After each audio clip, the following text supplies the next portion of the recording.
All right, happy Thirsty Thursday, everybody. Let's quench that DFS and sports betting thirst. I love the energy already. This is DraftKings' baby we call the sweat. I'm Emerson Lazia. We'll begin with the highest rated segment in this show's ridiculously long life. Put up your bukes. DraftKings contributors Steve Buchanan and Nick Fryer. Good morning, everybody. Another fancy graphic here we're going to punch up showing everyone where we are in the most heated rivalry at DraftKings. This has seriously become like the next Bryson DeChambeau versus Brooks Koepka. So in case all of you watching, any of you are new here, this segment is all about Steve giving his favorite plays in Major League Baseball, and then Nick either agreeing or putting up his bukes and fighting back. Nick, right now, bud, 4-3 series lead. How would you describe your performance up to this point? Well, I thought last week was average. I could have done better, but at least I maintained the lead. And then, you guys did this. Steve was on the show Tuesday. I couldn't be here, and you guys didn't do the segment without me. So I think it shows that, Steve wants to say I'm a nobody, but I'm becoming a vital part of the segment. I mean, I hate to break it to you. I wasn't on the show Tuesday either. So sorry. No. Okay. Well, Steve, with Nick being up 4-3, that means you're down 4-3. What's your level of concern that you're losing to Nick Fryer? So, you know how like the Giants are in first place in the NL West? It's not going to stay like that. So it's like, enjoy it while you can, and then we'll see you at the bottom of the barrel when the end of the season concludes. Okay, so you're expecting some kind of comeback out of yourself, and maybe it starts today in today's edition of Put Up Your Buke. So let's go. On the mound, pitcher, who's your guy? Luis Garcia going up against the Tigers. When I was growing up, my mother told me not to pick on people. Then I started working here, and that all went out the window. So not only do I like picking on people, I like picking on individual teams. And we're doing that against the Tigers because they just love to strike out. Now, to be fair, the Tigers team has actually been hitting somewhat well over the past week. You kind of go through these peaks and valleys through the season of baseball. But if there's one thing I can hang my hat on here, Garcia probably has one of the best strikeout upsides on this slate, aside from Walker Buehler. Going up against the Cubs. When Garcia faced his team earlier this season, he only pitched 4 1/3 inning, but that's fine that he didn't go that long because he struck out 7 in the process and got 22 DraftKings fantasy points. He's only 8,700 tonight, which makes him the 5th most expensive pitcher on the slate. That is incorrect. That should not be that way, but I'm not going to complain. I'm going to take the savings, put him in my lineup, get that strikeout upside against the Tigers, and move on to my hitters. Okay, Nick, how do we feel about Steve's pick? This is the one pick I agree with Steve on today because there's not a lot of pitching that I like on this slate. Obviously Walker Buehler is in a favorable matchup against the Cubs, but his price is sky high. Then you got Luis Garcia, who's going up against the Tigers team that Ohtani, Giolito, Cobb, and Cease all got at least 20 DK fantasy points against their last time on. This was over the past 2 weeks. They're not striking out a ton against righties of late. I know Ohtani only got 5, but when you're seeing that kind of production still, and you have that offense backing you where a win is in play too against the Tigers, you can't go wrong here with taking Luis Garcia. All right, then Steve, how does that make you feel? Actually, real quick, he actually agrees with you. Yeah, see, like he doesn't want to do the research, like he just agrees with me, and then he'll just do a couple seconds of research, and that will be his guy for that one. So that's all. Wow. Okay. Well, Nick has already teased kind of the rest of the segment here, and how I feel like you two are not going to be on the same page. So take me to infielder here. To be fair, we're not on the same page for anything in life, so that's not a big surprise. I'm happy about. But let's talk about quiet. Let's talk about Trey Mancini, who's going to be facing Anthony Everything Will Not Begin with K tonight, who is making a spot start coming up from AAA. He's kind of like, the old Robbie Ray, where he'll come up, he'll strike out 6 or 7 guys, but also give up 6 or 7 runs in the process. And he hasn't been doing well when he's been pitching. He's thrown 21 innings, allowed 16 runs on 22 hits, 5 of those home runs, and 23 strikeouts. So he's got that upside, but he's going to give up a ton of production. This game has an over-under of 11 runs tonight. It is not in Coors Field. It is in Buffalo, New York, where Toronto plays right now because of all, COVID, pandemic, blah, blah, blah, blah, blah.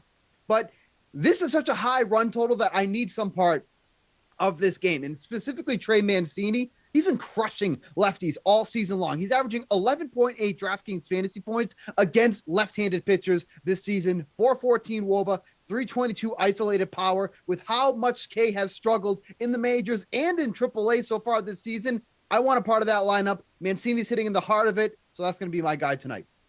All right, Nick, why are you putting up your bukes here and fighting back against Mancini?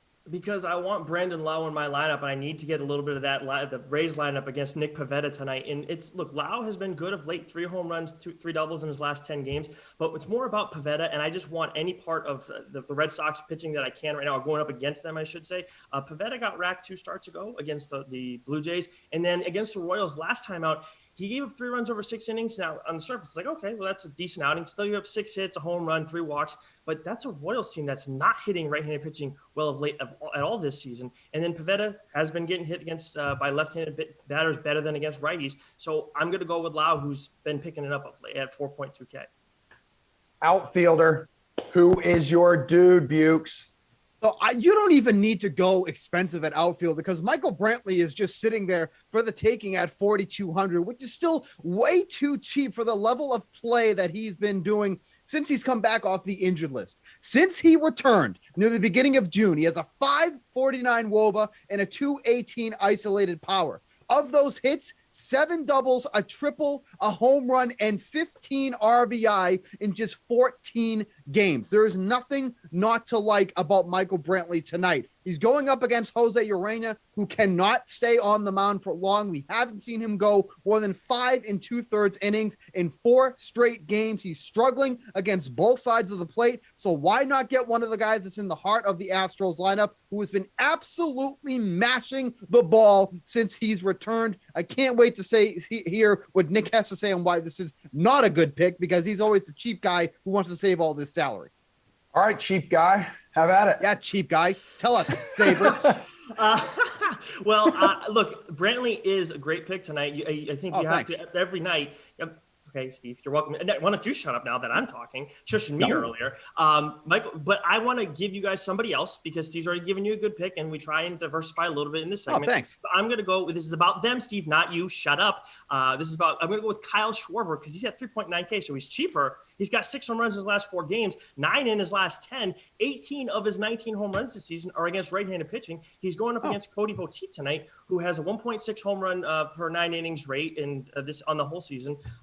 And as much as he has reverse splits, he's given up 3 home runs to lefties versus 2 to righties, and only 9 more plate appearances against left-handed hitters. All right, producer Slate says Nick Fryer, more like Nick Fire, bringing it today. And this is a nice little section for you, cheap guy. Value. So, Steve, go ahead. Have at it.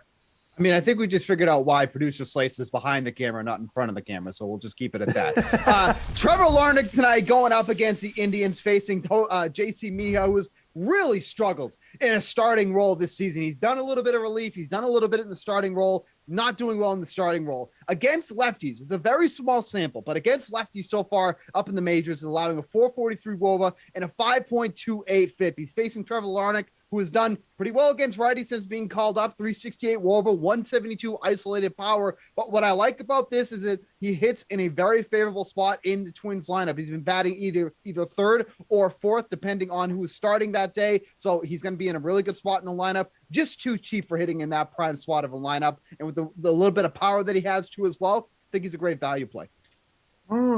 Nick, what you think? I'm going to go with Gregor Polanco as my value play tonight. As much as Steve has a legitimate option there, I like Gregor Polanco at 2.7K against Carlos Martinez, and this is all about their history. He has 4 doubles, 1 triple, and a home run in 40 career plate appearances against Carlos Martinez, and he's got a 4.38 batting average and then a 1.269 OPS against Martinez throughout those 40 career plate appearances. So this is a guy he's done very well against, and Carlos Martinez, I mean, Steve, you can't argue that Carlos Martinez is a guy who you've had some fun at the expense of this season. He's been brutal, and I know last time he was like 8 runs. He got racked. So yeah, I want a piece of Carlos Martinez, and I'm going to get that by going with Gregor Polanco at 2.7K. Oh man, and just like that, that is today's edition of Put Up Your Bukes. So we'll update everyone. We'll see how this plays out. We'll update everyone next week. Good luck to both of you. Steve, big comeback ahead for you. So both of you hang out, or actually you can go now. Let's chase or fade some bets and fantasy plays ahead of Game 3 between the Suns and Clippers next. Oh boy.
All right, everybody. Welcome back. I have a favorite duo here of mine that I would like to introduce you to. It's our NBA panel today. It's DraftKings contributor Julian Edlow and Kenny Ducey. These two guys are here to chase or fade a little bit in the NBA. So are we going to agree or disagree with the following DFS plays or bets ahead of tonight's Clippers-Suns Game 3? Let's keep in mind here, too, Chris Paul, who's been out because of COVID-19 protocols. He intends to make his return against the Clippers, officially considered probable.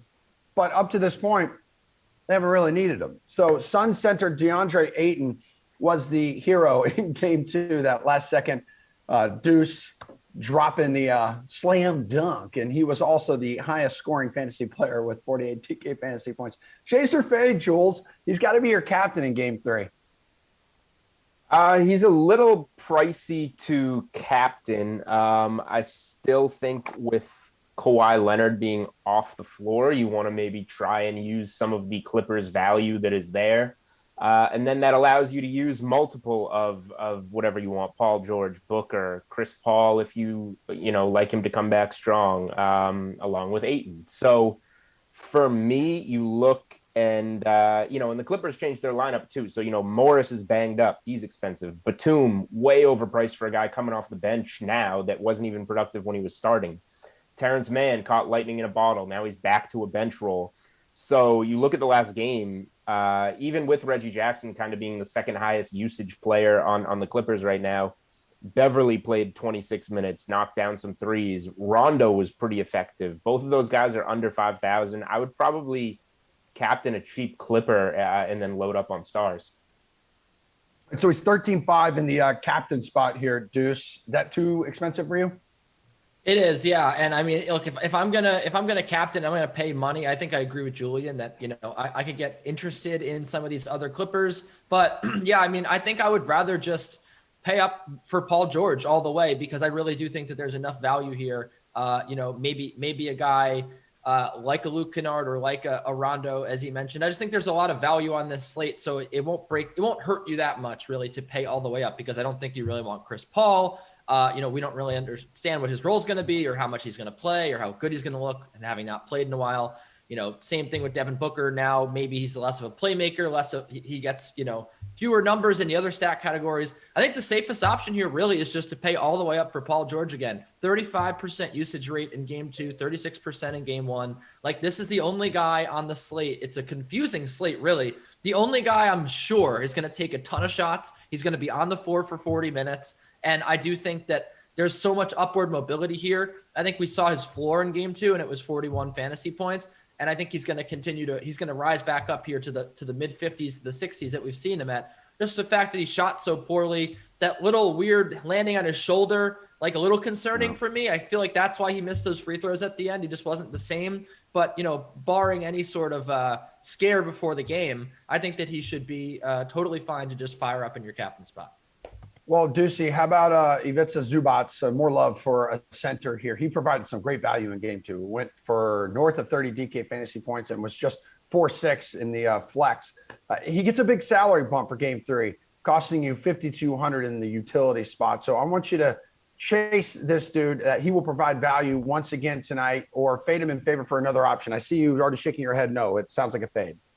Yeah, no, I'm not taking Zubac. Like, this is a guy that just consistently has been underwhelming from a fantasy perspective all postseason long. And Ty Lue, you got to remember, the first 2 games of a series, Ty Lue, he kind of took after LeBron, who he coached for a little while, right? He kind of feels out the opponent. He experiments. Like we saw in the Utah series, he played a lot of Boogie Cousins in the first couple of games. He did that here again in Game 1, like Rondo as well. And then Rondo just went to the bench in that Utah series in favor of Pat Beverly. And speaking of, I think that that's a guy that I'm really willing to still fire up here, despite the fact that he is $3,200. Look, I don't think that Rondo is really going to be the answer for the Clippers. I don't think that Ty Lue intends to use him for all of these games, nor do I think that Zubac really is going to be the, intended to use all these. I think that Zubac had a great game too, but I don't think that he's like going to be a guy all series long that gets minutes. I think that the Clippers will decide to go small. If DeAndre Ayton decides to cook them again, maybe things change. Maybe he puts in Boogie Cousins though. But yeah, I think that Beverly here, I think we saw in game 2 really what he's going to be able to do. I think that he's going to be playing minutes, 25, 30 minutes a game. I think that Rondo's going to see a little bit of a dip in minutes. And when this guy's out here, I know that he's committing fouls, he's getting in foul trouble, but it's undeniable, really, the rebounding, the steals. Like, he just does add value for you in those categories. And at $3,200, all you really want is 15 points. And I do think that he has the upside to go get you 20. And that's really what I'm looking for in a value play. If I can lock in 5X, I'm doing it. I think that's Beverly. Jules, Chase Zubats will provide value once again tonight, or fade him in favor of another option. Yeah, this is pretty black and white for me. If he starts like he did in game 2 and played 34 minutes, then I will chase him. If the Clippers make another adjustment, as Ty Lue has been doing, and shift the starting lineup around again, then I will fade him. So if he's coming off the bench, his minutes are obviously going to go down. Like, look how much Nick Batum suffered switching to the bench role in game 2. If he starts as a guy to, have a body consistently on Ayton, which I think the Clippers might need, even though Ayton had a better game too, then I'm definitely interested. Over 30 DraftKings points in 34 minutes in game 2. So simply comes down to if he starts or not for me. All right, this one is essentially a pick 'em, Jules. So chase or fade the Clippers at -103 on the money line. Get back into the series and win the game. Oh, man. So the Clippers have gone down 0-2 both times, won game 3 both times, and obviously won the series both times. So they've been in this position, this spot. Like, I think Kenny and I did game 3 of Suns Nuggets together on the show, and I said how that spot screamed Nuggets and then told you that I'm betting the Suns. This spot screams Clippers, and I'm betting the Suns. Game 2 was the one that the Clippers had to get. And if we're being honest, the officials kind of gift wrapped it for him late. All the reviews, Paul George at the line to go up 3, and then the Suns probably miss a 3, and we're 1-1 headed back to LA. The Clippers blew their chance. The Suns are going to get a spark with Chris Paul coming back. Cam Payne's going to be an even better third guard off the bench now with the confidence he's gotten in Chris Paul's absence. It feels like this should be 2-1. But it feels like it should be 2-1 after this game because the Clippers stole game 2 in Phoenix. I really like the Suns tonight, honestly. Kenny, what do you think? Chase your fade here. Yeah, we are talking about historical picks. So we were both on the Suns in that game, and they obviously won. I was on the Suns every time. I was on the Clippers to win both series. And I'm on the Clippers here. I know that it doesn't make a lot of sense, but frankly, I mean, what about this Clippers run has made any sense?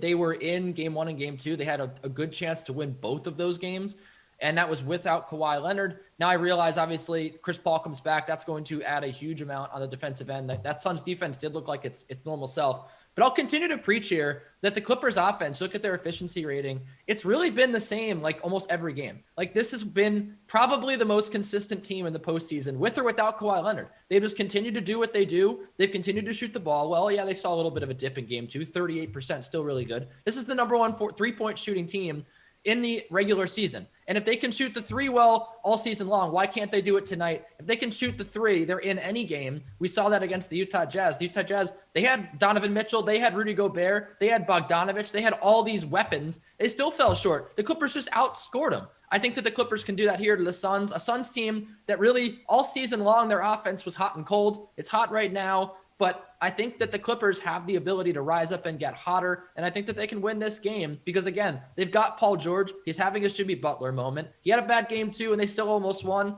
Now, if he gets back to his normal self here, Chris Paul, it balances it out. I could see a world where the Clippers win this game, and I do think that they do that. I believe in Ty Lue that much.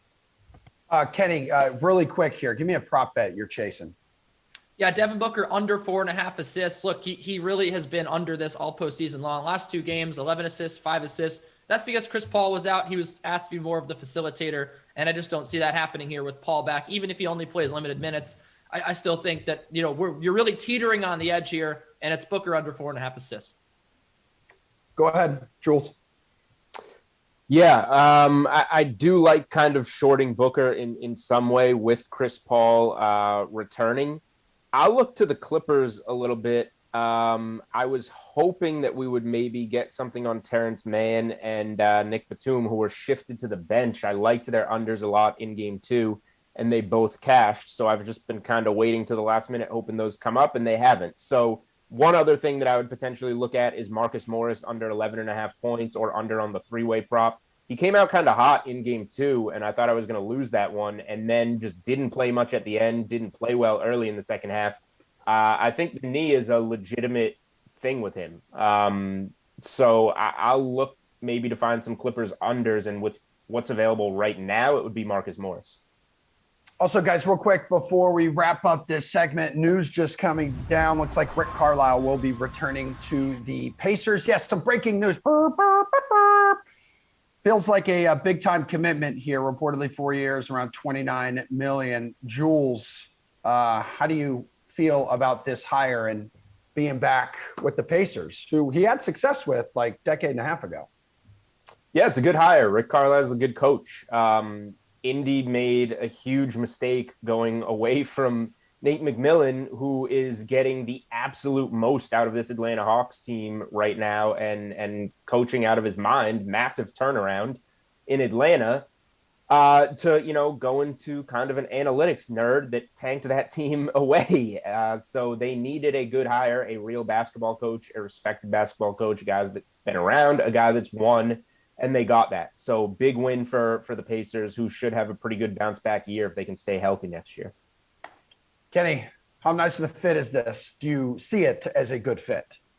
Yeah, I really like this fit a lot. I'm with Julian here. And look, you look at the Pacers roster, they've got a lot of young talent here. Goga Bitadze had a nice season, kind of filling in for Sabonis, who it was an all-star again. So, they have a nice little core there with Brogdon. They drafted Aaron Holiday. They're in the lottery this year. So it makes a lot of sense to sign a coach for 4 years, let Rick Carlisle implement a system there. And he did great work with the Mavericks. I really think that he's a fantastic coach. And it's one of those situations, an Andy Reid situation, where sometimes it's just time to move on. Obviously, things are fracturing in Dallas. So it's a great time to be in the coaching market. And the Pacers managed to swallow up a really good one. So I'm excited to bet some Pacers overs next year. I think they're going to really surprise some people. Maybe a playoff run is in the cards. That man saw a lot when he was with Indiana last time, including the Malice at the Palace back in 2004. Gentlemen, thanks. My hockey homies are here. Canadians and Golden Knights, game 6. Let's get after it right after this.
All right, everybody. Big game in the NHL playoffs tonight. And here for a little bit of NHL opening faceoff, DraftKings contributor Jeff Ulrich and RotoWire's Paul Bruno. AJ Scholes, rest easy, man. We don't know where he is, as a matter of fact, but we will have one game 7 in the NHL Stanley Cup semifinals. Will we get another? That's the question here. Time to talk about your favorite plays in tonight's Canadians Golden Knights game 6. I know this is definitely painful for you, Paul. Canadian center Nick Suzuki had a 3-point effort in his team's Game 5 victory, now with a chance to eliminate the Knights at home. Do you like this, man, as your captain in this Game 6 showdown contest? Yeah, you can certainly make a case for him. And I know a lot of people are going to lean on Carey Price, thinking he's living rent-free in the heads of the Knights skaters. He's going to be highly owned for sure in DFS and showdown formats. So I will look elsewhere, obviously. I'm sure my colleagues are shocked. Give me Mark Stone, the Knights team leader, who's been very quiet for much of these playoffs. He's averaged a point per game in the regular season. He's doing half of that in the postseason. And boy, if the Knights are going to come off the mat, he's got to lead them. I look for him to be the highly motivated guy that he normally is, and he'll break out tonight when he's needed the most. Jeff, what do you do here? Yeah, look, I mean, when you're looking at showdown contests tonight, how is the game going to go in your head? I think there's two versions. Either Montreal wins and they get a group effort again, and Carey Price stands in his head, and you just roster Carey Price and the captain, and you eat that sweet shock, that Paul alluded to. I think that's fine. I think Carey Price as a captain is fine. There's tons of ways to differentiate. Lots of bottom six guys on Montreal that's going to be different, that's going to be lower owned. But I do like Paul's call. If you think Vegas bounces back here, they get some goals early, they get some confidence early. Mark Stone is just too good a player to keep going scoreless. I mean, this is almost getting absurd at this point. Now, again, we'll talk about who's going to win this game in a bit. But if you like the Vegas side, I absolutely love the Stone call. That's who I had pegged as well for a captain spot. Where would you recommend people find value in this showdown tonight, Jeff? Yeah, and I mentioned it. I mean, again, Montreal is really getting effort from like all four lines, and that's pretty much why they are where they are in this series. And I like looking at their third line, Josh Anderson. He's 7,800 to put in your captain spot. He's 5,200 in the flex. And you can pair him with Jesperi Kotkaniemi at 4,400. I love that little value duo right there. Kotkaniemi, 3 points in his last 4 games. Very skilled young center. These two are playing really well together right now. Josh Anderson is a guy who's got like multiple goal upside too on a nightly basis. You can get them for very cost effective. Again, 4,400 and 5,200. So I like that little mini stack for value there tonight. Paul, value, need it. Look, at sticking with Vegas, I have used Chandler Stevenson a lot in DFS play all season long because he's been underpriced as the Knights' top line center. His wingers cost much more than his $9,300 price tag in the showdown format, yet he'll skate with them all night long and get all the high leverage minutes that they see as well. If you believe in Vegas winning tonight, I think he has to fit into your lineup to help you balance your costs and contribute to the offense that they will need to come out on top. Paul, Canadians odds were greater than plus 200 in game 5. They pulled out the victory. Now in game 6, rightfully are getting a little more respect here at plus 128 on the money line. Is this not tempting enough to take Montreal to end the series? Like, what are you doing? Emerson, let me just tell you and your audience, I would pick a team from Mars over the Canadians anytime. It's not in my DNA. It's not in my DNA to pick the red, white, and blue of the Habs, and I won't start that today either. They've certainly earned my respect, though, based on the way they're playing in this series.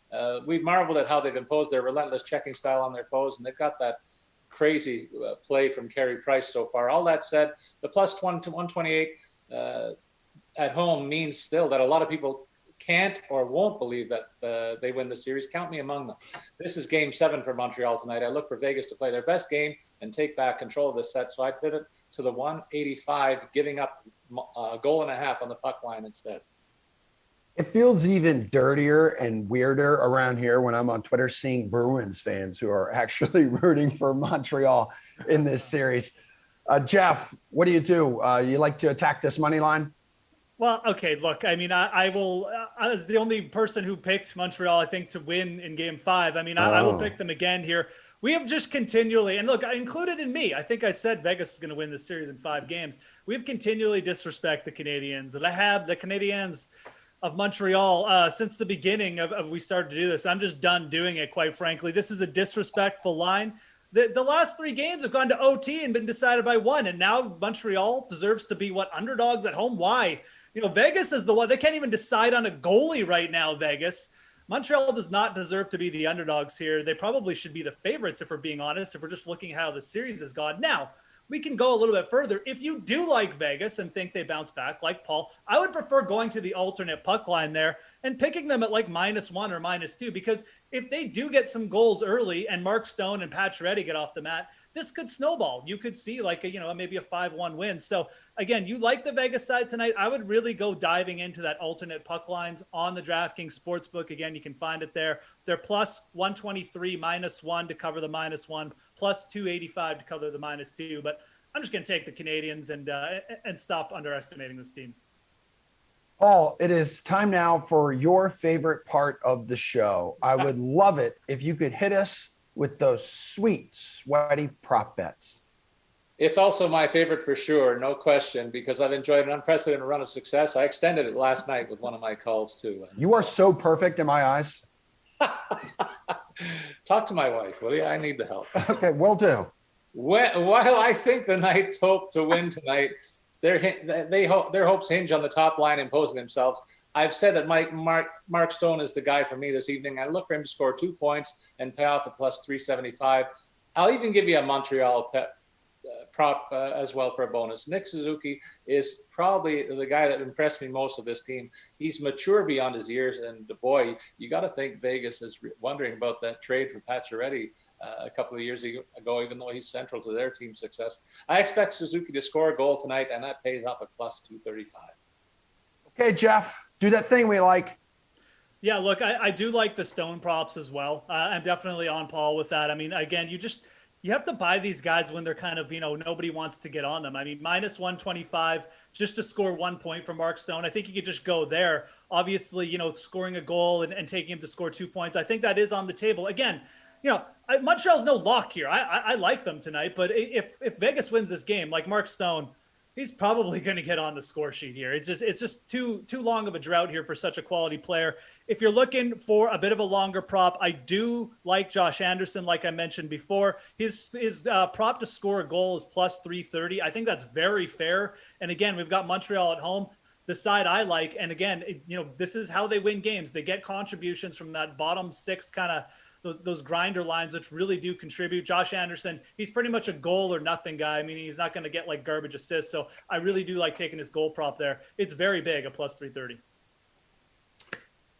Back to the diamond we go. I appreciate it, guys. We will cover all of the sports betting bases with Eric and Garion coming up.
Back to baseball we go, everybody. Hello, DraftKings contributor Garion Thorne. Hello, RotoWire's Eric Halterman. We have you here to cover the bases. Share with me and the millions at home watching your favorite bets in the following categories on tonight's main Major League Baseball slate. Gare Bear, first base, your favorite run line or money line? I feel stupid even saying it, but don't go say it. with... No, I have to. I've started. I'm pot committed. Let's go with the Twins run line. The Twins are actually the worst run line team in baseball, so not a great start. But the Twins have been playing the best baseball of 2021, which is not a high bar, but they're 5-1 in their last 6 games. And the pitching matchup is heavily leaning towards the Twins' advantage tonight. Jose Barrios up against JC Mejia. Mejia was all right the first couple times. Cleveland tried this, hey, let's put Mejia in the rotation thing. But for the season, he's got an 8.53 ERA as a starter, and he's specifically struggled with left-handed bats. He is getting crushed in opposite-hand matchups, and the Twins have so many left-handed bats that they can throw at Mejia. Whether it be Luis Arias leading off, Trevor Larnach, Alex Kirilloff, Jorge Polanco, like just so many left-handed bats. So I think they're in a really good spot tonight. I don't think Cleveland's pitching is going to be able to suppress Minnesota's bats, which have been good all season long. It's really just the pitching that's been the issue, but it shouldn't be tonight with Barrios on the mound. So Twins run line, as crazy as that sounds. Eric, first base, favorite run line or money line, dude? Share it with me. Yeah, I'm also looking at a run line. I like the Blue Jays over the Orioles. I like the money line, although it's gone all the way to minus 200. So I like minus 105 for the run line. Basically, a push if you spot the Orioles a run. The Blue Jays have a much better lineup than the Orioles. They're fourth by WRC plus compared to 19th for Baltimore. And I think they do have the better pitcher, even though you wouldn't necessarily be able to tell by the ERAs, both of which are over 6. Uh, Dean Creamer for the Orioles, 6.20 ERA looks to be pretty close to what the ERA estimators have. 5.98 fit for him. He has fine control, about a league average walk rate, but below average strikeout rate and a ground ball rate of just 31.8%. So he's going to give up a lot of contact in the air. Blue Jays have a lot of big bats who can punish him for that. Anthony Kay on the other side, 6.43 ERA, but most of the ERA estimators have him in the low 4s. He's not a great pitcher, but that's a completely fine back-end starter. Strikeout rate of 24.5% is right around slightly above league average. Walks a few too many guys, but 10.6% walk rate isn't anything terrible. And then he keeps the ball on the ground well, 50% ground ball rate. So far, he's given up way too many homers, but that seems to be mostly due to a 35.7% homer per fly ball rate. Pitchers own some of that number, but they really don't own all of it. You're not really a better pitcher if you give out a warning track fly ball versus a homer that just clears the fence. And Kay's had a bit of bad luck in that more of his have just cleared the fence. So I think he's better than his ERA. And so when you get a better pitcher, better lineup, I think pretty easy Blue Jays. Well, Eric, as we continue to cover the bases here, let's go to second base. How about game total? Which one catches your eye on this main slate? Yeah, looking at the over in the Red Sox Rays game, over 9 runs. The two teams combined for 9.9 runs per game. So all it takes is an average scoring day from both of them, which I think they're going to get. Michael Wacha for the Rays hasn't really done anything notable this year. 5.19 ERA. Some of the ERA estimators are better than that. Some of them are worse. His expected ERA of 6.70 is especially scary. He's striking out a career low 17.6% of opposing batters, not walking a lot, but also not keeping the ball on the ground well. The Red Sox have plenty of big bats who can punish him for that. Then Nick Pivetta on the other side, I'm willing to believe that this is the best Nick Pivetta we've seen, probably, but that's still nothing too special. ERA in the low 4s. He is striking out plenty of guys, 27%. But he's walking a ton at 11.3% walk rate and not keeping the ball on the ground well. And also over his last 6 starts, he's got an ERA up near 6. So even if this is, Nick Pivetta, legitimate back-end starter, he's facing a good lineup in the Rays. 2 good lineups here, 2 mediocre at best pitchers. So I think you get a lot more than 9 runs. All right, Gary, and game total. Yeah, I'm actually going to take an under. I don't think unders are going to be too prevalent on tonight's slate, considering there's like 3 actual major league caliber pitchers taking the mound. But this game between St. Louis and Pittsburgh is just kind of strange. The total's set at 8.5. I'm not going to sit here and defend Carlos Martinez. I'm not going to sit here and defend Chad Kuhl. However, these 2 offenses have been putrid in the month of June. They are 27th and 29th, respectively, in WRC+. They are 28th and 29th in isolated power. I just don't see how these 2 lineups can produce enough runs where this game goes over. I know both pitchers have been bad. Carlos Martinez specifically has a 16 ERA in the month of June, but these are 2 bad lineups, and I don't think they get there. All right, gentlemen, running a little tight on time. Just pick up that pace just a wee bit as we get to the hot corner. A pitcher prop. Come on, Gare Bear, give it to me. I'll take Walker Buehler to go over 7.5 strikeouts against the Cubs. In the month of June, the Cubs lead baseball in strikeout rate, swinging strike rate, called plus swinging strike rate. And Buehler, though he had a rough start to the season, actually has a 27% strikeout rate if you take out his first 3 starts of 2021. So I think he gets to this number. Eric, how about you? First thing I look at with pitcher props is who's facing the Tigers, because they strike out more than any other team in the league. And tonight that would be Luis Garcia. His strikeout prop is set at 6.5, and you actually get plus odds on that, plus 124, which is a surprise. He's hit that over in half of his outings this season, and he's facing the easiest possible opponent for racking up strikeouts. So I think I do not understand why you get plus odds with that one. Big E, we're crossing the plate, dude. Home plate, hitter prop. Ooh, I need this. I always like a Vlad Jr. homer hitter prop. That's at plus 330 right now, which means you'll hit it if he homers in, comes out to 23.3% of his games. So somewhere between 1 out of every 4 and 1 out of every 5 games. So far in the month of June, he's homered in 7 of 20 games, so 35%. So if you got those odds every single day in June, you'd be up big. And I think he's going to have a above average likelihood of hitting a homer against a guy like Dean Kramer, who isn't very good overall and is particularly bad at keeping the ball on the ground. I don't think this Blue Jays fan has an issue with that prop. What's your hitter prop, Gare? I don't, because they're going to need to hit a couple home runs, because I think some Orioles might hit some home runs tonight. In particular, Ryan Mountcastle, who is plus 520 to hit a home run. I think Eric did a good job pointing out that Anthony Kay has been a little unlucky. But at the same time, he's still given up 2.41 home runs per 9. Mountcastle has hit left-handed pitching much better than right-handed pitching so far this season.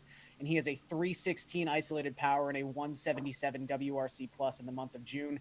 He is hitting the ball so well the last 5 weeks. The surface stats haven't caught up because he was terrible the first 2 months of the season. But Mountcastle is hitting again. Extra basis? Long shot bet, Garion? I mean, that's pretty long shot, but I will say – the Orioles at plus 170 on the money line. Look, the Jays are the better team. Kay is probably the better pitcher, but Anthony Kay should never be a minus 200 favorite on the money line. The Orioles have the 3rd best WRC plus in baseball against left-handed pitching. The Jays are just 13-16 at home this season. So I would take a shot in the dark with the Orioles, honestly. Eric, long shot bet.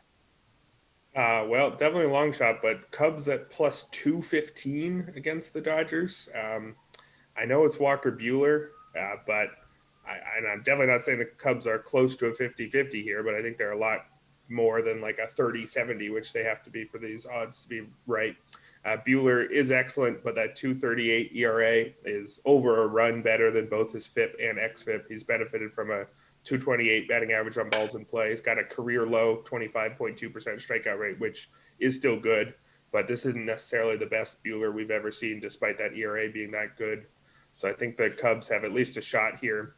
I wish it wasn't Zach Davies. Nothing really special there, but he's been weird. His last start, he gave up 8 runs, and the 2 starts before that, he gave up a combined 0 runs on 3 hits. So if we get the good Davies, which we've gotten sometimes, I think this is a game. Guys, great work. Appreciate it. Wait around the bases for us there. One more block to go. We're going to look into the NFL future here, some wide receiver bets after this generic break.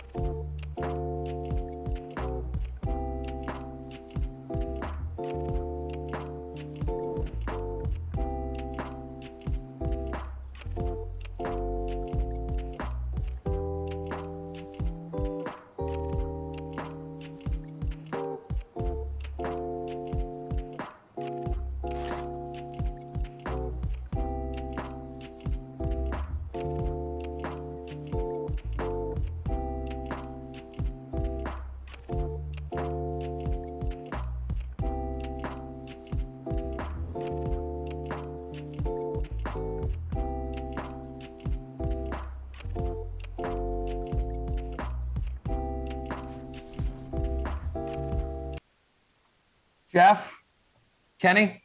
Yes. Welcome back, guys. Hey, Emerson. Good to have both of you back. We are going to look into our crystal balls here. NFL Seeing the Futures. Taking an early look at wide receiver receiving totals for the upcoming 2021 campaign.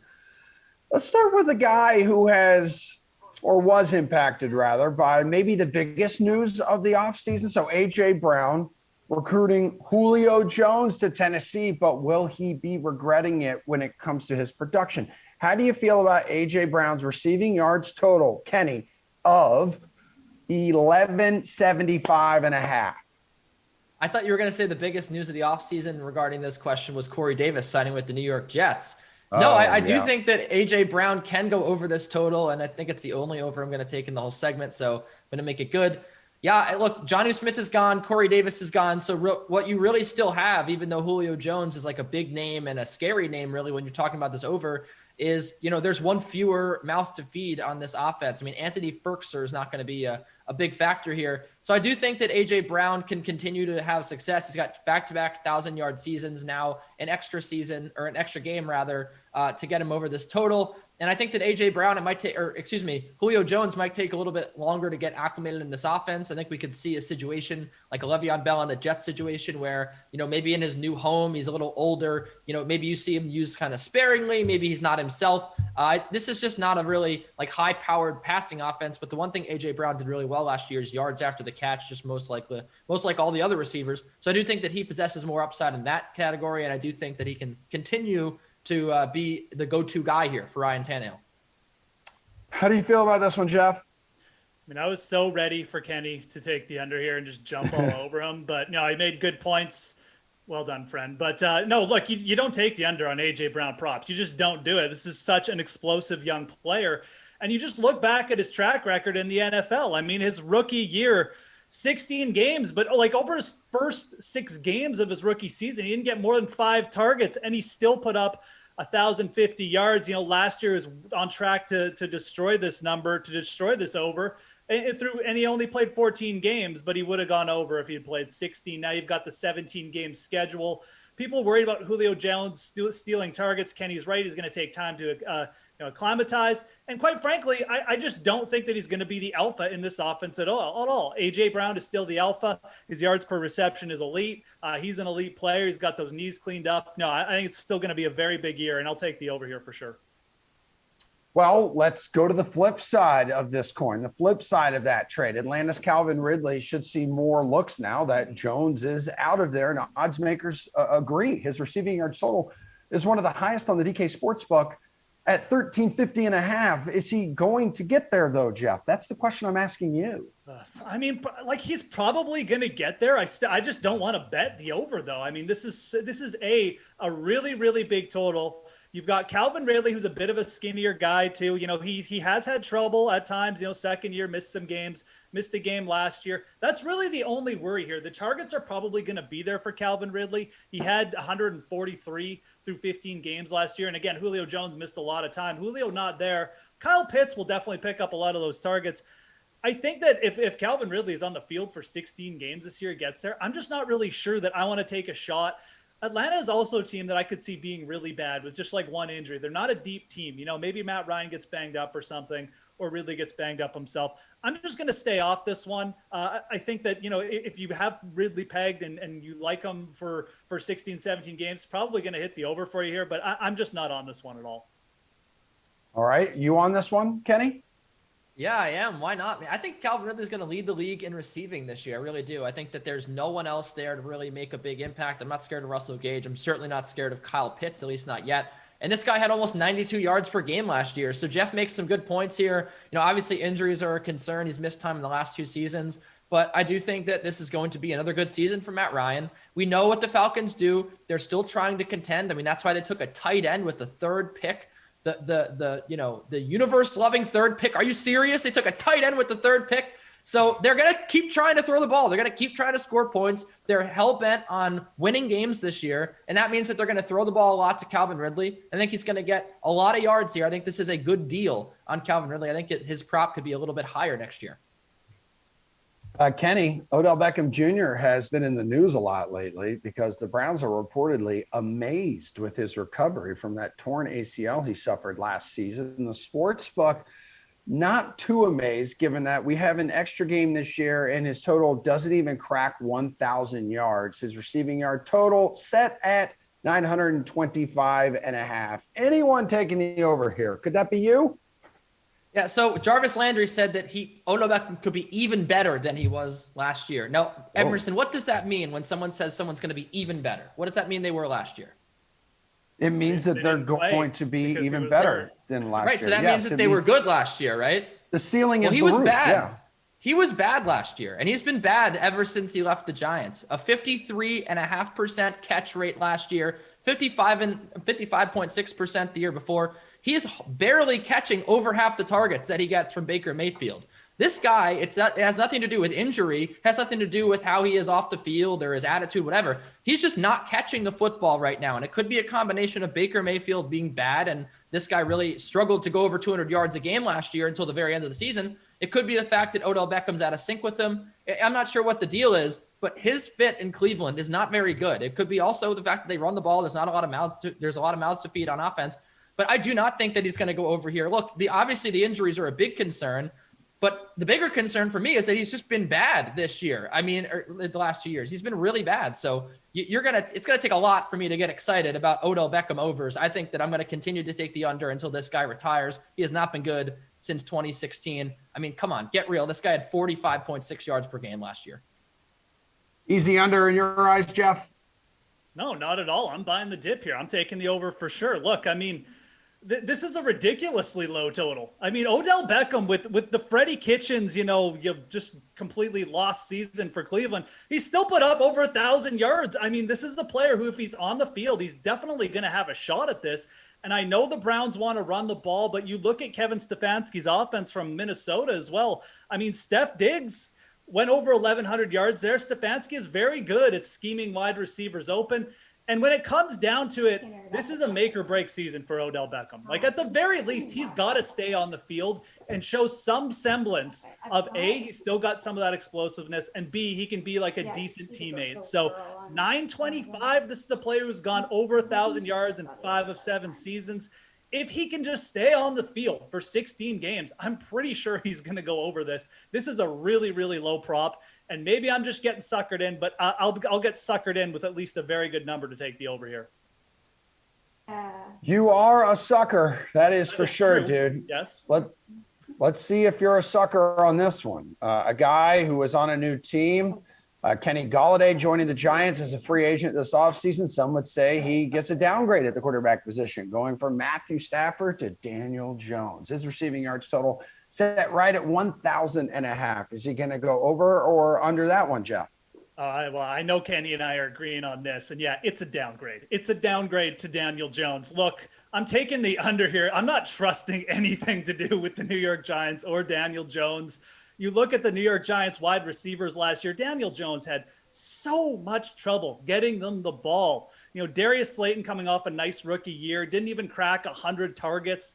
His yards went down. Everything went down. Nobody on the Giants wide receiver core had over 100 targets. And look, yeah, Golden Tate is gone, but he only had about 52, 54 targets. How many targets is Kenny Golladay even going to get in this offense? And then you've got Saquon Barkley coming back as well. Jason Garrett and Joe Judge are just going to try and give him the ball just so they don't have to see Daniel Jones fumble 4 times a game. So I like Golladay. He's also had trouble staying on the field, though. There's no way I'm taking the over on this one. This is an under all the way for me. Stafford to Daniel Jones, that's that big of a downgrade, Kenny? Yeah, it is. And look, you want to go back the 2 years that Daniel Jones has quarterbacked the Giants. How many times has a receiver had over 750 yards? That'd be 0 times. This team is just adverse to having good receivers, it seems. Darius Slayton's a really good wide receiver, and they just can't put the ball in his hands. Daniel Jones' deep ball accuracy is really that spotty. He makes like one good throw every 4 games. People replay it. They put it on Twitter. They go Danny Dimes, but he throws like 6 times a year. That's the thing about him. He only has 60 cents, Daniel Jones. So I do think that this is not a good spot to take the over on Kenny Golladay, especially considering there are still a lot of receivers on that team to get the ball. They're going to run the ball a lot as well with Saquon Barkley. We've talked about this Giants offense before on the show. So, yeah, I don't have to spend much more time talking about this. Jeff hit all the points. It's a big under. Well done. Perfect time to wrap because we have 5 seconds left in this show. Everybody have a great rest of your Thursday. Madden game coming up next.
Okay, here we go.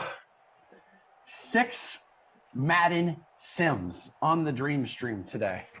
And you know who they chose to start this entire slate with? The 2 most handsome hosts. That's who. BK, what's up, dude? What's going on, buddy? I have a bone to pick with you. And oh, God. Here's why. Do you know why? Oh, Lord. Do you know what it is? It's not the biggest issue in the world. This is wild because it's 5 seconds in. I'm talking about just a great day ahead, and all of a sudden it's you're gonna pulling be a Kenny. It's gonna be a great day. Well, I'm not gonna say anything crazy that everyone's gonna look at you sideways. But I've now gone through this with Glash and Koff, who is on my side, which I know can be bad sometimes depending on the point of view. But as I went this morning to try to get in your contest about 8:33 my time, so 10:33 Eastern, and realized that there was no contest to get in at that point because you create these exclusive contests for 100 people. I then made another one because I wasn't sure. And in the back of my mind, I'm like, well, Emerson understands that the contests are going to make regardless of how many people are in it. Because Glash was doing it to create a sense of urgency. He put 150 cap on it. And I missed one the other day. And Koff agreed, unlike the paid contest where you have to have it fill with 75, 100, 150, whatever that number is. These contests, it could just be you and I, and it could have 198 spots. But like DraftKings as a whole, you want to be as inclusive rather than create this exclusivity, especially with no concern for the contest going or not. Listen, man. So I'm in my own contest. To each their own, chinchilla. Yeah, you know what? Sorry, like this morning, kind of crazy around here, and then I had to host an award-winning edition of the Sweat. I had to go to the coffee shop, and today I paid the extra 50 cents to put maple syrup in my oatmeal. So I'm on one today, dude. All right, and I believe you. I am here. I'm ready to rock. We still had about 6 entries, 6 spots went unfilled in the Century Club contest. Yeah, I made it closer to 11:10. I just missed it. Yeah, I was early. You just missed it. Yeah, that's exactly what happened. You're just not paying attention. Did I don't know, one of your dogs run away again or something? Maybe that's why. I wish they ran yesterday. Again. Yeah, I honestly, this is a good point here. Now I feel almost a little bad because we've split the audience. 83 people got into mine. Okay. And 98 got into yours. Let's assume they're all different. That could have been whatever 98 and 83 equals. I'm not good at math, but we'll call because it. we have a lot of loyal members in the DK Simpam who actually will enter a bunch of the free rolls. Sure, and they might have especially when it's fun. You got the bragging rights. But we got a great team with us today. It's BK, it's Emerson Lazia. We got Andrew on the 1s and 2s. Producer Drew is here. And KP from the ops team going to be adding up scores from home. And one thing I have noticed, and this is what I don't want you to fall into because I know you and Koff are tight. You guys are like lovers. There has been a lot of lineup shaming on these streams recently, and this is a lineup shaming or contest shaming. Well, the same thing. It's the same thing. We could do contest shaming as well. Kenny also attacked me the other day verbally on this stream. But for the same reason, or did he make fun of your actual 6-person lineup? Because I think your 6-person lineup could be great, and I don't really care. I do as well. No, he was attacking me about the whole contesting. I said, okay, so contest shaming, which I think is warranted. Okay. Well, I hate agreeing with Kenny too most times. Don't fall into this trap that Kaufman sets. He wants everyone to be pitted against each other. You and I must rise above the crap and the noise and just love on one another. But here's the thing. One, so we're having 2 separate conversations because I actually went in before you'd even made yours and thought that this is what happened. Then in reality, it turns out it is what happened. So it was almost like I was forecasting it.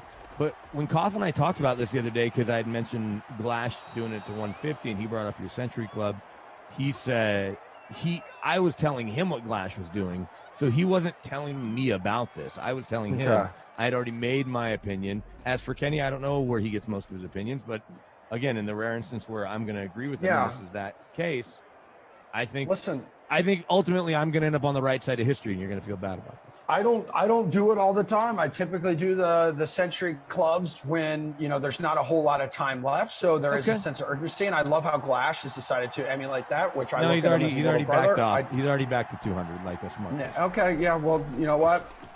It is what it is. To each their own. He's trying to be inclusive. He's trying to say, hey, all DK fan members, I want to give all of you a chance. 100%. It's not like mine filled up and people got left out. There were still 6 left out as Adam Thielen with the 30-yard reception there. And we're in the red zone. 1st and 10, opening drive of the game.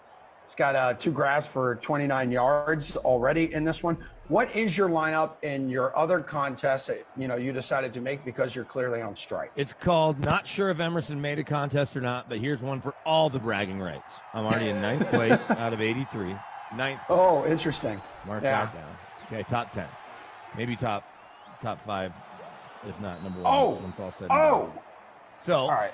I was torn. Am I captaining Cook? Am I captaining Mostert? I think they both could have big days. Cook obviously higher averages, but Mostert is a bigger factor to that offense, and they're at home, and the Niners' defense is better than the Vikings' defense. So I captain Mostert.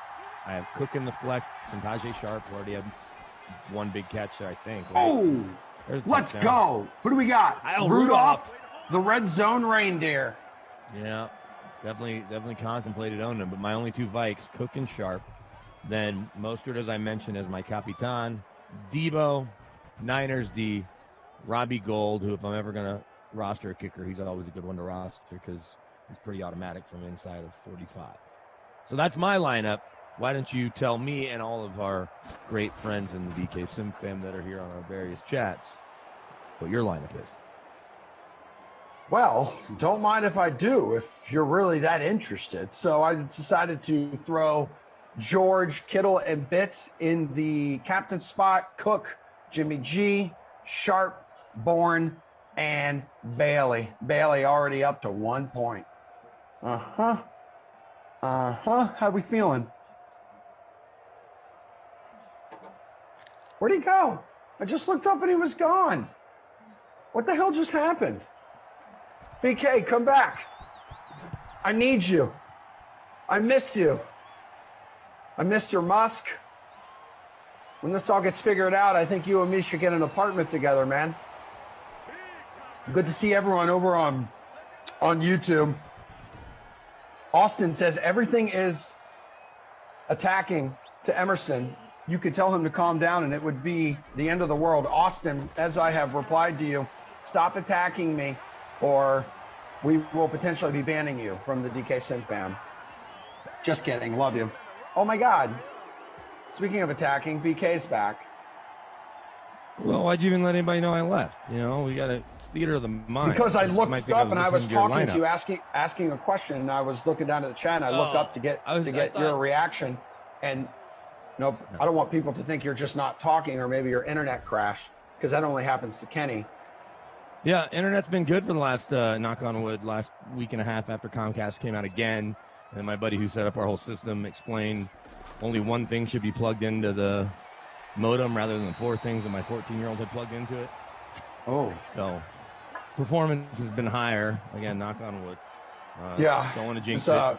But so again, I was trying to create the illusion that I was here listening intently, and then I was going to type in our chat what your actual lineup is since I missed that.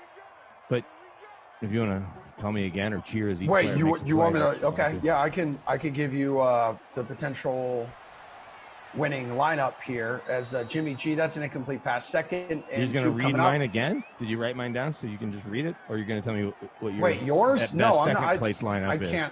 I can't remember what yours is, and I see what you're doing. But maybe the best lineup ever. I'd take top 2. I'd take top 10. Honestly, the beautiful thing is with this exclusive contest that I make when I go Century Club, I know I'm going to be top 100. So George Kittle, Cook, Garoppolo, Sharp, Bourne, and Bailey. That's it right there, boys and girls. 3rd and 2. How about a first down? Raheem to the stream. Mostert.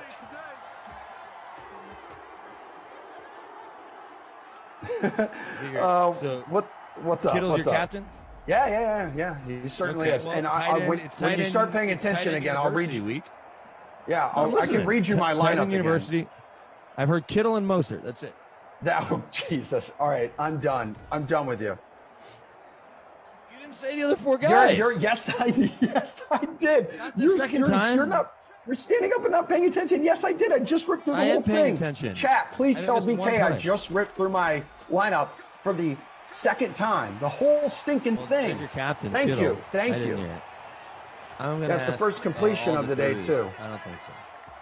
Oh my! You now officially have the worst attention span out of all the hosts here on the Dream Stream. Congratulations! I did not think that could be topped. I did not think anyone could dethrone Kenny on his rightful spot on that throne, and you have. Wait, what are you talking about? Dude, I legit hate you right now. I legit hate you, but we still have a little more than 3 quarters left. You can earn my love back. I'm very, very easy.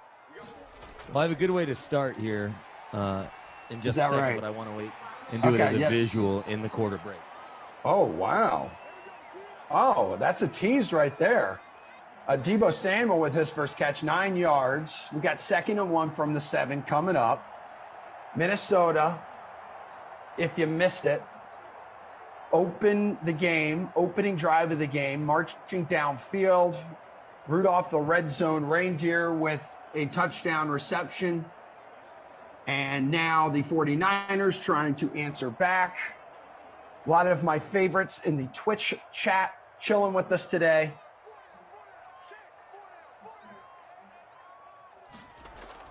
And on 2nd and 1, it's Mostert picking up the first down. 1st and goal coming up from the 6. Germ is here today. First time playing Fortnite is here. Bounce the cat, I have missed you. Rivera says, Rudolph has always done good on the road. Look at previous games. And that is a good point there. Rivera, a little pitch. What a just terrible wet fart of a call. Losing like 4 yards there. 2nd goal coming up from the 10. It's a good point. You can always go in, you're building the lineups. Look at the player cards here. Look at the player cards, see maybe how they performed against this team last time they played them. Maybe if they've been hot recently. What's up? Somebody had been hot recently, and I don't know if I was doing that today or last night after getting off with Glash. I think I entered his contest with Tommy Freeze Pops.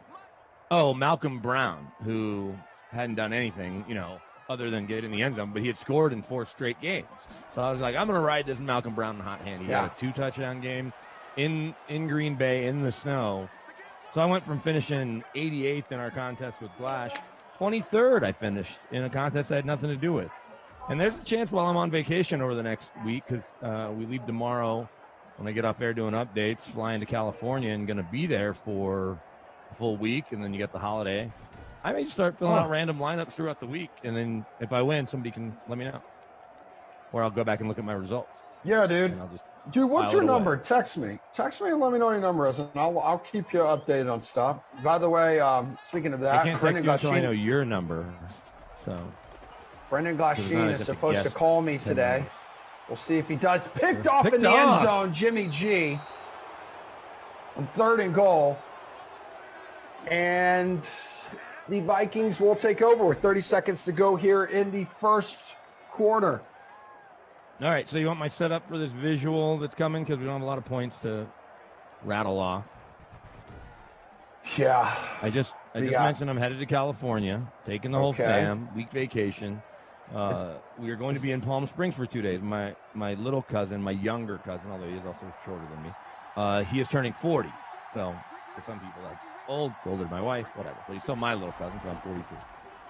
So he has a vacation property there, and he lives in LA, but has a place in Palm Springs. And the party's Palm at his house Springs is Saturday. really nice, isn't it? Isn't it like That's what I hear. super nice? I don't know if late June is the best time to go, because it's going to be like 114 versus, January, February, March. But we're going nonetheless. We're going to stay. We got to find a little nice hotel nearby, get my wife a massage. Her birthday Saturday. Got her a nice massage at the nearby JW Marriott. But the theme of this birthday party, the theme of the birthday party is Hawaiian shirts. Not theme. We'll put theme in quotes. That's Hawaiian amazing. shirts. I own 0 Hawaiian shirts. Oh. And a couple times I looked for a Jayhawks one. My wife didn't like that. I should have just pulled the trigger on those. Just do a regular Hawaiian shirt. Don't try to get all smart and fancy with it, with like a team, just don't be that guy. Like, get over it. We get it. You like sports. This is the one I came up with. I can't. It's what am I looking at? New York City images. So that's not a Subway, Hawaiian Times Square. shirt. That's not a Hawaiian shirt. There's the pictures of a city on it. Is this a Hawaiian shirt, DK Simfan? Please tell me, because I don't know. Like what quality? Like it has to have flowers, I guess. I don't know. Yeah, it's got to be like bright. It just costs $10. Flavorful. It costs $10. So this is not a big investment. But I don't know. It's obviously. Yeah. You're going to walk in there and people are going to be like, dude, it's a Hawaiian shirt party. Not like that shirt. You're going to walk in and you're going to tell everyone it's $10. People are going to be like, we know it's $10. Yeah. Like the Jayhawk ones I was going to buy were Hawaiian shirts for sure, with Jayhawks kind of mixed into the flowers, like that Bill Self might wear at the Maui Invitational, right? I did not buy those. Online, I just never pulled the trigger. Yeah. And there's no way I would find a Dallas Cowboys want to be on that. There aren't any teams I like enough. Yes, I cover all the teams in Denver, but not enough to rock their stuff at this party. And my cousin and my uncle and all them, they're from Kansas City, and the Chiefs obviously are much better than the Broncos right now. So I'm going to deal with those conversations anyway. And I don't even like the Broncos. I don't not like them, but they're the team I cover. They're not my favorite team. So just saying, I'm not giving up. We were going to do the whole thing where all of us match, adults, kids, but that was going to be a pretty penny on Amazon, and you didn't really get the kids' sizes. So, okay, you have not a single person in the chat agreeing with you that is a Hawaiian shirt. So, well, look, I bought this at 9:30 last night after getting my hair cut solo when I was out shopping, just killing time, and had to run a couple errands, and my wife had just gotten back from the work trip and was kind of decompressing. So I didn't have any collaboration on this. No, we don't. He was trying. Didn't have any collaboration. This was a solo mission. And it appears to be a failed one. Mike says no. Mo says no. Damon says it's an art shirt. Robbie Noble says not close. Tyrewood says always great deals at Ross, which I agree with. I've got some pretty funky shirts from there too. Yeah, $10. James Drake says no. Brian C says that's a punk rock shirt. Let me ask you about the Rosses. I want everyone to chime in, and you can find great bargains at Ross. That's why it's Ross Dress for Less. And I found many great bargains. Dude, hold on a second. We have literally a guy on our team, born and raised in Hawaii, who rocks Hawaiian shirts all the time. Okay. You should have picked up the phone and called Sweet Tea Fowler and said, I need help. I need style help. It is a Hawaiian t-shirt party. Hawaiian shirt party. I understand what true Hawaiian shirts are. I'm saying when I walked into Tommy Bahama yesterday at the mall, I was like, I'm not spending $90 on this damn shirt. Yeah. Oh man, here we go, baby. Look at my captain. At the 9. Most are 82 yards now on 7 carries. And there's a lot of people too who are pointing out that, man, you are just filled with excuses today. Sure. It's one of those days. I might have woken up on the wrong side of the bed, admittedly. I think it started with my 2-year-old, almost 3-year-old. He woke up on the wrong side of the bed, and that has set the tone for the household. Especially with vacation on the horizon. After 2 days in Palm Springs, we're then going down to the beach in Orange County for 5 days. But most of it denied there. Yeah. So, as I was looking for the Hawaiian shirts last night, back to the Ross question for everyone in the chat. At the Ross by your house, wherever you live, do you ever see discounted deals on any of the local teams? Because I feel like when I walk into any Ross in the Denver metro area, I find Colts T-shirts and random jerseys. You'll find a T.Y. Hilton jersey, like 8 of them. Right. Or I might see a Jags or run on some. Yes. Hey. Right. But were you in Jacksonville, mail me something last week? You said you were going to mail me something last week, or like a week before or something. You didn't do it. I never bought the House Divided. I couldn't find one that was Bills, and I couldn't customize. It gave me. So I'm not giving up on it. You got some time till that Bills game. Got the time, but when you customize it, it shows you the logos on the ad, and you click on it, and you just write the team names, which you could do with a Sharpie. It's pretty lame. So I'm not going to buy something that isn't true to what it should be. Both logos, NFL, whether they're official or stolen, but where it looks legit. So I haven't not done that. All right, so Kay Murray says, just don't wear Crocs with that shirt. Did you have plans to wear Crocs? I don't own Crocs either. Crocs, a great Colorado company. I do not own Crocs either. Here we go. 4th and goal from the 1. What are we going to do? Big stop by the Vikings defense.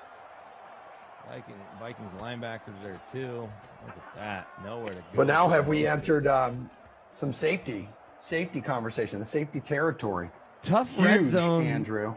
Tough red zone going today for this Niners team. Picked off, stoned. I like Kyle going for it there. Virtual Kyle. Good aggressiveness. And here comes Kirk Cousins. Still a Viking. Signed a new deal. People are like, we can't do any better. Although they did draft. Who they draft? Kellen Mond? Nobody knows anymore, man. The freak of nature says you should just wear a white blazer with no shirt underneath. Do you have a lot of hamburger meat on your chest? Or is that just Glash? No, just Glash. Do you manscape? Not on my chest. Oh, okay. I pretty much just have chest hair like kind of up above my, pectoral muscles. I don't. Let's just say those things are huge too. And no one else needs to comment on this. But as a Jewish man, if I took my shirt off, you would not confuse me with lots of other Jewish men you may have met and or seen with their shirts off. Just lucky, I guess. Where are you at in your contest? I'm probably your first. Your rebellious contest that you made. Well, again, the funny thing is that I made it before you even made yours, and 83 people made it in mine. Sure, Jan. I'm not in first. Dougie Freshy is in first. I am in 30th, so top third almost. But here, this is how we have to do it. How many fantasy points do you have versus how many do I have, and everywhere in between? Because the other day I didn't make it into Glash's contest. I would have finished 6th. I jumped into the large free contest. I would have finished 6th in Glash's exclusive contest. So I have 21.35 points, which I'm sure is more than you. I'm kidding. No, you know what, buddy? Just under 11 and a half points. But it's early, as they like to say. Lots of football. Yeah, I have under 11 and a half points. It's pretty bad. I have twice as many points as you. Yeah, I get that. I understand. But as they say, they don't hand out championships in the second quarter, do they? They do not. No, they certainly. Did you watch the basketball game just last ask night, the Falcons, by the way? What's up? Yeah, the basketball game last night. I watched a little bit. I was more dialed into that Red Sox game and stuff like that. We were trying to tape a bunch of stuff, so it wasn't too dialed in. Every time I did, though, Trae Young was doing something. Well, he only finished with 48 points, 11 assists, and 7 goals. The disrespect on the shimmy when he was out there. Like, did you see what he said? Did you see what he said post game? No. What did he say post game? They asked him. They were like, "So why did you shimmy out there?" He goes, "Well, I had enough time." And Chuck and Kenny were on one side, and Shaq was on the other about how to defend the pick and roll, and getting on Budenholzer and getting on Bobby Portis because Drew Bledsoe, Eric Bledsoe's doing all he can to fight over the screen, and then he actually gets through the screen and then just gets beat. But Portis is so far away on the pick and roll that he's not even anywhere near the play to help at all, to hedge anything. He's just standing in the paint. And so they were critical of Portis' defense, and they weren't really blaming Portis as much as they were blaming Coach Budenholzer. But either way, Portis is 8 feet away. He's well into the circle. He's not even north of the free throw line. And that gave Trae, once the screen set, and he's fighting through the Collins picks and all that. And then Trae, the disrespect on the shimmy. But 48 points is the most for a debut in a conference finals in NBA history. Okay. Is he not even 22 yet? Or he's like under 22? Or he's in that neck of it. Super young kid. Now. Yeah. He might be 22, 23 because, he played 1 year at OU.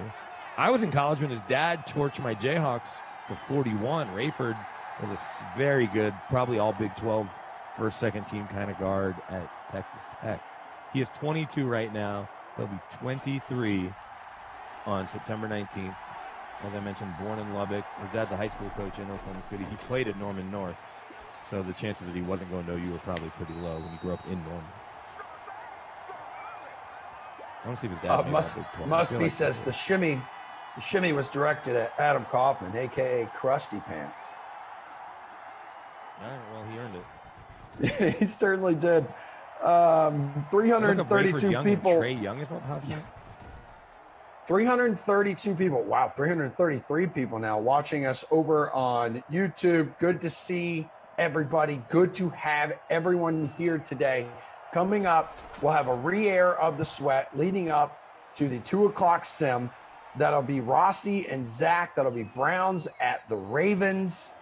Glash will arrive for the first time at 4 o'clock. He and Kenny will have Seahawks at Washington. I was right. Rayford Young, Trey's pops, second team All Big 12, both his junior and senior year. He and I are the exact same age. He was a freshman when I was a freshman, and he graduated in 2000 when I graduated. And they mentioned I'm looking at the all-time Red Raiders basketball team, where I could have only named 2 players probably. Him being, I guess, 3. Him, I'm sure Andre Emmett's on this team, and that kid that went nuts in the in Texas Tech's run to the Final Four. I know we're getting down a rabbit hole. Sorry. Not a lot We of are Texas Tech at fans. the deepest, darkest point of your rabbit hole. You don't right care now. about Texas Tech's 5 best players of all time? Who's the kid that went off in the Final Four that's on the Timberwolves now? Nobody knows, What's that kid man. from? Second Everyone and knows he 5. starts for the Timberwolves. Yeah, He's a top 5 exactly. pick. It's the Timberwolves. Remind me later. Dante Pettis. Dante Pettis with the reception. No, not Dante Pettis. No. It's not Dante Pettis. Give him a little half left. Jeez. Gonna be. And then I have a sim after I got to go to the dentist. And I have another sim. Oh, whoa! I think I'm already on wait a minute. vacation. You have to go. Are you talking about Anthony Edwards? No. Anthony Edwards played at Georgia. Exactly. Zaire I'm Smith. talking about his 2020 first-round pick. The Zaire, kid in Zaire, 2019. The Zaire 2019 Culver. Derek Culver. Derek Culver. Doesn't he? Definitely Derek Culver. Yeah. Hey, what's going on with this dentist trip? Jarrett Culver is, he's the best small forward. I've got to get a crown and back left molar. And I might get a bunch of bling in the front, like Paul Wall. So was this scheduled? This was not scheduled. You had a little bit of a tooth pain. This is not scheduled. This is now my 3rd trip. I went to, 3rd trip, is that right? Yeah, 3rd trip just for this one crown. So I had a cleaning that was then followed by a crown appointment where apparently they fit you for the crown, but they don't give you the crown, give you all this temporary cement garbage. It just kept falling out of my mouth. It was gross. Then this last time she gave me this like metal cap thing because the crown wasn't cut correctly. So she had to send it back to the lab. Thus, this is my 3rd time just to get this one crown on my back left molar. And where do you come down on the all iced out grill, Paul Wall style, and other people that have done that I can't think of? Just do it, man. Seriously. How's You know what? If you do it now, you're not going to have as much money to spend in Palm Springs next week. On this week-long extravagant Hawaiian shirt. Although they don't vacation bill you where on the you're not gonna be spot. wearing I don't know what kind of Hawaiian dentist shirts. you go to, but most dentists don't bill you on the spot. No, you get it later after you forgot about it, and then it's like a rude awakening one day. Yes, because it's very aggravating. No question. You're like, why? I have dental insurance. Why am I paying for all this? Yeah. And they're like, yeah, your insurance sucks. It's like, well, I thought it was Feels like good. this is setting up for a Robbie Gold field goal because we know how bad. Yeah. the Niners are gonna be. All right, yeah. So Chris says, it sounds like you need a better dentist. No, she doesn't work in the lab. She can't make the crown fit if they cut the wrong. If they cut it wrong. I don't know. Maybe I need a better dentist. I like my dentist.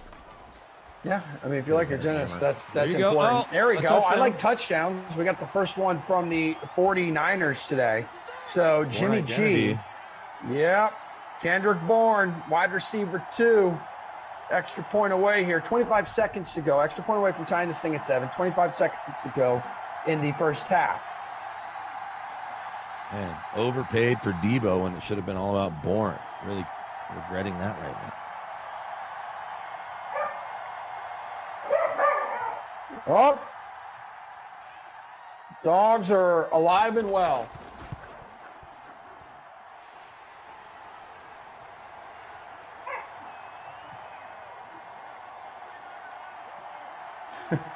We're up to 63 likes over on YouTube. If you guys and gals have a like to give, feel free to punch that button right now.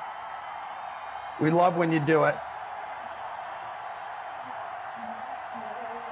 Almost 50 people hanging out with us on Twitch, twitch.tv/DraftKings. You're watching the first of 6 Madden Sims on this gorgeous dream stream today. San Francisco 7-3 entering this one. Second place in the NFC West in our Madden Sim standings as we are ripping through the upcoming schedule, new 17-game schedule. This has been and fun. then This Minnesota is a good 6-4. idea. It's a good idea. Yeah, this was my idea. 100% my idea. They listened to this. They have yet to eliminate Wild Weather Wednesday, but yes, thank you very much for recognizing that. I don't mind Wild Weather Wednesday. Here's my one tweak on this that I would offer. Oh, go ahead. When Careful. When there are night games, just make it a night game. Like if it's a Thursday night matchup. I think you and I did Browns and Broncos a couple weeks ago. It's the last time we worked together. Well, that's I a like Thursday that idea. night game. Just make it a night game. Well, that's why I said eliminate Wild Weather Wednesday while we're doing this, because we're pretending and we're acting like there's going to be weather in these games when we don't know at this point. So No, just I would argue, make it a nice day. that you just do random weather in cold weather cities and you throw in a rain in Miami, but you probably have to let people know for their life. But like maybe later in the year, sure. Yeah, what are we in, like week 12 or something? Right, you're like Buffalo. Buffalo's hosting the Dolphins December 26th. It's going to be a snow game tomorrow. Well, in the 4:00 Eastern sim. Let everybody I spend know. every Christmas there. A lot of times, past couple of years, there hasn't been snow on the ground there. So you're But again fundamentally, assuming it's that not Mother Nature. Nope, don't even try it, pal. Don't even try it.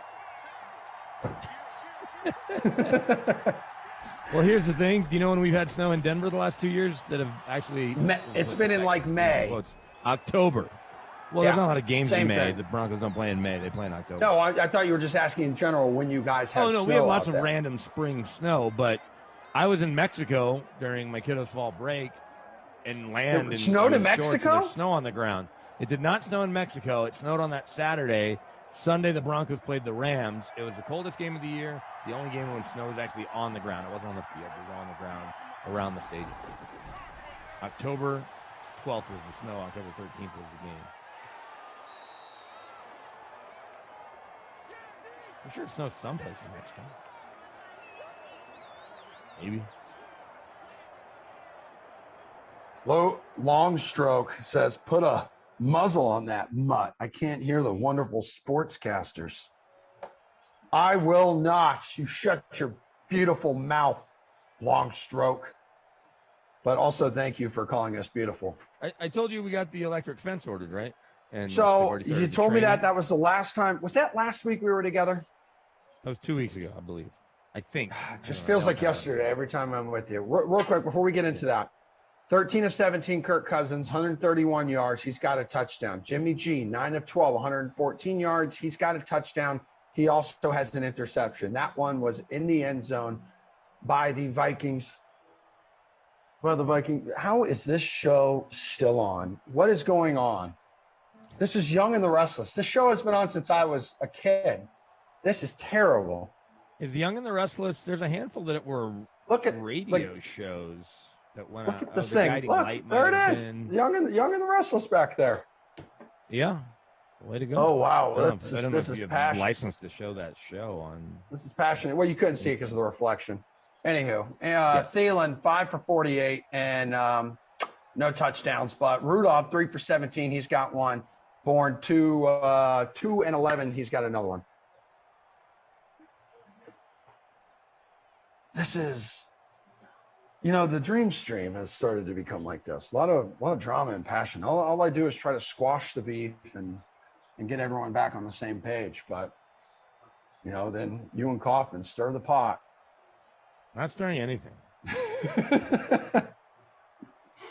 Dude, Andrew I don't L. want there to be any. I don't want What? there to be any strife. But when I have my own issue, I will bring it up. Whether it's the ridiculousness of Kenny saying he would start a team with a left tackle, not a quarterback, or you making these exclusive contests trying to keep people out.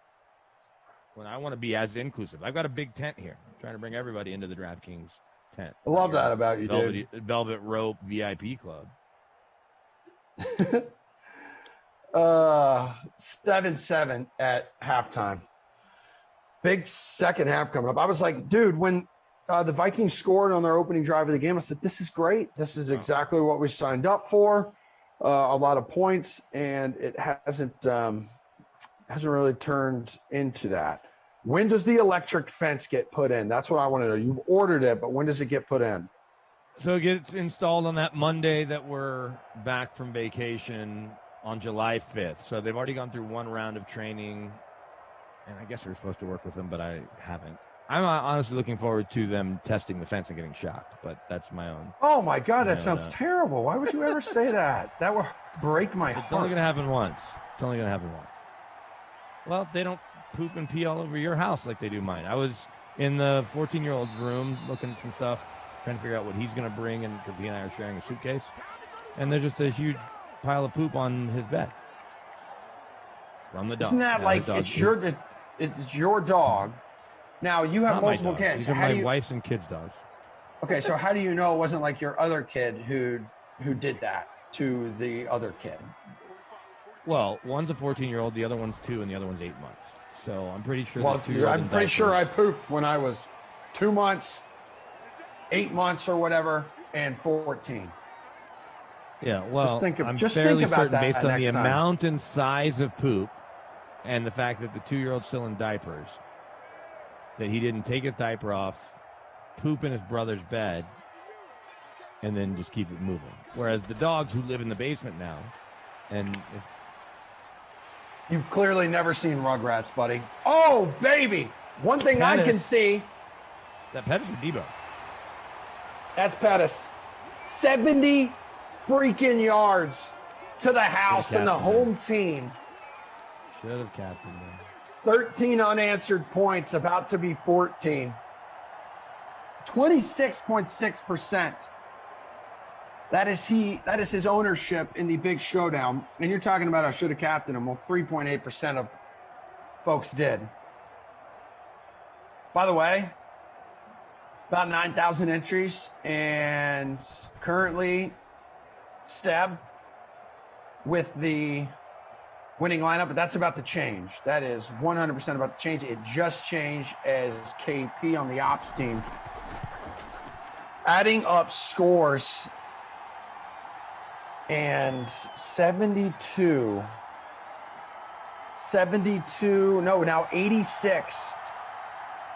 86 points. Moonbalkers. Debo's well on his way to a Babysitter Billy Award, perhaps. Okay. Pettis, by the way, also over the. What's up? Tajay Sharp, who's more owned than Debo, that costs less. I don't know. Both disappointing. Hurting my lineup, which might be somewhere around where yours is, unless you have Pettis. Let me see. Since I have him? Since you only told me 2 of the 6 players you have. No, don't even start with me. So I'm currently in the 69th spot in position. Hey, 69. In my elite Century Club contest. Very. And no, it's so Kittle, Cook. Right now, no way, dude. Right now, you want to give someone the Babysitter Billy, not my kid. I'm still single. I won't text back. Player of the game, Dalvin Cook, who has under 5 points. Yeah, he's in my lineup too. I guess I could look at him. Yes, 11.6 points. Yeah, 95% owned in my very inclusive everyone's welcome contest. He's 95% owned, 26% captain.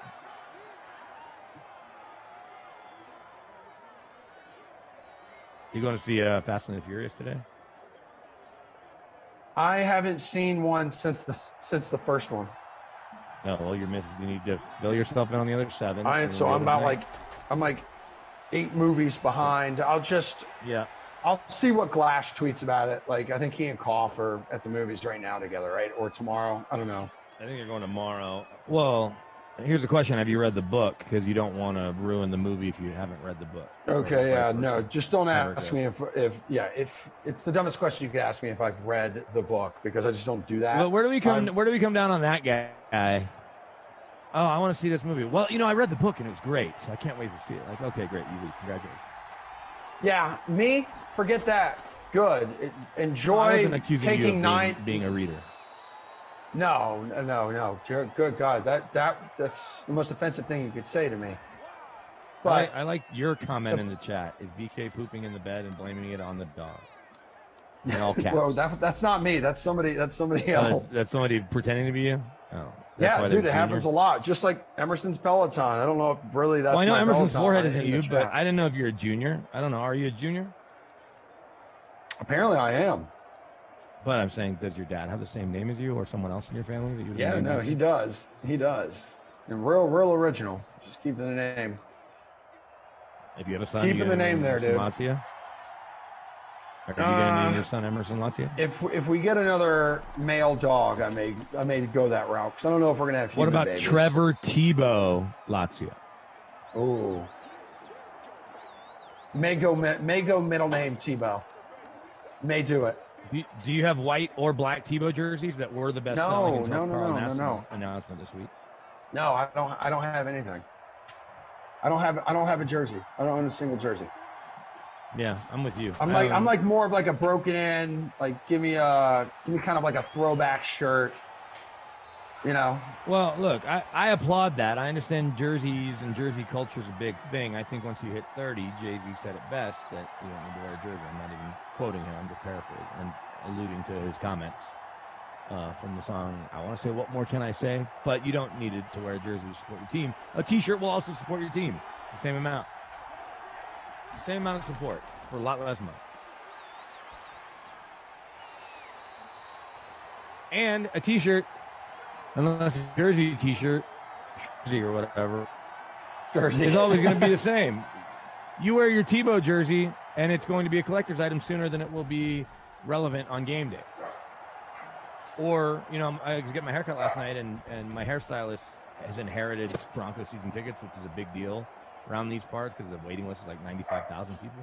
Is it? I feel like that's what the jersey Patriots should I too. get? She goes, what jersey should I get? And I go, I don't know, Von Miller's a good one, even though it may be his last year. It's like, I'd like to say Chubb, but he could be traded for one of these quarterbacks. What about an Aaron Rodgers one? I was like, just get ahead of the curve. Make an Aaron Rodgers. I was like, but you can't. I mean, Von Miller's going to be in the Ring of Fame. He's going to be a Hall of Famer. I said, who's your favorite player? Go get a Champ Bailey jersey. It will always be relevant. No one's like, oh, she's not wearing a KJ Hamler new number 1 jersey. He changed his jersey number. Like, you can't get Pat Surtain, even though cornerbacks wearing 2 will look cool. Deion Sanders is wishing he could have done that because that's what he did at practice every day. Because he was 2 at Florida State, of course. But jersey buying can be a dangerous game. Just ask all the folks that have Tom Brady jerseys in New England now that are obsolete. You might as well burn them. He's a Bucs quarterback. All he does is win Super Bowls for him. You know how they make players like pay for the leftover inventory if they change their number on their team, which right? almost no players have done, right? No players that have a lot out there have done it. But then why wouldn't they do it if a player goes to another team and spends maybe like a year or 2 with the teams? What happens if people, bought the Tom Brady jersey? Right. The last year was in New England, then he goes off. Like, shouldn't that be the same thing? There's a bunch of Tom Brady jerseys still left out there. I agree. I think how can you make guys do that? Here's where it is. Some things are in your control. Some things are out of your control. So the guys that are changing jerseys that are under contract with their current team, then you are saying, nope, I don't care that, like, let's use Derrick Henry, right? Year 2 of this huge deal. If Derrick Henry, his Twitter handle's at KingHenry2, and he, prior to Julio Jones picking the number 2, could have said, I want to switch to 2, just like I was at Alabama. There are a lot of 22 Henry jerseys, and they've made them knowing that he is going to be around there at the Titans team store and online and all that. Brady was a free agent, so if Nike kept making more and more and more, rather than waiting to see what his decision, that's on Nike, right? But I think that that's the way they look at it, that you can control changing your number under your current contract with your current team. You get traded, that's not your fault. I mean, you may have demanded it or whatever, like Jalen Ramsey, but fundamentally, the team still has to agree to do it, and so Nike and the league just incur that cost. Oh, I've got company here. Oh, hello, ladies. Hey, puppy dog. Hello. I could have my Smoochies. stupid dogs come by, but I No. already met them last week. No, you know what? They've probably run away at this point. You just don't know it yet. Well, I get a You'll call find yesterday. Or I get a text from my neighbor. Hey, your dogs are running behind our house in the green belt. And I'm like, oh. Oh my God! Control your dogs, dude. Well, there's a variable that is uncontrollable, and that is a 2-year-old that opens doors whenever and wherever he wants. And so if they're not in their crates and he is running around, and then the babysitter's here keeping an eye on him and the little girl, it's a lot sometimes because they'll just open the door and they'll just go for a jog. But it'll be a new world order come July 5th. A reckoning. The best $2,300 ever spent. Long Stroke says, get a t-shirt for that mutt that says my owners are stupid. Okay. But hey, I'll that. say that this Twitch family member did call us beautiful earlier, so I'll let this one slide. Oh, yeah, sure. Miguel 1984 says, BK, what player do you see benefiting in Tennessee from the Julio Jones trade? Well, Julio, I think, is going to benefit. Tannehill, because he goes from having yeah, obviously it's the first one. And then how about Calvin Ridley too, back in Atlanta? Yes, Calvin Ridley and Kyle Pitts. they will have more balls thrown their way because Julio is no longer there to have 160 thrown his way. But you can't say that it's going to open things up for Derrick Henry more because the offense is already predicated on Derrick Henry. It will fundamentally, I guess, but the guy's already had a 2,000-yard season. So it's more about stressing defenses. And Corey Davis, we certainly saw plenty of big plays from him in recent years, but any fantasy owner out there that has Corey Davis knows how inconsistent he's been. And one week he'll have 110 yards and a touchdown. The next week he'll have no catches or one catch. You won't get that from Julio, right? You're getting 4 or 5 catches a game and sometimes a lot more than that. So A.J. Brown is the one that might benefit to some degree too because he'll get nothing but single coverage. It's just going to be good for everybody. And I don't even know who their new play caller is. I need to go double check that. But his life got easier by Julio Jones being acquired, that's for sure. And they've had 3 offensive coordinators now in 3 years. Just wanted to know, Andrew on the 1s and 2s says that his parents' dog gets brought home by the cops or animal control at least once a week. See, we can relate. Some things are sort of out of your control. I'm not in the house. My wife was in the house. Nanny's doing the best she can. She's, trying to keep things keeping the train on the track. Yeah. Do you bring Todd Downing is a new offensive coordinator in Tennessee. Todd Downing. Do you bring the nanny with you on the trips or no? No, we have a 14-year-old. He's fine picking up the cash when we go to dinner or whatever. That was the easiest job Yeah. I had growing up, was being a babysitter. Like, Yeah. the parents would give you a boatload of cash to order like Pizza Hut or take the kid you're watching, like ride the bikes up to a pool, neighborhood pool, or I don't know, go somewhere. And then when you come back, they'll give you more money to pay you for the job. We've got a pretty good deal going with him. We're paying him $5 an hour under the table, so and I don't know if the IRS can even really intervene. But I would demand more money. his, I'm not gonna lie. He should, but he doesn't track his hours, so he's constantly getting underpaid. And I tell him, I'm like, text me your hours, write it down, text your mom, whatever. So he's constantly getting underpaid. And that is like ridiculous. Almost all 14-year-olds, terrible with his money. I'll overpay him every now and then. Like last week, he was watching the kiddos because she was out of town, or 2 weeks ago, rather. Maybe it was last week. I don't know. And he also needed to do her part of the gig where she helps clean up the house and do the dishes and help with the little one's laundry. he was going to get double the money, which you add that up pretty quickly in a day. You can make an easy $100, no problem. But he'd rather be down here with one of the little ones playing video games. Can't fault him, but also I was like, I'm not paying you extra to play video games and not clean the house. Yeah. I would strike. He's his own worst enemy financially. I was a much smarter babysitter than that. If the parents came home and gave me $5, I said, no, bro, you better give me like $40, something, not $5. Well, $5 an hour, not $5 total. So okay, but how many hours? I was closer to $10 an hour. Yeah, he could drive a harder bargain, but he's not a good negotiator and he's not good with his money. In fact, my wife didn't even pay him last week. She goes, we're going to California. We're going to be down by the beach. You're going to want to buy stupid stuff. I'm not going to let you blow it all right now on the PlayStation store. Yeah. So she held on to some of his earnings. And again, he doesn't track it. Brian C. is asking here. Yeah, there he is. Brian C. is asking, is a 16 to 18 team PPR league too deep? Yes. But you win it, you're going to feel like a champ. Yeah. Dude, I've never been in an 18 team. I've been in a couple of 16s. 16s. Oh, it's the worst. It is the worst. I prefer 10. I really do, because then the teams are all quality. You're getting a bunch of points scored. I love that. I mean, 12 maybe. 8 is too few. 14 and up is tough. 12 I don't mind. I feel like the skill involved in 12 and luck, obviously. Me too. 8 and you're like, oh, everybody has a great quarterback. We all have a good first and or second running back. 8's too few. And if I'm in 14, I'll definitely see, am I in like a league where someone may not know what they are doing? So then I'm like, okay, that's more of a 13-team league, at least in the drafting portion of it. And then like transactions. I'm creating this dynasty league that Rossi's already committed to being in. That's not going. Mostert broken. Born identity again. Born supremacy now. 2 touchdowns. Jesus Christ! It's Kendrick Bourne.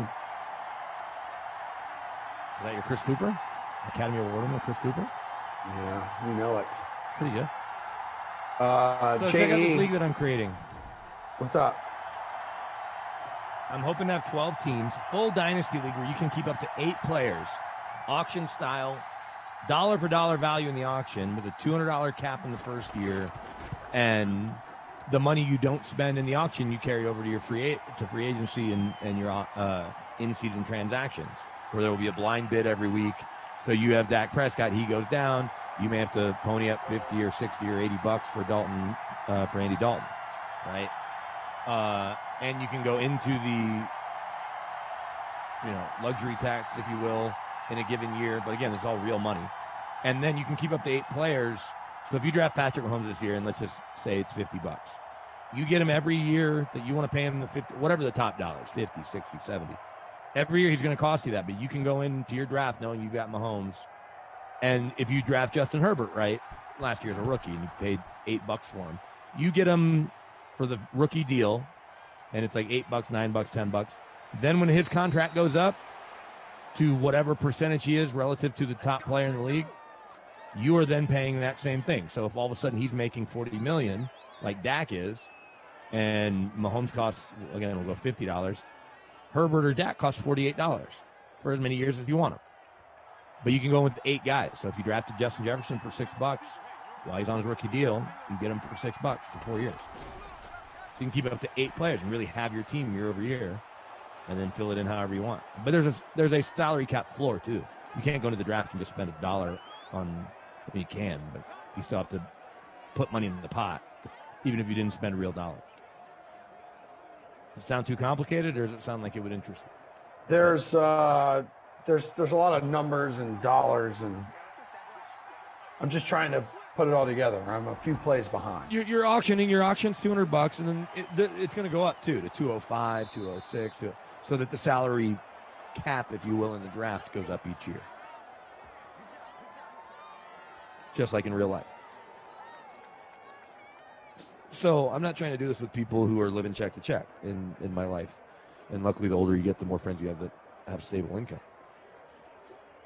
So I've got 4 or 5 people definitely in. It has to get to at least 10 teams. I don't want to do this with 8 teams. I want to do it with at least 10. I'd like to do it with 4.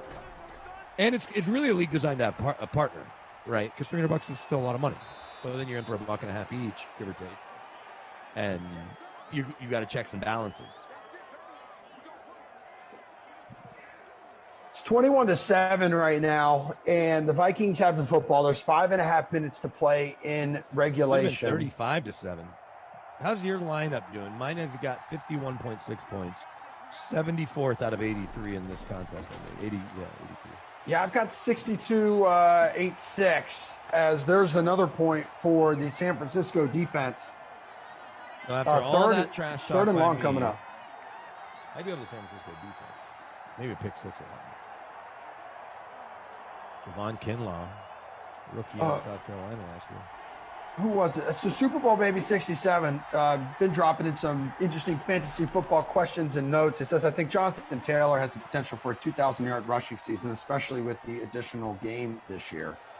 I don't disagree. And looking at a lot of fantasy rankings, like overall coming up, and I know there, as the season draws near, which training camps are 5 weeks away now, I think he's a top 10 overall selection by a lot of Who's folks. that? Sorry, I missed who you were saying. Jonathan Taylor, Colts. No. Top Colts 10 running back. Top 10 running back, top 10 player. Top 10 player. No, I'll take overall. I'll take the field. I'll say he doesn't finish in the top 10. I could be wrong. I'm not that convicted. I just like being. I remember Marlon Mack went down. It was week 1, season-ending injury. Everyone expected this kid's breakout season to come immediately. It did not. But if you held out long enough, you are 100% rewarded down the stretch with him. Finished as the RB6 on the season. Okay. It's strong, upgraded quarterback. Right? Well, we'll see with Carson Wentz. Strong offensive line. Feel like a boatload of fantasy points are coming for that guy. What do you have? Christian McCaffrey, Dalvin Cook, Derrick Henry. Speaking of Dalvin Cook, Barkley, Taylor, Chubb, Kamara, Elliott, Hill, Aaron Jones, Devontae Adams, Cam Akers, Stephon Diggs. I'm just looking at some websites here. I missed this until right now. Rick Carlisle going back to the Pacers. Yeah, we had that this morning on the Sweat. We had that around 11:30. It did. Yeah, we asked Kenny and Julian right after our NBA segment, which you'll be able to see in the rear of the Sweat coming up. We were looking at some bets and some DFS plays ahead of tonight's Suns-Clippers Game 3. And that news came down, and both of them were pretty big fans. I think this is a pretty big, smart move for Carlisle to be heading back to Indiana, where he was there, 16 years ago. If he likes money, I guess. Well, yeah, 4 years, $29 million. But it seems like a smart move for Indiana, too, according to those guys. Like, I'm this hoops expert. I knew he was there. And that same time he won the championship, those last playoff series he won. There we go. Touchdown, baby. Jefferson. We're cooking. JJ, speaking of rookies who had an incredible year last year. Acuna, back tightness last night? Come on, man. It was an anchor to my fantasy franchise. I got to put in Jesus Sanchez.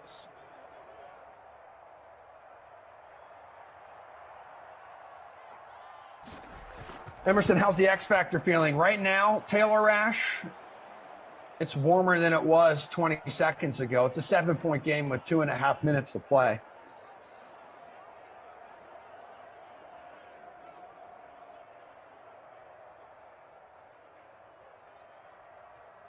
So, obviously, I want everybody to watch the Sweat, but were those guys bullish on Devin Booker?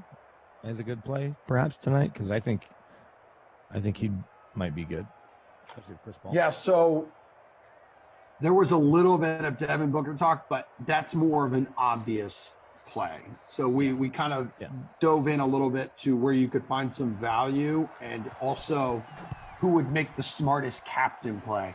So you could maybe squeeze. Yeah, I guess in. I was saying, well, because you mentioned it also for bets on DK Sportsbook. Yeah. In there, Booker seems like he could have a good night based on history.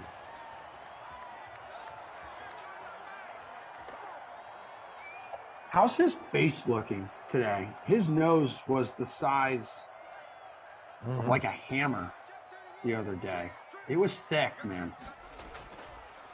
As somebody who watches every Red Sox game because they come on before your show, is there a Red Sox sleeper right now I should add to my fantasy team because one of my guys went on IL? It's about to come up or about to play or is playing and no one's really talking about. You already got is Christian Arroyo available? I know he's a little banged out. He's banged up. He's gonna avoid an IL stint, but that guy's been raking lately.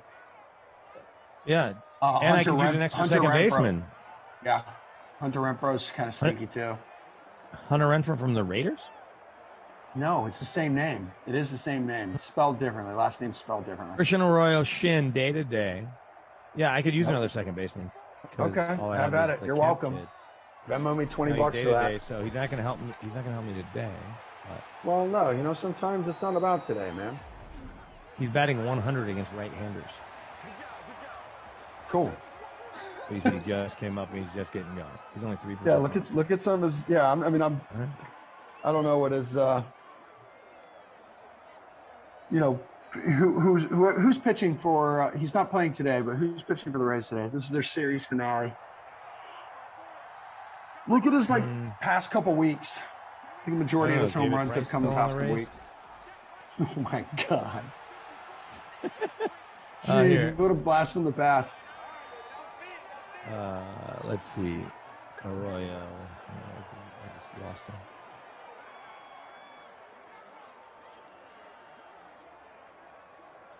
One for 3, 1 for 5, 1 for 1, 0 for 3, 1 for 4, 0 for 4, 1 for 3. So in the last, whatever.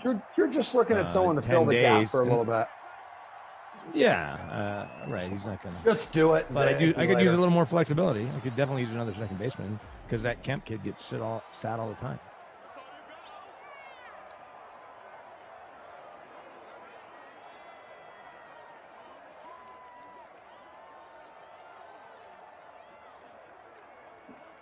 I was bummed I missed on my first baseman and the outfielder in my draft originally, or my list.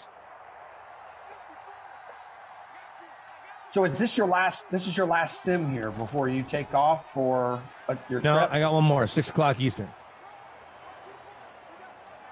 Post dental appointment.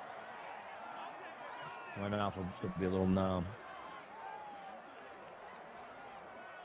Wait, call a better game. Oh yeah, 100%. It'll be the third time I've done it. The other 2 times I went, I did a sim shortly after with kind of a numb left cheek. Nobody could notice. Nope. Nobody will notice at all. And that's a first down, and that one is going to put this game away. Mostert on a tear.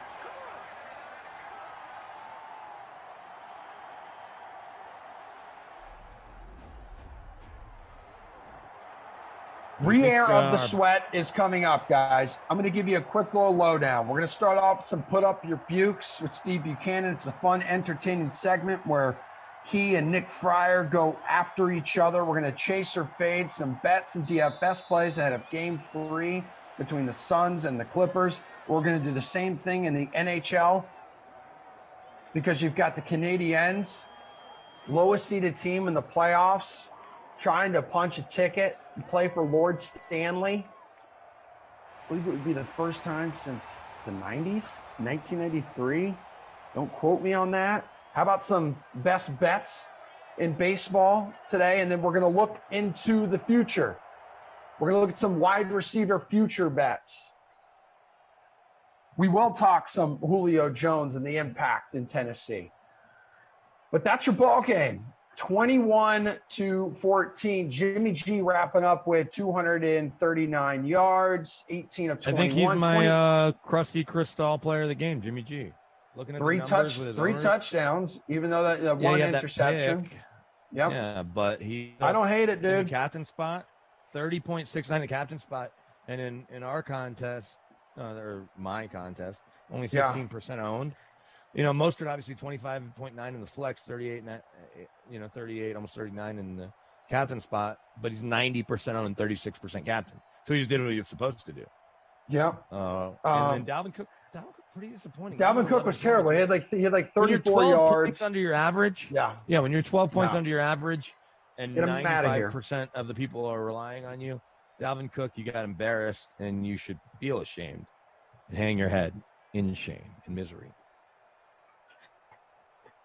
Pretty good time with the dude. Not gonna lie. Yeah. You came out. Sorry for coming in firing. Came out. No, it's okay. That's just the way you are now. I mean, these Sims will harden you. This is the way I am now. This is this. You know the what? New me. The new me. Your true colors. That's what it is. Well, do you still have the Hawaiian shirt sitting right next to you?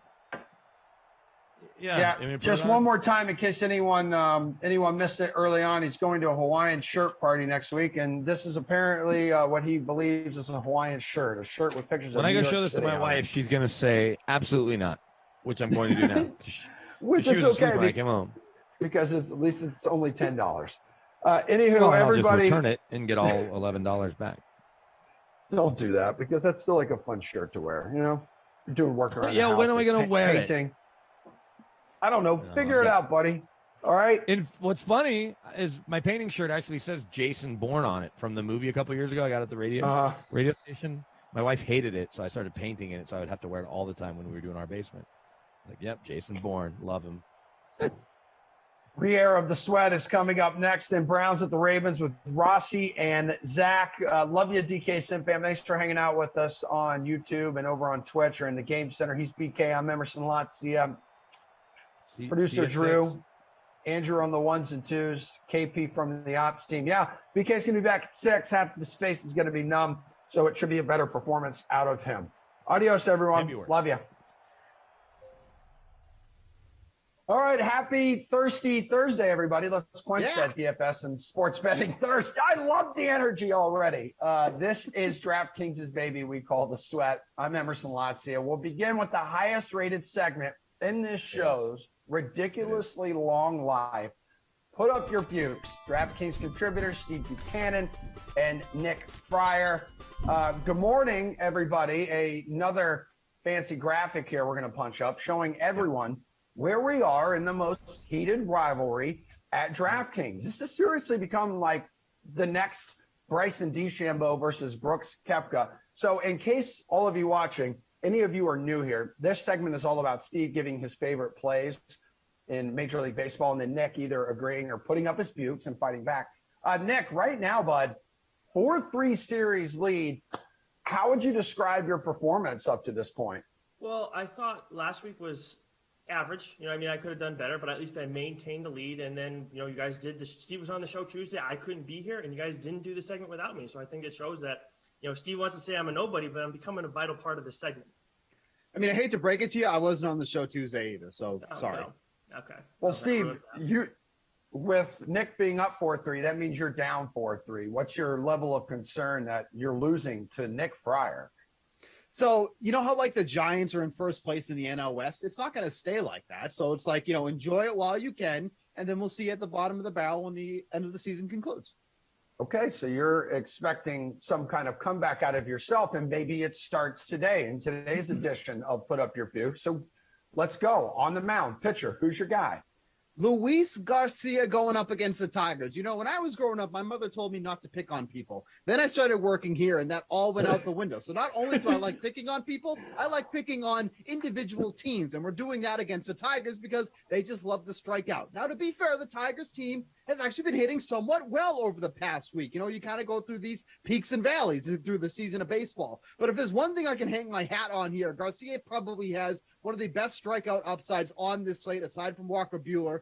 going up against the Cubs. When Garcia faced his team earlier this season, he only pitched 4 1/3 inning, but that's fine that he didn't go that long because he struck out 7 in the process and got 22 DraftKings fantasy points. He's only 8,700 tonight, which makes him the 5th most expensive pitcher on the slate. That is incorrect. That should not be that way, but I'm not going to complain. I'm going to take the savings, put him in my lineup, get that strikeout upside against the Tigers, and move on to my hitters.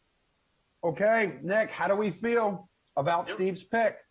This is the one pick I agree with Steve on today because there's not a lot of pitching that I like on the slate. I mean, obviously Walker Buehler is in a favorable matchup against the Cubs, but his price is sky high. Then you got Luis Garcia, who's going up against the Tigers team that Ohtani, Giolito, Cobb, and Cease all got at least 20 DK fantasy points against their last time on. This was over the past 2 weeks. You know, they're not striking out a ton against righties of late. I know Ohtani only got 5, but when you're seeing that kind of production still, and you have that offense backing you where a win is in play too against, you know, the Tigers, you can't go wrong here with taking Luis Garcia. All right, then, Steve, how does that make you feel? Actually, real quick, he actually agrees with you.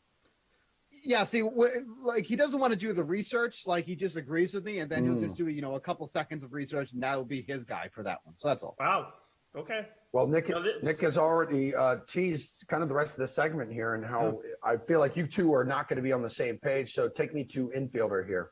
I mean, to be fair, we're not on the same page for anything in life, so that's not a big surprise. I'm happy about. But let's talk about quiet. Let's talk about Trey Mancini, who's going to be facing Anthony Everything Will Not Begin with K tonight, who is making a spot start coming up from AAA. He's kind of like, you know, the old Robbie Ray, where he'll come up, he'll strike out 6 or 7 guys, but also give up 6 or 7 runs in the process. And he hasn't been doing well when he's been pitching. He's thrown 21 innings, allowed 16 runs on 22 hits, 5 of those home runs, and 23 strikeouts. So he's got that upside, but he's going to give up a ton of production. This game has an over-under of 11 runs tonight. It is not in Coors Field. It is in Buffalo, New York, where Toronto plays right now because of all, you know, COVID, pandemic, blah, blah, blah, blah, blah.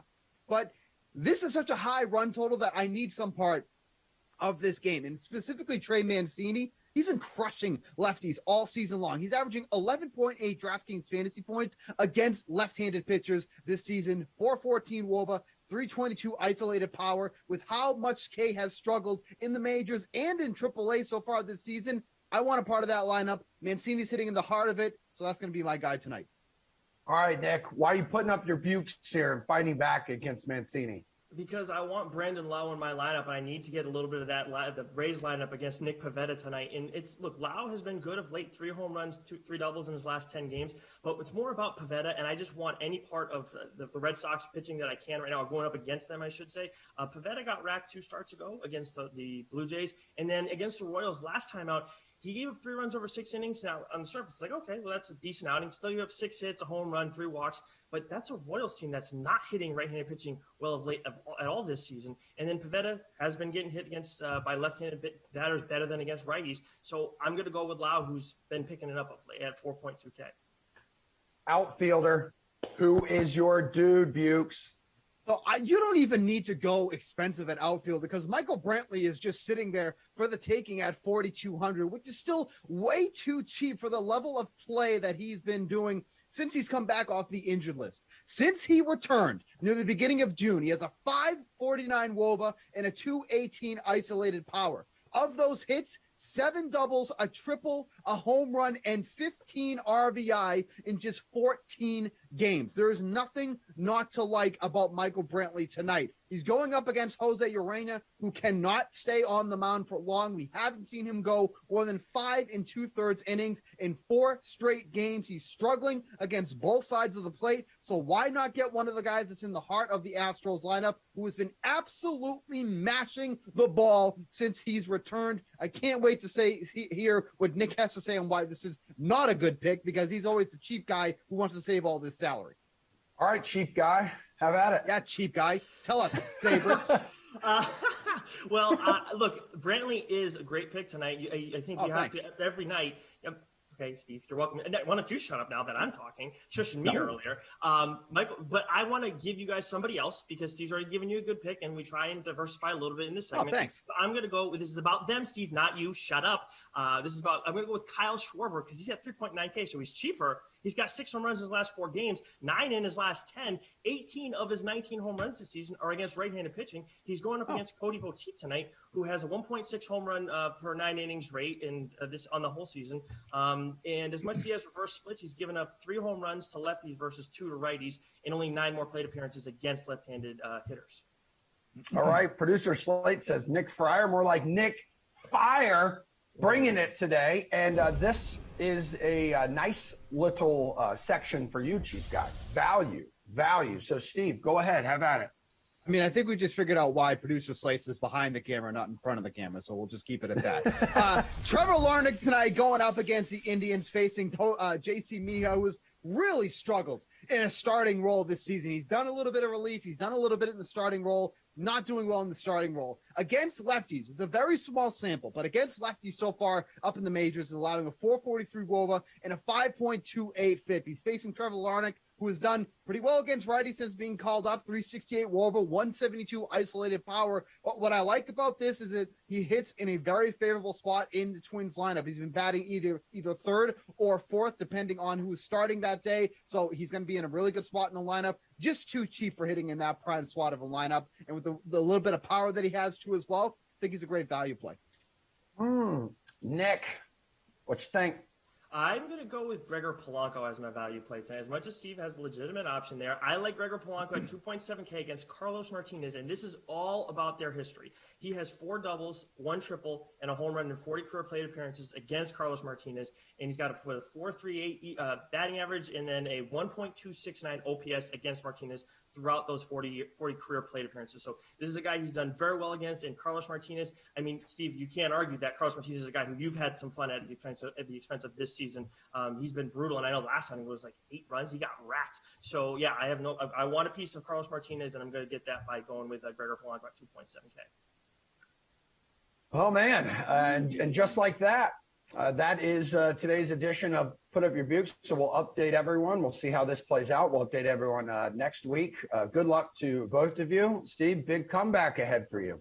So both of you hang out, or actually you can go now. Let's chase or fade some bets and fantasy plays ahead of Game 3 between the Suns and Clippers next.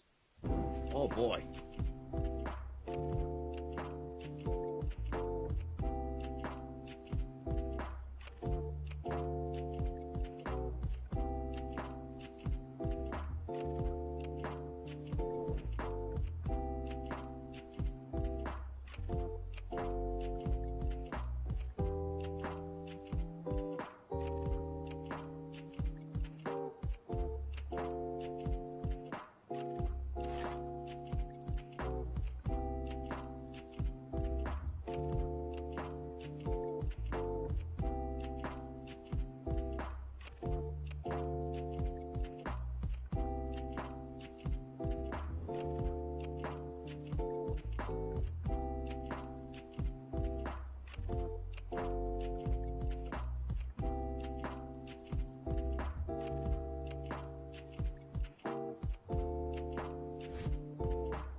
All right, everybody, welcome back. I have a favorite duo here of mine that I would like to introduce you to. It's our NBA panel today. It's DraftKings contributor Julian Edlow and Kenny Ducey.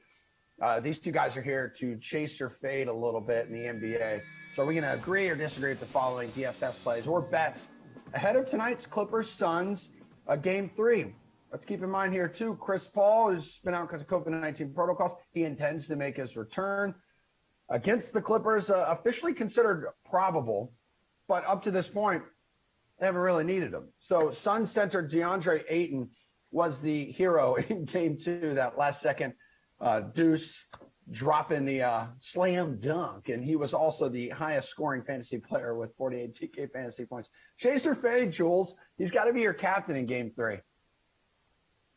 He's a little pricey to captain. I still think with Kawhi Leonard being off the floor, you want to maybe try and use some of the Clippers value that is there.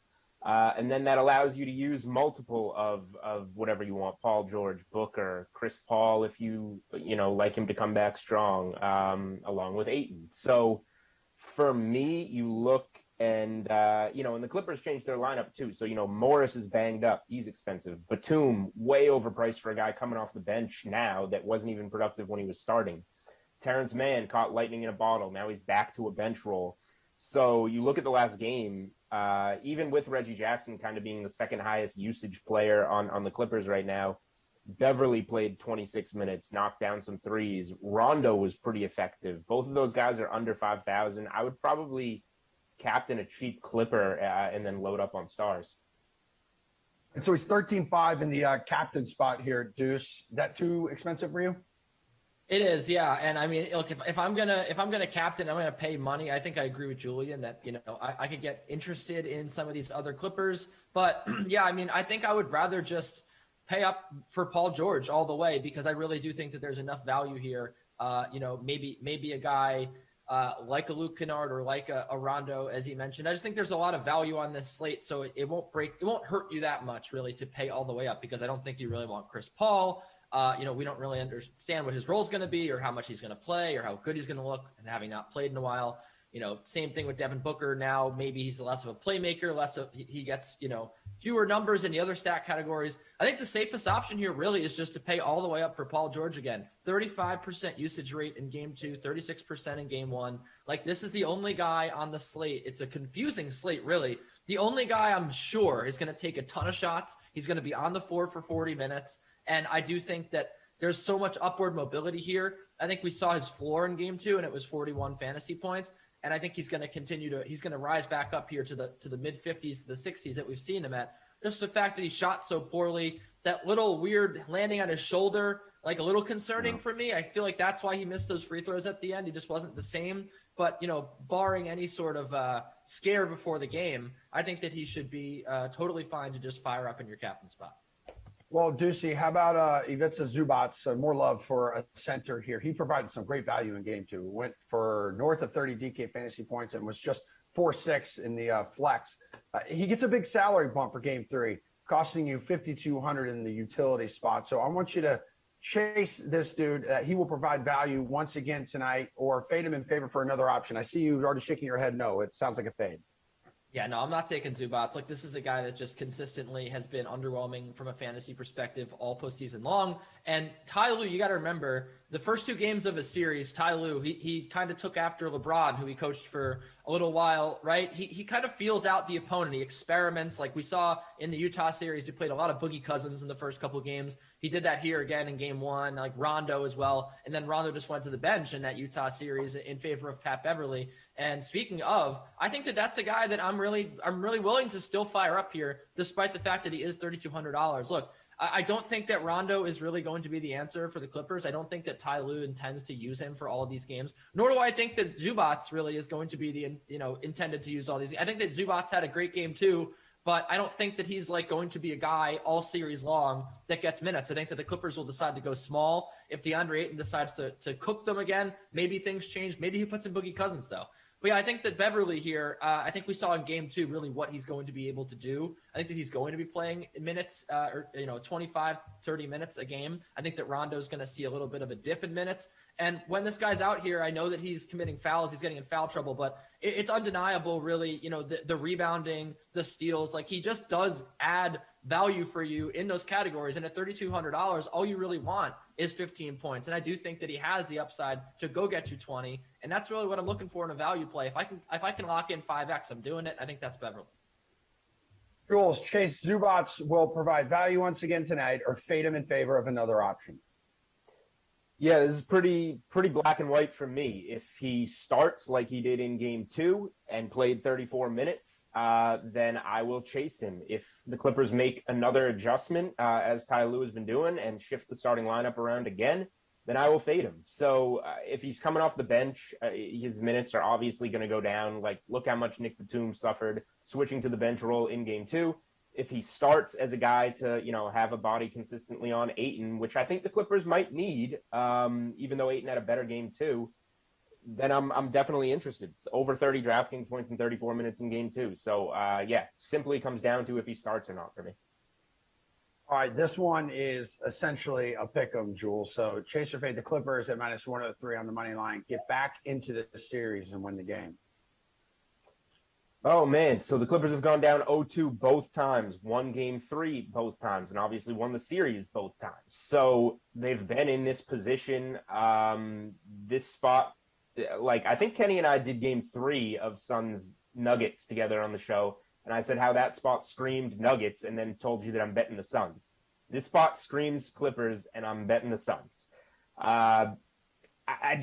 Game 2 was the one that the Clippers had to get. And if we're being honest, the officials kind of gift wrapped it for them late. All the reviews, Paul George at the line to go up 3, and then the Suns probably miss a 3 and we're 1-1 headed back to LA. The Clippers blew their chance. The Suns are going to get a spark with Chris Paul coming back. Cam Payne's going to be an even better third guard off the bench now with the confidence he's gotten in Chris Paul's absence. It feels like this should be 2-1, but it feels like it should be 2-1 after this game because the Clippers stole game 2 in Phoenix. I really like the Suns tonight, honestly. Kenny, what do you think? Chase your fade here. Yeah, we are talking about historical picks, so we were both on the Suns in that game, and they obviously won. I was on the Suns every time. I was on the Clippers to win both series, and I'm on the Clippers here. I know that it doesn't make a lot of sense, but frankly, I mean, what about this Clippers run has made any sense? They were in game 1 and game 2. They had a good chance to win both of those games, and that was without Kawhi Leonard. Now I realize, obviously, Chris Paul comes back. That's going to add a huge amount on the defensive end. That Suns defense did look like its normal self. But I'll continue to preach here that the Clippers offense, look at their efficiency rating, it's really been the same like almost every game. Like this has been probably the most consistent team in the postseason with or without Kawhi Leonard. They've just continued to do what they do. They've continued to shoot the ball. Well, yeah, they saw a little bit of a dip in game 2, 38%, still really good. This is the number 1 3-point shooting team in the regular season. And if they can shoot the 3 well all season long, why can't they do it tonight? If they can shoot the 3, they're in any game. We saw that against the Utah Jazz. The Utah Jazz, they had Donovan Mitchell, they had Rudy Gobert, they had Bogdanovich, they had all these weapons. They still fell short. The Clippers just outscored them. I think that the Clippers can do that here to the Suns, a Suns team that really all season long, their offense was hot and cold. It's hot right now. But I think that the Clippers have the ability to rise up and get hotter, and I think that they can win this game because, again, they've got Paul George. He's having his Jimmy Butler moment. He had a bad game, too, and they still almost won. Now, if he gets back to his normal self here, Chris Paul, it balances it out. I could see a world where the Clippers win this game, and I do think that they do that. I believe in Ty Lue that much. Kenny, really quick here. Give me a prop bet you're chasing. Yeah, Devin Booker under 4.5 assists. Look, he really has been under this all postseason long. Last 2 games, 11 assists, 5 assists. That's because Chris Paul was out. He was asked to be more of the facilitator, and I just don't see that happening here with Paul back. Even if he only plays limited minutes, I still think that you're really teetering on the edge here, and it's Booker under 4.5 assists. Go ahead, Jules. Yeah, I do like kind of shorting Booker in some way with Chris Paul returning. I'll look to the Clippers a little bit. I was hoping that we would maybe get something on Terrence Mann and Nick Batum, who were shifted to the bench. I liked their unders a lot in game 2, and they both cashed. So I've just been kind of waiting to the last minute, hoping those come up, and they haven't. So one other thing that I would potentially look at is Marcus Morris under 11.5 points or under on the 3-way prop. He came out kind of hot in game 2, and I thought I was going to lose that one, and then just didn't play much at the end, didn't play well early in the second half. I think the knee is a legitimate thing with him. So I'll look maybe to find some Clippers unders, and with what's available right now, it would be Marcus Morris. Also, guys, real quick, before we wrap up this segment, news just coming down. Looks like Rick Carlisle will be returning to the Pacers. Yes, some breaking news. Burp, burp, burp, burp. Feels like a big-time commitment here, reportedly 4 years, around $29 million. Jules, how do you feel about this hire and being back with the Pacers, who he had success with like a decade and a half ago? Yeah, it's a good hire. Rick Carlisle's a good coach. Indy made a huge mistake going away from Nate McMillan, who is getting the absolute most out of this Atlanta Hawks team right now and coaching out of his mind. Massive turnaround in Atlanta. To go into kind of an analytics nerd that tanked that team away. So they needed a good hire, a real basketball coach, a respected basketball coach, a guy that's been around, a guy that's won, and they got that. So big win for the Pacers, who should have a pretty good bounce back year if they can stay healthy next year. Kenny, how nice of a fit is this? Do you see it as a good fit? Yeah, I really like this fit a lot. I'm with Julian here. And look, you look at the Pacers roster, they've got a lot of young talent here. Goga Bitadze had a nice season, kind of filling in for Sabonis, who it was an all-star again. So, they have a nice little core there with Brogdon. They drafted Aaron Holiday. They're in the lottery this year. So it makes a lot of sense to sign a coach for 4 years, let Rick Carlisle implement a system there. And he did great work with the Mavericks. I really think that he's a fantastic coach. And it's one of those situations, an Andy Reid situation, where sometimes it's just time to move on. Obviously, things are fracturing in Dallas. So it's a great time to be in the coaching market. And the Pacers managed to swallow up a really good one. So I'm excited to bet some Pacers overs next year. I think they're going to really surprise some people. Maybe a playoff run is in the cards. That man saw a lot when he was with Indiana last time, including the Malice at the Palace back in 2004. Gentlemen, thanks. My hockey homies are here. Canadians and Golden Knights, Game 6. Let's get after it right after this.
All right, everybody. Big game in the NHL playoffs tonight. And here for a little bit of NHL opening faceoff, DraftKings contributor Jeff Ulrich and RotoWire's Paul Bruno.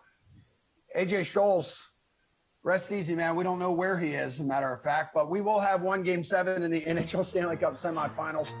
Will we get another? That's the question here. Time to talk about your favorite plays in tonight's Canadians Golden Knights Game 6. I know this is definitely painful for you, Paul. Canadian center Nick Suzuki had a 3-point effort in his team's Game 5 victory, now with a chance to eliminate the Knights at home. Do you like this man as your captain in this Game 6 showdown contest? Yeah, you can certainly make a case for him. And I know a lot of people are going to lean on Carey Price, thinking he's living rent-free in the heads of the Knights skaters. He's going to be highly owned for sure in DFS and showdown formats. So I will look elsewhere, obviously. I'm sure my colleagues are shocked. Give me Mark Stone, the Knights team leader, who's been very quiet for much of these playoffs. He's averaged a point per game in the regular season. He's doing half of that in the postseason. And boy, if the Knights are going to come off the mat, he's got to lead them. I look for him to be the highly motivated guy that he normally is, and he'll break out tonight when he's needed the most. Jeff, what do you do here? Yeah, look, I mean, when you're looking at showdown contests tonight, how is the game going to go in your head? I think there's two versions. Either Montreal wins and they get a group effort again, and Carey Price stands in his head. You just roster Carey Price in the captain and you eat that sweet shock, that Paul alluded to. I think that's fine. I think Carey Price as a captain is fine. There's tons of ways to differentiate. Lots of bottom 6 guys on Montreal that's going to be different, that's going to be lower owned. But I do like Paul's call. If you think Vegas bounces back here, they get some goals early, they get some confidence early. Mark Stone is just too good a player to keep going scoreless. I mean, this is almost getting absurd at this point. Now, again, we'll talk about who's going to win this game in a bit. But if you like the Vegas side, I absolutely love the Stone call. That's who I had pegged as well for a captain spot. Where would you recommend people find value in this showdown tonight, Jeff? Yeah, and I mentioned it. I mean, again, Montreal is really getting effort from all 4 lines, and that's pretty much why they are where they are in this series. And I like looking at their third line, Josh Anderson. He's 7,800 to put in your captain spot. He's 5,200 in the flex. And you can pair him with Jesperi Kotkaniemi at 4,400. I love that little value duo right there. Kotkaniemi, 3 points in his last 4 games. Very skilled young center. These two are playing really well together right now. Josh Anderson is a guy who's got like multiple goal upside too on a nightly basis. You can get them for very cost effective. Again, 4,400 and 5,200. So I like that little mini stack for value there tonight. Paul, value, need it. Look, sticking with Vegas, I have used Chandler Stevenson a lot in DFS play all season long because he's been underpriced as the Knights' top line center. His wingers cost much more than his $9,300 price tag in the showdown format, yet he'll skate with them all night long and get all the high leverage minutes that they see as well. If you believe in Vegas winning tonight, I think he has to fit into your lineup to help you balance your costs and contribute to the offense that they will need to come out on top. Paul, Canadians' odds were greater than plus 200 in Game 5. They pulled out the victory. Now in Game 6, rightfully are getting a little more respect here at plus 128 on the money line. Is this not tempting enough to take Montreal to end the series? Like, what are you doing? Emerson, let me just tell you and your audience, I would pick a team from Mars over the Canadians anytime. It's not in my DNA. It's not in my DNA to pick the red, white, and blue of the Habs, and I won't start that today either. They've certainly earned my respect, though, based on the way they're playing in this series. We've marveled at how they've imposed their relentless checking style on their foes, and they've got that crazy play from Carey Price so far. All that said, the plus 128 at home means still that a lot of people can't or won't believe that they win the series. Count me among them. This is Game 7 for Montreal tonight. I look for Vegas to play their best game and take back control of the set, so I pivot to the 185, giving up a goal and a half on the puck line instead. It feels even dirtier and weirder around here when I'm on Twitter seeing Bruins fans who are actually rooting for Montreal in this series. Jeff, what do? You like to attack this money line? Well, okay, look, I mean, I will, as the only person who picked Montreal, I think, to win in Game 5, I mean, I will pick them again here. We have just continually, and look, included in me, I think I said Vegas is going to win this series in 5 games. We've continually disrespect the Canadians. The Canadians of Montreal since the beginning of we started to do this. I'm just done doing it, quite frankly. This is a disrespectful line. The last 3 games have gone to OT and been decided by 1, and now Montreal deserves to be underdogs at home. Why? Vegas is the one. They can't even decide on a goalie right now, Vegas. Montreal does not deserve to be the underdogs here. They probably should be the favorites, if we're being honest, if we're just looking at how the series has gone. Now, we can go a little bit further. If you do like Vegas and think they bounce back, like Paul, I would prefer going to the alternate puck line there and picking them at like -1 or -2, because if they do get some goals early and Mark Stone and Pacioretty get off the mat, this could snowball. You could see maybe a 5-1 win. So again, you like the Vegas side tonight. I would really go diving into that alternate puck lines on the DraftKings Sportsbook. Again, you can find it there. They're plus 123, -1 to cover the -1, plus 285 to cover the -2. But I'm just going to take the Canadians and stop underestimating this team. Paul, it is time now for your favorite part of the show. I would love it if you could hit us with those sweet, sweaty prop bets. It's also my favorite for sure, no question, because I've enjoyed an unprecedented run of success. I extended it last night with one of my calls too. You are so perfect in my eyes. Talk to my wife, will you? I need the help. Okay, will do. While I think the Knights hope to win tonight, their hopes hinge on the top line imposing themselves. I've said that Mark Stone is the guy for me this evening. I look for him to score 2 points and pay off at plus 375. I'll even give you a Montreal prop as well for a bonus. Nick Suzuki is probably the guy that impressed me most of this team. He's mature beyond his years, and boy, you got to think Vegas is wondering about that trade for Pacioretty a couple of years ago, even though he's central to their team's success. I expect Suzuki to score a goal tonight, and that pays off at plus 235. Okay, Jeff, do that thing we like. Yeah, look, I do like the Stone props as well. I'm definitely on Paul with that. I mean, again, you have to buy these guys when they're kind of, nobody wants to get on them. I mean, minus 125 just to score 1 point from Mark Stone. I think you could just go there. Obviously, scoring a goal and taking him to score 2 points. I think that is on the table. Again, Montreal's no lock here. I like them tonight, but if Vegas wins this game, like Mark Stone, He's probably going to get on the score sheet here. It's just too long of a drought here for such a quality player. If you're looking for a bit of a longer prop, I do like Josh Anderson, like I mentioned before. His prop to score a goal is plus 330. I think that's very fair. And again, we've got Montreal at home, the side I like. And again, this is how they win games. They get contributions from that bottom six kind of those grinder lines, which really do contribute. Josh Anderson, he's pretty much a goal or nothing guy. I mean, he's not going to get like garbage assists. So I really do like taking his goal prop there. It's very big, a plus 330. Back to the diamond we go. I appreciate it, guys. We will cover all of the sports betting bases with Eric and Garion coming up.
Back to baseball we go, everybody. Hello, DraftKings contributor Garion Thorne. Hello, RotoWire's Eric Halterman. We have you here to cover the bases. Share with me and the millions at home watching your favorite bets in the following categories on tonight's main Major League Baseball slate. Gare Bear, first base, your favorite run line or money line?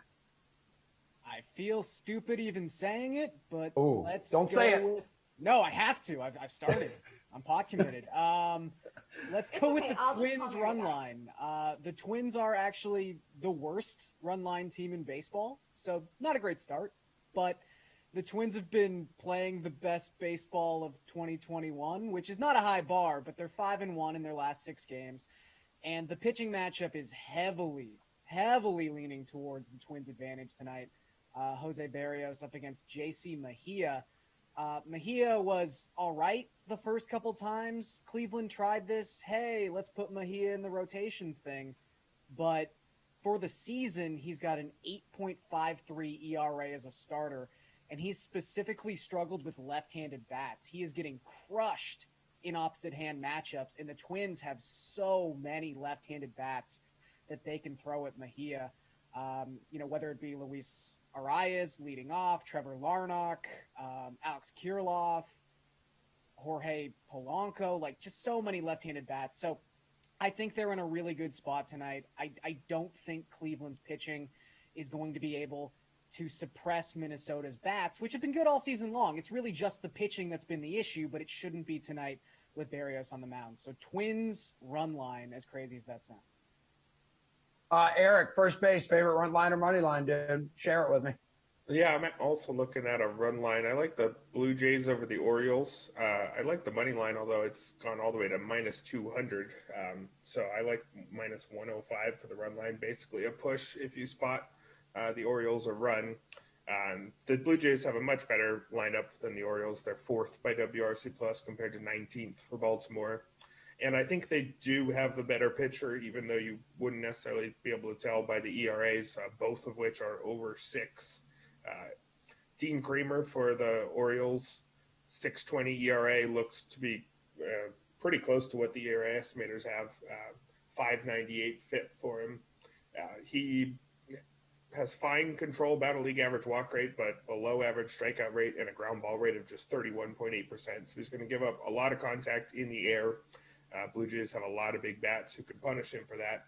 Anthony Kay on the other side, 6.43 ERA, but most of the ERA estimators have him in the low 4s. He's not a great pitcher, but that's a completely fine back-end starter. Strikeout rate of 24.5% is right around slightly above league average. Walks a few too many guys, but 10.6% walk rate isn't anything terrible. And then he keeps the ball on the ground well, 50% ground ball rate. So far, he's given up way too many homers, but that seems to be mostly due to a 35.7% homer per fly ball rate. Pitchers own some of that number, but they really don't own all of it.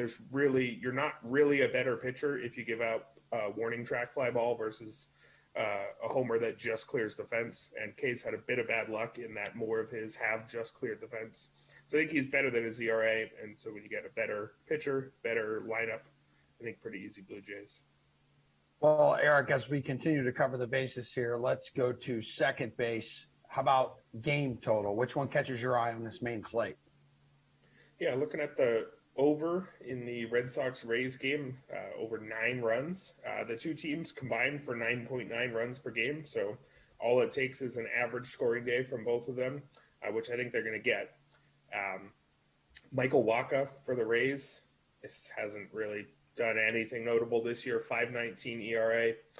Some of the ERA estimators are better than that. Some of them are worse. His expected ERA of 6.70 is especially scary.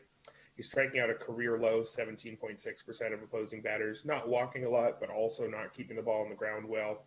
The Red Sox have plenty of big bats who can punish him for that. And Nick Pivetta on the other side, I'm willing to believe that this is the best Nick Pivetta we've seen, probably, but that's still nothing too special. ERA in the low 4s. He is striking out plenty of guys, 27%. But he's walking a ton at 11.3% walk rate and not keeping the ball on the ground well. And also over his last 6 starts, he's got an ERA up near 6. So even if this is, Nick Pivetta, legitimate back-end starter, he's facing a good lineup in the Rays. 2 good lineups here, 2 mediocre at best pitchers. So I think you get a lot more than 9 runs. All right, Gary, and game total. Yeah, I'm actually going to take an under. I don't think unders are going to be too prevalent on tonight's slate, considering there's like 3 actual major league caliber pitchers taking the mound. But this game between St. Louis and Pittsburgh is just kind of strange. The total's set at 8.5. I'm not going to sit here and defend Carlos Martinez. I'm not going to sit here and defend Chad Kuhl. However, these two offenses have been putrid in the month of June. They are 27th and 29th, respectively, in WRC+. They are 28th and 29th in isolated power. I just don't see how these two lineups can produce enough runs where this game goes over. I know both pitchers have been bad. Carlos Martinez specifically has a 16 ERA in the month of June, but these are 2 bad lineups, and I don't think they get there. All right, gentlemen, running a little tight on time. Just pick up that pace just a wee bit as we get to the hot corner. A pitcher prop. Come on, Gare Bear. Give it to me. I'll take Walker Buehler to go over 7.5 strikeouts against the Cubs. In the month of June, the Cubs lead baseball in strikeout rate, swinging strike rate, called plus swinging strike rate. And Buehler, though he had a rough start to the season, actually has a 27% strikeout rate if you take out his first 3 starts of 2021. So I think he gets to this number. Eric, how about you? First thing I look at with pitcher props is who's facing the Tigers, because they strike out more than any other team in the league. And tonight that would be Luis Garcia. His strikeout prop is set at 6.5, and you actually get plus odds on that, plus 124, which is a surprise. He's hit that over in half of his outings this season, and he's facing the easiest possible opponent for racking up strikeouts. So I think I do not understand why you get plus odds with that one. Big E, we're crossing the plate, dude. Home plate, hitter prop. Ooh, I need this. I always like a Vlad Jr. homer hitter prop. That's at plus 330 right now, which means you'll hit it if he homers in, comes out to 23.3% of his games. So somewhere between 1 out of every 4 and 1 out of every 5 games. And so far in the month of June, he's homered in 7 of 20 games, so 35%. So if you've got those odds every single day in June, you'd be up big. And I think he's going to have a above average likelihood of hitting a homer against a guy like Dean Kramer, who isn't very good overall and is particularly bad at keeping the ball on the ground. I don't think this Blue Jays fan has an issue with that prop. What's your hitter prop, Gare?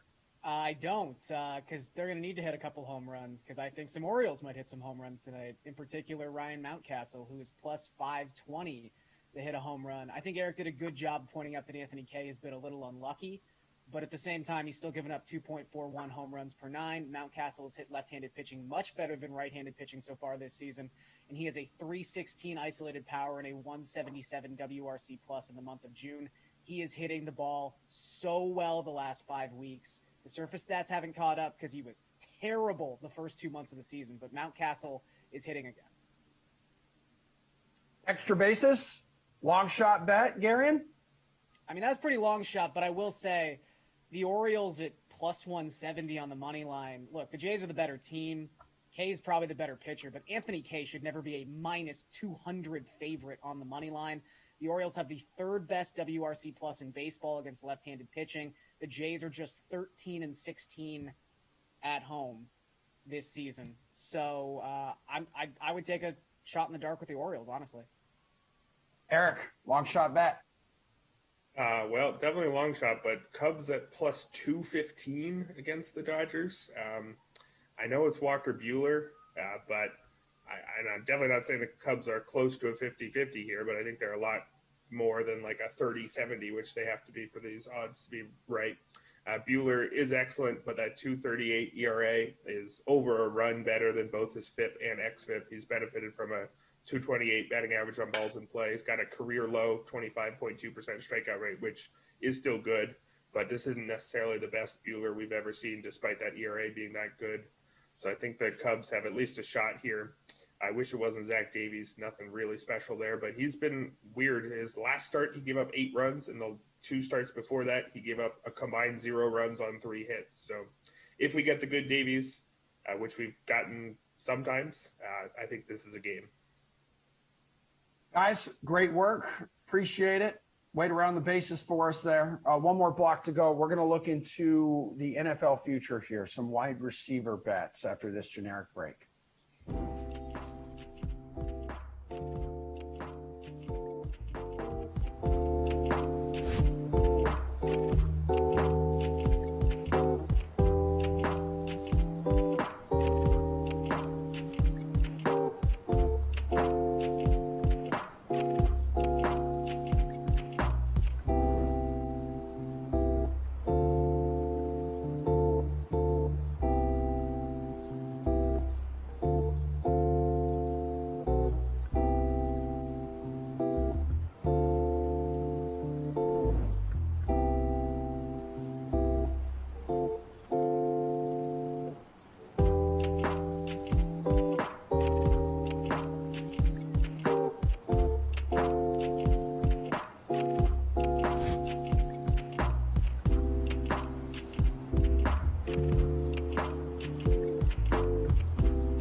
Welcome in. Hey, you.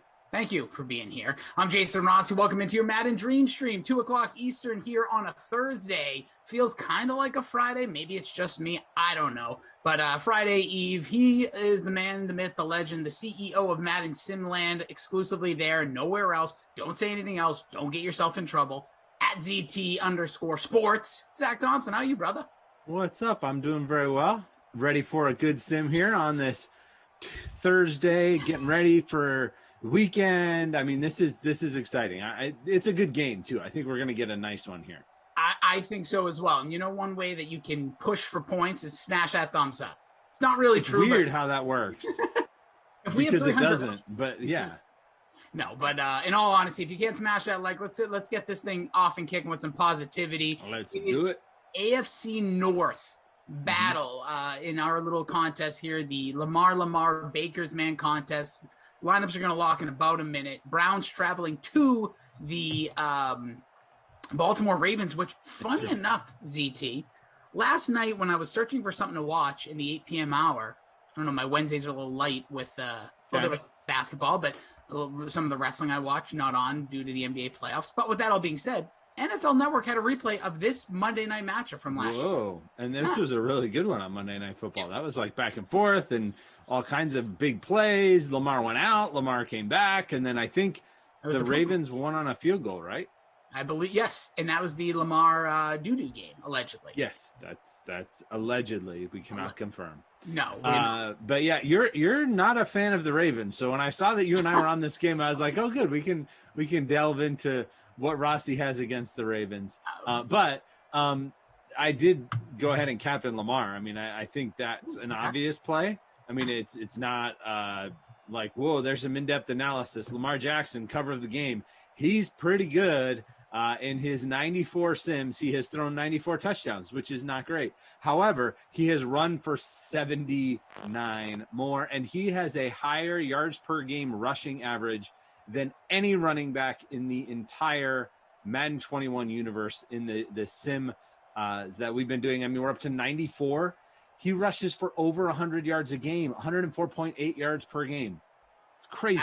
That's good numbers there. So what's the rest of the lineup look like for you? Lamar? Yeah, so I've got Lamar in the captain spot, which obviously, I mean, that does mean you've got to be a little bit careful with money in other spots. So what I ended up doing was there were a couple really cheap plays that I liked a lot. So I went Lamar in the captain spot. Then I felt like J.K. Dobbins and Miles Boykin, both extremely, extremely cheap. Dobbins, the third down back, Boykin, the wide receiver 3. They get involved. They're both under 3K. So I went with those two guys. And then Justin Tucker, who gives you, again, I knew I was on this with you. So kickers are kind of your thing. He's averaging over 6 points a game. And at 4K, I felt like he was a good buy. So I got him. And that left me enough salary to spend all the way up and get Baker and OBJ. So I've got Jackson, Mayfield, OBJ, and then Tucker, Dobbins, Boykin. Kind of 3 really expensive guys and 3 really cheap guys. Yeah, the cheapos. You got to get him in there. I have Lamar, did not captain him because I'm going to try a strategy. We'll see if it works out. A guy not in your lineup, so this will determine at least between our little mini head-to-head. I went Jarvis Landry in the captain spot. All right. I like that play. I teamed him up with Baker and Nick Chubb, so expecting a lot of good offense. I also have David Njoku because I only literally had enough money to roster him at the end of this build. Tight end too, yep. We'll see. Vulture, you know I have a Vulture X Factor. And then I also went with Lamar Jackson and J.K. Dobbins, same as you. So I had to go real cheap there at the bottom with both quarterbacks. So we're going to so you have both quarterbacks and you have Landry as your captain as we see Lamar Jackson taking off first play from scrimmage, picking up 7 yards. I did mention 105 rushing yards a game. That is insane. It's insane. He had one game, I don't know if you were on it or you saw it or heard about it. He had one game against the Lions where he totaled over 300 rushing yards. It was me, baby. It was me and Moose right before Thanksgiving. It was wild. It was one of the wildest games we'd watched. We were just screaming the whole time. Nothing but open field in front of him. He's been over 200 yards rushing a couple times as well. So 307 yards in that one. In a flex spot in that game, 62.18% or 62.18 points, which is crazy. His percentage of ownership, which is what I was going to there and got ahead of myself. 87.8% owned in the free showdown, captained in 45% of lineups. The guy Dobbins, which is insane. So now it's Ingram again. Yeah, that is insane. High numbers, people really feeling it. Let's give a shout out to our chat here, both sides. We got y'all on the Twitch. We see Germ, Heavy Kevy, Care Bear, and those silently watching as well on Twitch and Game Center, YouTube. We got the Freak dropping the great energy in the commentary. Appreciate you, Freak. Smash that thumbs up. Thomas Perez says, I also captained Landry. Kyle asking when's BP on today. Let's get this out of the way. Our guy Glash will be on today multiple times. You have Glash next with Kenny. Oh boy. There you go. Glash will be with Kenny on the slate too. They're going to be breaking down tonight's Game 3 matchup between the Suns and the Clippers with Chris Paul back in action. Yeah, CP3. Yeah, baby. Then he could be CP3-0. Ooh, C3PO. Something. And then Glash will be on tonight, Man After Dark, with Moose. Which, by the way, great job the other night. You and Moose did not know that was your first time working together. Would have never known. Yeah. No, Great. that was fun. I had not worked with him before. Just he does nighttime stuff. I do daytime stuff. We've passed the baton back and forth multiple times, but never got to sit in the same sim, and it was fun. It was a good time. That's honestly shocking because you're both day one guys.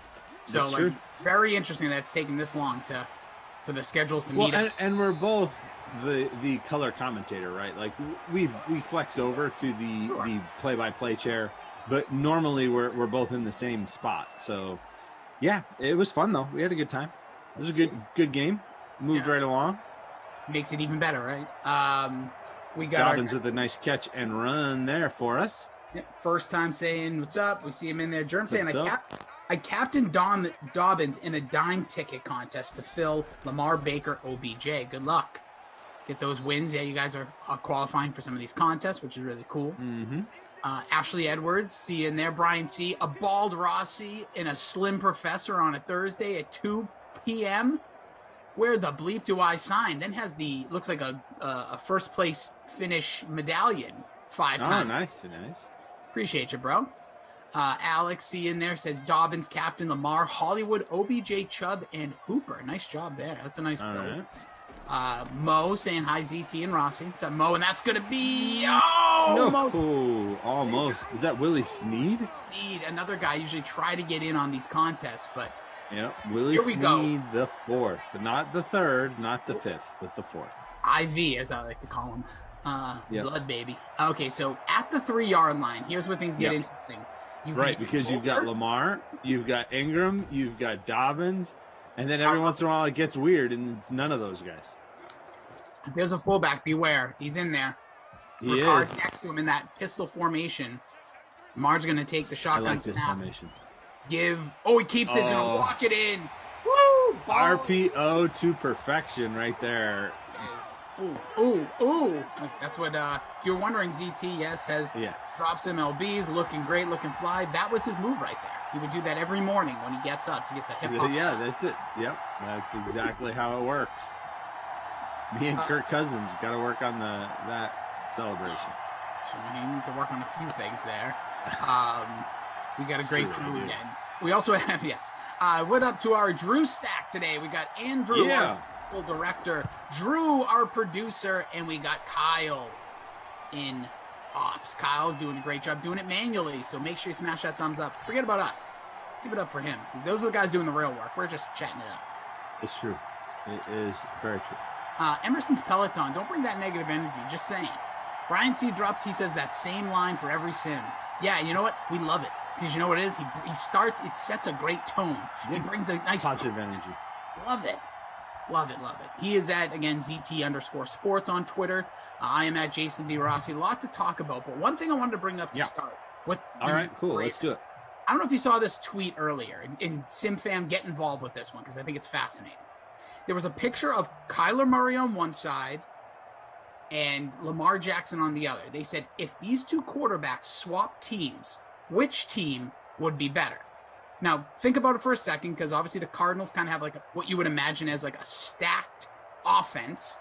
For a passer, we'll just say. Running game can be dicey. And then you have the Ravens, which I don't know what to expect really out of the whole entire offense, but Lamar kind of is that.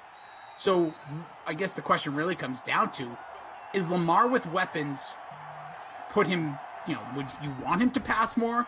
Or, offensive line for the Ravens, I think excels a little bit over that Cardinals. But what do you guys think? Drop it in the chat. Would the Cardinals be better with Lamar, or the Ravens be better with Kyler? I just found it fascinating. ZT, your thoughts as we get this Browns opening drive? I think the Cardinals would be better with Lamar. I think Lamar is what Kyler Murray could be if he continues to progress. I think Kyler could actually be a better passer long term, but we've never seen Lamar Jackson with DeAndre Hopkins. We've never seen Lamar Jackson with any receiver like that. So I would be very interested in seeing that, and I think he would have a chance to be even better. I would take the Cardinals. I would take the Cardinals with either one, to be honest. Okay. Just because I think they've got a much better system around the quarterback, whether that be Kyler or Lamar. I think they've got better weapons, and I think their defense is coming along, right? With J.J. Watt, who was still pretty good last year, Chandler Jones coming back from an injury. They've got some nice pieces, some young pieces there. I do think. Allegedly. Okay. Holding out right now, right? Like, we'll see. I think so, yeah. I think that defense should improve. I will say, though, that's a really tough division. That NFC West is brutal. So that's going to be it. It will be a challenge for the Cardinals to make the wild card. If I had to pick one team to make the playoffs, I would take the Ravens because I think they have an easier path to the playoffs. Because that division that the Cardinals are in is brutal, because the 49ers are going to be healthy, or at least healthier. And I don't know if they're going to go to Trey Lance or if they're going to end up going Jimmy G all season, but either way, they're going to be a much better team. Rams, obviously, we've talked about them a ton. We see Browns going to punt their first possession here. But it's a tough division, and I think that as a result, I would take the Ravens to make the playoffs, plus they've been there. But if I had to take either team, like take the quarterback off the table, just the pieces around them, I would take Arizona. Okay, mostly agree with that. I'll go to the chat first. So Care Bear says any team would be better with Lamar as quarterback. He makes a good halfback though. Lamar can't throw to save his life. I don't know if I would say that. I would assume if he knew his life was on the line, he would do it. We also see Base Pops says over on YouTube says Lamar anywhere would juice up any offense. All about the W's. See what else. Kyler with Harbaugh's coaching would be better than Lamar with Cliff's quote unquote coaching, says JC. Yeah, I'm oddly I'd be interested to see Kyler more, because I think seeing the way, he actually can deliver the ball when his shoulder's healthy, which we didn't really get second half of last year when that team kind of hit the skids a little bit there as we get a first down pass. Snead again? Look at this guy. It's Andrews. That's what I meant. Andrews. No, you were right. You were right. That's what happens when I get You were right. Clip that, please. No kidding. But I really do think that Lamar Jackson, I think, still has so much room to grow. We also have to I definitely underestimate him. He was the MVP, and it wasn't all on the ground. He did deliver passes in big moments during that, was it now 2 seasons ago? That's why he also was the cover child. Too, right. And it's important to remember last year, while he was good, right? He wasn't as good as the year before, but part of that was he had COVID, right? And they had that weird, couple weeks where their schedule was all off, and great point. And then they rallied towards the end of the season, but during the middle of the season, there was a stretch there where he was definitely impacted by both his own health and just his team's health and lack of practice and those kind of things. So I think, not that we give him a pass for last year, but at least we can say if he's healthy and back, that should enable him to be better this year and hopefully return to that MVP level once again. So we see a nice catch there by, I believe it was Dobbins, setting up 3rd and 1. I thought Dobbins or Brown. It was Dobbins. Second catch there. So yeah, I just think it's fascinating just seeing some of the reaction I saw on these Twitter comments.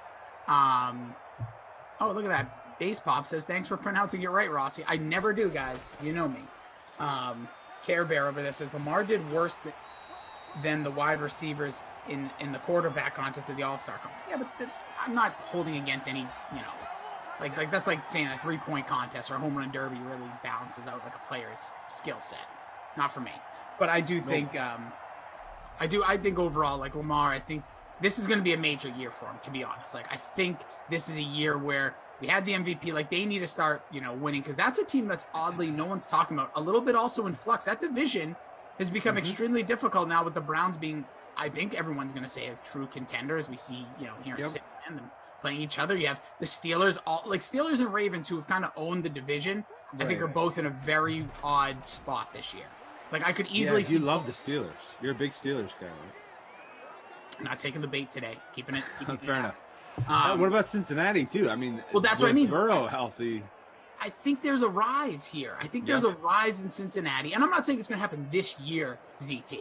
But I think overall, like if Jamar Chase is the dude that you're taking in the 4th position, like can be a All-Pro style receiver within the next 2 years. There's the Mandrews. There he goes, big man, big fella. Oh, we got the Drewinator then. We have the Drew stack in production. Add another big beefy patty of Drew, and now we got the Drewinator right here with Andrews. It counts.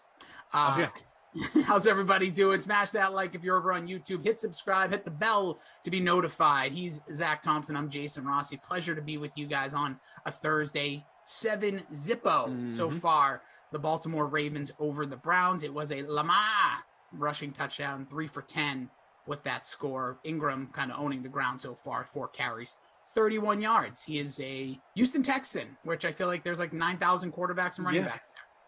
Exactly. Yeah, I think they're going to use a different running back every week. I think that's the plan. By the way, cheers, everybody. Drink your water. Yes. Ooh, nice mug. Yes. I was going to say Baker Mayfield, 0 yards, 0.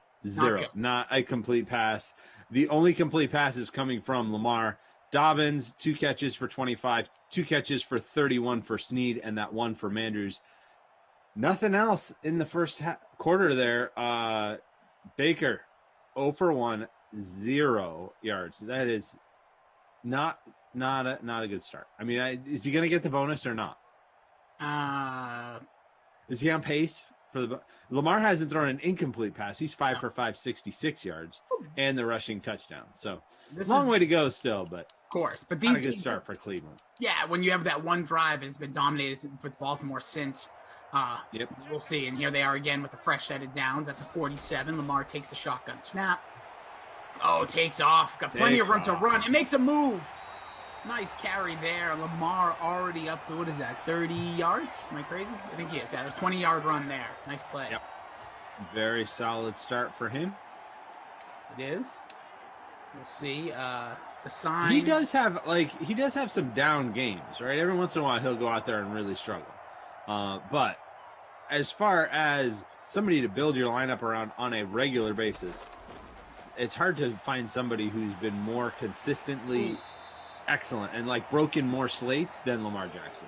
And obviously part of that is, I mean, he's on the cover of the game, right? So Madden wanted him to be good. So I do think it'll be interesting to see, and this is something we've talked about as we saw the cover athletes for the game coming up with Mahomes and Brady, if it's going to kind of tilt back towards pass first QBs as the best players in Madden.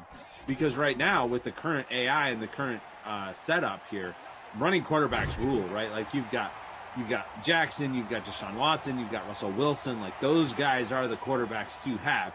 And Brady and Mahomes are good, don't get me wrong, but they're just not the top producers like those running quarterbacks. It'll be interesting to see if with a new cover athlete, if that balances out a little bit. Yeah, and they're releasing a lot of info. If you guys are down with Madden, info, if you like playing the game, buying the game, all that, again, August 20th, it will be released. Don't ask when any switchover will happen here, because when we know, you'll know. All right, that's all. We'll let you know that. I promise you. Things will change. We just don't know when exactly. But let's enjoy what we have now and win some money in the meantime. But yeah, I'm fascinated by that because they're releasing so much info. They redid the whole franchise mode. I'm a big fan of, and I think that could get the Jason Rossi to play a little bit more than he used to. I think you're seeing the revamp of. Yeah, I did. Or maybe I was talking about somebody else in my family. Oh no, I said my full name. Whoops. Anywho, but yeah, they they revamping that. You saw a video released by the team, the dev team there, and now you're seeing they're going to be releasing like how the AI is going to be involved, and it's very fascinating that they, people criticize things, right? Like we're all critics to a degree, and we'll talk about some things we're going to criticize in a moment. But at the same time, I really appreciate what EA did, and like sometimes it takes a couple of years to really get the push, and like the vocal, minority sometimes then, takes it to get to a majority. And Madden saw hey, there's some issues here. Okay, we got you. We want a happy fan base. Here you go. And I think you're going to see a lot of these things updated, and I think it's going to be fun. And to your point about what is the game going to shift to, or where do you think the balance may be? And I think there is going to be something about that pure pocket passing quarterback skill set that I think they're going to try to enable more of. So they encourage people to play more with, even the look at the young core of quarterbacks that just was drafted. Mostly, balls on the ground. No, Lamar coughs it up. Yeah, outside of the man you mentioned in Trey Lance and obviously to a degree, the future of Chicago's franchise, named Fields, saying Fields. Like we got a lot of pocket guys. Now they can move in the pocket. Zach Wilson, Trevor Lawrence, Mac Jones. They're not known for especially Mac Jones, not known for necessarily running it all. Same thing with even like Kyler. We know he can run, but his game is really passing. Right. For the most part. Yeah. Like he has that dual threat. Even a Baker, like in the pocket, like it's all about being mobile in the pocket. It's not or behind the line of scrimmage, not all about running. So it will be fascinating. It will be very interesting to see. And I mean, even as you know, the professional Madden tournaments and those kind of things, like they never throw the ball at all. The guy who ended up winning the user tournament he never threw a pass the entire tournament. He just ran the ball and had a punter as his quarterback, and just ran QB options and those kind of things. So not that we need to get too into that, but there's obviously a little bit, when that is the case, there's obviously a flaw in the AI, and they've worked to correct that. It'll be fun to see how they fix that, kind of balance that back out. Not maybe flaw is too strong, just like a imbalance. That's a better way to say it. Yeah, and it'll be fun. But we talked about criticizing a little bit, and I don't know if the chat, I implore you right now to either follow either ZT or myself at Jason DeRossi at ZT_sports. The MLB just threw out their all-star jerseys. Threads, if you will. And I really do implore you, as Baker cross his body, what are you doing? It's caught! Across his body, across the field, just the way he drew it up. Hollywood Higgins. Rashard Higgins. Wow, what a grab. He had the costly fumble in the playoffs, makes an outstanding catch. I don't even know if that ball was actually going to him. But look, that was like a shortstop. Yeah, I have no idea. It looked like, I thought it was to Landry who was behind him. And he jumped up and picked it off because it was underthrown, because it was across his body and across the field. Nick Chubb going nowhere on that carry. But yeah, these jerseys, man. Wow. Yeah, tough look here. They are going to be actually worn, as you said, ZT, in the All-Star games. The first time ever they're wearing different jerseys during the game. They always have, like, the batting practice version of the jerseys, or they wear them during the home run derby or something like that. But they've always worn their team uniforms during the actual All-Star game. They're changing that. They're departing from tradition this year. I don't hate that. But the jerseys that they're going to they're not good. They're awful. I don't like them at all. At all. Not a fan. The hats are decent. The hats are okay. Like I'm much better with the hats than the jerseys. But the jerseys, if you haven't seen them, both of us were tweeting about them. They're all over Twitter. They're all over the internet. So you can find them, look at them. I don't mind the trim in the different, like, print. I don't hate that. I think that's kind of a cool detail. Don't mind it. I don't even dislike the colors necessarily, but they look like, and somebody else tweeted this, they look like iron-on letters that you put on one side of the front, and then they put the logo on that same side right over the iron-on letters. It's an awful look. I don't like it at all. The jersey, no, I will pass on this jersey. Yeah, it's just how the thought process of how they put the logo in the middle of the 3-letter abbreviation. Like, it's not even like if LA Dodgers, LAD, if they put the like Los Angeles Dodgers logo like over the L, so it like bleeds into it, and you're trying to go there, cool. But it literally you're right. It's like an iron-on from like when you were rushing that day. You're like, Mom, I need this on my clothes right now. Well, honey, we need to get in the car. It's like, just do it. And you're like, oh, she just like slaps it on there. And you run to school and it looks horrible, and you like pretend like it's style. Like I did all the time. And so many of the logos have a letter in it, right? Like, that's Arizona's is the letter A. So what you end up with is ARI down the side of the jersey, and then the letter A ironed on top, or not really, but right on top of the R. Yeah, like it's right on. So it's like AARI. It's very the Cubs is the same way because Cincinnati, you got the C Pittsburgh on top. It's just weird. It's just weird, and I just feel like they could have done so much more with it. The City Connect jerseys. I mean, I didn't love Arizona's, but I have loved the research and the thoughtfulness that has gone into the City Connect jerseys. And I feel like Nike has done a really good job with those. I'm a big fan of those. I've said that multiple times on this and on Twitter. I mean, like, I am a big fan of the City Connects. I'm not a fan of these at all. You like the hats. So talk to me about the hats, because you like the hats. It's a clean look. It reminds me of like a 90s look, as we're going to see if we can get a 49-yard field goal here. Sherbert, not even close. Not even going to tell him his real name because he's just embarrassing the kickers. Yeah, tough one there. But I like the hats because I just like I think there's something about the Rockies colors that are bleed into it. So the black and purple. And right, the black and purple.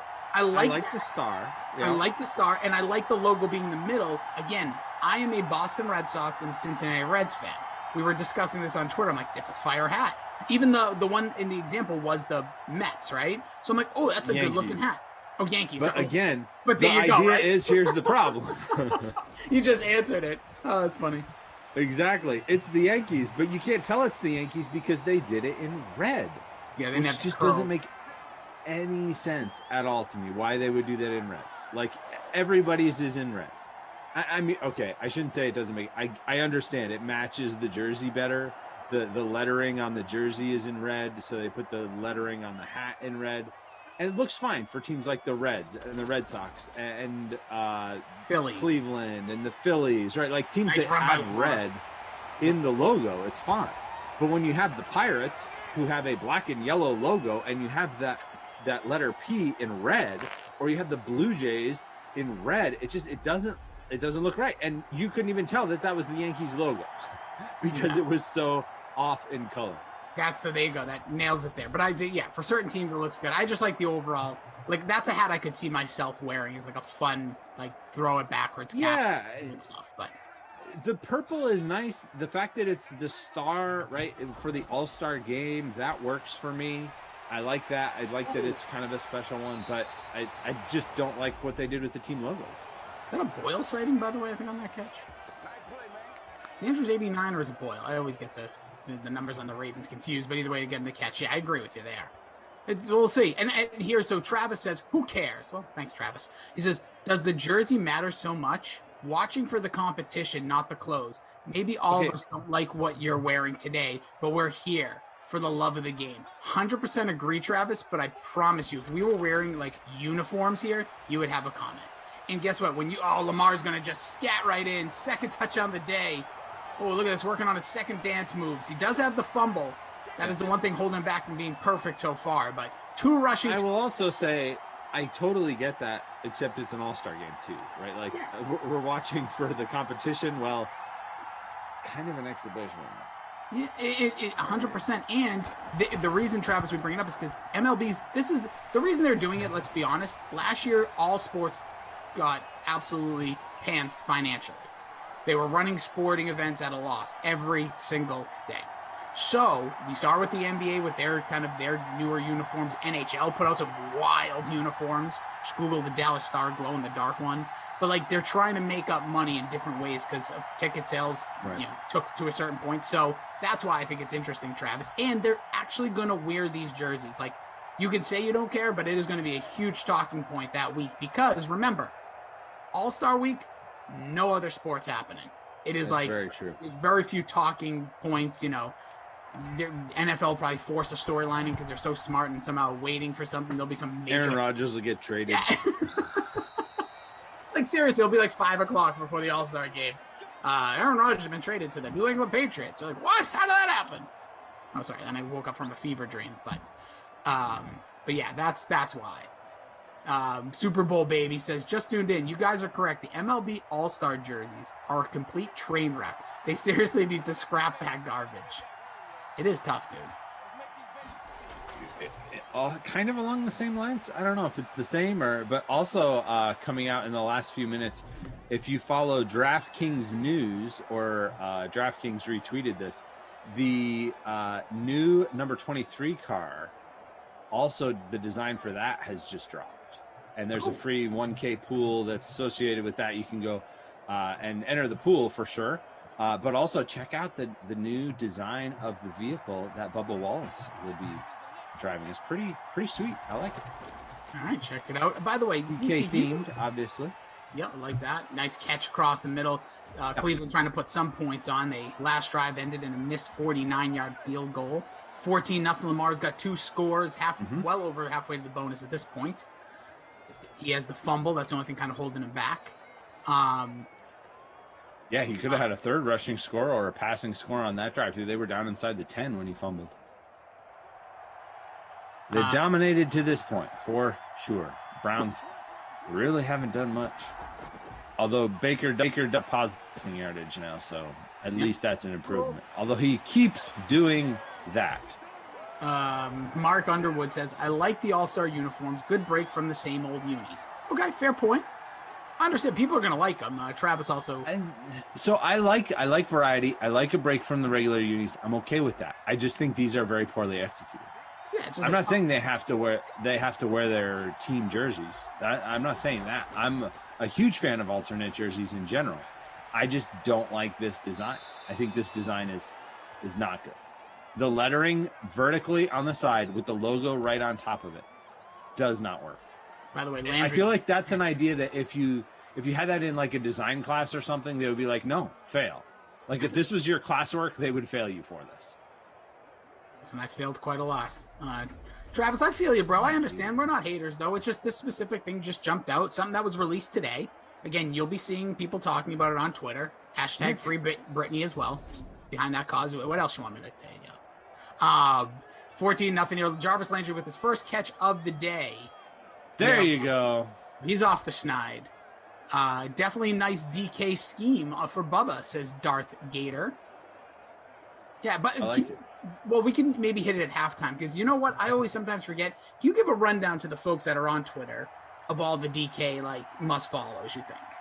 I always feel like that's something I always say DK is DraftKings. That was DraftKings News, DraftKings Live, I believe, and that's good. It's no longer a shutout for the Baltimore DST. Seabird blasts one through the uprights from 40 yards out. Yeah, the @DK Live is definitely one if you need news and content from Playbook. DK Live is the one to follow there. So definitely recommend that one. And then the main DraftKings account is the one that retweeted this one. They'll retweet stuff quite a bit from DraftKings News. Obviously, when something like this breaks, I kind of think the design looks great for Bubba. I'm a big fan. Peaked. Oh, yeah. Look, ooh, nice drop there. Thank you guys for putting in the chat. Oh, it was you. I couldn't tell. I just see the bottom. It is a very sleek look. Here's the thing I will say, and I have no reason to kiss any butt. They could boot me out of here tomorrow. So we're going to get to the half in a moment. The DraftKings colors over the color black is like magnificent. It pops so well. It looks good, yeah. I was telling Babysitter Billy this when he was interviewing here a while ago because I'm a big logo guy. I used to design logos for brands, radio stations, and small companies. And this is one of the best. Like when you look at it, orange, green, white, you're like, what are you going to do with that? Put it over black, pops. Gray, pretty good as well. But that looks real nice. I don't know anything about NASCAR, but I'm going to play a tournament. I'm going to play this guy. There you go. Put Bubba Wallace in there. That's what's fun. You guys make sure you check out all the contests. Get into Moose. I think Moose actually filled up his golf contest. But if there's any spots left, I'm sure Koff's lurking somewhere with the baseball contest. And don't forget basketball tonight as well, and hockey. Could have a team. Yep. First team in Canada to make the Stanley Cup Finals since 1901. That's not true, but it feels like that. Baker Mayfield. I was going to say, okay. After one had 0 passing yards, 111 there in the second quarter. Only came up with 3 points, so nothing for him. 109 for Lamar through the air. On the ground, Lamar, 71 yards, 2 scores, and just that little fumble that's holding you back from having a perfect game there in your captain. Yeah, I mean, still definitely the best performer fantasy-wise to this point, well on his way to the 100-yard bonus if things continue. And you've got to feel pretty good about them continuing because that's just the way he rolls. He hits the 100-yard bonus every game, it feels like. Sometimes even 2, or, hey, you've seen 3. We have Dobbins, 3 catches, 34. Snead also 3 for 43. Landry's got 3 for 39. I thought that was his only catch. Alex pointed out, hey, he's got 3 catches, bro. Appreciate you guys. And again, make sure you're smashing that thumbs up. Plenty of points hopefully to be scored here in the second half. Drink your water, stay hydrated, send those good vibes out, and we'll get here to the second half. Shout out to Kyle, who is updating everything. If anything is off by chance, shout it out in the chat. It should be nice. We'll get it done for you. Kyle's buttoned up. He's a pro. We got the Drew stack as well. Andrew, our director of technicalities. Drew, our producer extraordinaire. We're cooking. ZT Rossi, rocking with you guys here on a Thursday afternoon. Oh, God. 14-3 lead for the Ravens after the first half. Could have been much more if it wasn't for that fumble, as you mentioned. Both these teams, AFC North, they're Cleveland 6-5, right, through 11 games. This is week 12. Baltimore 5-5. They had their bye week already. So, of the AFC North, who did you pick to win this division coming into the season? No, the Sim season. I'm talking about the Sim season. Oh, Sim season, I had the Cleveland Browns. Okay. I had the Browns, and it really only was because I think these teams are going to beat each other up enough that I thought they would potentially sneak their way in, looking at the schedule from last year. I mean, for this coming year. I think I went, I believe, if I'm not mistaken, I have to look at my tally here. I think I went Cleveland, Baltimore, Pittsburgh, Bengals. Gotcha. I had Baltimore winning the division, so. You're smarter than I. Well, no, because Cleveland's at first and Baltimore is not. I understand, but I mean, there's a better overall thought process coming in. But so far, what are we? We're in week 13 right now. We're still 12. I believe this is still 12. We're heading into week 13 later today, I think. Let's check. Tony, we want to give you a heads up. Drew, our producer, let me know. Last game, Minnesota gave up 21 points. We double checked the score on that one. So Kyle nailed it. Again, thank you, Tony, for your question about it. Always ask questions, guys. Don't be afraid. Just kindness doesn't harm. Raise your hand. Where's my guy, Mr. Nick? He always raises his hand. He puts the hand raise emoji. So this is week 12. This is Sunday Night Football of week 12. Oh. So another night game, allegedly, because obviously things can be swapped, but actually Monday night at that point can also be swapped. So it's going to be wild this year with the 17-game schedule. But I love that. This game, I think, should be a good one. This one in Baltimore, as the Monday night game was as well. Yeah, I don't see this one getting, flexed out. I would be surprised. Oh, look at this big run from Chubb. Break through the line. And then right after this, the Browns go on their bye week, actually. So they have the Ravens week 12, Sunday Night Football. And then week 13 is their bye week. And you know who they play after the bye week? Baltimore Ravens. Yep. I said that's my only issue. We were talking about schedule build yesterday. That's weird, man. That's unusual, isn't it? This happened there was a couple teams last year. The whole NFC East is doing that at the end of the year. I don't Colts and Titans were back-to-back. Last year, not bad. I think there was one game. I like them more spread out. I'm intrigued. Who do you have that's still open? Do you have the Ravens who they play in week 13? Let me pull it up. They don't have their bye because they've already had their bye at this point. JE, shout out. Yep, in fourth in the free roll. Shout out JE. There we go. So week 12, this one, Week 13 at the Steelers and then at the Browns.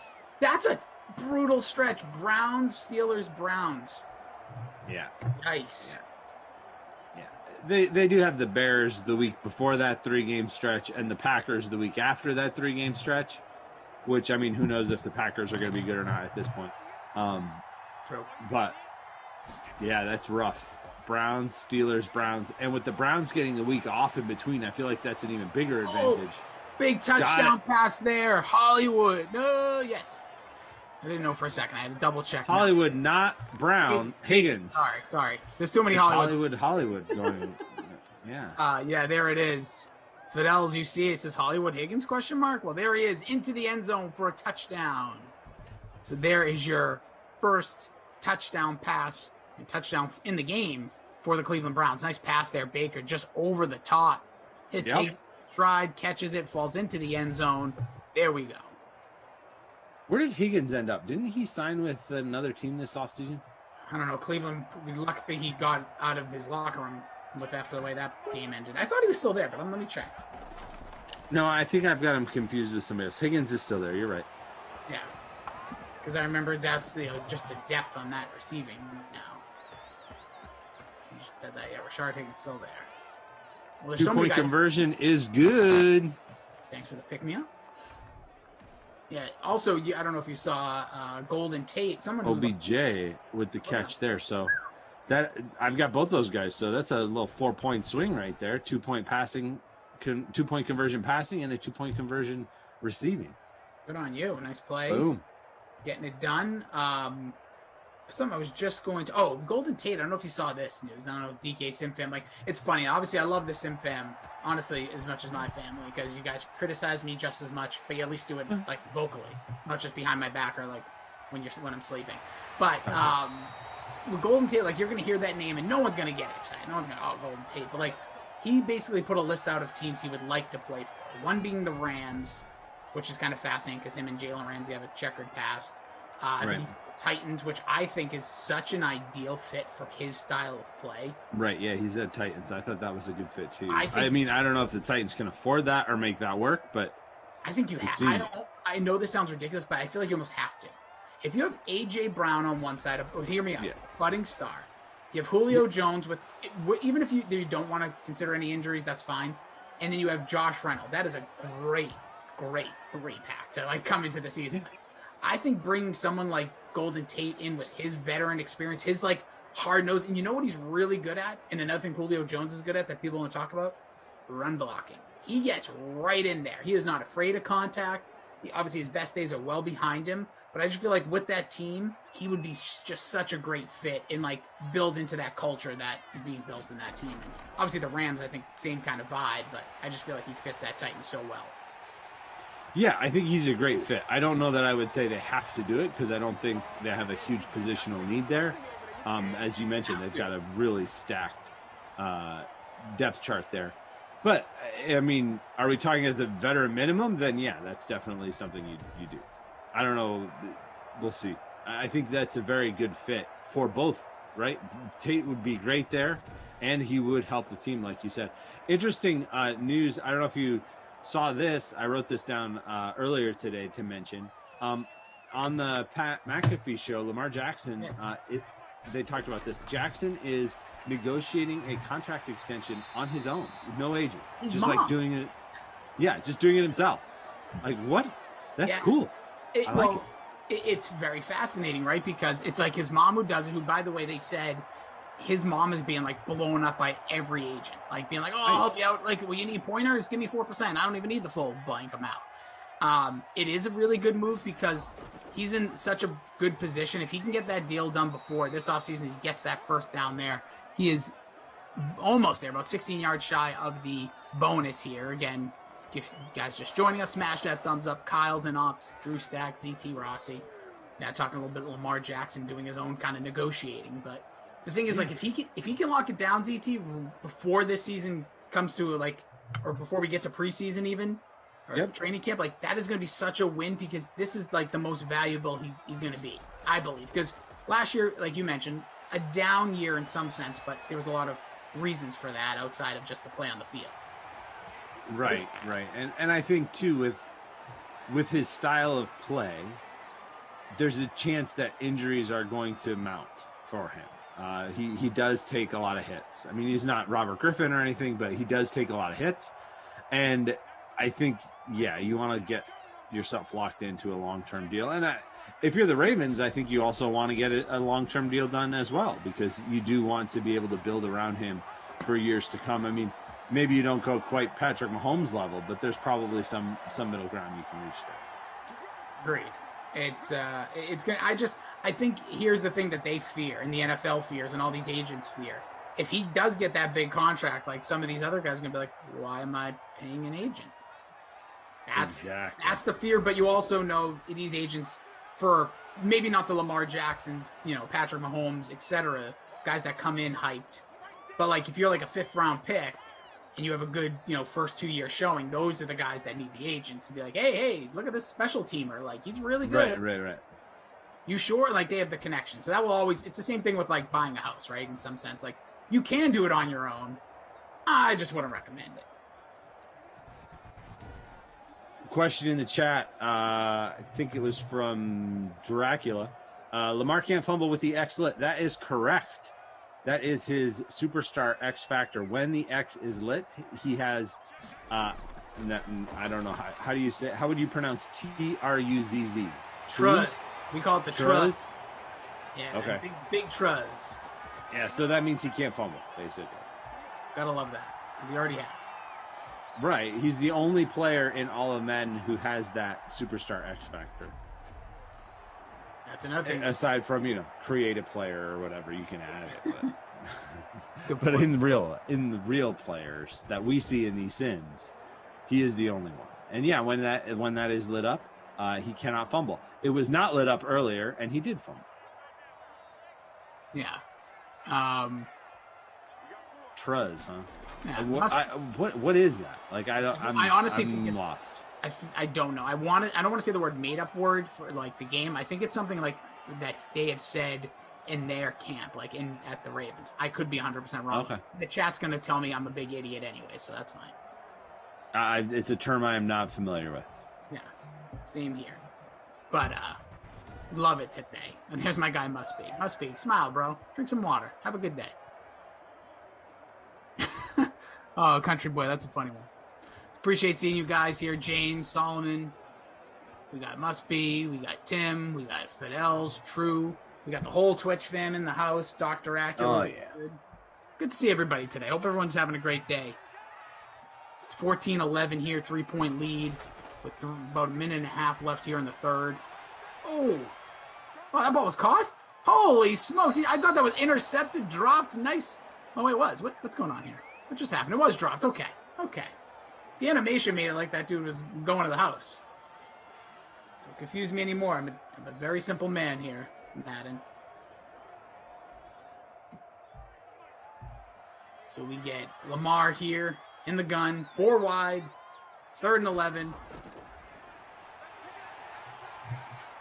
So the chat is saying that it is a Florida expression, like a Florida slang. Okay. They would know. That's why we love the chat. They inform us of more stuff than we inform them, so appreciate it. Yeah, that's right. Justin Tucker. Let's see if he gets it here. 44-yarder. Oh, yeah.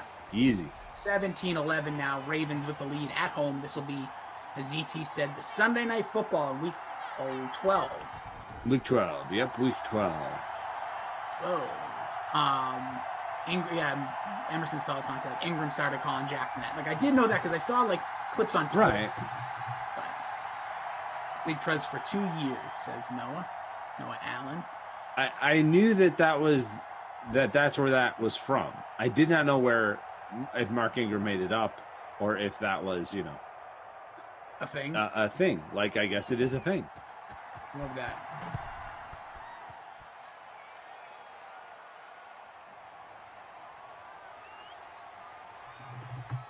See here, waning moments here in the third quarter. Yep, just about to the end of the third here. 17-11, still a touchdown would give the Browns the lead. after that 2-point conversion that they picked up after their last score. Baker to OBJ for the 2-point conversion after Baker found Rashard Higgins for the touchdown. Got it. See what they do here. Going to go on the ground, Chubb. I thought he was about to pitch that ball back. I thought we were getting like one of those. It looked like a flea flicker, yeah. It looked like it, but no. Listen, I love everybody. Very informative here with this Big Trez thing. You got Nuke over on Twitch letting us know. Old DK Sim fam on YouTube lighting us up about it. Appreciate it. Now we know. We do. We are all being informed. It must be. Just remember, dude, one thing. Smile up, bro. Smile up. It's okay. It's okay to be loose as a goose, my friend. Hope everyone's doing well. Good, sending good vibes your way from our way. For Thursday, 2 p.m. You got 4 more sims this evening. So whether you take the big dub here, great. If you don't, you can bounce back very quickly. Also, just to give you guys a heads up, the slate will be with Kenny and Glash, who have you for the next game. So whole bunch of those two together. They're going to basically room up. So you can get in your questions for the NBA at 5 p.m. after the 4 p.m. sim. Glash and Kenny, you have tonight Chris Paul's return to the lineup after COVID protocols. So 2-0 advantage Suns. Suns and 4 guy. Could it be a reality? We shall see. I don't know. Clippers have them right where they want. No, they have them right where they've had the last 2 teams, I guess. That's true. The Mavericks were up 2-0. They remember no team won a home game till the end of that. It's a great point. And yeah, we'll see how everything kind of plays out there. I don't think the Clippers are dead. But you know, bringing back a Chris Paul, if he's up to the way he's been playing this postseason, it'll be hard to beat. Suns are fun. Suns haven't been to the finals, I think, since 1993. That was the last time when they lost to MJ. I know they've only been in it twice. Clippers never have been to the finals. Yeah, never. Browns never been to the Super Bowl. There you go. Ravens 3 times been to the Super Bowl now. It's kind of funny to think about that, like how many teams. Yeah, right. I think NFL. I think it's just less than a handful now. I think it's Lions, Browns, Texans, Jaguars. Sure, I'm missing one. They'll fill us in. We're at the end of 3 here. 17-11. That handsome son of a gun looking like Jafar. That is Zach Thompson. You can follow him at ZT_sport. It is a compliment. Jafar is a very attractive cartoon. And then when they made the real Thanks, I guess. No, it's an absolute. It's like I called you handsome. Take a compliment. Baker got the only touchdown pass in this one to Hollywood Higgins. He's up to 166 through the air, 138 for Lamar Jackson. But we know where he's doing his damage so far in this one. Yeah, it's been all on the ground. He's nearing the bonus. I don't think he's quite there yet, and he's got the 2 rushing scores there as well. Yeah, so 2 on the ground. Those are your scores for Baltimore. You had the Justin Tucker field goal. You have the 11 points. Always a fun ride with that. It was a 2-point conversion after the touchdown that went to OBJ from Baker. And then you had the Hollywood Higgins touchdown and a field goal by Siebert. Ooh, 91 yards for Jackson. 91. So just 9 yards needed. I would think that he has a good chance of getting that. It was 93 for the Suns title, or the Suns conference title. Excuse me. They didn't win the title, but they won the conference title and then lost, as you said. So yeah, this would be their 3rd trip to the finals if they are able to advance. I mean, Kawhi's out for this one. We'll see if he comes back, obviously. What, you don't think he's coming back? You look skeptical. I am. That injury is not like when you're messing with like tendons and stuff. It's not like, oh yeah, just like a sore knee or something like that. There's been some serious injury. I don't think he's coming back. I'd be fascinated if he does, but it will be. Do you think he's done then? I do. In LA? Oh, because he's got to opt out, right? Isn't that the situation? I think this team might be in the position that maybe he desires to come back. Like this team has gotten to a position. That's just my opinion of the matter. He's also kind of like a hired gun-esque player where he's just like going to go. He really is like, does his own thing. He's not outspoken in any way. He kind of just goes about his business, is one of the best NBA players that really doesn't get talked about a ton. And recruits Paul George to join him. Whether that was a good call or not, debatable. But he did. Yeah, well, right now, they made it to the Western Conference Finals. We'll see how this all plays out, but it is really fascinating because like people want to believe, okay, what's the next team? Like the NBA, the way things go. Like Kawhi, is he going to go to like the Pelicans? Is he going to try to get Zion out of there? Are they all going to New York? Are they? If I have to hear one more time about New York being the destination, just let New York quietly grow here. They had a good year. We saw what happened. The New York Knicks. Yeah, I said they did. I thought that was a question. I was going to say, I thought they outplayed way more than I thought they were going to be. But like, oh yeah, no, they performed above expectations. They've got some good young talent, and they made it to the playoffs, which is a huge improvement for them. Yeah, so we'll see. I think it will be very fascinating. Obviously, it'll be a big part of this offseason, and then 9,000 players will opt out, and they'll become like every offseason here with the NBA. More fun in the offseason sometimes than the teams, but right now, NBA, a lot of fun. All these games are going down to the wire. They're super fun to watch.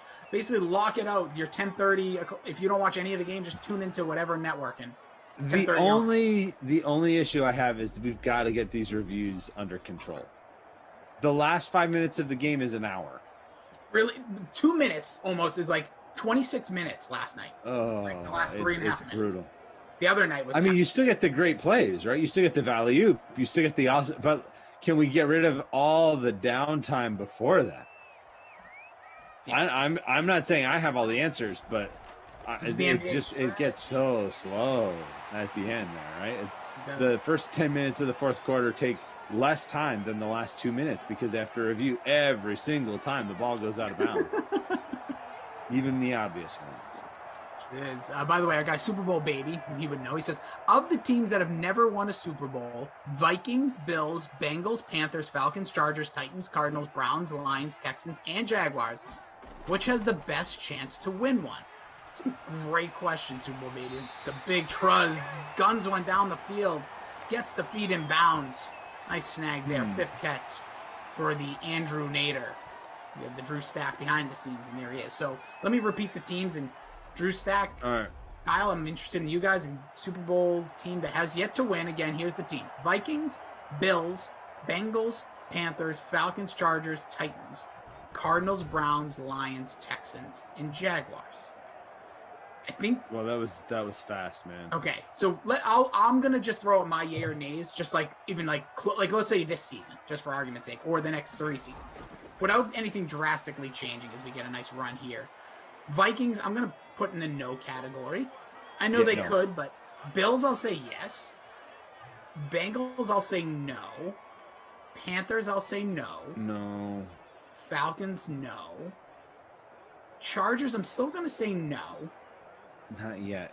Not Titans, this year. I think a couple years. I'll say Titans, yes. Cardinals, I'm going to put yes because they're really trying. Browns, I'll say yes. Lions, hell no. I love that the qualification for a yes is they're trying. Well, I mean, like they're actually signing players and like putting like they could. Yeah. Browns, yes. Lions, Texans, and Jaguars, I say no. So, out of those, anybody? Yeah, I mean, Drew, our producer, says Titans or Bills. That's the two he believes. A part of me, I kind of think it's Titans. I think it's the Browns. I know I may sound ridiculous. I know. You. Andrews into the Browns getting a lot of buzz again. But here's the thing, right? Like every time the Browns get a bunch of buzz, they kind of stink. And then when everybody forgets about them, they're like the player you fade when it's chalky and then play when everybody's saying fade. It's a great point. So I would go Titans, just barely over Bills. I like what the Bills did, but I feel like they had a really good run last year. Yep. They kind of overperformed a little bit, while the Titans did not. That was 2 years ago for the Titans, so I think they may overperform again. I think they've still got Derrick Henry for another peak season, maybe 2. My only question with them is the quarterback, right? Like Tannehill. So we see a 2-point conversion. Going for it. Come on. Another one. I like it. Go up by, what is that, 14, right? 14 points. 2 full touchdowns. 2 full touchdowns. 25-11. Who had that response? That was Nick Boyle. Nick Boyle, right? Yeah, I was going to say that's I'm a vulture. Is it really a vulture though if it's a 2-point conversion?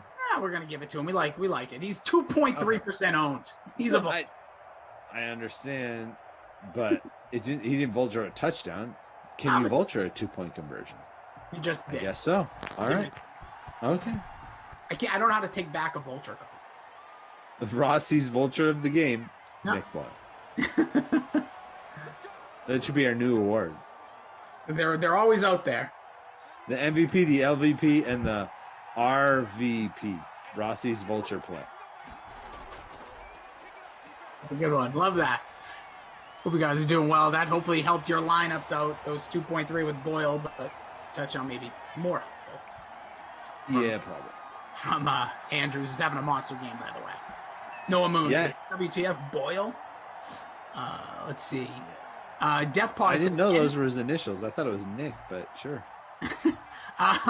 Death Paw says, NFC team easier path, so I'll say Cardinals. I do feel that, but with the way the Rams, that division. Just that division, right. We talked about that earlier in the segment. That division, while I agree the NFC is much easier, I do think like the Titans played right with the Chiefs. They beat the Chiefs in the regular season, which I know is not the same thing.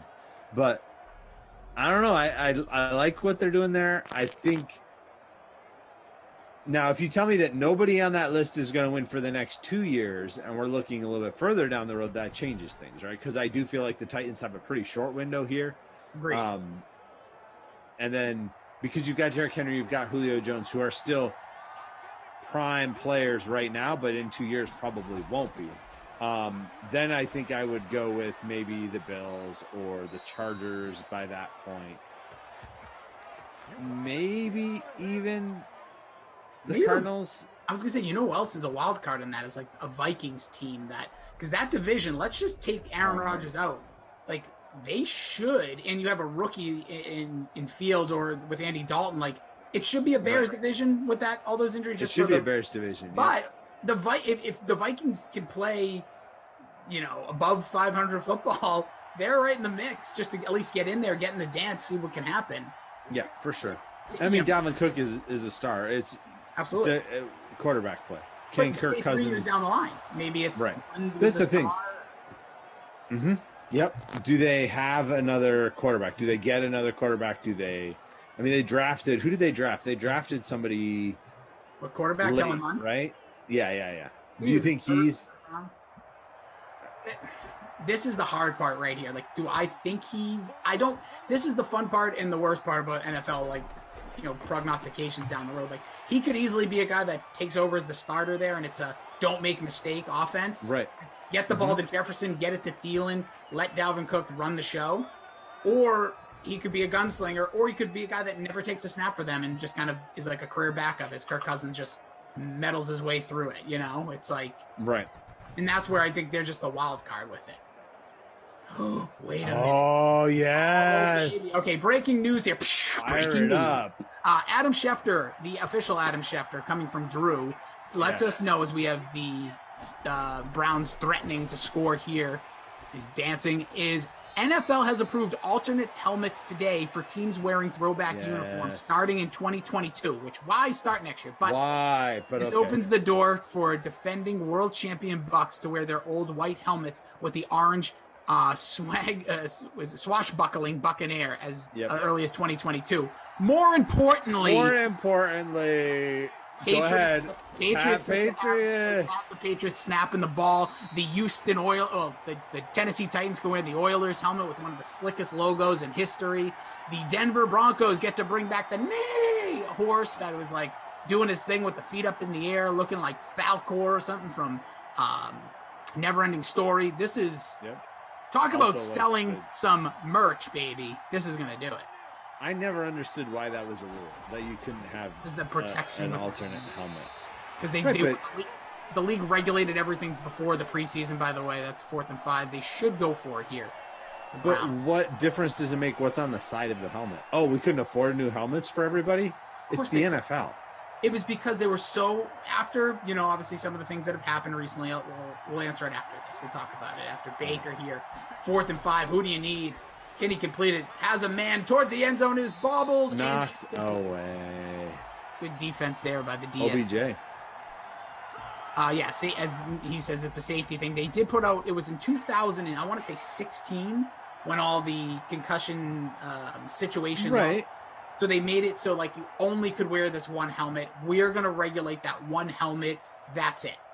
It was. And you could, right, but does what's on the side of the helmet doesn't make it any safer or less safe? You're 100% Right, right. like- They just wouldn't let you rotate because dude, it really, like, the more we're going to talk about it, the more we're going to be like, why isn't this already changed? Because they made a thing that, like, once they went in, they had their player safety go into every locker room. Once they did those new Rydell helmets, Yeah. and they got everything all, like, sleek with the holes in the top and the breathability and this more cushion. They said, that's it. This is the only helmet you're awarded. If this helmet gets scratched up, hurt, we'll get you a new one of this exact helmet. Why can't we put out another 53 of another logo? Your guess is as good as mine. Yeah. Okay. I'm not disagreeing. Like I understand now, but I still think give me the throwback helmets. That's cool. 100%. You're 1,000% correct. We're excited. So a year away. I'm a little disappointed, but just because I'm greedy. The good news is in Simland we can do it right away. Like we've done it already. I think multiple times. Tim Green throws a funny. He says, "Can't wait to see the Browns throwback helmet." Yeah. There it Actually, you're seeing it right here. It's kind of impressive. It looks just like their current one. Steelers too, right? Yeah. Super Bowl baby does. You're right. Old Bears logo is kind of cool. Forgot about that one, Damon. That's a good call. Is that the one with the bear?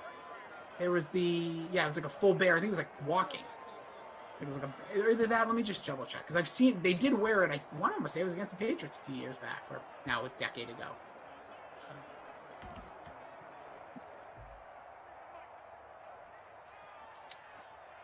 Let's see. Under 2 minutes to go now. 2 touchdown lead. Ravens just going to run the clock here. Browns take their final timeout. Oh, it's the stripes. That's right. The one with the stripes on it. Almost kind of. They wore that last year. Didn't they? Or no, they wore the jerseys. They wore the jerseys that go with that. Yeah, the ones with the pinch, like up on the shoulders. Yeah, that must be what I'm thinking. By the way, since we're basically coming to an end here, we'll see what happens after this play before we start players of the game and all that good stuff. Oh, look at this. Lamar's going to take off. He gets the first down. Does not get the bonus yet, but it really depends on what they do here. Now, obviously, they do not have to actually take another, run a play, but we have seen here, ZT. It usually goes kneel down, run, and that should do it for this game, but we'll see what they do. 97 yards right now for Lamar. 97. And remember, when he kneels, he actually loses a yard. So you need basically a 5-yard. You need about a 5-yard run. Yep. We're going to see him get that first down a couple more times. Definitely got it. Yeah. It's going to be tough. So who is going to be your Zach Thompson, Zalacious player of the game? Yeah. I mean, just short of the bonus hurts, but I think it's still got to be Lamar with the 2 rushing touchdowns and the passing touchdown. Very solid game from him. He is my Krusty Koff player of the game. Lamar Jackson? Oh, no, I meant Krusty Koff. Don't know. Oh, I see. I see what you're doing. Yeah, that's what we call the award, man. It's sponsored. You don't get to dump that. Just kidding.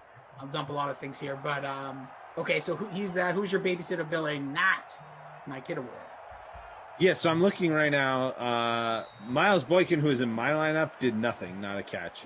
But he wasn't in very many people's lineups. So I'm trying to see who is in more lineups. Nick Chubb OBJ. Was a bust. Nick Chubb, yeah, he's got 29 rushing yards. That's it, 2.9. Yeah. 2.9, and it costs $9K. I mean, Beckham's bad too, but he did have the 2-point conversion. If he didn't have the 2-point conversion, he would definitely be the guy because that would give him 2.2. So I think I'm going to go with, man, there was actually a lot of players that were bad. Hooper was not good either. Yeah, but we're going to go with Chubb. Yeah, Chubb is the worst of the bunch. Only 2.9 fantasy points. He gets the Not My Kid award for this one. Usually that is when Kareem Hunt goes off, but Kareem Hunt didn't go off either. It was just not a very good day for this Cleveland offense. Yeah. Lamar Jackson is the player of the game and the LVP once again, Nick Chubb. was Chubb, and then now the RVP was Nick Boyle. But no, this was an absolute blast. Make sure you follow ZT at ZT_sports. He's a good sport. He's a good dude. Make sure you follow him along. Appreciate you. What are you throwing in the air fryer today? Anything cooking up today? Don't know. Oof, but it's going to be used. I would assume so. It usually is. It's a day that ends in Y, so it probably will be used at some point. I did use it to make my sandwich at lunch, so it's already been used. But it might come out again. I like it. Again, he is the man, the myth, the legend, the man behind the scenes who is putting in that hard work. Make sure you follow him along over on all the articles he's writing up for the playbook. Again, on Twitter at ZT_sports. I am at Jason D. Rossi. It's been an absolute pleasure to team up with you, ZT, our Drew Stack, producer Drew, Andrew, our technical director. Great job, guys. We're not worthy. Kyle and Ops, great job. And DK Simfam, love y'all. Appreciate you so much. I think we're both one and done today, right? You're done, Zo. Yeah, that's it for me. We can run through the rest of the schedule here. It is Glash and Kenny on our next one. Seahawks at Washington, and then Glash and Kenny continue with the slate. Looking forward to the NBA tonight. Cowboys and Saints. Brandon and Christian on that one. 8:00. Giants, Dolphins, Koff, Jeff. Then the NBA follow along with Koff and Kenny, and then the Colts and the Texans with Glash and Jeff to wrap up the day. So lots of good stuff coming your way. Keep it right here on the stream. Thanks. Good to see you as always. Nice to hang out for a little while. We'll see you all later. I'm back next on Saturday night time, 10 p.m. Saturday. I like that. And don't forget also, drink your water. Smile, be a happy person, and, spread some love around. We'll see you guys soon. Thanks so much. Bye-bye. NFL Seeing the Futures. Taking an early look at wide receiver receiving totals for the upcoming 2021 campaign. Let's start with a guy who was impacted rather by maybe the biggest news of the offseason. So A.J. Brown recruiting Julio Jones to Tennessee, but will he be regretting it when it comes to his production? How do you feel about A.J. Brown's receiving yards total, Kenny, of 1175.5? I thought you were going to say the biggest news of the offseason regarding this question was Corey Davis signing with the New York Jets. No, I do think that A.J. Brown can go over this total, and I think it's the only over I'm going to take in the whole segment, so I'm going to make it good. Yeah, look, Jonnu Smith is gone. Corey Davis is gone. So what you really still have, even though Julio Jones is like a big name and a scary name, really, when you're talking about this over, is, there's one fewer mouth to feed on this offense. I mean, Anthony Firkser is not going to be a big factor here. So I do think that A.J. Brown can continue to have success. He's got back-to-back 1,000-yard seasons now, an extra game, rather, to get him over this total. And I think that A.J. Brown, Julio Jones might take a little bit longer to get acclimated in this offense. I think we could see a situation like a Le'Veon Bell on the Jets situation where, maybe in his new home, he's a little older, maybe you see him used kind of sparingly. Maybe he's not himself. This is just not a really like high-powered passing offense. But the one thing A.J. Brown did really well last year is yards after the catch, just most like all the other receivers. So I do think that he possesses more upside in that category. And I do think that he can continue to be the go-to guy here for Ryan Tannehill. How do you feel about this one, Jeff? I mean, I was so ready for Kenny to take the under here and just jump all over him. But no, he made good points. Well done, friend. But no, look, you don't take the under on A.J. Brown props. You just don't do it. This is such an explosive young player. And you just look back at his track record in the NFL. I mean, his rookie year, 16 games, but like over his first 6 games of his rookie season, he didn't get more than 5 targets, and he still put up 1,050 yards. Last year is on track to destroy this number, to destroy this over. And he only played 14 games, but he would have gone over if he had played 16. Now you've got the 17-game schedule.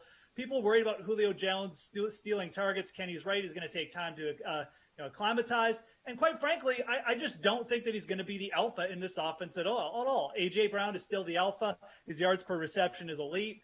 He's an elite player. He's got those knees cleaned up. No, I think it's still going to be a very big year, and I'll take the over here for sure.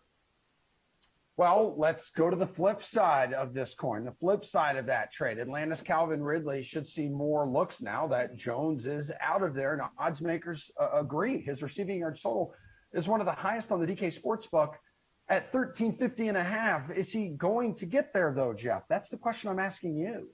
I mean, like he's probably going to get there. I just don't want to bet the over though. I mean, this is a really, really big total. You've got Calvin Ridley, who's a bit of a skinnier guy too. You know, he has had trouble at times, you know, second year, missed some games, missed a game last year. That's really the only worry here. The targets are probably going to be there for Calvin Ridley. He had 143 through 15 games last year. And again, Julio Jones missed a lot of time. Julio not there. Kyle Pitts will definitely pick up a lot of those targets. I think that if Calvin Ridley is on the field for 16 games this year, gets there, I'm just not really sure that I want to take a shot. Atlanta is also a team that I could see being really bad with just like one injury. They're not a deep team. You know, maybe Matt Ryan gets banged up or something, or Ridley gets banged up himself. I'm just going to stay off this one. I think that, you know, if you have Ridley pegged and you like him for 16, 17 games, probably going to hit the over for you here, but I'm just not on this one at all. All right. You on this one, Kenny?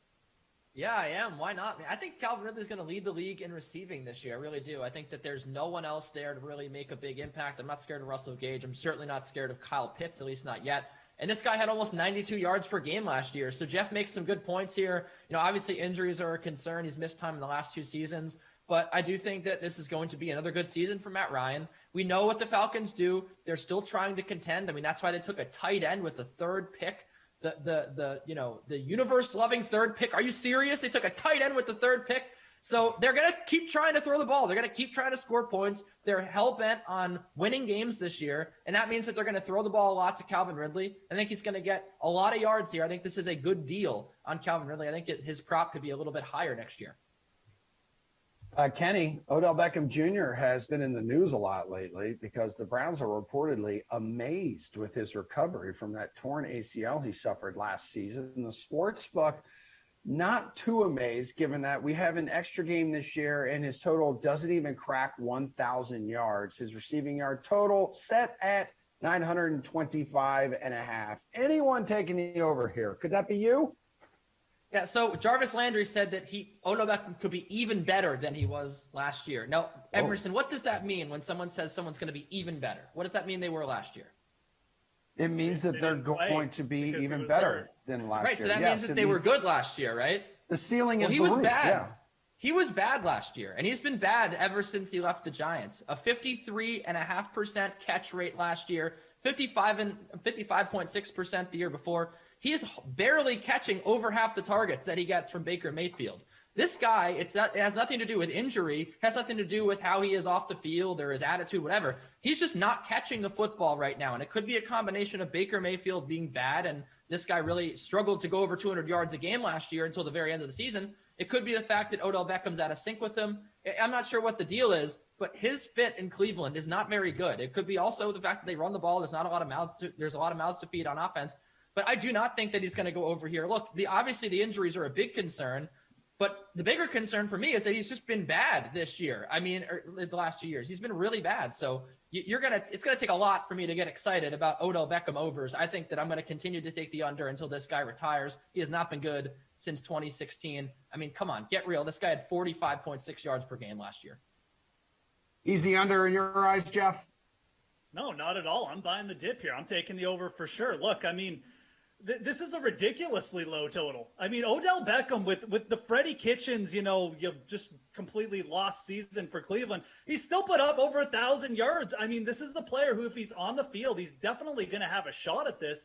And I know the Browns want to run the ball, but you look at Kevin Stefanski's offense from Minnesota as well. I mean, Steph Diggs went over 1,100 yards there. Stefanski is very good at scheming wide receivers open. And when it comes down to it, this is a make or break season for Odell Beckham. Like, at the very least, he's got to stay on the field and show some semblance of A, he's still got some of that explosiveness, and B, he can be like a decent teammate. So 925, this is a player who's gone over 1,000 yards in 5 of 7 seasons. If he can just stay on the field for 16 games, I'm pretty sure he's going to go over this. This is a really, really low prop. And maybe I'm just getting suckered in, but I'll get suckered in with at least a very good number to take the over here. You are a sucker. That is for sure, true. dude. Yes. Let's see if you're a sucker on this one. A guy who was on a new team, Kenny Galladay joining the Giants as a free agent this offseason. Some would say he gets a downgrade at the quarterback position, going from Matthew Stafford to Daniel Jones. His receiving yards total set right at 1,000.5. Is he going to go over or under that one, Jeff? Well, I know Kenny and I are agreeing on this. And yeah, it's a downgrade. It's a downgrade to Daniel Jones. Look, I'm taking the under here. I'm not trusting anything to do with the New York Giants or Daniel Jones. You look at the New York Giants wide receivers last year, Daniel Jones had so much trouble getting them the ball. You know, Darius Slayton coming off a nice rookie year, didn't even crack 100 targets. His yards went down. Everything went down. Nobody on the Giants wide receiver core had over 100 targets. And look, yeah, Golden Tate is gone, but he only had about 52, 54 targets. How many targets is Kenny Galladay even going to get in this offense? And then you've got Saquon Barkley coming back as well. You know Jason Garrett and Joe Judge are just going to try and give him the ball just so they don't have to see Daniel Jones fumble 4 times a game. So I like Galladay. He's also had trouble staying on the field, though. There's no way I'm taking the over on this one. This is an under all the way for me. Stafford to Daniel Jones, it's that big of a downgrade, Kenny? Yeah, it is. And look, you want to go back to the 2 years that Daniel Jones has quarterbacked the Giants. How many times has a receiver had over 750 yards? That'd be 0 times. This team is just adverse to having good receivers, it seems. Darius Slayton's a really good wide receiver, and they just can't put the ball in his hands. Daniel Jones' deep ball accuracy is really that spotty. He makes like one good throw every 4 games. People replay it. They put it on Twitter. They go Danny Dimes. But he throws like 6 dimes a year. That's the thing about him. He only has 60 cents, Daniel Jones. So I do think that this is not a good spot to take the over on Kenny Galladay, especially considering there are still a lot of receivers on that team to get the ball. They're going to run the ball a lot as well with Saquon Barkley. We've talked about this Giants offense before on the show. So, yeah, I don't have to spend much more time talking about this. Jeff hit all the points. It's a big under.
energy already.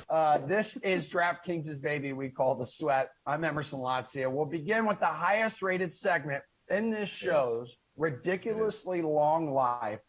Put up your bukes. DraftKings contributors Steve Buchanan and Nick Fryer.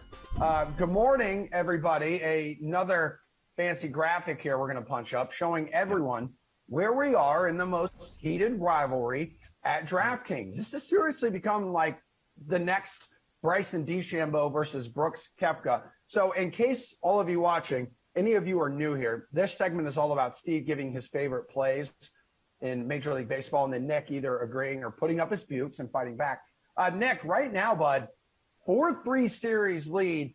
How would you describe your performance up to this point?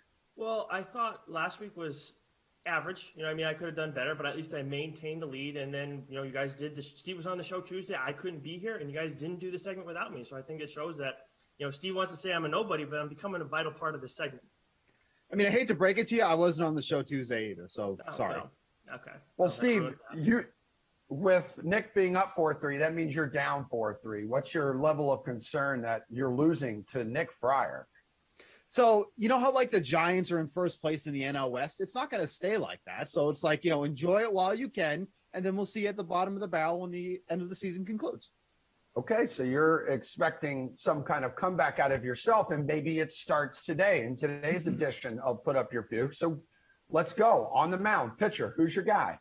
Luis Garcia going up against the Tigers. When I was growing up, my mother told me not to pick on people. Then I started working here, and that all went out the window. So not only do I like picking on people, I like picking on individual teams, and we're doing that against the Tigers because they just love to strike out. Now, to be fair, the Tigers team has actually been hitting somewhat well over the past week. You kind of go through these peaks and valleys through the season of baseball. But if there's one thing I can hang my hat on here, Garcia probably has one of the best strikeout upsides on this slate, aside from Walker Buehler, going up against the Cubs. When Garcia faced his team earlier this season, he only pitched 4 1/3 inning. But that's fine that he didn't go that long because he struck out 7 in the process and got 22 DraftKings fantasy points. He's only 8,700 tonight, which makes him the 5th most expensive pitcher on the slate. That is incorrect. That should not be that way, but I'm not going to complain. I'm going to take the savings, put him in my lineup, get that strikeout upside against the Tigers, and move on to my hitters. Okay, Nick, how do we feel about Steve's pick? This is the one pick I agree with Steve on today because there's not a lot of pitching that I like on this slate. Obviously Walker Buehler is in a favorable matchup against the Cubs, but his price is sky high. Then you got Luis Garcia, who's going up against the Tigers team that Ohtani, Giolito, Cobb, and Cease all got at least 20 DK fantasy points against their last time on. This was over the past 2 weeks. They're not striking out a ton against righties of late. I know Ohtani only got 5, but when you're seeing that kind of production still, and you have that offense backing you where a win is in play too against the Tigers, you can't go wrong here with taking Luis Garcia. All right, then, Steve, how does that make you feel? Actually, real quick, he actually agrees with you. Yeah, see, like he doesn't want to do the research. Like he just agrees with me, and then he'll just do a couple seconds of research, and that'll be his guy for that one. So that's all. Wow. Okay. Well, Nick has already teased kind of the rest of the segment here, and how I feel like you two are not going to be on the same page. So take me to infielder here. I mean, to be fair, we're not on the same page for anything in life, so that's not a big surprise. I'm happy about. But let's talk about quiet. Let's talk about Trey Mancini, who's going to be facing Anthony Everything Will Not Begin with K tonight, who is making a spot start coming up from AAA. He's kind of like, the old Robbie Ray, where he'll come up, he'll strike out 6 or 7 guys, but also give up 6 or 7 runs in the process. And he hasn't been doing well when he's been pitching. He's thrown 21 innings, allowed 16 runs on 22 hits, 5 of those home runs, and 23 strikeouts. So he's got that upside, but he's going to give up a ton of production. This game has an over-under of 11 runs tonight. It is not in Coors Field. It is in Buffalo, New York, where Toronto plays right now because of all, COVID, pandemic, blah, blah, blah, blah, blah. But this is such a high run total that I need some part of this game. And specifically Trey Mancini, he's been crushing lefties all season long. He's averaging 11.8 DraftKings fantasy points against left-handed pitchers this season, 414 WOBA, 322 isolated power. With how much K has struggled in the majors and in AAA so far this season, I want a part of that lineup. Mancini's hitting in the heart of it, so that's going to be my guy tonight. All right, Nick, why are you putting up your bukes here and fighting back against Mancini? Because I want Brandon Lau in my lineup, and I need to get a little bit of that the Rays lineup against Nick Pivetta tonight. And Lau has been good of late, 3 home runs, 3 doubles in his last 10 games. But it's more about Pivetta, and I just want any part of the Red Sox pitching that I can right now, going up against them, I should say. Pivetta got racked 2 starts ago against the Blue Jays, and then against the Royals last time out. He gave up 3 runs over 6 innings. Now, on the surface, it's like, okay, well, that's a decent outing. Still, you have 6 hits, a home run, 3 walks. But that's a Royals team that's not hitting right-handed pitching well of late at all this season. And then Pivetta has been getting hit against by left-handed batters better than against righties. So I'm going to go with Lau, who's been picking it up of late at 4.2K. Outfielder, who is your dude, Bukes? So you don't even need to go expensive at outfield because Michael Brantley is just sitting there for the taking at 4,200, which is still way too cheap for the level of play that he's been doing since he's come back off the injured list. Since he returned near the beginning of June, he has a 549 WOBA and a 218 isolated power. Of those hits, 7 doubles, a triple, a home run, and 15 RBI in just 14 games. There is nothing not to like about Michael Brantley tonight. He's going up against Jose Urena, who cannot stay on the mound for long. We haven't seen him go more than 5 2/3 innings in 4 straight games. He's struggling against both sides of the plate. So why not get one of the guys that's in the heart of the Astros lineup, who has been absolutely mashing the ball since he's returned? I can't wait to hear what Nick has to say on why this is not a good pick, because he's always the cheap guy who wants to save all this salary. All right, cheap guy. Have at it. Yeah, cheap guy. Tell us, savers. Look, Brantley is a great pick tonight. I think you have to every night. Okay, Steve, you're welcome. And why don't you shut up now that I'm talking? Shushing me earlier. Michael, but I want to give you guys somebody else because Steve's already given you a good pick, and we try and diversify a little bit in this segment. Oh, thanks. So I'm going to go with, this is about them, Steve, not you. Shut up. I'm going to go with Kyle Schwarber because he's at 3.9K, so he's cheaper. He's got 6 home runs in his last 4 games, 9 in his last 10. 18 of his 19 home runs this season are against right-handed pitching. He's going up against Cody Poteet tonight, who has a 1.6 home run per 9 innings rate in this on the whole season. And as much as he has reverse splits, he's given up 3 home runs to lefties versus 2 to righties, and only 9 more plate appearances against left-handed hitters. All right, producer Slate says Nick Fryer, more like Nick Fire, bringing it today. And this is a nice little section for you, cheap guy. Value. So, Steve, go ahead. Have at it.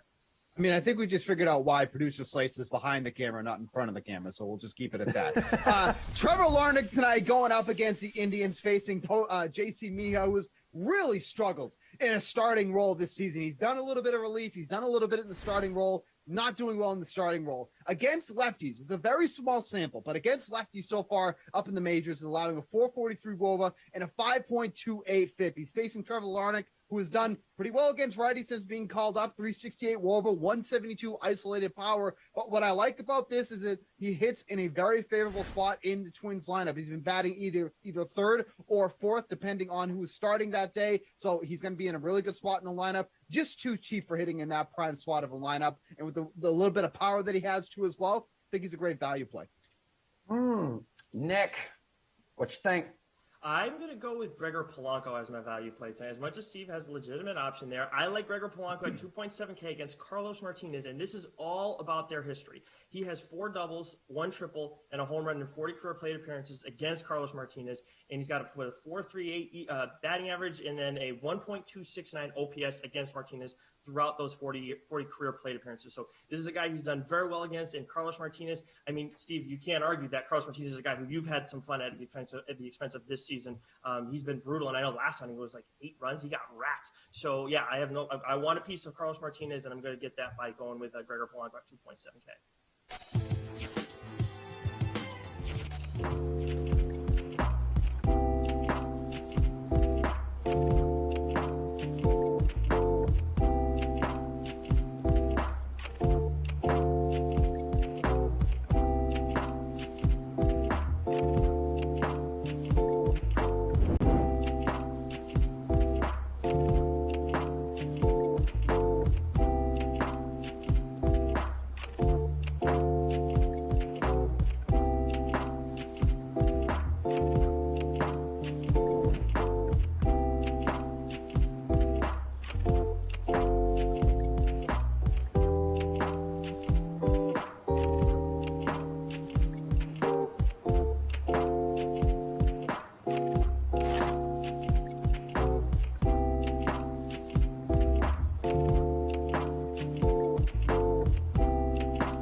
Okay, all right. You really want to speak, so just say hi.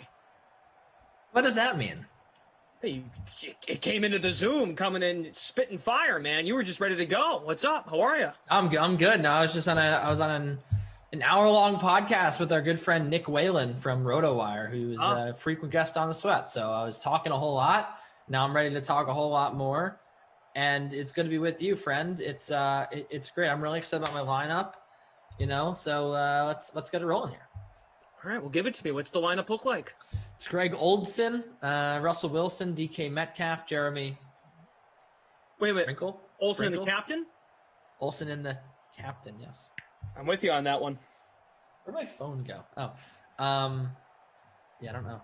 So, yeah, I have Greg Oldson, Russell Wilson, DK Metcalf, Steven Sims Jr., the Inman, Dontrell Inman, of course. And then you know who. There it is. That's why he's excited. That's baby. Sprink Daddy, come on. Should have known better. That should have been the title of the free roll. Yes. The Sprinkler. Very good. Nicely done. That was a very good pregame. Up there with one of the best pregames we've ever done in Dream Stream history, I would say. So now I feel I didn't play him. What a bonehead move on mine. Yeah, that was a big bonehead move. Mm-hmm. That was a big boner. You can't do that. So Greg Olsen is also my captain, Kenny. Wilson. Oldson. Olsen. He's old. Oldson. Oh yeah, Greg Olsen. That's the Jeff Ulrich voice for Greg Olsen. New to Fox Sports, Greg Olsen. Yeah, because he's old. He's not playing anymore. So Olsen and the captain. Russ. Metcalf. Inman. The Inman. Okay, let's go. Got the Inman in the house. McKissick. In the Seahawks defense. Ducey ignored this man question and asked himself his own. What question did you ask me that I didn't answer? I don't know. Where are you reading that? In the chat. Who said that? Neville cleanup hitter. Oh, Ducey ignored. Did you ask me a question? That was a sweat related. That was pre you and me. What question did I didn't ignore any questions. I don't know, man. Gotta check the tape, I guess. Mo, bonehead. Sir. No, I said that. Okay. Well, that is a real word, you know. Yep. Sure is. No, it means boneheaded play. A stupid mistake is a bonehead. Oh, got it. That's. I didn't know that. Yes. Honestly. All right, moving on. Russell Wilson, highest owned player in the contest. J.D. McKissick, second highest owned. Peyton Barber with a carry. Hallelujah. There it is. We all needed to see Peyton Barber. Obviously. Only this was Madden After Dark. Dictionary would be the buzzword tonight. I still don't understand the whole buzzword thing. I don't get. Well, how do you come up with the buzzwords? Comes organically within that 1 hour, and then sometimes we panic at like 10:58. Need a word to shout. JG. Oh no! Is it going to be one of these? You know what? What? Why didn't I play the Seahawks defense? That was dumb. Yeah, I played him. Producer Drew says, when you have to go to the second definition of a word, you probably shouldn't use the word very often. There was a guy on the Chicago Cubs that was it was like a famous thing, and that word was in it. Also, there's a lot of words that have two definitions that the second definition is common. Like what about the word cloud? What about sea? Well, the word cloud, right? Oh, well, that doesn't make sense because C. You could say, "Oh, you're clouding my judgment," but I had to go to the second definition to tell you that what I'm using it for. I didn't use the first definition, which is, that it's like a cloud, right? This is a fun game. What other words that are spelt the same that have two different meanings? Cloud. Let's play a game. I don't know. We'll see. We'll see. Well, it'll be like we're playing, categories or something. Like we'll go back and forth, and then you tell me. Let's just keep going, and then as soon as one person pauses, then that person loses. All right, cloud. Oh, okay, we're good on. Okay, Drew doesn't want to place the dictionary. Honestly, it's almost like every word now. Sound. Sound. Clothes. Or I don't know. Yeah, Right. Sound. Sound has multiple words, multiple definitions. Okay. It's a Good noun and a experiment. verb. Good little experiment to kick off the 4 o'clock stream. Surprised the Washington football team has not turned the ball over yet. Peyton Barber with another carry. Imagine if that was a pizza deal, ladies and gentlemen. Too bad it isn't. 4th and 1 from the 39. Does Hopkins come out and kick this?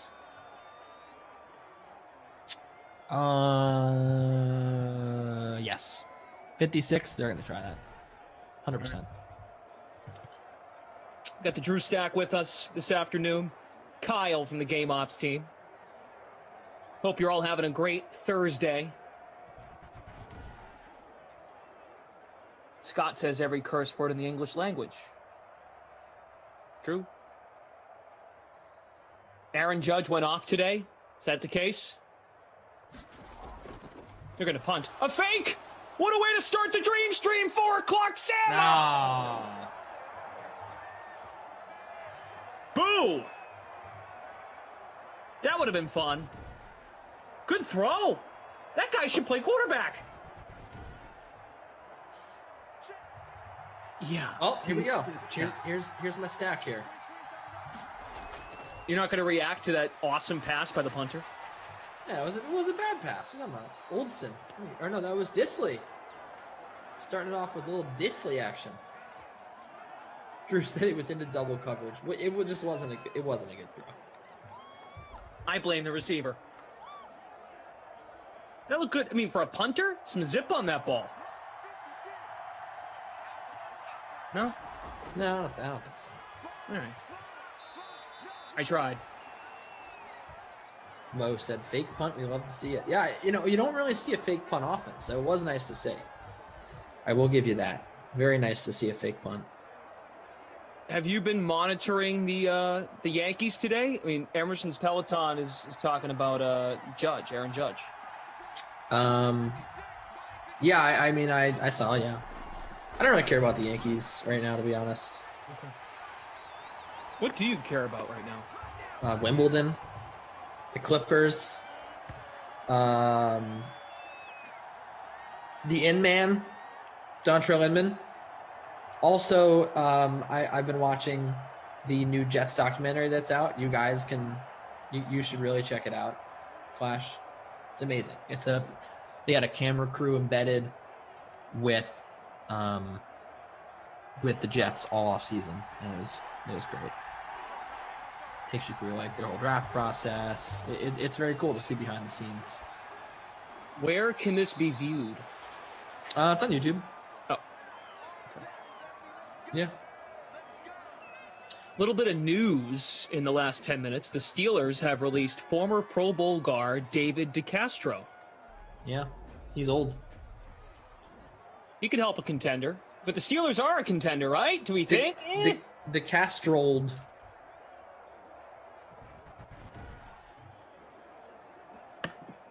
Jets could use him. Would you rather play young guys? No, what did they just say David DeCastro for? I don't know. Some winning DNA? What? You are such a Patriots fan. You see, what the heck does that mean? Some guys who have won before. I don't know. That's what winning DNA means. Yeah, the Jets have that. Man.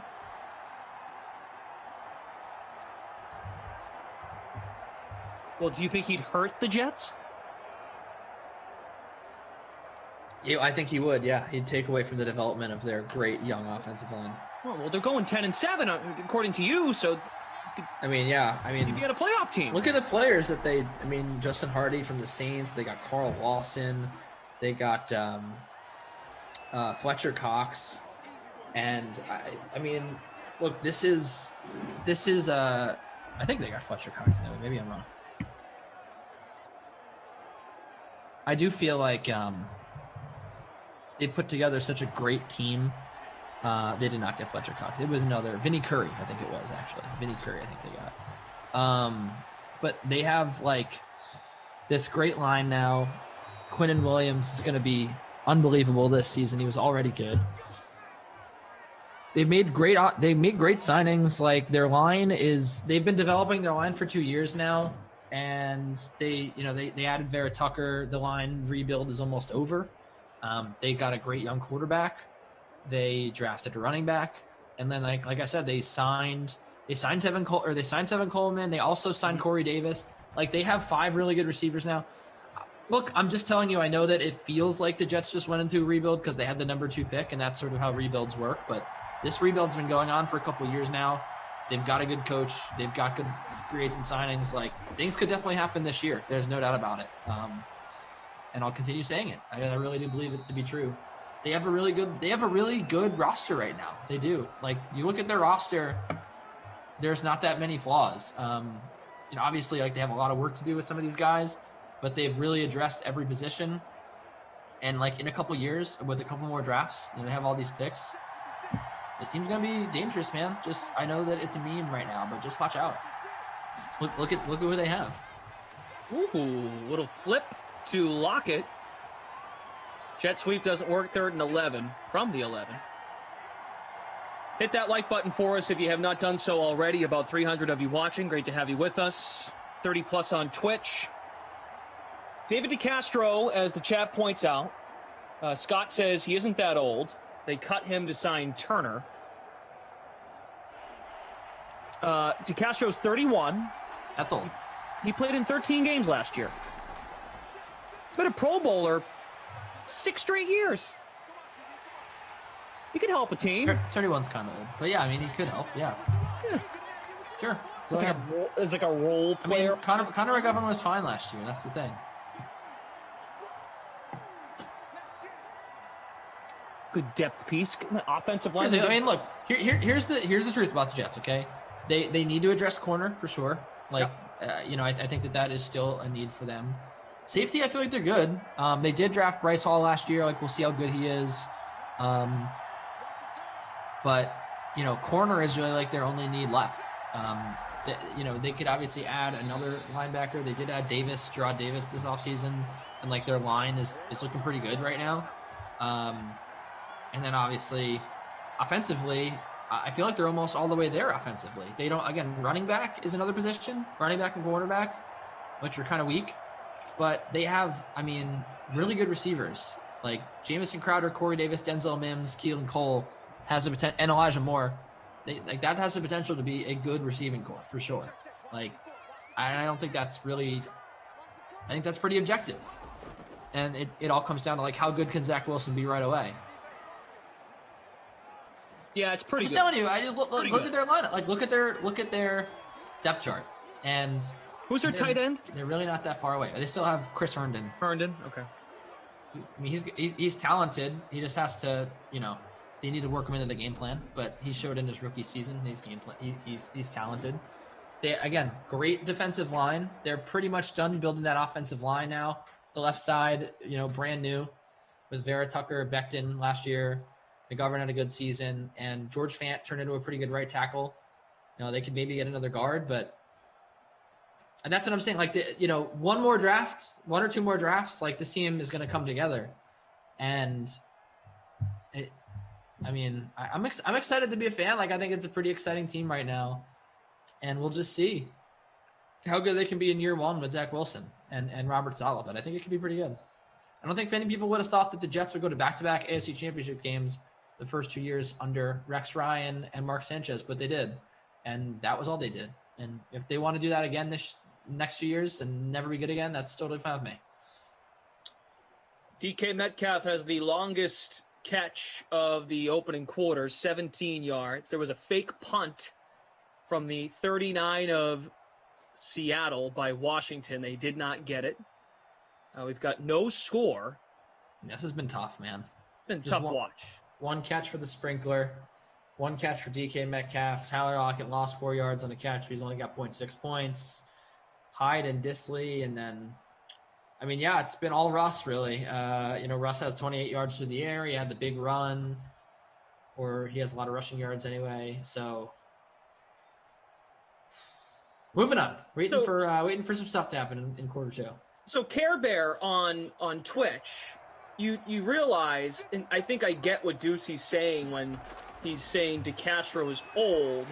It's a different position. When you're 31 as an offensive lineman, that is different from the quarterback at age 40 or over. Of course, and also like different than real life. Yeah. 31 is not an old age, but for an NFL center who's played.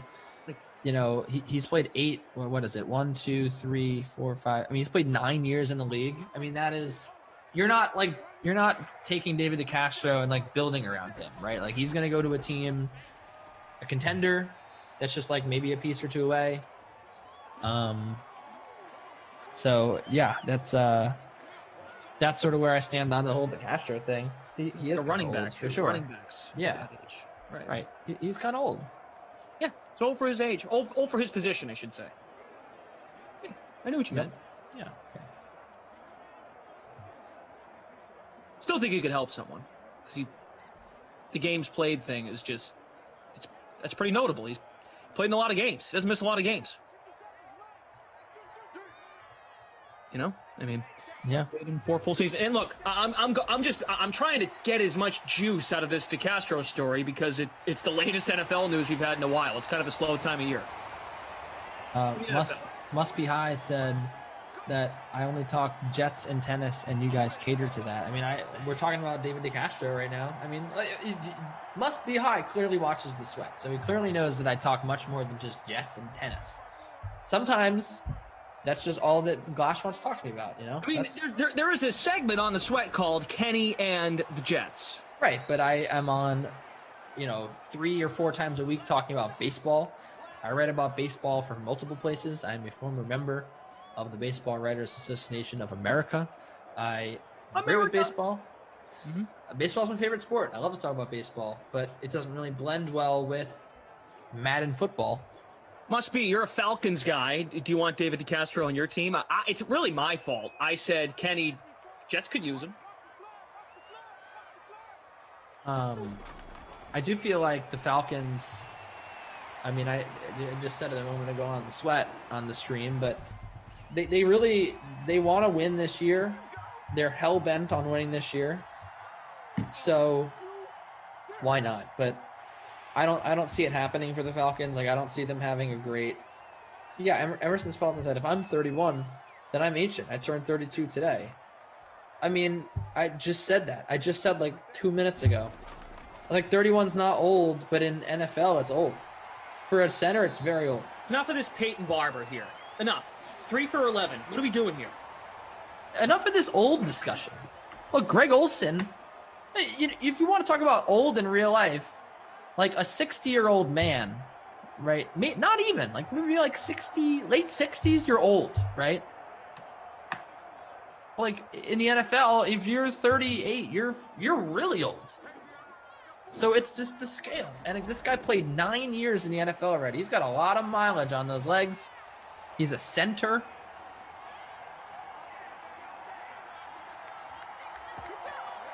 So Must Be High. The thing is that there's an even worse coach, and it's the old Hawks coach, and it's Mike Budenholzer. I mean, Nick McMillan, whatever. Like he decided in the first 2 series to not play Trae Young in big spots, and I criticize him for that, and I think he deserves all the criticism in the world for that. But Mike Budenholzer, and it's a universally shared opinion, which is like one of the only times I ever side with the hive mind. I mean, he is really bad. Really bad. I mean, they are lost on offense. Quickly went to Google to look at Scott's point about the O-line is one of the positions that players have longer careers at. The average length NFL career for an offensive lineman, 3.5 years. But, Scott, I would agree, the ones that rise to the top, the better ones, are a little bit older, and DeCastro would fit that. Kyle, hi. Hello to your mother as well. Thanks for being here. And as producer Drew notes, the Steelers, as Jordan Lindenbaum hit on this too, they save about $8.75 million against the cap. Yep. Good move for this. I mean, the Steelers are in a really terrible situation when it comes to their flexibility because they have so much money committed to guys like Bud Dupree and Ben Roethlisberger. Like, they have a lot of holes burning in their pockets. So they needed to do something here. They needed to free up some money. And this is similar to the Falcons, but in a different way because the Steelers are actually good. You know, they're trying to hang on to these last few years with Roethlisberger to contend. They're trying to hang on to this, you know, the end of their championship window, really. And, you know, if you can save some money and spend that on, you know, a couple years of a decent receiver or, you know, another depth defensive lineman, like, I think that you do it. And I think that that's a smart move. Like, this is not the first guy that's going to be a cap casualty for the Steelers. They're going to have to continue to cut guys or restructure deals. That's just the truth about the Steelers. So they have way too much money committed to, like, way too many guys. Care Bear says on Twitch, DeCastro has been a Pro Bowler for the last several years. When he is starting to lose his performance as a Pro Bowler, I will then think he is old. But Pittsburgh cut him because all Pitt teams, they won't pay highly for talented players. I don't know about that one. Steelers pay guys. They pay guys. They're a contender every year. And by contender, I mean like they're in the mix. Sure. Steelers are always in the mix. Doesn't matter what's going on in their lives. They're a top tier organization in the NFL. Yeah. Winning DNA. And you might have just said this, I'm sorry, but like you said, or even he might be back there. They might just redo his deal. I'm reading now from Bleacher Report. Changing the subject. Yeah, Bleacher Report. Packers quarterback Kurt Benkert. Who? Anyway, Benkert. He pulled up today to something. This is what the tweet reads. Packers quarterback Kurt, in the words of the baby. Wait, no. Roddy Rich. I pull up. Okay, there you go. No, it's the baby. The baby said that. Packers quarterback Kurt Benkert pulled up in Spartan armor to a facility. He's wearing Spartan armor right now. What am I watching? I will share it with our internal Slack.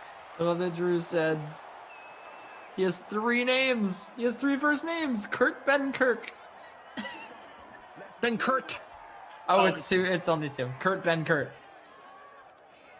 It's a Kurt sandwich. Or a Ben sandwich, I guess, because the Kurt's like the bread. And it's Ben's sandwich in the middle. It's a Ben sandwich. Lane says they don't pay guys. What are we going to name our kid? Kurt, Ben, Kurt. Okay, that's it. What? I thought we were just arguing about the name. No, Kurt Benkert. Care Bear. Big Ben is making less than half of Mahomes. No one is close to Mahomes. The cap changes every year. Yikes. You got to context. That's like the people that are like, well, the Bills. I see the Bills finishing first in the AFC East. And I think that I see the Jets finishing last. Big Ben is still being paid way too much money. Yeah, if anything, he admitted he was, because didn't he take a pay cut? I think he might have, yeah. A pay cut this year. I mean, the thing is, it's just a lot of money in the grand scheme of things. $14 million is something that you can, you would love to have a quarterback on a rookie deal, or you would love to commit half of that to a veteran. I mean, Roethlisberger, if he was on the market right now, would definitely get like $7 or $8 million. But I mean, look at all these deals, and this is what I'm talking about. I'll just pull it up for you. You have Cameron Hayward making like $16 million a year. You have Roethlisberger making $14 million a year, Joe Hayden making 11, Tuitt making 12, and that's with, they've shed a bunch of salary, and they're going to need to pay TJ Watt for sure. But they've already gotten rid of a lot of deals, Castro included. I'm going to try to pull up last year's, if I can, salary cap figures. Don't know if I can find it. Here we go. But they had a lot of work to do this offseason for that very reason. So just cap hit wise last year, Roethlisberger, you want to talk about highly paid. Roethlisberger had a $23.75 million cap hit last year. Tuitt had a $14.9 million hit. De Castro was 10. Hayward was 9. Villanueva 8. Pouncey 7. Steven Nelson 7. So there was just a ton of guys clogging up, really guys that they didn't need. Like TJ Watt was a big guy, Minkah Fitzpatrick, Juju Smith-Schuster, James Washington, Chase. Those guys didn't make anything, and the money was being funneled to these guys that were old and really not contributing, right? So this year, it's a lot different. They got Roethlisberger to restructure his deal. They saved $9 million there.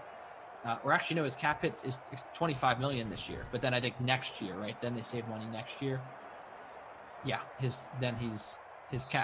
so his deal can be voided after this year. I think that's what the deal was. So, but yeah, his cap hit's $25 million this year. Joe Hayden's 15. Stephen Tuitt 14. TJ Watt 10 million because he got tagged. They still got Cam Hayward. Oh, Cam Hayward's 25.6. Yeah, Cam Hayward's a big contract. So, that's nothing about the Steelers. And I remember because when we were talking about potential Deshaun Watson trade destinations at the beginning of the offseason, they were one of the teams that was maybe they would be in on him, but they don't have any room. So they would need to make a bunch of room. Justin Craven's on YouTube. I'm just here to watch the Seahawks lose. Our man CJ71 is in first place in our contest titled Glash and Kenny. Quote, "What a duo, Kenny." This morning. Yeah, we're on the sweat later. I'm just excited about it, or the slate later. I'm excited. Yeah, we're going to be here till about 6 o'clock. Deucey and I were a continuation. Was that a catch? That was a catch. Finally. Oh, McLaurin. 2 for 23, but the ball's moving. It's 3-0. Hopkins has kicked a field goal. If you missed it early on, there was a fake punt. I mean, nothing happened, but yeah. Wes on Twitch. Wes, thanks for chiming in. Appreciate you being here. We'll try to do a better job for you. Haskins backpedals and completes to. I think it's Sims. Nope, it's McKissick. First catch. Bounce the cat says. Wes, let me put it to you like this: you really haven't missed much. I think we're talking to Castro's contract because, you glance over to the Zoom window here. We have the game streaming. Wes also wants the in-man to make. Oh, it's a pick! Are they going to go? Are they going to take this to the house? No. Nope. This is why I wish that I took the Seahawks D, man. Oh, they're going to dominate this game. What's going on, CEH? Yeah, Bounce the Cat says blah, blah, blah, blah. Well said.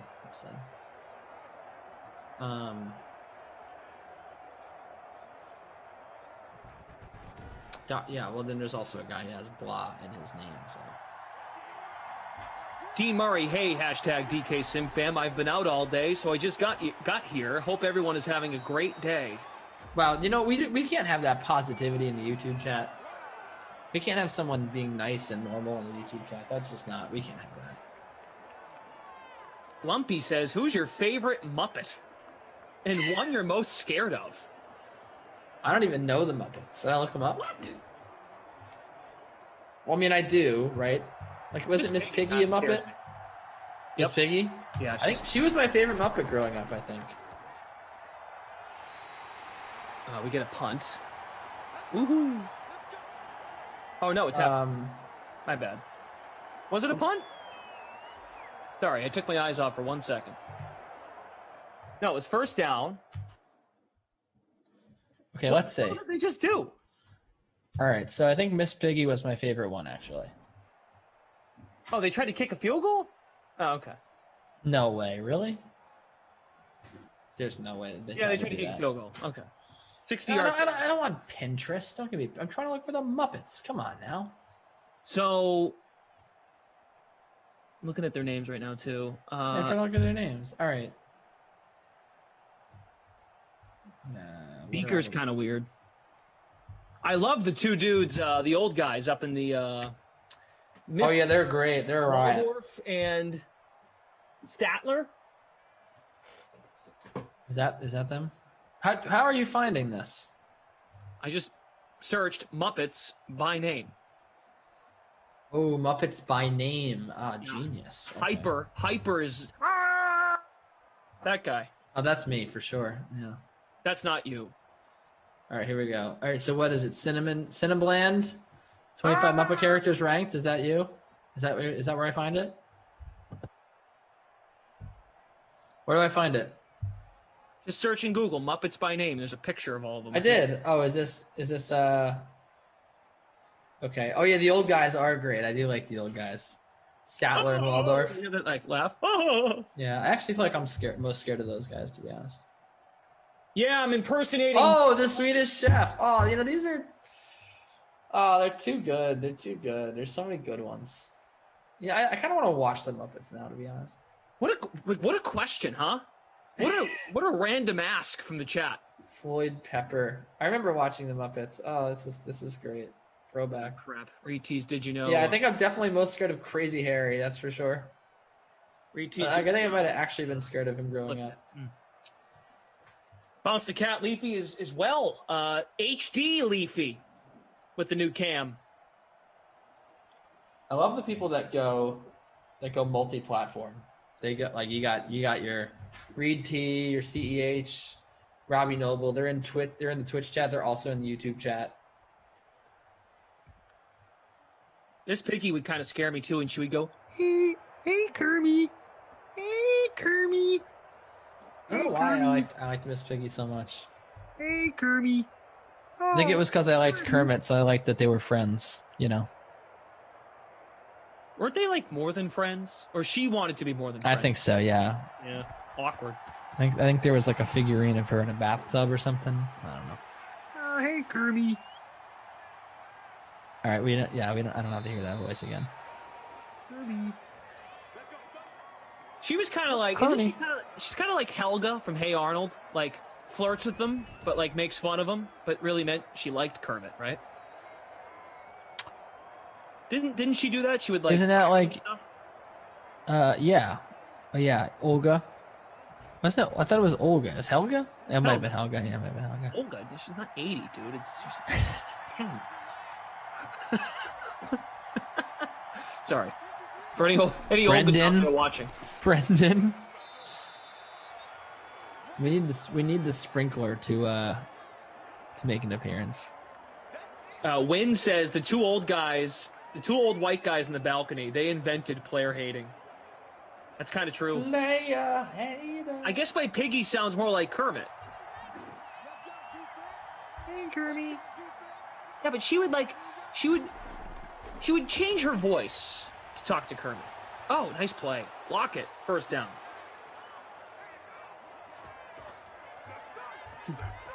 Gonzo, but see, is Gonzo Sesame? Wait, no, Gonzo's a Muppet. My bad. I was thinking I was thinking about something else.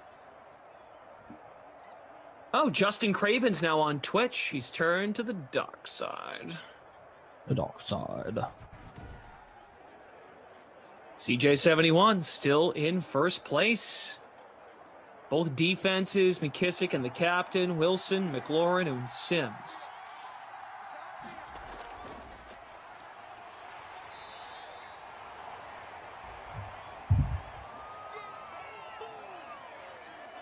Justin Harden says this isn't Shrek.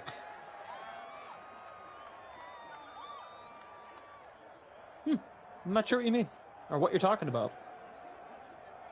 My favorite Muppet is Christian DeAndrea. Pepe Sylvia.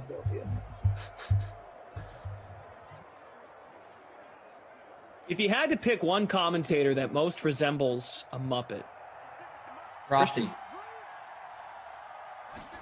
I'd take Christian. That's a good call. I'm gonna say Rossi.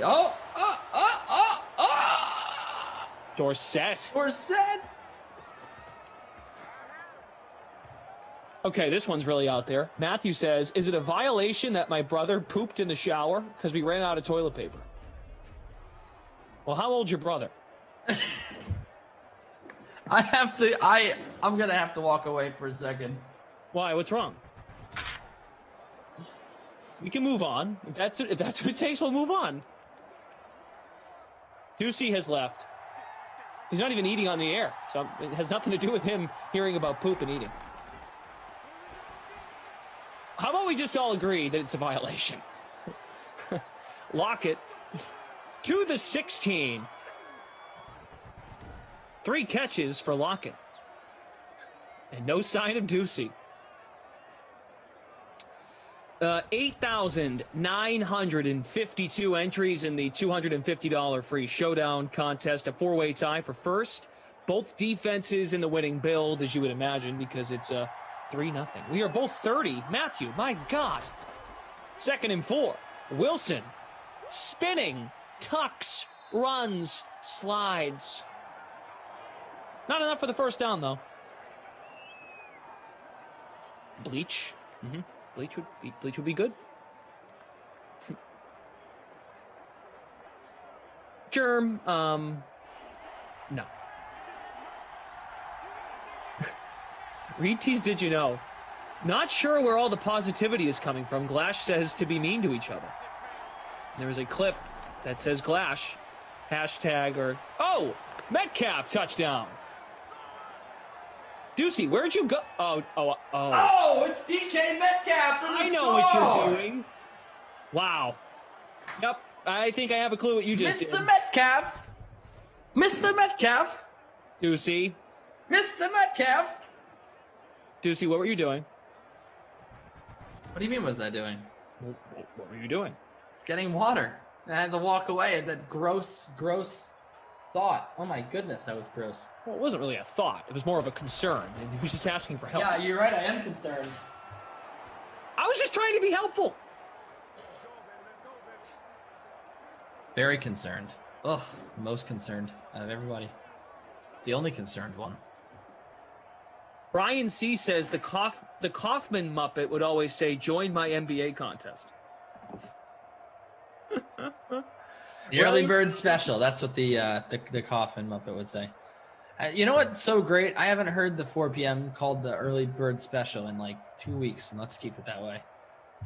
That really did irk me. It really grinded my gears to hear that. You know, it's one of those things, and trust me, I do this all the time, so I really shouldn't say anything, but it's one of those things, like, you know, if Koff wants to give these Sims names, the prime time. I mean, the only one I like is Madden After Dark. That's all. It's been Madden. That's a good one. Prime time's fine. Madden After The Dark nooner, whatever, I get it. Day one. But for the early bird special, to me, it's something that screams, this is at like 8 a.m. Oh, and Drew said Koff didn't name those. Yeah, he didn't. The early bird special might as well be at like 8 a.m. That's what early bird to me is. Like there was a diner in my hometown called the Early Bird Cafe, and they were open from like 5 a.m. to 11 a.m. and they served breakfast and they served pancakes, and it was awesome. And that is the early bird to me. Early bird means early. It doesn't mean when you say an early bird special at like a restaurant, it's almost like a joke, right? It's like, oh, you're up early, right? But it's like really like 4 p.m. Like it's sort of like a corny joke. Early bird. The early bird gets the early bird getting the worm. They didn't get the worm at 4 p.m. He gets it at like 5 a.m. We should hold that name to Koff then, so when he goes and watches a 4 o'clock real life game. Yeah. Be like, hey, Koff, the early bird slate's on. Hey, Koff, early bird slate, early bird special at 4:25 today. Cowboys football team, early bird special. It's the 4 o'clock games, the 1 o'clock games. Really, the nooner is our version of the 1 o'clock games. Mm-hmm. Even like 2 o'clock, we could call it the 1 o'clock games. Yeah. 4 o'clock is 4 o'clock. Not every sim needs a dumb nickname. But no, let's just do it. So again, the 2 p.m. sim, doesn't have a nickname? Yeah, it does. What is it? It goes. He has a name for all of them. I don't. The Madden. Ready for it? The Madden. No, that's also dumb. It's very dumb. But again, I do dumb things on here. So. Oh, I do the dumbest things on here. I like Koff a lot. I just don't like his nicknames at all. Yeah. As a guy that prides himself on great nicknames, I feel like these just miss the mark. And it's fine. I think that Koff could come up with a really good nickname for all of these. And I'm the only person that's challenging him to come up with a better nickname. And I think that everyone needs that person in their life who's challenging, you need to be challenged. You need someone to get the best out of you. You know what I'm saying? We can get a better nickname. Let's keep thinking. Let's keep trying. I suggested the snack sim. That's not a good one. I know that. But let's just keep trying to come up with a better name for the 2 and the 4. Or we could just not. We could also call it, why don't we call the 4 p.m. sim the West Coast special? Why don't we call it that? People on the West Coast, 1 o'clock it's lunchtime, right? It's lunchtime, people who work on the West Coast. Just saying. West Coast lunch, yeah. Or we could call it 2 p.m. West Coast brunch. It's West Coast brunch, right? You know what? 11 a.m. Great point by you, because we do have a good amount of people that tune in from the West Coast. Right. And the nooner, California. 2 p.m. Absolutely, Drew. The 2 p.m. should be the brunch sim, because 2 o'clock is a brunch time in the East, and 11 a.m. is a brunch time in the West. And it's an all encapsulating, that is the brunch time. Those are brunch hours, Hey, man. Brunch. Let's get that movement. Yes. I like that.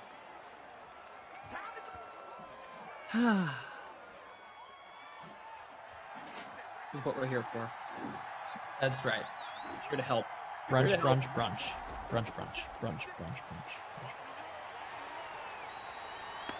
Yeah, so then the nooner can be the whatever. Can be the noon sim. You can just call it that. It's like the football team, just the noon sim.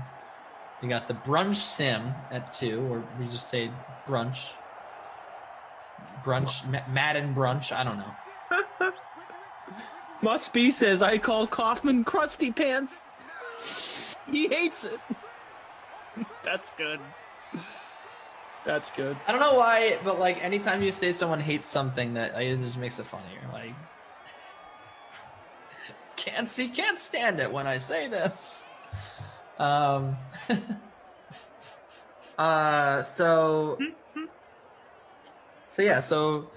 we solved that. Now what's the 4 p.m.? What do we do at 4?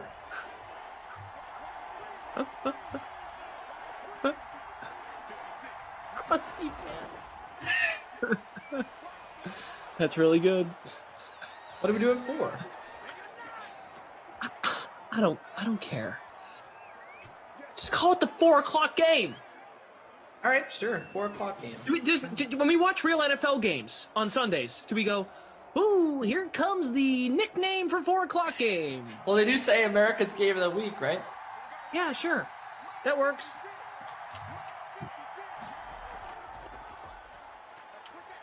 Dean says, when I hear nooner, I definitely don't think about Madden or football. Just saying.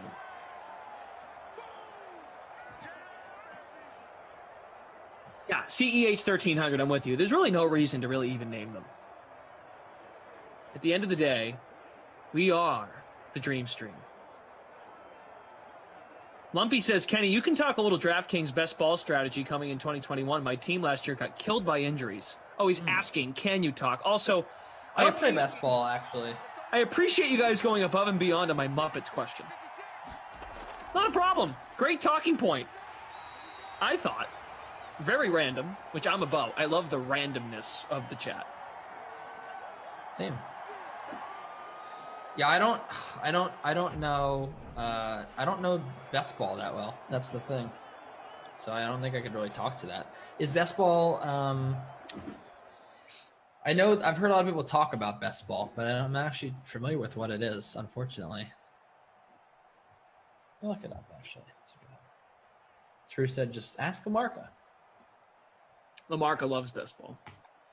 Wow, we have you know what, I can tell you, well, I'm kind of washed when it comes to CS:GO strategy. But I was gonna say I could get you a little help there. I don't even know who we have really anymore. Like I used to. Yeah, Drew said for Lumpy to come back on Saturday or Sunday, and Lamarca will be here. You can talk. He'll talk best ball strategy with you. He'll give you some winners, some winning tips. Yeah, during the pandemic, I was really watching a lot of Counter-Strike, and I don't even know who the top teams anymore are. It is crazy, that sport is the top teams just fluctuate so much. I've never seen anything like it. You'll have a team that's the best team in the world, right? And then the next week they're number 10. It doesn't. I know there are players that are consistently good, and teams that are consistently good. Navi is always been really good, but I was a big Vitality fan. They were number one in the world. I was really excited about it. I was these guys are gonna be number one for ever. Now they're number 10. They got rid of half their roster. I don't know what's going on with those guys, but Damac Lion is leading our contest now. Jay Stever is in second. I think his first name's Justin. Justin. Damac Lion put the Seahawks D in the captain spot. Russ, Metcalf, McLaurin, Sims, and Lockett, the winning build. The winning build in the public contest, the $250 showdown, still has both defenses in it.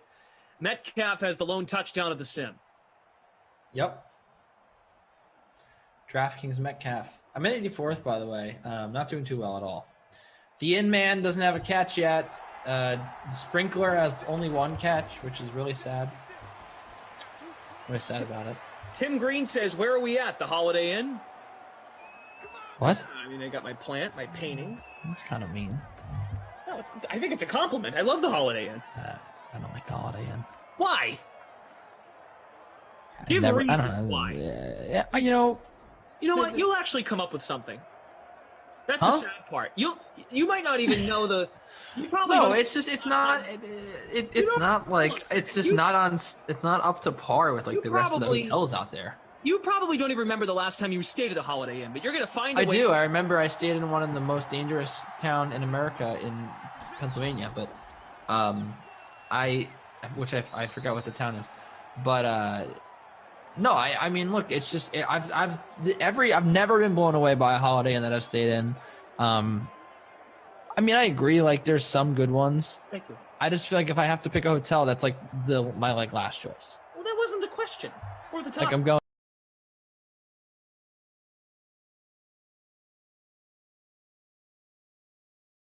Player, but will you take him in the fifth round? If he's there, yeah, I guess.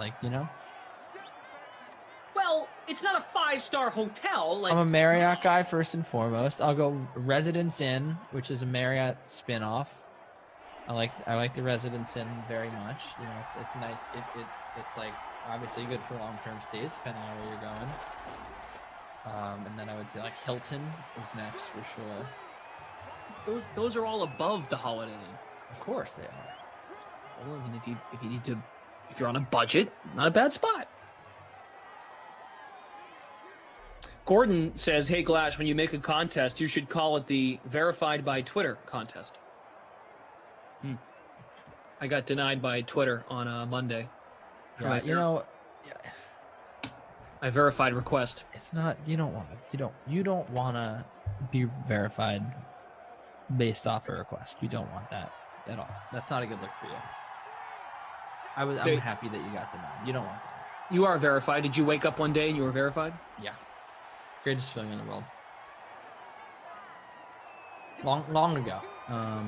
Someone who I follow, or someone who followed me, was a big fan of me, worked for Twitter, and he was just like, hey, do you want to be verified? I really like your account. And I was like, sure. And then I worked at Sports Illustrated at the time. And then like a month later, I just like woke up one day and I was verified. No, but I'm telling you, you don't want to get verified that way. You want to do it. You want to earn it. You want to, it'll feel good when you get there. Like it's just, you don't want to apply for it. It's lame. This way, you're going to feel really vindicated when you're finally verified. You're like, okay, you're right. It was a long run. I got there. I did it. I feel proud of myself. I didn't have to apply. Like you'll work some. You know what? Like you'll work somewhere, and then one day you'll be big enough where the company that you work for will be like, we're getting you verified, and then you'll be like, wow, like I really made it at this company. Well, I mean, I guess DraftKings isn't enough, is it?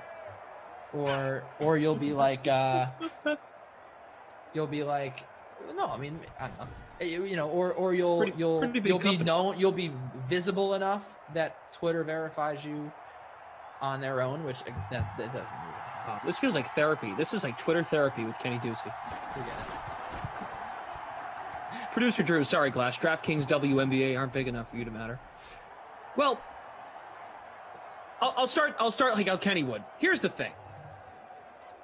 Here's the thing. If I did get verified, I wouldn't have told you how I did it. But also, I thought it was kind of funny that Twitter sends you an email and they even give you a notification on the app. Yeah, it's you didn't get it. So my reaction, I put it on Twitter. I said, wow, I'm such a loser. Like, I think it's hysterical how they inform you. Yeah. I didn't know how they inform you. That's pretty funny.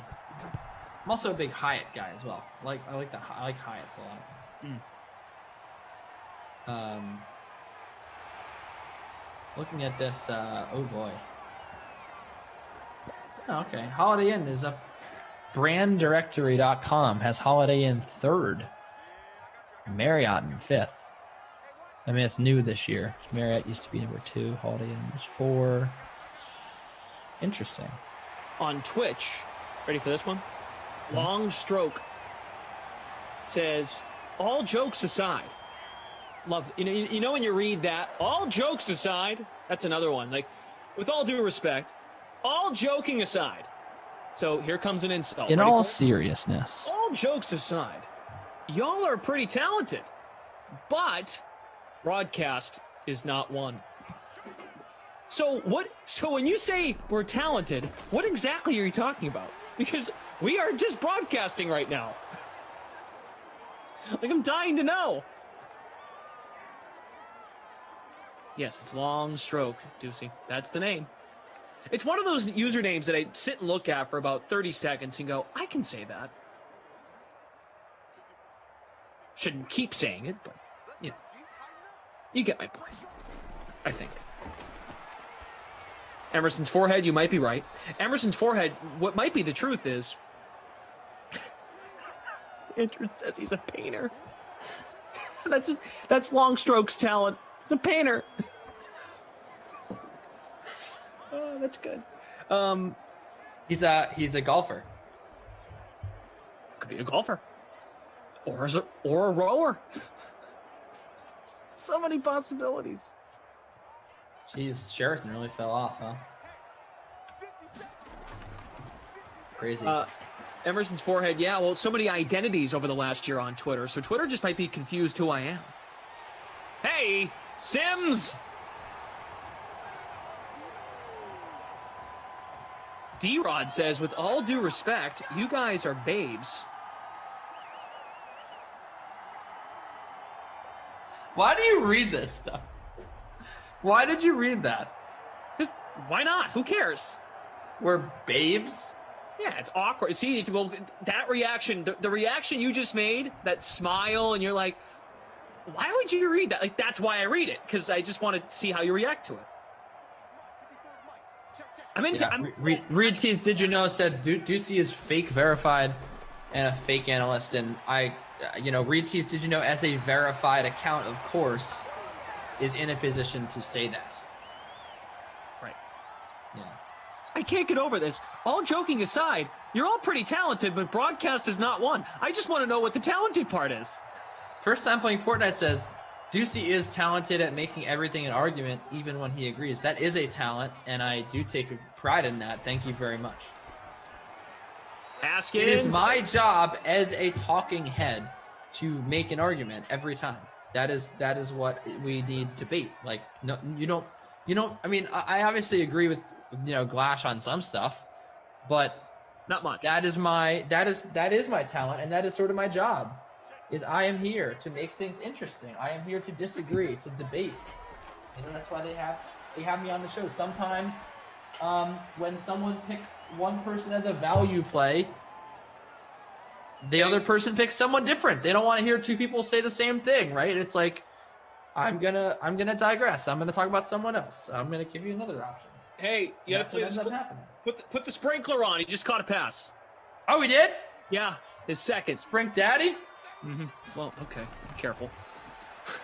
3rd and 5. I might be careful. There he is again! Ah! Oh! Rev it up, baby. Rev it up.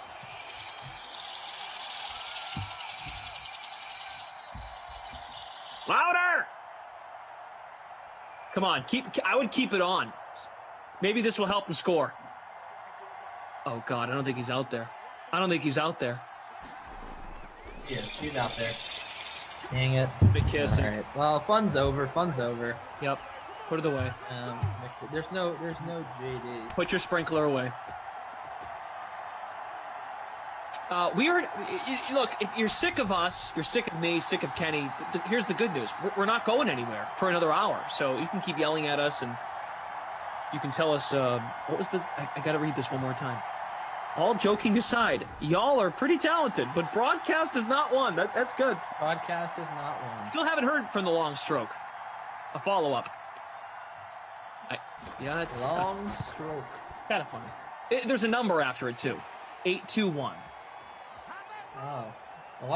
It's a lot of strokes. A lot of strokes. 821 of them. Maybe that's where long stroke went.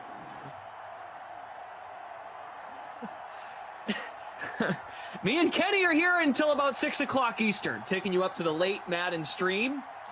We'll be talking sporty things. There is an 8-game slate in Major League Baseball tonight. Kenny will transition nicely into these sticky substances that the players have not had now the last couple days. Umpires are really getting on the players about this stuff. Also, there is an NBA game tonight. Chris Paul is set to return to the Suns lineup. They're up 2-0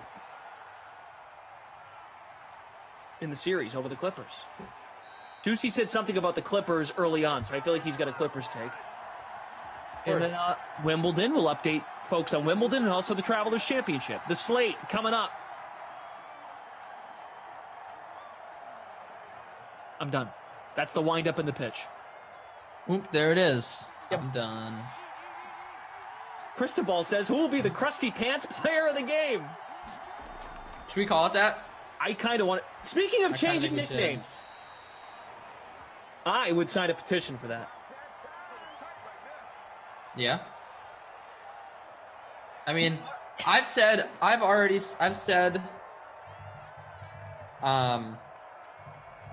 Oh, wait, hold on a second. The 821 long strokes, or no, it's singular. Long stroke 821. Bet that wasn't the first time you heard that sprinkler. What? What? We've played it 3 times. Yeah, we've played it. What is he talking about? Yeah. A million times. Go back. How many you got left? Dean Murray, thank you. I can sprinkle all night, man. Okay. Dean says you guys have actually done a great job of keeping an incredibly boring game entertaining. Well, thanks, Dean. Thank you. Thanks. Yeah, we ranked hotels. It's good. Sarah, what do you think of the Holiday Inn?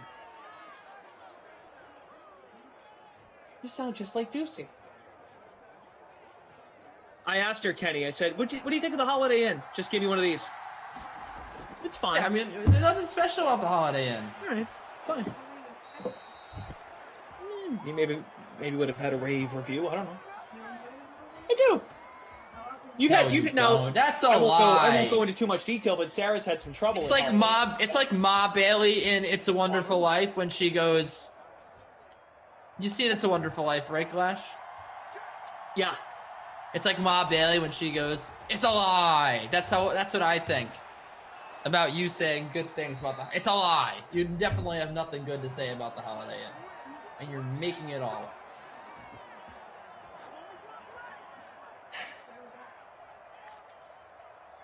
I got nothing. So there could be a field goal coming up. Andrew L. Ducey, do you miss your brick wall? Of course, every day. Why does he keep going? You're thirsty, huh? Ducey, are you a mermaid? No, I'm a dad. I'm a father to a puppy. Okay, enough. We've talked to Emerson about this too. That doesn't make you a dad. Whatever.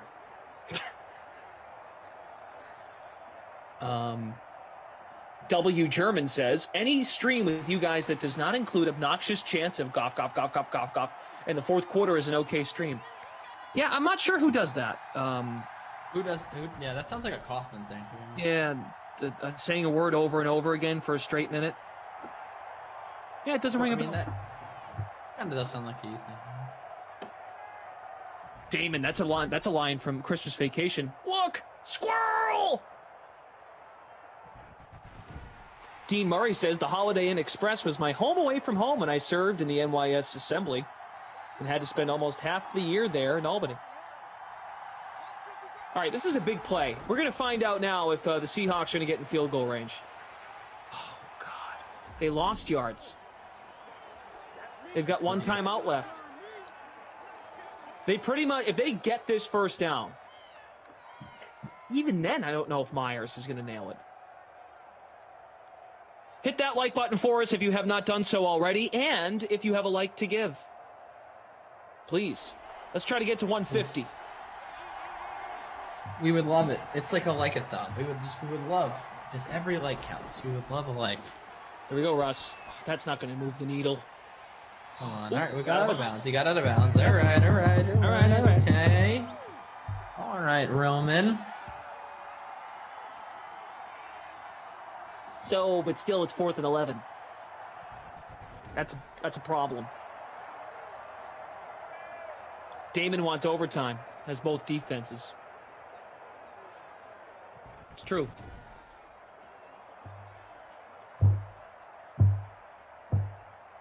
Some folks that have the defenses would not mind, especially CJ71. In first place, they're punting. Oh, God.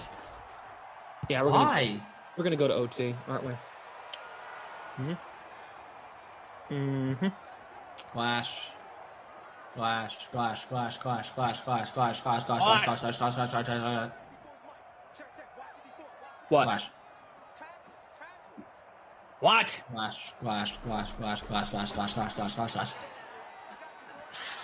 Congo Cab. Deladon not back yet for Washington.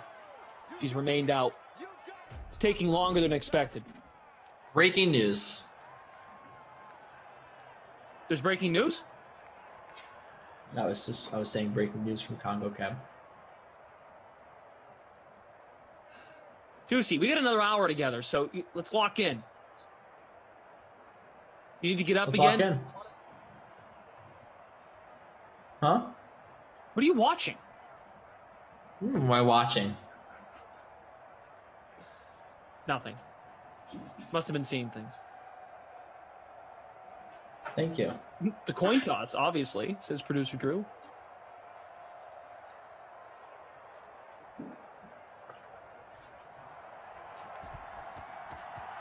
Cristobal, great point. 60-yard field goal? Sure, we'll try that as the Right. But not now. Not when the game's on the line. The clock expires in the first half. They try a field goal. But 55 now, we're not. To win the game, nah. We're good. Yeah, we're not. PGZ Man 666. I would sign a petition to change the awards for the game.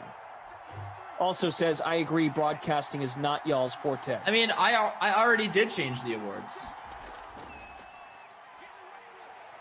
Ooh, Russ. All this spinning. Oh, we got it complete. Who is it? Nick Ballore? Are you serious? The fullback? What? It's not Hollister. No, it's Nick Ballore. Ballore. Gross. Unbelievable. Unbelievable. Wow. You like that? Words are everything, man. Unbelievable. 0.59% owned. That's me channeling my Iron Eagle.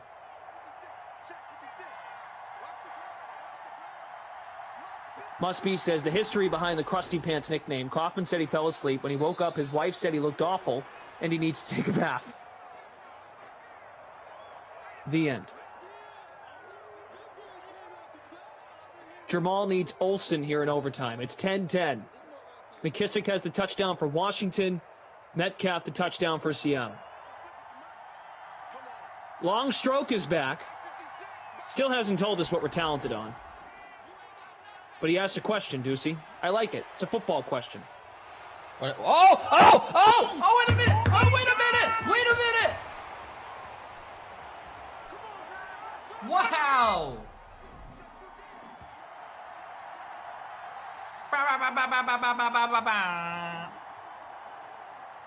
Will Trevor Lawrence win a Super Bowl in the first 5 years of his career?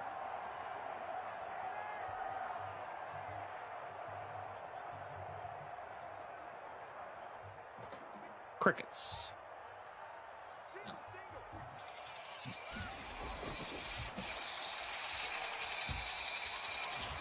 You know what to do. You know what to do. Come on, Wayne. Come on. The sprinkler calling. Calling all sprinkler fans.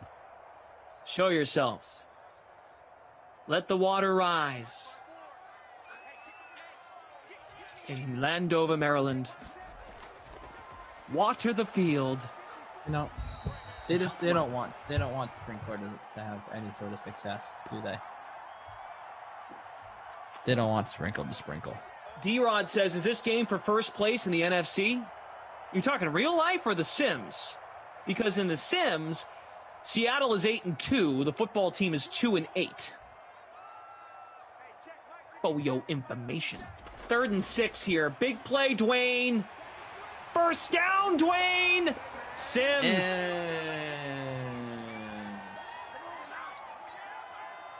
Yeah, we should get Steven Sims on the Dream Stream because we do Sims every day. Yeah. Yeah, hey, Steven, nice to meet you. We really like your last name. By the way, we really think you're talented. Football isn't your thing. You should be a broadcaster. There's a good energy in the sim. Come on, Dwayne! Dwayne The Rock Haskins. Oh! Inman! The Inman! The Inman! He made a catch on an in route. The Inman, of course he did. Inman. Chef Man Dan. Inman! Chef Man Dan! Chef Man Dan Inman. The Inman. Wow. You know, the hell with the slate. Let's just stay here for the... Just keep playing this game. Ducey and I have done like a 5 overtime game. Oh! Remember that game, Ducey, we did? It was a Jets game? That would never end? I remember. That's when you started to hate me by the third overtime. You were like, all right, Glash, enough saying Jim. Yes, I did hate you at that point. Yeah, totally acceptable. 2nd and 10 from the 16. Peyton Barber, enough.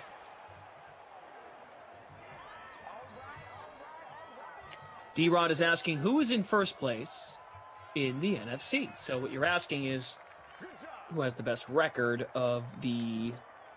Well, Seattle's right up there at 8-2. I think there might be one team. It might be the Packers. I think the Packers are 10-2. Let me check that for you, D.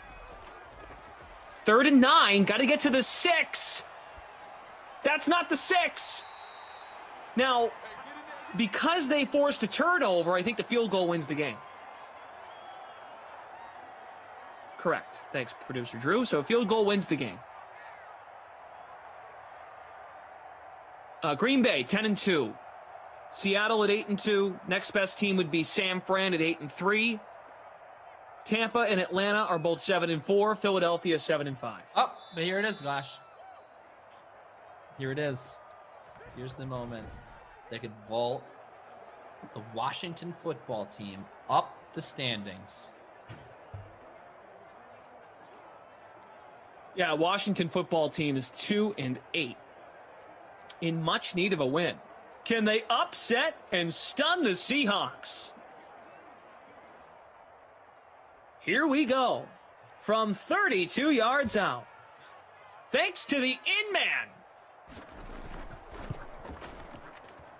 Everybody running the sprinklers. The football team wins.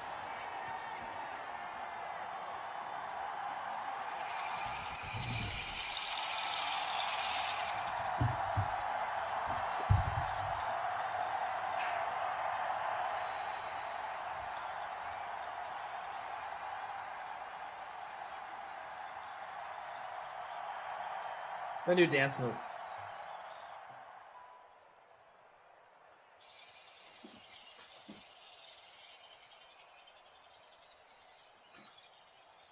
Okay. All right. Yeah, that's it. That's enough of that. That's enough of that. All right. Well, that was fun. You know what? Ducey's disappointment today, the player that I am most disappointed in is Jeremy Sprinkle. He had 2 catches for 13 yards. I'm disappointed we didn't get to use the sprinkler noise more. Did you get this? Somebody upstairs didn't want it, so I took it. You wait. Oh, okay. Look at Sarah just walked in with. A desk cycle. You pedal this from underneath your desk. What? Someone was giving this away, so she just snagged it. Okay, you got it? Sorry. Had to share. Did you? Yeah. Did you? What? That's fine, right? We can. It's just a little treat. Wanted to share with everybody. I mean, I was just in the middle of giving out my awards, and then. Oh, what were the awards? Sorry. You just didn't. I wasn't paying attention. No. Thanks a lot, Sarah. You didn't seem interested in my awards, so. Maybe I just won't give them. You know, maybe I just won't give out my awards. Oh, come on, man. Skip them over like that. Come on. Come on. Give them out. Oh. You gonna give them out or no? Okay. All right. Ducey's disappointment because I don't need a dang petition. I just renamed the names myself. Ducey's disappointment. Jeremy Sprinkle, 34. He was popular. He's $7,200. He had 2 catches for 13 yards. Bigly disappointed in Jeremy Sprinkle. Ducey's delicious player of the game, or Ducey's delight, whatever you want to call it. I will go with Steven Sims. Steven Sims Jr. You know why? Because he's up and down all the time. You never know what you're going to get from Steven Sims. $6,400, 14 points, pretty good. Honorable mention to the Washington football team defense. But Steven Sims had a pretty nice game. 5 catches, 92 yards, pretty good. All right. But you know what? They're not as cool as your little desk pedal, your little calorie burner, whatever the heck that was. Yeah, no, it was very spur of the moment kind of thing. So I apologize if that threw you your award distribution. Yeah, okay. Fake apology. Faux apology. What do you say? What do you say we dive into the slate? Okay. Good? All right. Yeah, good. That's it, yeah. Shout out real quick, CJ71 from the Twitch fam. First place in our contest, if indeed that holds. Shout out to Kyle from the Game Ops team doing his thing. And there was a three-way tie for first in the $250 free showdown Seahawks football team. Sims, the captain, both defenses in the winning build, Wilson, Metcalf, and McKissick. So Deucey and I are staying right here. You're watching now the slate. This will lead into the 6 o'clock Madden stream, the late slate of Madden. What do you say? You want to start basketball? Because I know you had thoughts on the Clippers. Yeah. Or anything from last night. Anything from last night you want to react to, and then we can move into tonight? We could talk about we could talk about that game real quick last night. Okay. Before we move on to tonight, although it is the slate, so that was last night's slate. But yeah, I do think that the Bucks are in serious trouble. I think I want to say that, and Mike Budenholzer is certainly on that. I mean, I would actually like to see the Bucks win the finals, just because I want to see Mike Budenholzer be the first coach ever to win the finals and then get fired. I mean, he's been that bad. He's failed to make adjustments. He's failed to really inspire his team to do anything offensively. They have no sort of game plan. They just, everyone under the sun is taking shots. They're all missing.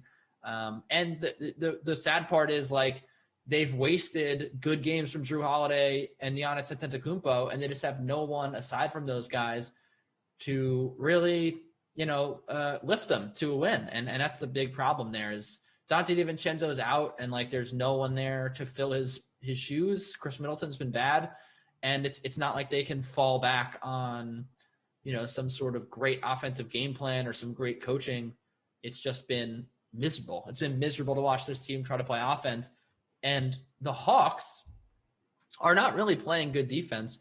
They've just run into a bad offense for the third straight series, which is really surprising, to be honest. But it's happened. I mean, the Knicks, they looked lost without Julius Randle being able to. He didn't want to take a shot, and then same thing with the Sixers. Ben Simmons, Embiid with a partially torn meniscus, and Danny Green out.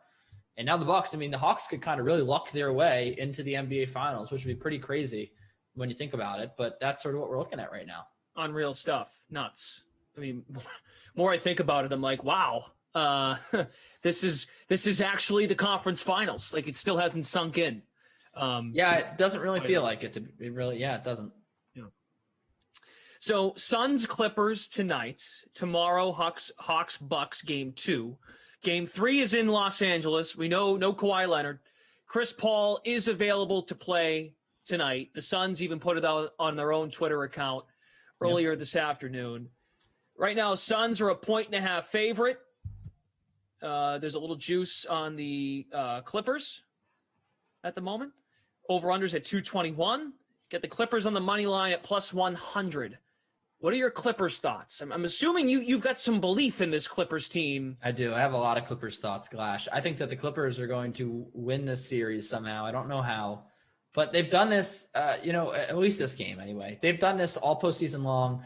They have withstood punches to the gut. They've withstood so many shots, and they've just come back stronger than ever.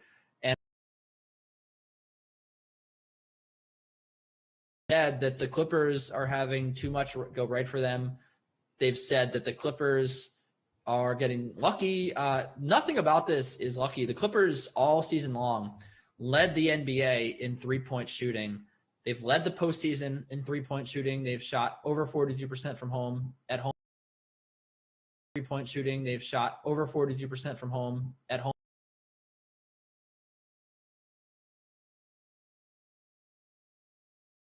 Down threes, you have a good opportunity to win a game. And I think that's what you have here with the Clippers. I think that the Clippers will, absolutely have a good shot at winning this game. And I think that they do take it outright. The Suns here, they're going to get a big defensive lift from Chris Paul, but when it's all said and done, the Suns offense has kind of been hot and cold this postseason. It's kind of been discombobulated. The last 2 games, they've been saved by some big Devin Booker games. And then last game, the Clippers kind of saved them. Paul George missing those free throws at the end, but Paul George in a larger aspect or in a larger sense played really poorly. So better game from Paul George, same shooting from the Clippers. And I think that equals a win for LA. I just think that Ty Lue is a coach that, is so he's so good at making adjustments.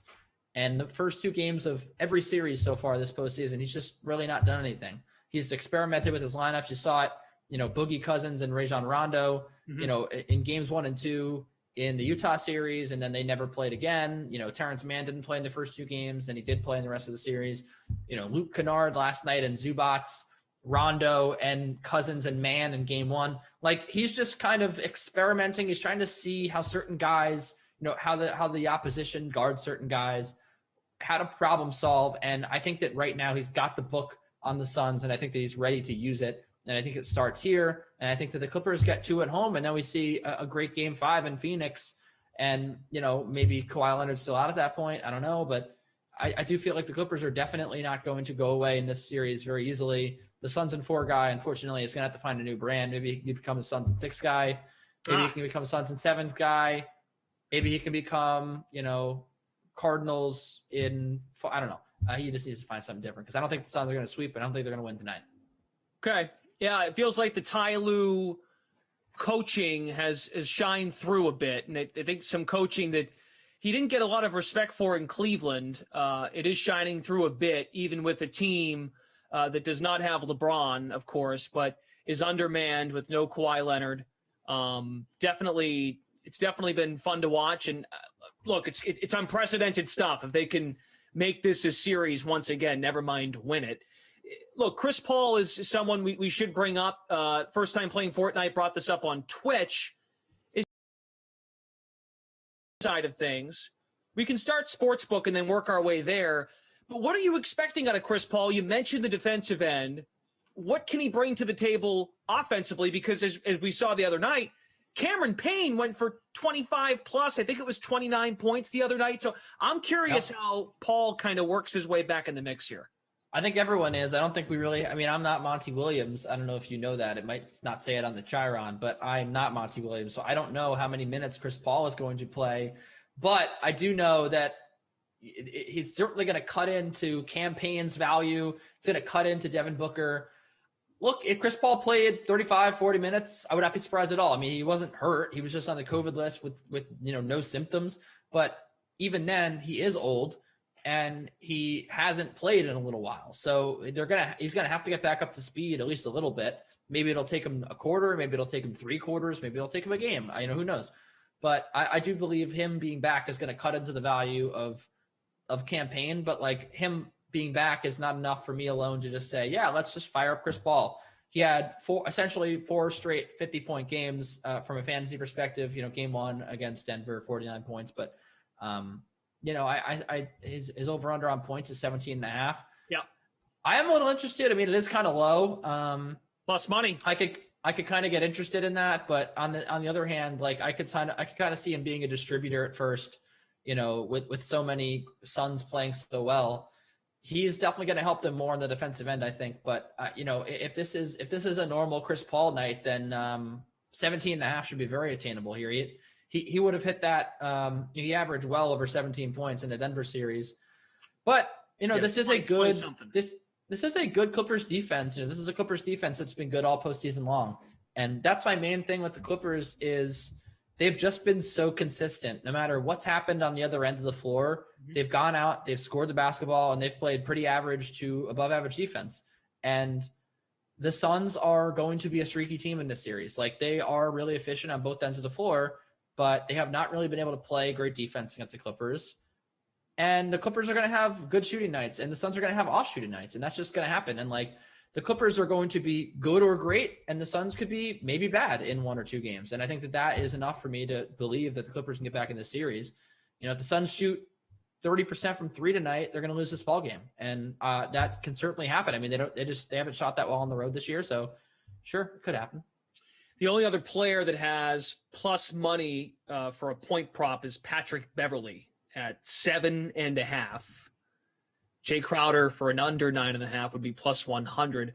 Want to check this out because I saw this earlier today, and we can transition to DFS. I saw this today on the DK Sportsbook. I think it's right over here. Team futures. Any thoughts on the player futures? Excuse me. Yeah, player futures. I'd love to talk about this. Finals MVP. Giannis is the man right now at plus 160. Then you find a couple of members of the Suns, Booker at plus 210, Chris Paul plus 380, Trae Young. So you had just mentioned the Hawks reacting from last night. Yep. Trae Young at plus 850 after having a 48-point game last night. Oh, I've got plus 700 on my screen. Oh, okay.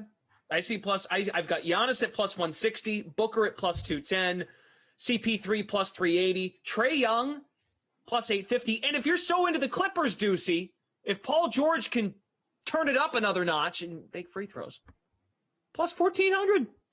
Yeah, I mean, I'm seeing different odds. I don't know who to believe here, but look, regardless, I mean, they're pretty similar, right? And I do think that there is the value here lies on Chris Paul at plus 400, plus 380, whatever you're getting. Let's call it just plus 390. But, you know, look, because I think that the Suns are going to win the series. Like, I know that I'm a big Clippers fan. They're going to win tonight. Like, I think there's a good chance they win the series. But if I have to like, you know, if I have to put my money where my mouth is, it's going to be a Hawks-Suns finals. I just think that the Bucks have so many issues right now. The Hawks do have that great offense, and you know, the Bucks are just not doing enough on that end, on the offensive end, to do anything. But yeah, so look, I mean, you look at the odds here. I think John Collins at plus 15,000 is my favorite NBA Finals future bet, because look, Trae Young, he might be a little hampered by injury, has not been great. He had obviously a career high scoring night in game one, right? And he's obviously like going to be the favorite of all the Hawks. But if you want to take a stab here, I mean, John Collins has been outstanding for the Hawks. And could they win the finals over the Suns? I mean, it's unlikely, but you know, if you could get the second best player on the Hawks, really, or the second best player on one of the finals teams to win MVP at plus 1,500, maybe you just like hedge with Chris Paul or something. I don't know. But I do think that Chris Paul, it's going to be a narrative-driven finals. I think it's going to be Chris Paul's championship. And I think if the Suns win, which I think there's a great chance, then Chris Paul is going to be the MVP. So you want to go ahead and take those odds. I'm certainly not going to take Giannis Antetokounmpo. I'm certainly not going to take Devin Booker, because I think we're going to see Devin Booker's numbers come down after this game. And I think that, you know, he's going to start to fall into, you know, back towards, you know, second fiddle range. And I think that Chris Paul with the distribution is going to set himself apart. But yeah, so right now, the way I'm looking at it, John Collins plus 20,000 and Chris Paul plus 380 are great bets for me. And, you know, I think that's probably the two that I would lock in. I don't know if I'm going to take any Clippers right now. How about Ayton? Ayton's a good value. I mean, he certainly could keep 6,000? doing it. Yeah, I mean, it's good value. I think that, but like, look, all I'm saying is, I think it's pretty clear if the Suns are gonna win the finals, it's going to be Chris Paul. I do love DeAndre Ayton. I think he's going to be a big impact player in the series. Yeah. I just think that I'd rather take the money that I was going to put on Ayton and put more on Chris Paul is my point. So I'm that confident that if the Suns win, it's going to be Chris Paul. And if you want to take, again, I mean, I think the Bucks could take this series against the Bucks, or excuse me, I think the Hawks take this series against the Bucks. And if they do that, John Collins is great value here, plus 20,000. And I guess I'd leave it at that. Okay. Before we move on from the NBA, we should look at daily fantasy.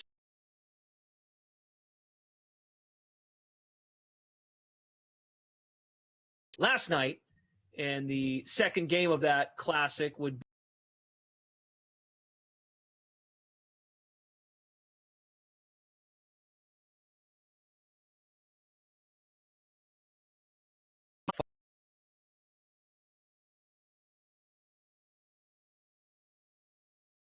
campaign.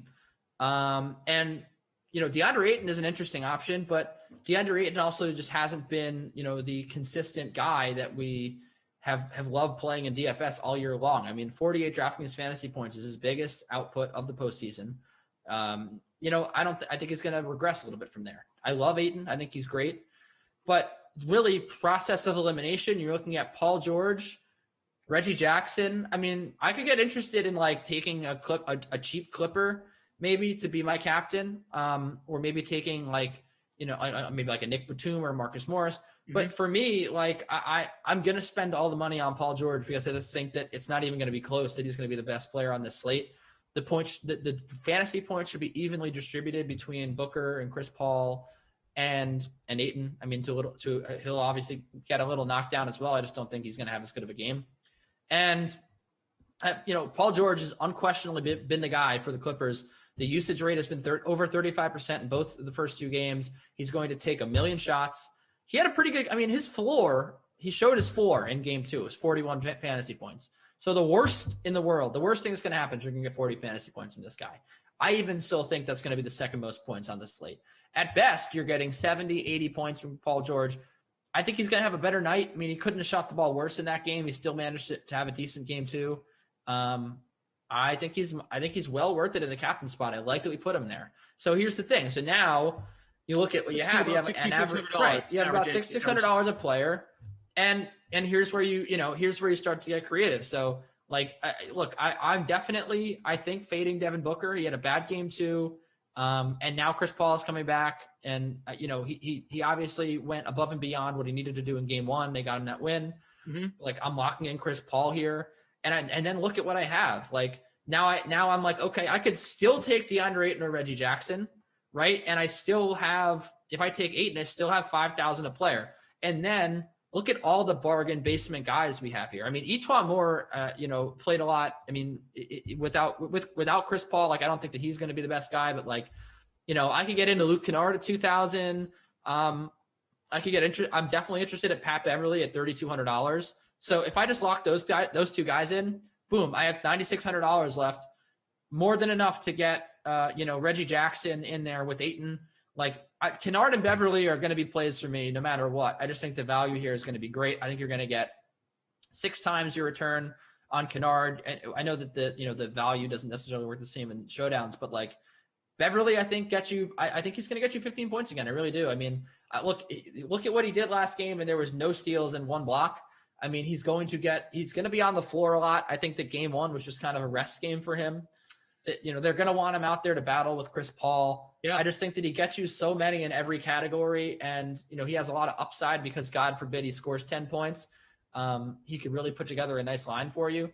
So I want Beverly at $3,200. I think Luke Kennard is definitely a guy that they're going to put back out there after the way he played in game 2. If he continues to play well, he's going to play a lot of minutes. If he's, you have an off shooting night, you aren't going to get many points from anyway. But in a GPP, that's how my lineup's looking. I'm going PG and CP3. I'm going Kennard and Beverly. And then really you have your pick of whoever you want. If you want to put Marcus Morris in there with Devin Booker, you can do that. If you want to do Ayton and Reggie Jackson, you can do that. And I mean, that's maybe where I would go, but the lineup flex, you don't need to save money at captain tonight is the bottom line. You can get everybody you want in there because there's enough value on the Clippers.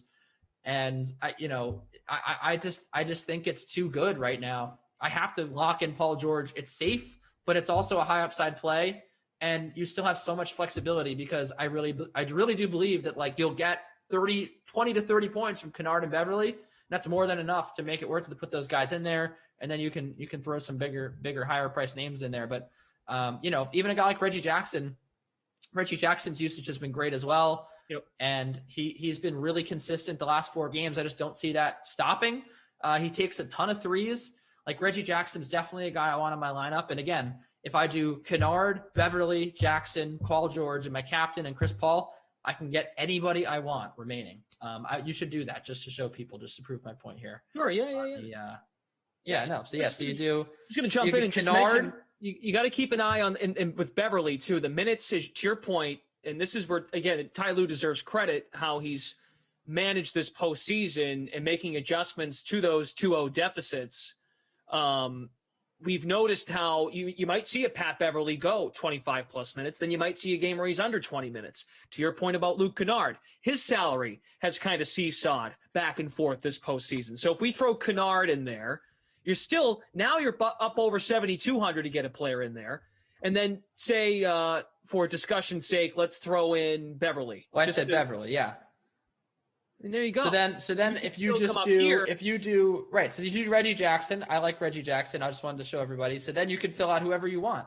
You can take anybody in this last spot. Look, you have you can take anybody. So that's where I think you have a lot of flexibility. And to me, that's how I'm constructing my lineup. I think you get the value Clippers in there, you Captain Paul George, and then you can take the two Suns that you think are going to do best. If you think it's going to be a Chris Paul and DeAndre Ayton game, you can go ahead and do that.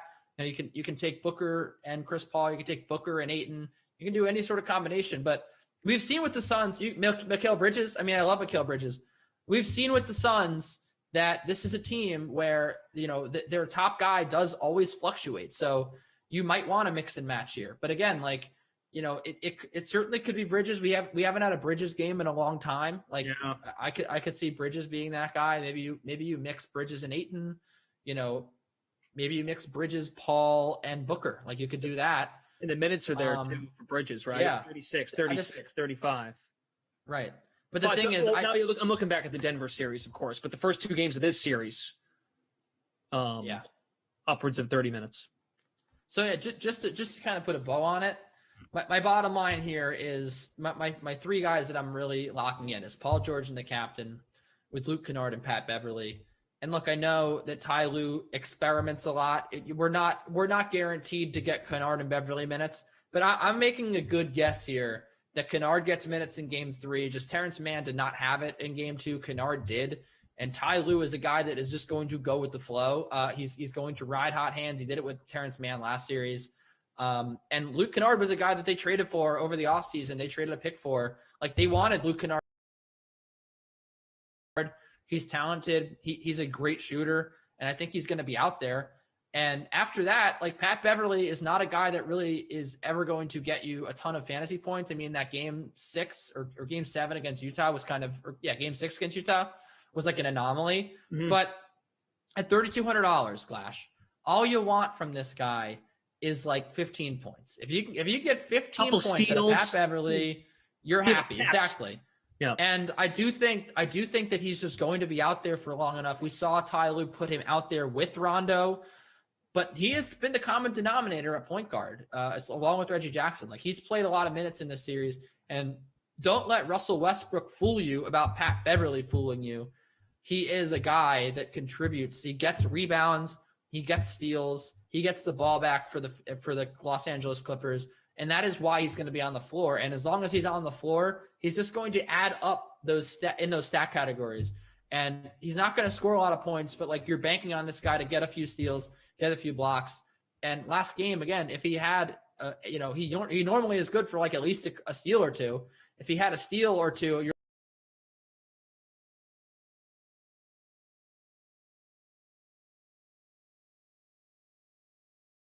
I think he's a shot worth taking. And you want to take these value Clippers.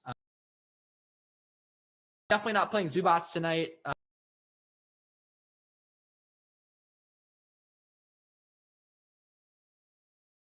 But maybe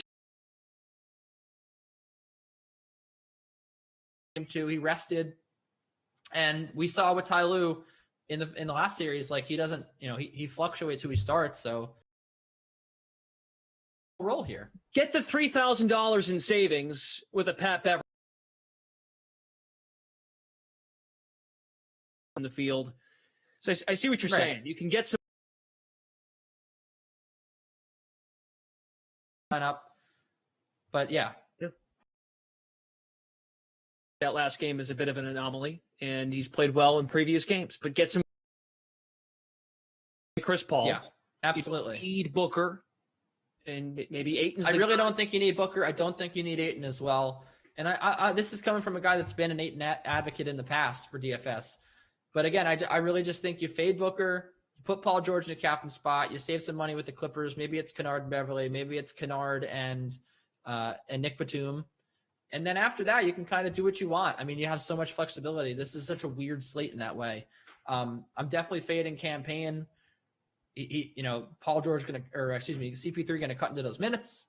And then I think you can safely fade a lot of these guys. Like Jay Crowder is not like a high ceiling guy. Zubats is not a high ceiling guy for me tonight. Zubats actually a very low floor guy for me. I don't think he's going to play a lot.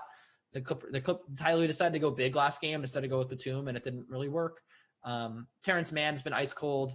I just don't think you're going to really be. You're not going to have a lot of FOMO fading these guys. Cam Johnson as well. Like you go super cheap and then you go super expensive, and like that's sort of what I'm doing. The only guy in that mid range I really like is Nick Batum, I guess. But like you might as well just go all the way down, pay up for the guys you know are going to do well, and then that's it. So we'll be here for the next 10, 15 minutes leading into the late Madden slate. This is the slate. We're talking a lot of NBA. It's the postseason, so happy to discuss. Gee, the door's shut over there. Oh, boy. Ducey, Glash, we have the Drew Stack with us here from our production team. We appreciate you guys hanging out. Ducey, there is an 8-game baseball slate this evening. Sure is. We can pull up the docket. We could also dive in. You want to dive into Sportsbook first? Yeah, let's do that. I got some picks that I wrote up on the TK playbook that I'm happy to talk about. Sure. So where do you want to start? You want to start with game lines? Yeah, let's talk about that one up the top there. Baltimore and Toronto. I really like this. I really like this game. Southpaw. Yeah, Anthony K, you said Southpaw. Well, Baltimore is third best this year against Southpaws in WRC Plus. And Anthony K had a 9.95 ERA in 3 AAA starts. That was when he did some of his best work at UConn. And then with the Mets. After he got traded to the Blue Jays, something happened. Maybe it was Gary and Thorne getting excited. I don't know what it was. But he has not been the same guy since he got traded to Toronto. He's been awful in the minor leagues. He's been awful in the major leagues. And again, in 3 starts in AAA this year, he had a 9.95 ERA. Now they're bringing him back for a spot start. He has had a lifetime ERA in the mid-5s at the major league level. He's not been good.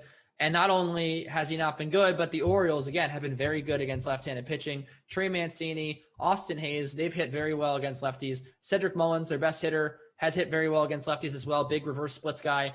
So the Orioles have all the talent in the world here. And look, I just think that Dean Kramer, he's not very good either, right? And the Toronto Blue Jays are also top 10 against lefties. But I actually think that the Orioles here have a slight edge offensively against the left-handed pitching.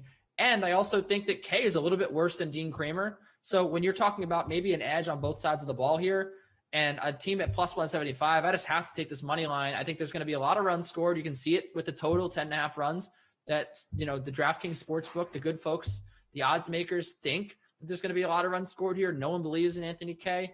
I do believe that we're going to see both pitchers blow up. And in that scenario, you got to take the underdog at plus 175. All right. Sounds good. I see plus 170 on my end on the money line. Sure. Yeah. Another one down there that I'm looking at on your screen is the over 8.5 at minus 105. Now talk about good pricing. That is a good price on the over 8.5 in the Nationals Marlins game. You're hovering it right there with your mouse. Joe Ross, Cody Poteet.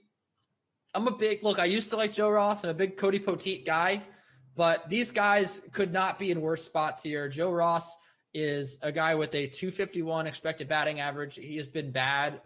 First of all, he's walked a lot of guys, but he's been bad when he's allowed contact. And the Marlins, their problem, Glash, they really are an unassuming lineup. They don't look very good. Their problem has been that they have not made quality contact. That should be fixed tonight against Joe Ross because he allows a lot of quality contact. He's allowed 13 homers and 13 starts. Oof. And when you look at the Marlins, they got some guys that can make some good contact, but in general, they led the league. They've led the league over the last week in contact rate. So they're going to put the bat on the ball. When people have put the bat on the ball against Joe Ross, good things have happened. I think the Marlins will contribute here. And Cody Poteet, the Nationals are 11th in home run to fly ball ratio. Cody Poteet, an average a barrel rate over 12%, an average launch angle of 18.8 degrees, and also a 40% hard hit rate. Like he's had plenty of issues with hard contact as well. The Nationals have been hitting the cover off the ball lately, and they've been hitting home runs. I think that we're going to see multiple home runs here, maybe a 4 or 5 home run game and many runs scored. So I think over 8.5 is a pretty good deal here. And the last bet I liked was all the way down at the end. Can I chime in for a second? So real quick, Cody Poteet story. Yours truly, when he first graduated from Syracuse University, he took a trip to Batavia, New York in the New York Penn League. And my first One of my first games I did for the Batavia Muck Dogs, the short season single A affiliate of the Miami Marlins. Who was on the mound? Cody Poteet. Met his wife. Love him. Really nice woman. Had a conversation. She came into the booth. Up on your article, you had to fade him. So, yeah, I really do like him. I owned him in my NL only league for a little while. I think he's pretty good.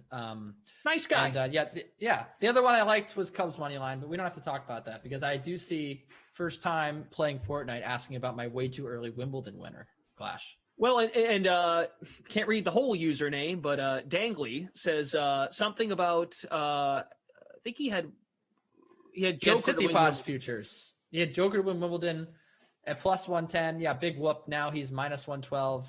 I mean, he didn't really get that, but I mean, Nadal is not going to win Wimbledon. That's just not his surface.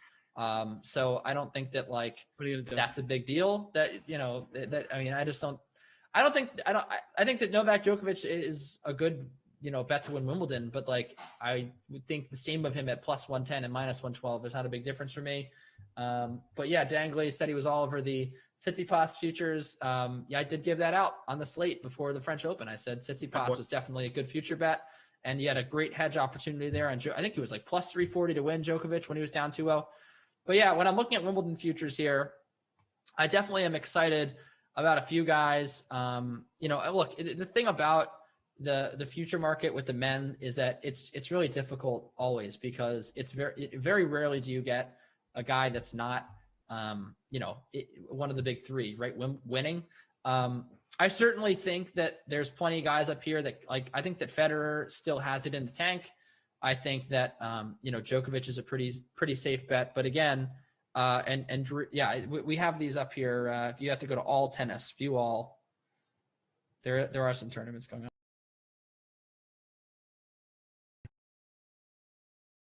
I think my favorite bet might be Matteo Berrettini at plus 1,700 right there.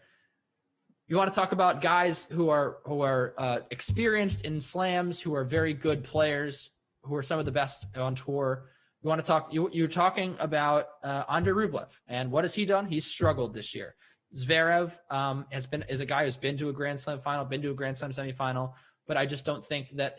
I think that clay and hard courts are more of his surface. Berrettini is a guy that's been very at home on grass courts. He has several grass court titles. He just picked one up recently. But Berrettini is a guy that has just overwhelming power. And he did take a set off Novak Djokovic at the French Open. He is good on clay, but he is at his best on fast surfaces. Grass is the fastest surface that they make. And I think because of that, I think he could serve bot his way to the semifinals. And at that point, all bets are off. So I actually think that Berrettini is very worth taking here at plus 1,700. Obviously, Tsitsipas' odds are great at plus 700. He's another guy who's had success at the French Open. I definitely don't hate him either. And I think that he's bound to win a Grand Slam in the near future. But if I'm just looking at some more fun odds, I would say Berrettini plus 1,700 is one of my favorites. And also, I definitely don't think you can argue with Roger Federer at plus 900. The thing about Federer is, the French Open withdrawal scared everybody. He was never going to win the French Open.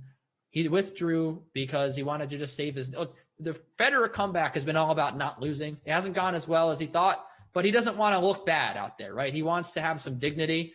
And I think that he's had a few losses on clay that have had people scratching their heads. He's never been good on clay, or he's never been great on clay anyway. Hard courts are his surface. He played hard courts when he first came back. He was rusty. He's moving a lot better now. The one thing that's been consistent is his serve. His serve's been great since he's come back. And that's what you need at Wimbledon. You need a big serve. And I think that he's going to be able to at least serve his way out of trouble early on. He should be able to find his legs. And, think about 3 years ago, you get Roger Federer plus 1,000 to win Wimbledon. You would take it in a heartbeat. I don't think he's that far off where he needs to be to win it. And things could certainly break right for him. Medvedev's really struggled on the grass lately. He just hasn't looked fantastic. He hasn't looked convincing. Tsitsipas, Federer, Tsitsipas, maybe Federer has the experience advantage. He could pull out a win there. I don't know. But I certainly think it hasn't been that long since we saw him in the Wimbledon final. He's moving fine. He's serving fine. I think those are my two guys I'm looking at for the futures. Real quick, because I know we have to wrap. We have a Madden Sim coming up at 6 o'clock. Brandon Cristal, Christian D'Andrea, they'll have Cowboys and Saints. Just looking at the Travelers Championship leaderboard. Unfortunately, the Moose Classic Bonanza did not run, which is just unfortunate. So I told Jeff, well, at least I said in the contest title, we won't dive into that, but I'm sure Jeff might go there because folks will have questions in the chat. But I see Paul Casey, who Pat Mayo was high on. Jeff's high on him. It's, of course, very early. It's day one. Through 17 holes, he's even. Tied for 77th place at this moment. You see Taylor Gooch at plus 1,400, as well as Cantlay and Bubba. Bubba Watson's playing well. Bubba Watson's done well in this. Hey, how about some more love for Maverick McNeely, plus 3,000? He's 2 shots off the lead after 1 round. This is a guy. He's really talented. I'm really high on Maverick McNeely. I think he's going to win a bunch of titles, and he could certainly win this event right here. He's in position. He's playing well. Yeah, why not? Give me a little bit Maverick McNeely if I'm going to try to take a guy at the end of the first round who's in good position. You know, obviously Cantlay is interesting as well because he's really good. You know, we're not, you know, Maverick McNeely is not on the same playing level as some of these names up there, and that's the reason. But hey, I mean, why not, right? I always have this guy come major time in my pools. I think that he's plenty interesting here for me. Bubba Watson 4 under through 17 holes. Cantlay is 2 under. He's done for the day. And then Gooch. See if we can find He's at 2 top 10, 7 top 5, 25. It's been a decent year for McNeely. Yep. 9 cuts in 19 events. But yeah, I mean, you know, other guys that are interesting to me as well. I think Cantlay would probably be the other one if I'm playing the futures market here, but we'll see how the Traveler shakes out, but near and dear to my heart as a kinetic cutter. So yeah. Well, we dove into a lot, Deucey. Did it. Nice job. Hoops, baseball, Wimbledon. That's tennis for those of you that didn't know. And golf. Cody Poteet and his wife. Nice guy. Anthony K. Chris Paul, maybe a great guy. You know, Anthony Case not that good though. Okay. Put Paul George in the captain spot. That's the takeaway I think I had from the show. Yeah. And maybe Chris Paul. Maybe over 17.5 points. Maybe. Plus odds in the DK Sportsbook. That's all the time we have. Thanks for tuning into the slate. For Kenny Ducey, the Drew Stack, they're done for the day. Coming up, like we mentioned, Brandon Kristoll, BK, and Christian. They will have the call of Cowboys at Saints to start the night. Ducey's done for Ducey.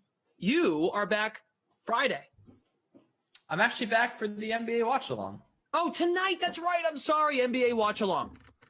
Yeah, I'll be there. Okay. Ducey's back tonight with Kaufman after the 8 o'clock sim until 10. That's all the time we got. Krusty Pants, right? That's what we called him. Yeah. To go. Good night. Well, have a good night. Thanks everyone for watching.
Hey, we're live. What's going on? Did you make a lineup? I'm really excited, Christian. As I titled the contest I made, I'm headed on vacation tomorrow, and I feel like I'm already there. Brandon Cristal, Christian DeAndrea, hanging with you, my hometown Cowboys, and the New Orleans Saints, 6-5, 5-6 on the year. Did you see the contest I made, and did you make a lineup?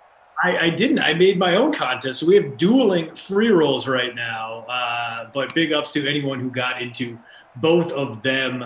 I got the Brandon Cristal and Christian way more fun game on paper than on turf free roll. And I'm a little excited about this matchup. I mean, it's a good matchup between two teams that I think we both had high expectations for last offseason. I know the Cowboys were always going to be messed defensively, but all the skill players, obviously the wheels came off. Things didn't end the way they wanted it to, but a lot of fun here in Madden. On the other side of the coin, Michael Thomas, Alvin Kamara, a not yet washed Drew Brees. So a lot of talent in this sim game. BK, who'd you go with in your lineup? When the Packers, like I always cabin, was able to get both running backs in, Kamara and Zeke. I think players in that lineup. I also jumped on that. Relative for me, he's my captain. I got who has been kind of on fire lately. Like I kind of had to get him in there just because BK, listen to these game logs. 9-8 in his last one, 13-5, 14, 8-8, 11-8, 12-5, 14-1. Dude has been a horse out there, a straight up hoss, if you will. So I made sure I got him in there along with CeeDee Lamb, who was just too cheap to pass up at like 35. Yeah, I'm hoping that the Cowboys play the way they were supposed to play before Dak got hurt. And just because I want to see a good game, right?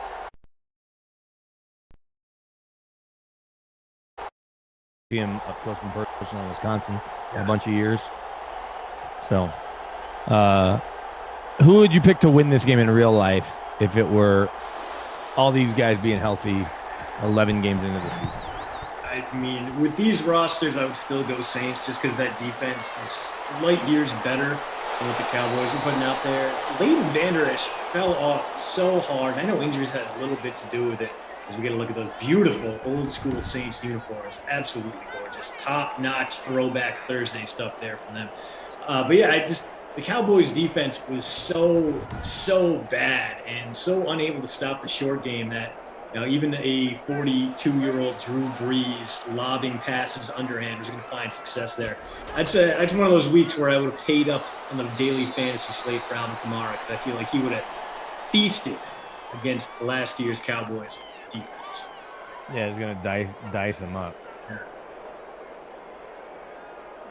I like that we got a little Throwback Thursday going on. Beautiful. I guess they're older Saints uniforms. I have to look a little closer. And the uniforms the Cowboys wear on Thanksgiving. Sort of. I think they actually have the white with the blue. Close enough. Yeah, with the big stars on the shoulder pads. I don't love them. The NFL is going to allow throwback. I never really understood why they couldn't before. If the technology was there, like from exactly, it felt like how many Tom Brady creams could double bonus today. So that's how bad. For you, top 3 throwback uniform fan out there. The old, but from a retro standpoint, like, if it was my junior high uniform, and they do wear them sometimes, it's not the helmet on the, it's 1 for me. 2, they playing the Raiders, playing that kind of tiger stripe helmets, but just the Bengals across one. Hill was in the lineup, 0 catches, 4 targets. Carlton Dale and something other. Yeah.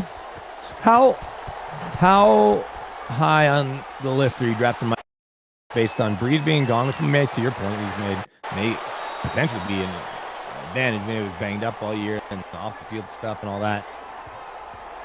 How high, you took him 4th last year, how high would you be willing to draft him to speculate this year? Is it just too early to even speculate? Draft him August 25th, whatever. I think if I'm back, draft him August 25th, whatever. I think if I'm back, Cam Akers, I would probably after Mike Thomas after last season. Well, assuming Aaron Rodgers shows up in Green Bay, I'm definitely. I agree with that, especially with the position. Do they just win? Brown, even though the AJ Brown is probably going to be 100. I'm curious to know what. We saw him obviously put some big numbered starts every week. In the Seahawks. Kenny's got some wild takes. This might be his wild. You think? No, the wildest one is drafting. None will ever be wilder than that. It's going to be. They're going back to a traditional 4-3. He's overpaid. Can he bounce back? On Zeke, 3 for 26. He keeps that average. Out route, he's got 2 for 17. Zeke's got 1 for 14. CeeDee Lamb, who I rostered, kind of a punt play because of the price, 1 for 8. Cook's got 1 for 13. So plenty of football left, but would like to see a little more offense.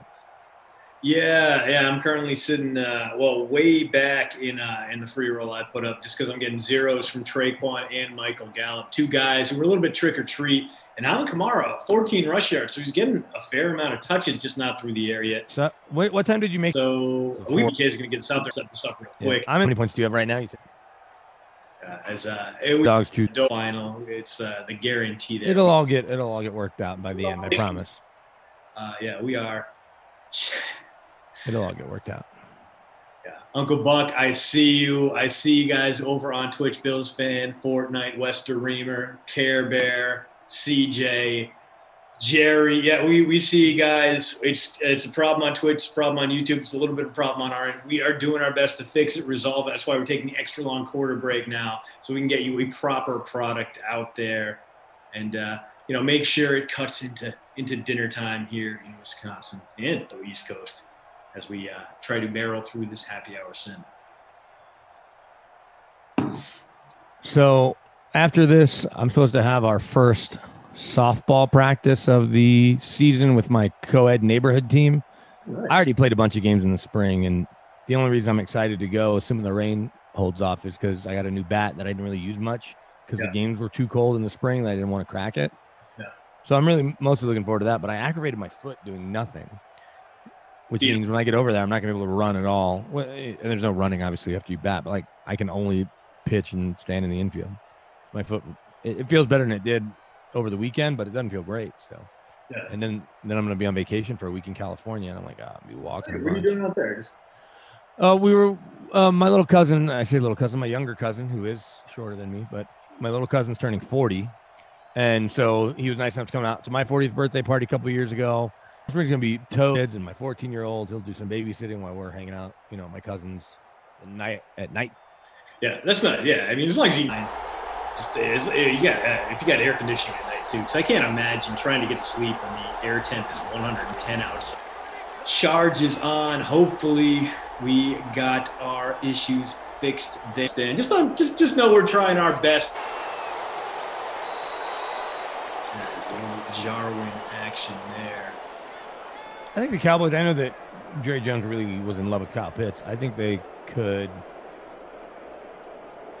use more production from their tight end. I know Blake Jarwin tore his knee, so there's that.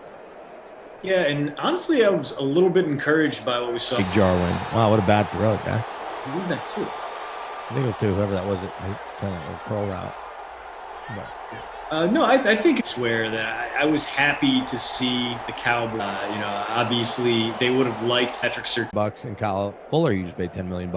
Doing it when you don't because he's 5'9". Are you taking? It's a good problem to have. Yeah, continue to try. I apologize if I use the word promise. CJ, it's saying he wants to drought because it's like thunderstorms. I don't know what I'm going to do this weekend because so much of my weekend activities are planned around going places, going outside. You can watch the Bucks on Friday and Sunday. Brewers and Rockies. Yeah. Oh, well, the more important thing is that my Vanderbilt Commodores still in it at the College World Series. Yeah. Why don't you just drive over to Omaha and watch them play if they make it to the finals? If they make it to the finals, I will be going down. That much is certain. I will be broadcasting from Omaha on some terrible hotel Wi-Fi, from some maybe the match factory. True. Just show up, roll a little Nebraska hospitality there. Very cool. I've done a few work trips to Omaha. There's great beef. The local breweries are all pretty decent. Nebraska Brewing Company in particular. Iowa. Yep, Council Bluffs. I've enjoyed it. But yeah, last night, if you guys missed it, Vandy, our star right fielder, just blanked the money today. So I don't have him in my lineup. Hey, neither do I. There's no way this game's going. 14-3, they beat. Speaking of why. And Hamler and Tim Patrick. and Melvin Gordon. Maybe not a sleeper, but probably a guy that people think is going to have a better year than TJ Hawkinson. This is going to be his break. Yeah, Von Miller said he's his favorite player. I'll just figure it out. He, by all accounts, is putting in the work. Yeah, and he's give LeBron I got to bring up another rookie. I just need to know how good out there. You can see his belly, and there's already more to push Lloyd Cushenberry. I don't think he's going to take his job. I mean, a pair of third rounders. But Lloyd Cushenberry is the only offensive player that played every snap last year. He wasn't necessarily great. He had to get stronger, especially at the point of attack. A lot of people like to cite the Atlanta game as Grady Jarrett, who was a full-grown man, was just throwing them all around and in the backfield the whole day. This is going to be a day one starter. They do seem to like him, though. They like his personality. And he's at the big catch there. Yeah, very, I'll very. see if I'm still better than 59th. Wait, so how many got in? Right there. Good Let's job. get all caps titles. So do you have any more? Buddies are going to come out, get a bit of Lake Mills and all to figure out the crash, which Rhode Island out of the shot. 3 timeouts and 40. Apologies, we're working. Yeah, we're doing what we can. I mean, otherwise we just make it uncomfortable to stare at. We're doing all we can. We're out of our control. What is better? What's more fun, Madison or Milwaukee? You got to seek things out a little bit more, I'd say, out here. But Milwaukee, I mean, you would find a good. Where she grew up in Texas? She did Fort Worth area. Yeah. My friends from Fort Worth, I had a couple at KU here in Arlington, and now the Cowboys are too. Yeah, truth. Yeah, right in between. One thinks of when they think of dominant Texas sports. Kelly. Or King Dallas. I don't think they had any teams.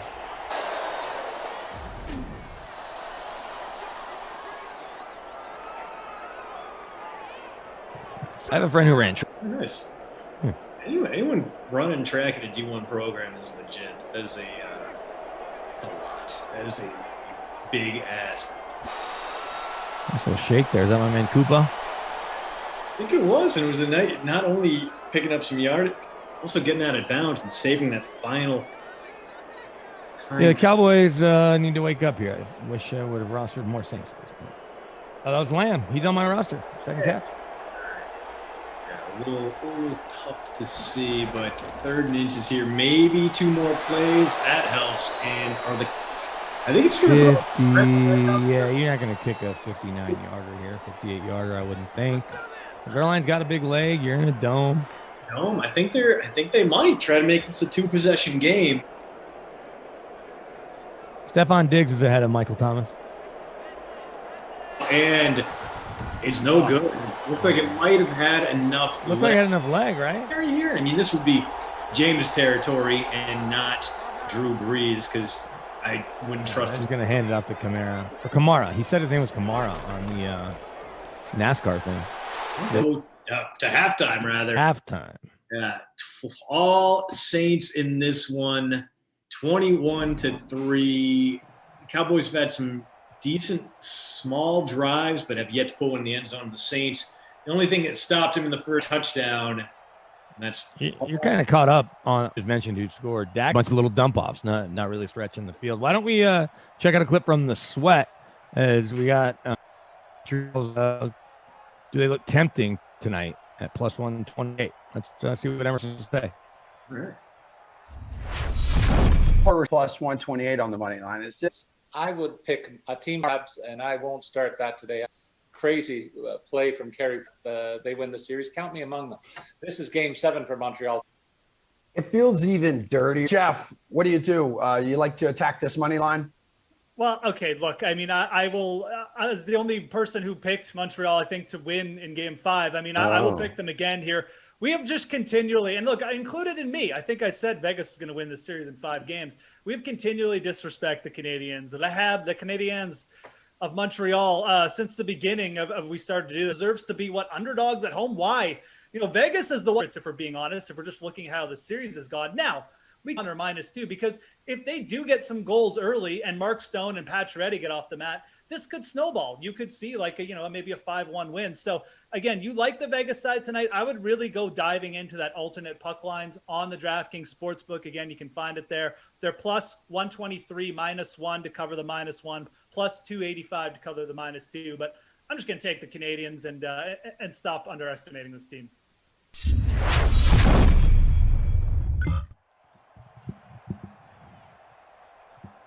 All right. Hope you feel more filled in now. Montreal and Vegas. Who do you like in that? I know we don't talk a lot of hockey. I brought up a lot more Avs when I'd be working with Moose.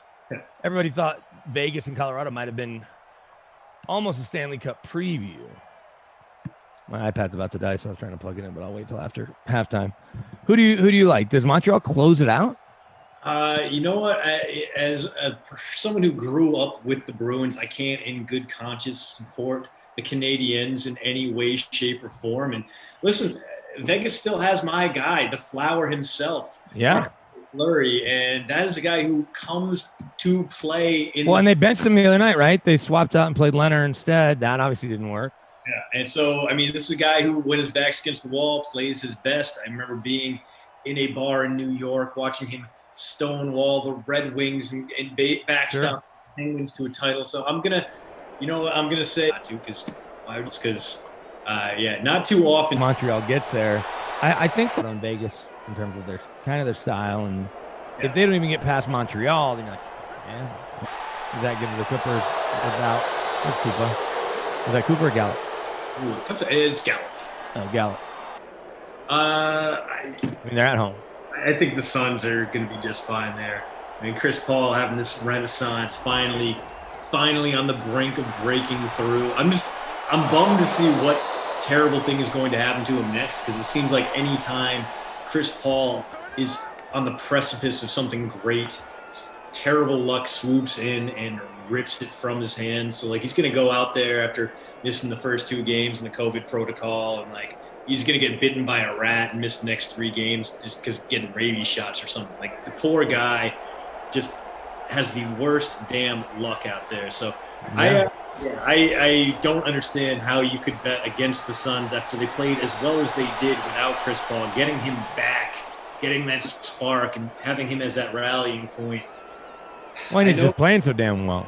Exactly. And I know the Clips have got their backs up against the wall, but I wouldn't mess with Phoenix's momentum, especially given the way they won their last game against LA. That felt like a backbreaker right there. Yeah, for sure. Because now you're going to LA, and there's no reason to think with Chris Paul back, the Clippers are going to play better, or the Suns would play worse. And you know what you can get from Cameron Payne, who's a really nice backup to Chris Paul. Helps to be on a good team. Gorilla Jimbo is thanking the 3 of us, as well as Daniel and Jim. I will thank you guys in game ops and production for helping us try to fight through all this. It seems like the stream is working more smoothly, at least as I'm glancing down at it. I also saw where Lisa Robinson put this in the chat, Christian. I feel like we need to take a break from talking about the sim that people are having a hard time seeing anyway. If and when the Cowboys score, great. Or we could see a turnover on downs, but we'll see how it goes. That's actually not a terrible throw. Just catch the ball. Lisa Robinson says, my husband left for work and left a note that says, I have an 8-hour hall pass. What does that even mean? I don't get it. I don't know if you're just trying to create a conversation, Lisa, or you've never seen the movie Hall Pass, you don't understand what he's saying. He's basically saying, hey, the night is yours. This is how I interpret it. I'll be back around midnight, give or take, I guess I don't know time generally, a little later. Hang out with some friends, go to a bar, go see a movie, and look at that. The Cowboys fun. Looks like it's when we get these reviews, it usually gets overturned. So Jarwin, it looks like knees down. But does that sound like anything beyond what I just described? Like he's basically saying, "Hey, enjoy your Thursday night." I mean, there's always the outside chance that it means that you have marital impunity right now. Yeah, I doubt it means that. Yeah. I feel like you wouldn't say that in a note, like. It's kind of tough last minute, I would think, but I don't know where Lisa Robinson lives. She has to tell us. And then 2, we got to find some friends that are ready for the 7:40 show. So we're going to get back from our little softball practice. but then our nanny had to go out of town. And had I had my Tuesday or Wednesday sleep in the house on top of that. So as much as we'd love to see that show, no big deal. The little ones would be asleep. Nanny a weekly salary based on about 45 hours. She ended up going way under. But I'm cutting her some slack. She's going to grandparents, Seattle. That's an easy pass. Thomas again. I mean, close to that bonus effort. For sure. Drew Brees is eyeing the bonus too, the way this is going. So this game continues to be all Saints. Cowboys struck quickly. It is, in fact, the bonus for Thomas. 113 on 5 catches for him and a touchdown. So well worth the price today. So I'll tell you a quick Michael Thomas story as it relates to Cortland Sutton. After year 1, we are at there's a sack. Cornerback sack. Cheeto, where's Cheeto now? He's somewhere else. Cheeto Bay signed somewhere. I can't remember. Anyway. Home run derby, healthy swings for the Broncos health partner here at the Rockies. And so there's a celebrity one. And I think I got to participate in year 2 of it. But there's a celebrity, put that in. There's all these like female TV reporters, and they have like a little fence, almost shorter than a softball fence. Oh no! And targets. Look at that. Cowboys scoop and score. That guy touchdown. That guy touchdown. Yes. How about that? Just like that, Dallas back into this one. Was that Antoine Woods? Antoine Woods. He tackled, picking it up and jogging. Off the end, DeMarcus Lawrence earning that top dollar, is one of the highest paid defensive players in football, highest paid players in football. And Antoine Woods makes it a new game, way different game now. You got to go for 2, right? Bad virtual Mike McCarthy, you got to go for 2. I guess you can go for 1 here and go for 2 later. You go for 1 here, 2 next time. I think the points earlier. Yeah, it looked like it was about to be at least Antoine Woods, the oxygen. That's the furthest he's run this year. Year 2, they let me do it, and I won it. But I didn't go yard. I was just hitting the targets. Yeah. And you got baseball players throwing to and you're using a baseball bat. And Cortland Sutton was one of them. And we were doing our show from the field. I looked at Michael Thomas's film. He's like, yeah, a little. I go, you guys are almost the exact same. They're the same height, same weight. And Cortland ran, whatever it is, he's slightly faster. It's like, man, I guess I never realized, because everyone thinks about Michael Thomas's route running and his technique. And I was like, you guys are a lot more similar than you maybe realize, at least in terms of your build. So, yeah, another guy is part of my lost fantasy season of 2020. Sutton, I think, was my 4th round pick. I got George Kittle in the 3rd or 2nd. Austin Eckler. There was a time where 5 of my first 6 picks were all sacked for Uzier there, and 3rd and long, suddenly facing this Saints team who. Yeah, pretty remarkable turn of events. If the Cowboys can complete this comeback and tie it up, that'd be. So I'm jumping away ahead Friday and Saturday and Sunday. I mean, I'm off the whole weekend on vacation, but there won't be any green screen games on the. Not really. Like usually, someone will have a cookout somewhere. They do fireworks out here, like a shake the lake kind of thing that we'll sometimes go to. But my money's on Joey Chestnut this year. Mark it down. Risky bet. You sure about that? So going out, watching that, and then we'll fire up the grill out here, and I'll put down 40. Some brats. Some brats, but I'll just go like 4 regular hot dogs, and then depending on what they got at the store, a few Bavarian sausages as well. It's Michael Thomas back-to-back catches there. Breeze 3 away from the bonus. Still got 10 minutes left in this game, so I think it's safe to say he is going to hit it. Yeah. Well, it was nice that we went, to a Brewers game 2 weeks ago, and did it up right with some Cajun brats and some white beer brats, and just absolutely delicious knockwurst. So, do you have a go-to brat brand? And I'm not trying to discount your local favorite brat, but that we could buy in stores around the country, whether that be Johnsonville, which we know is obviously a household name, and I don't know how they stack up with the locals there. Yeah, I don't know how about momentum, BK. Well, the Saints got the big 3rd down. Big Mo out the window for the Cowboys. So, I do that podcast with Shelby Harris, and he's a Milwaukee kid. Yeah. So someone asked me his favorite Milwaukee or Wisconsin places to eat. and he had listed Cops as one of them. Oh, the burger place. Yeah. I've never been there. I've never gotten their custard or their smash burgers, but I've heard good things. Yeah. Like them and George Webb are like very, very like small regional burger places, but I'm intrigued by the like a Freddy's. I don't know if you ever had a Freddy's steak burger. Oh yeah. So we did this on the radio once. We were talking best burgers, and somebody mentioned Freddy's. There's actually one not too far from me, one right around the corner from my old house. And it was like a Friday afternoon, this time of year, where I was filling in on the afternoon show or whatever. And I drove straight there when I got off. And I think my wife was even out of town. Because she's a burger eater, but not a burger lover. And most times wouldn't pick a burger. Maybe late at night when there's very few things open. We've got a couple soda pops, and we're heading home. So I'll have the Uber driver stop at a burger joint or whatever. But in general, she's not a big burger person. So I just remember going there, getting it. I was like, yeah, pretty good, but didn't blow me away. I was like, tastes a lot, kind of like the Steak and Shake burger or Winstead's in Kansas City, which is actually a pretty good steak burger. All right, so that's good enough. I was looking for them, and I eventually, there's one in like Springfield, Illinois, on the way to St. Louis, but at that point, I'm only like an hour and a half away from my destination. I don't feel like stopping then and then getting dinner. It's one of those things where like I can justify it if I have 3 hours to go, but if I'm going an hour and a half more and getting dinner while I'm in St. Louis, then it's like, all right, then I'm just kind of. Did you go to Pappy's while you were there? I've been to Pappy's in the past. Didn't go this time. I think the place that we go to now is Adams. Adams Smokehouse in St. Louis, which is, I believe it's connected to Pappy's. Like, there's some connection between the two of them.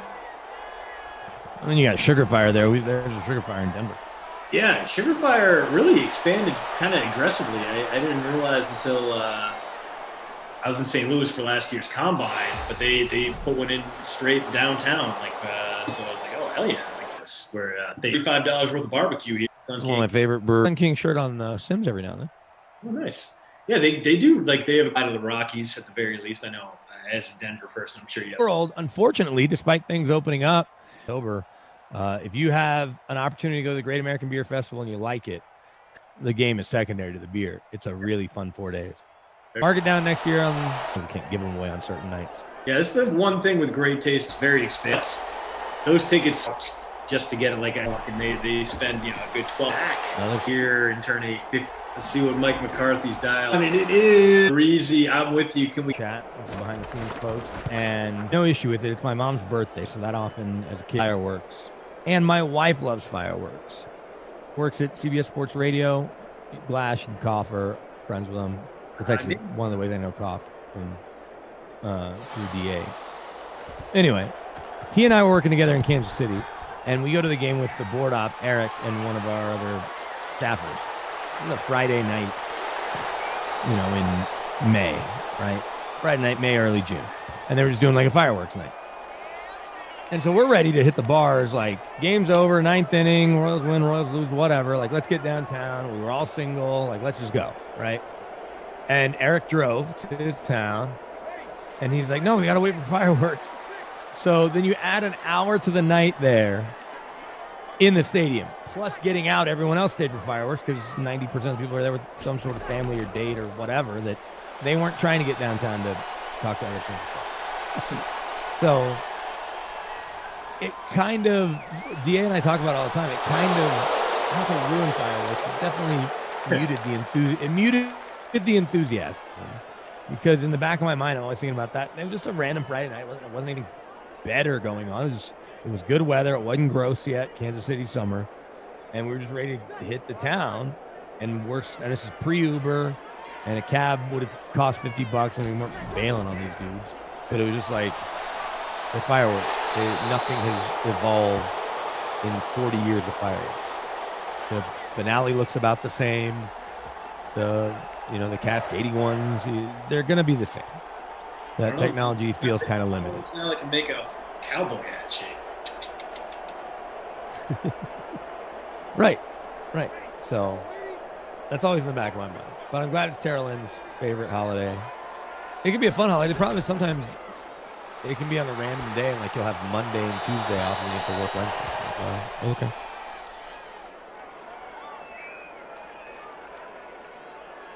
I don't know if I have a favorite holiday.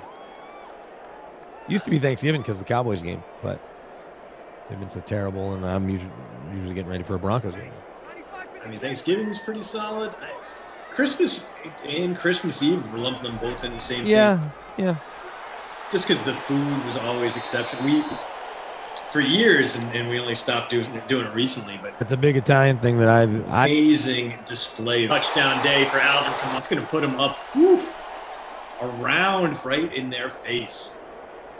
I'm in Kamara's, dude. 115.9 for me right now. Oh, so you're ahead of me. You're slightly ahead of me. Giants at Dolphins. Kaufman and Moose. Then NBA game follow along. Coffin Kenny. Hanging out for an hour with the Flips and Suns. Then Madden After Dark. And tomorrow morning, like the morning updates. I'm Cali. Well, I told producer Michael I'd come to his house, but I don't know if he wants me to. I mean, you can still show up. Why wouldn't you? Yeah, sure. I mean, he doesn't not want me to. We're like, yeah, come here. Here's my address. It wasn't like that. I feel like producer Michael, based on all the time he has spent in the Louisville area, covering the Kentucky Derby, I feel like he has a fine display of great bourbon in his place. I feel like if you go over to his spot, he's gonna have a decent pour for you. Yeah, you would think, right? You would think. I got a neighbor up the street that has one of those, like just a big time bourbon collection. He's named his puppy Weller. Okay. Have you read Wright Thompson's book Pappy Land? No, I've heard good things about that. It's for my friends who are bourbon lovers, and I finally started reading it when we were on vacation last time. So I'm probably about 50, 60 pages into it, and I'm definitely planning on reading it at the beach, not on the plane, because dealing with all these kids on the plane will not be easy. Yeah, no, that bourbon culture, man, it's kind of wild, and they actually ruined what was my go-to good bourbon because I can't find it anywhere now. I used to be a big Blanton's guy, and I'm every bottle cap is that beautiful pewter horse. It's like one scene from a horse race. On the bottom, it spells out Blanton, so you got to collect. Yeah, all 8. Cool. It's a cool bottle for sure. So cool, and I am one cap away from being able to finish the set, and I can't find it anywhere. Because Blanton's just gets scooped up by these collectors and these enthusiasts, and now the going rate for a bottle of Blanton's is now 3 times what it was, and you can't find it retail. It's a tough scene, but I'm glad that the folks at Blanton's are getting their due for making a mighty fine brown party liquor. I'm not the biggest bourbon drinker, but I have an appreciation for it, that's for sure. And bourbon culture is quite amusing. That's one of the things that comes out in the book and that Wright Thompson's talked about in interviews is that Julian Van Winkle, a.k.a. Pappy, his grandfather was very Pappy, but he gets harassed by people all the time online for these aftermarket sales of his family's products, and he has nothing to do with those. So whether people love it, hate it, whatever, they're mad at him. It's like if you bought some Jordans on eBay for 10 grand and then you didn't like how they felt or whatever, and you went at Michael Jordan like, hey, I spent 10 grand on these. Yeah. And Jay would be like, well, originally they cost $110. It's some wild entitlement right there. Absolutely. And I think part of it is that there's a willingness on his part to engage with enthusiasts. I came up on bourbon, and now I'm a little bit more of a Scotch guy. But I mean, you can't. They're both outstanding. I wonder if am I ahead of you now at 121.55? You are indeed 118.1 for me. Do you have Zeke? I do have Zeke. So. Okay, so we just tied there. Yeah. But a Koopa or Lamb touchdown, and I'm owning you. Yeah, Kamara scores again. That would make things right for me because Gallup also having a babysitter Billy type day right What's now. his ownership numbers? Let's see in the 250. Zeke's are so high. 3 out of every 4 people have Zeke. Yeah, Gallup.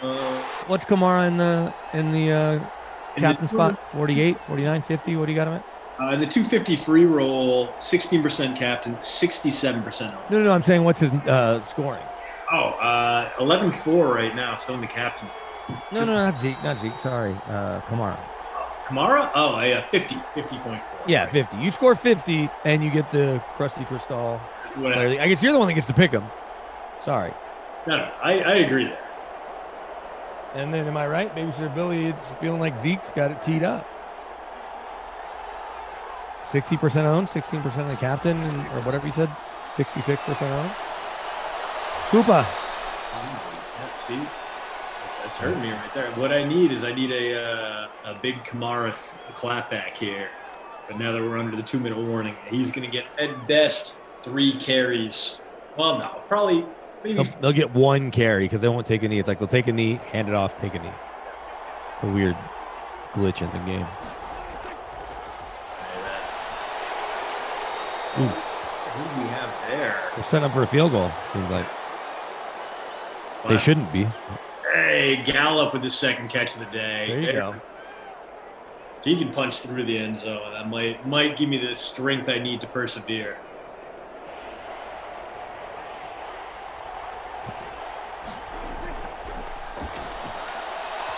Ooh, good D.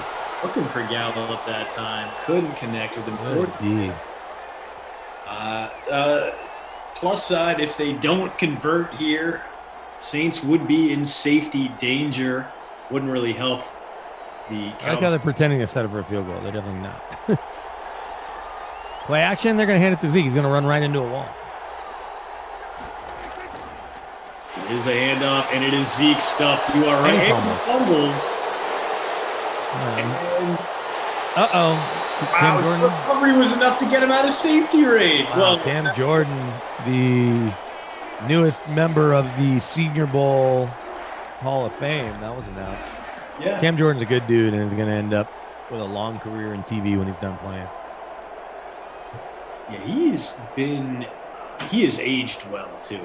I think he's gone to, if he went to the Pro Bowl last year, he went to a 6th Pro Bowl, which I think might have tied his dad, the great Steve Jordan, the Vikings Ring of Famer. Cam Jordan might be knocking on some Hall of Fame conversation here if he keeps this up. Quite possibly the greatest Brown University football player of all time, Steve Jordan. Yeah, it's probably a short list. Yeah, it's not a bunch. Like if you remember Sean Morey from way back. Jay Fiedler. No, Fiedler was Dartmouth. Yeah, or Dartmouth. Yeah. Yeah, I know we had Brown University football season tickets. My dad, they cost $40 each. And They ended up saying it wasn't a fumble because there's a ball in the water. And you got a Kamara carry for 2 yards. I've been saying Kamara forever, and then I heard him say his own name. That same thing happened here with Nolan Arenado. Was, if you get on the train at DIA at the airport, they'll be like the door closing. You're a hey, this is Mayor Michael Hancock welcoming you to the Mile High, whatever. And they'll have, Peyton Manning did it. The different celebrities will do it when it's thematic. And so Nolan did it in the middle of baseball season. Say, hey, it's Nolan Arenado. Because he would tell the announcers that it's either or. Like, Arenado, whatever. But then when he says his name himself, just like Kamara did on this NASCAR thing I was looking at, you kind of have to go with that. Yeah. It's kind of like Tyrod Taylor telling everyone, it's actually Tyrod. But then he was fine with everyone still calling him Tyrod, which is weird. Big play here for garbage points. If Kamara picks up the first, he does. It's going to be the time. That's going to lead us to a couple of kneel downs, and we'll be done here. Or kneel down, and then probably they'll set up in a run formation. The clock will just run out. Yeah. So how many points do you have once we get these Kamara points added? Ooh, I don't think it's going to be enough. I'm going to be I'm at 125.2. Oh, yeah, no, I'm not going to get there. I'm at 120.9 before. Oh, no, that wasn't enough. Kamara. Hey, you might get an inside handoff here.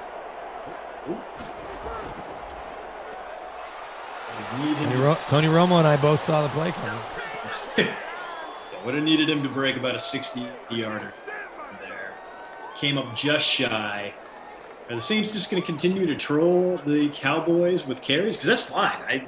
I'm enjoying the disparity between Alvin Kamara, 52 point, my captain spot, and Zeke Elliott right underneath him at 11. As yes, they are going to run another play here. I think it's the Cowboys kept calling timeout. Whoa. Ooh. That can be an offsides. Holding offense. Accept it. Accept it. Eric McCoy can't believe the holding.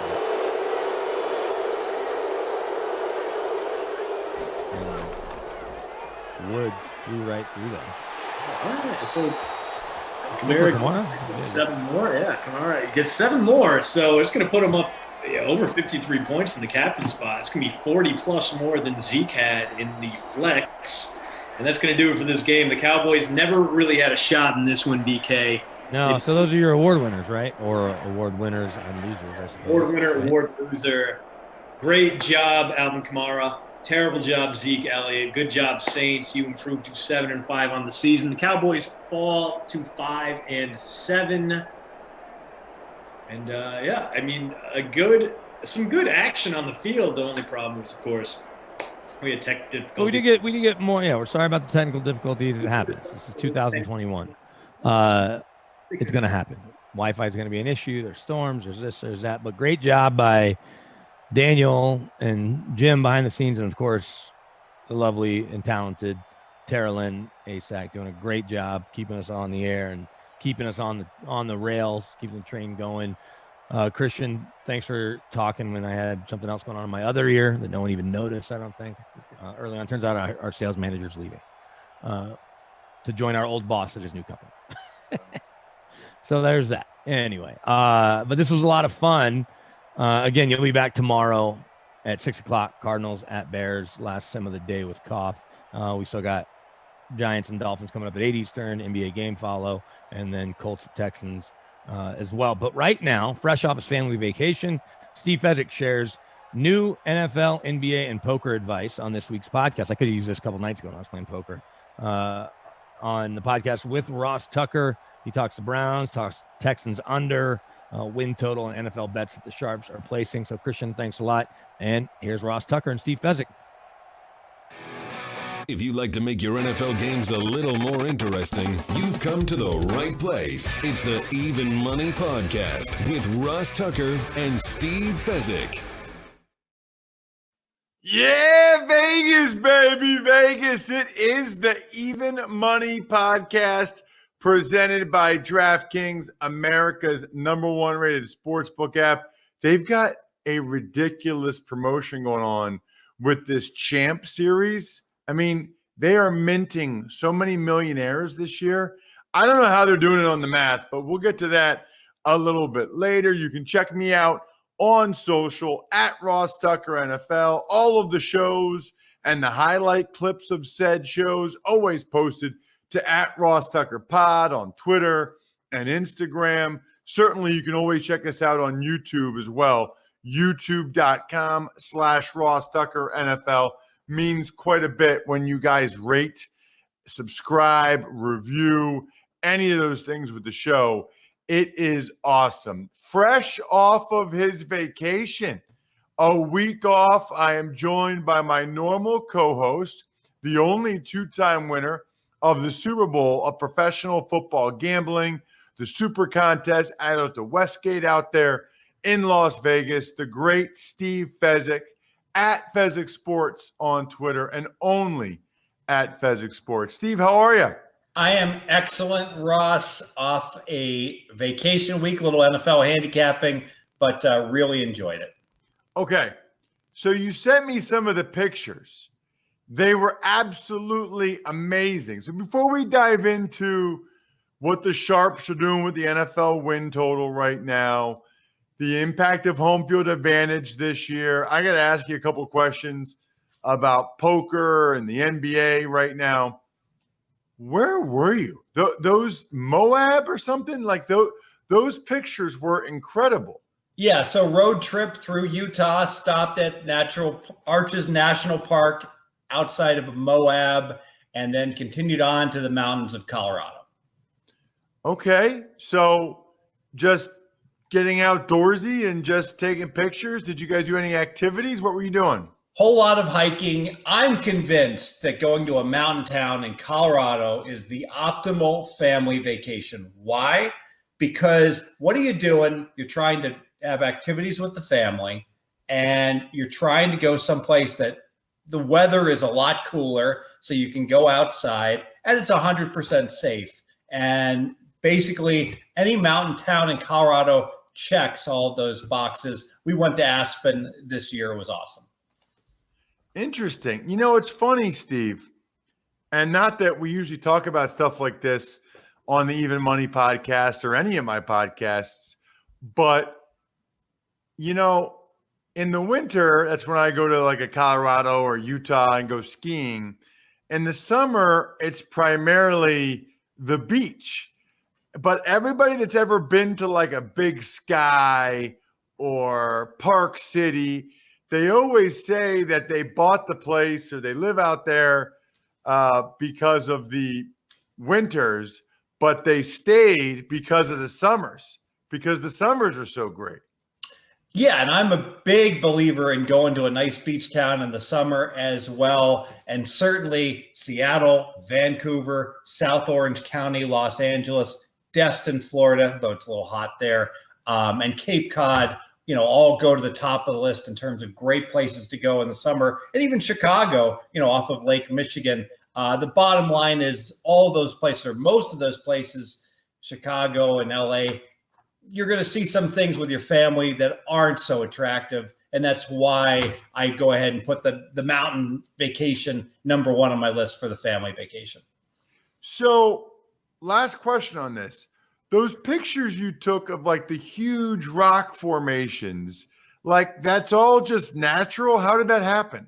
Yeah. So in Arches National Park, there are so many arches and rock formations, and there's one even called the Balanced Rock, where there's just a huge 20,000 ton rock that's about to fall over, but it's been there for years. And it's one of the diamonds in the rough in the middle of Utah. If you look at all the Utah license plates, 2/3 of them have that delicate arch on them. And really, it's one of those things on the bucket list. Absolutely worth it to go there to see it in person.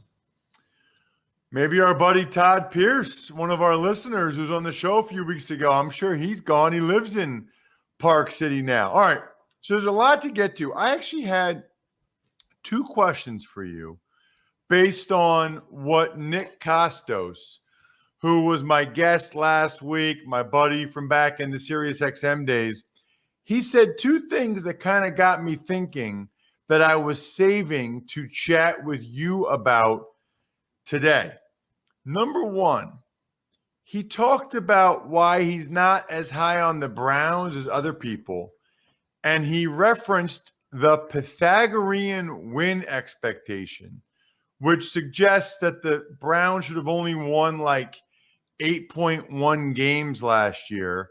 I guess they ended up winning 11, and their over-under, I think, is 10.5 or whatever.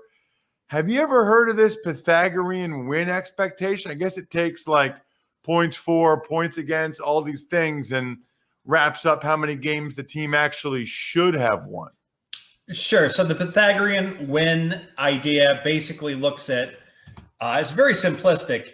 How many points do you score? How many points do you give up? And obviously, if you wind up being a team that doesn't score many more points than you give up, you should be around a 500 team like the Browns. And if your record's much better than that, you have significantly overachieved.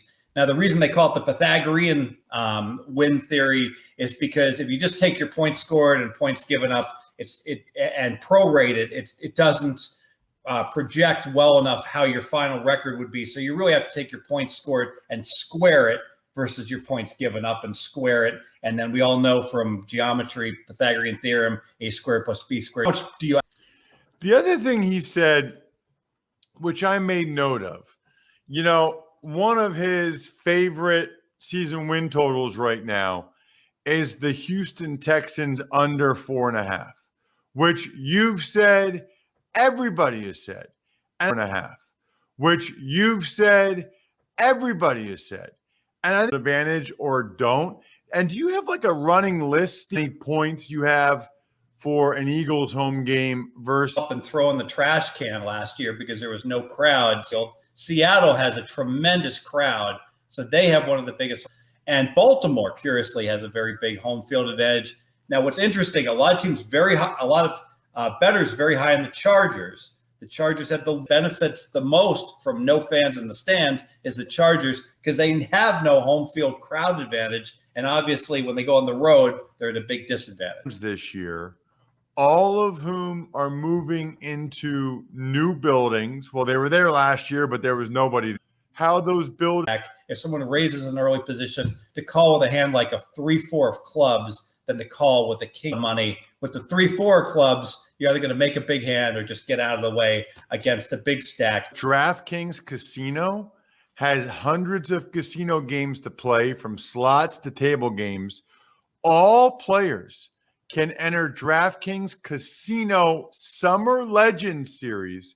Is download the DraftKings app now, use promo code Ross, and you'll get a share at $5 million in total prizes when entering DraftKings Casino Legends Series.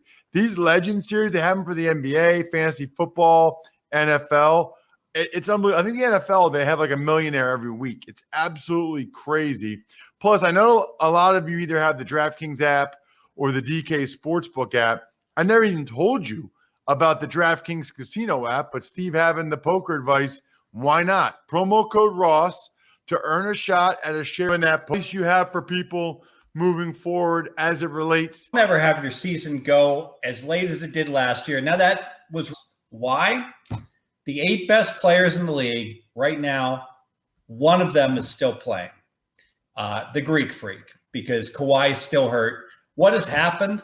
Attrition from all the injuries. Players got hurt and players got banged up, and we don't have the best players in the playoffs anymore. You look at the Lakers, was certainly injured. Durant did, although he played some Herculean games, he was not 100% across the board. You knock out Luka, you knock out Joker. It's a nice story to see Booker going nuts and Trae Young. But the bottom line is these NBA players. But I think these will be the lowest rated NBA finals in a long time. I mean, no matter what it is, Suns, Bucks, Suns, Hawks. That was obviously incredible last night. Suns up 2-0.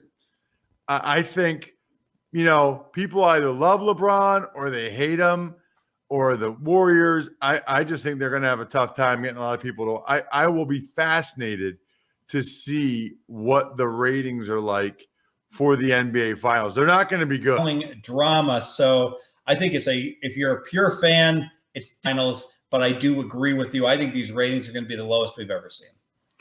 I got to ask you, Steve, since you told that awesome story about being in class with him yesterday, making them check Scherzer like 3 times for any of these substances and them doing it right in the middle of an inning. I mean, I honestly feel like if there's a decision to be made, I have the utmost confidence that Major League Baseball will make. Not a good saw Scherzer go to his hat, and he's never seen Scherzer do that before. So he went ahead and asked for the inquiry.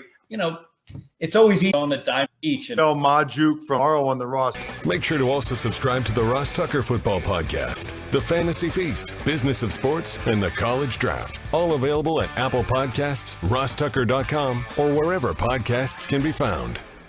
A lot of times on the show, I mentioned DraftKings. Here's what you need to know. You got to be 21 or older, New Jersey, Indiana, or Pennsylvania only, 9 with it. By the way, if what I was talking about included a deposit bonus, doesn't always, sometimes it does. Deposit bonus requires 25 times play.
Well, hey there, Dream Streamers. Welcome. 8 o'clock primetime game is on the way, and there is no one, truly no one, that I would rather be with right now than Jeff Ulrich. I'm Adam Kaufman. We have got what hopes to be, I hesitate to say promises to be, hopes to be an exhilarating game between the Sim Giants and Sim Dolphins on the way here in Sim Land. We'll find out. Moose, how are you?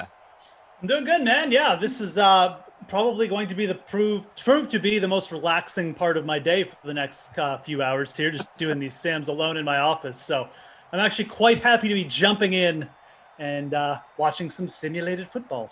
Nice. Look forward to it. There's much to get to, obviously. The two of us, everyone in the chat, I imagine. I see that, well, something went down today because the old thumbs down on the Utahs upside down. Lineups have locked. Okay. I got two in there. Howard, who scored like 3 touchdowns the last time I watched a Miami Dolphin game. Yeah. Parker and Jakeem Grant. So faded Daniel Jones, faded Matt Breida. See what happens. So I faded the quarterbacks. No Danny Dimes, no Tua Tagovailoa. I considered Evan Ingram at captain. I did look at that. Ultimately, though, I did roster Ingram. I've got him in the flex. I captained Mike Gesicki. Gesicki's my captain. I do have Saquon Barkley, who is about looks like 22.5% owned at captain in our smaller free roll. Much to get into there. He's about 80% owned overall, and Matt Breida, he's in my flex, similar ownership, 80% and 25 in the captain slot, quarter of your lineups. Also have Devontae Parker, who tends to show out here in Simland, and Albert Wilson was kind of my YOLO play. You know, a guy that is not regularly involved. He's not always involved, but $3,600 for a guy that is semi-regularly used felt too good to ignore. Yeah. I agree. Some people in the chat, I think, were already throwing out that name as well. So, I mean, Miami has actually been pretty good sim team the last handful of times I've seen them. So maybe there's some potential. The Giants are kind of terrible in these sims, for being dead honest. Talked about the Giants this morning on the Sweat with Daniel Jones and just his lack of ability to get the ball to his wide receivers. And for being dead honest, it kind of plays out the same way in the sims. The Giants, very much a team that, mirrors what they do in real life. So, although I'll tell you what, because we are doing our 2021 simulated NFL season, the Giants come in at 5-6, the East, and Miami comes in already experiencing. Yeah, they never really do anything that great outside of like one random play sometimes. So, they do have the nice red uniforms on. That's cool, like that. Yeah, it's a good look. A fashion statement. So I think I've discovered the issue with the old thumbs down. Yes, I think we're discovering it. Matthew comes in, says, "Is the lag over, chat? The 6 p.m. was completely unwatchable." And then says, "Never mind, still lagging."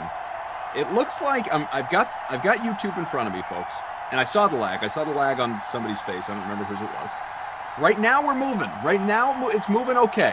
So let's hope that continues, and that number of people. I'm here to existence. This is kind of day it's been. I'm just bulldozing through tasks today, so I'm gonna bulldoze through this one too for you, DK Sim fam. You stop this lag, internet. Who's ever in there running the machine. 2 Sims. We're here. We're gonna talk about the game a bit. We'll talk about other stuff. We will keep you updated if there's any progress. People, trust us. We understand. I see the lag too. It's there. We know it's all there. We're not hiding from it. No, and we don't like it any more than you do. No, trust me. If you think you're actually annoyed, you try commenting on a game like this. This is the worst. So, I'm not even going to sugarcoat it. It sucks. And the chat too is generally like when you guys are behaving this way in the chat, when I have to go all sim dad and I'm going to turn this sim. You turn into Cough Daddy, or whatever you call him. 93 BB Rack says, "Don't run the bleeping sim when it's not watchable." All of a sudden, 8 o'clock Eastern came and there was no sim. I promise you guys would flip out more about that than about the lag. Yeah, I promise. At least with this, you can still have your contest. Yeah, you can still follow those lineups. And you get a little contest updating Sweat on the DraftKings. It would be worse if we didn't run it. I know the contests are filled, so they ain't getting canceled. We're just gonna try and give you guys as much updates. We promise. We Oh, saw it's it. my guy. It's not his fault. I mean, it's just, somehow, he forgot. Like one of the worst scenarios to call sim game in because it's laggy. It's true. Can you talk in space? Nobody can hear you in space, actually. So, there you go. Did you guys do laundry missions, right? You can't, workout clothes or your undergarments or whatever it is.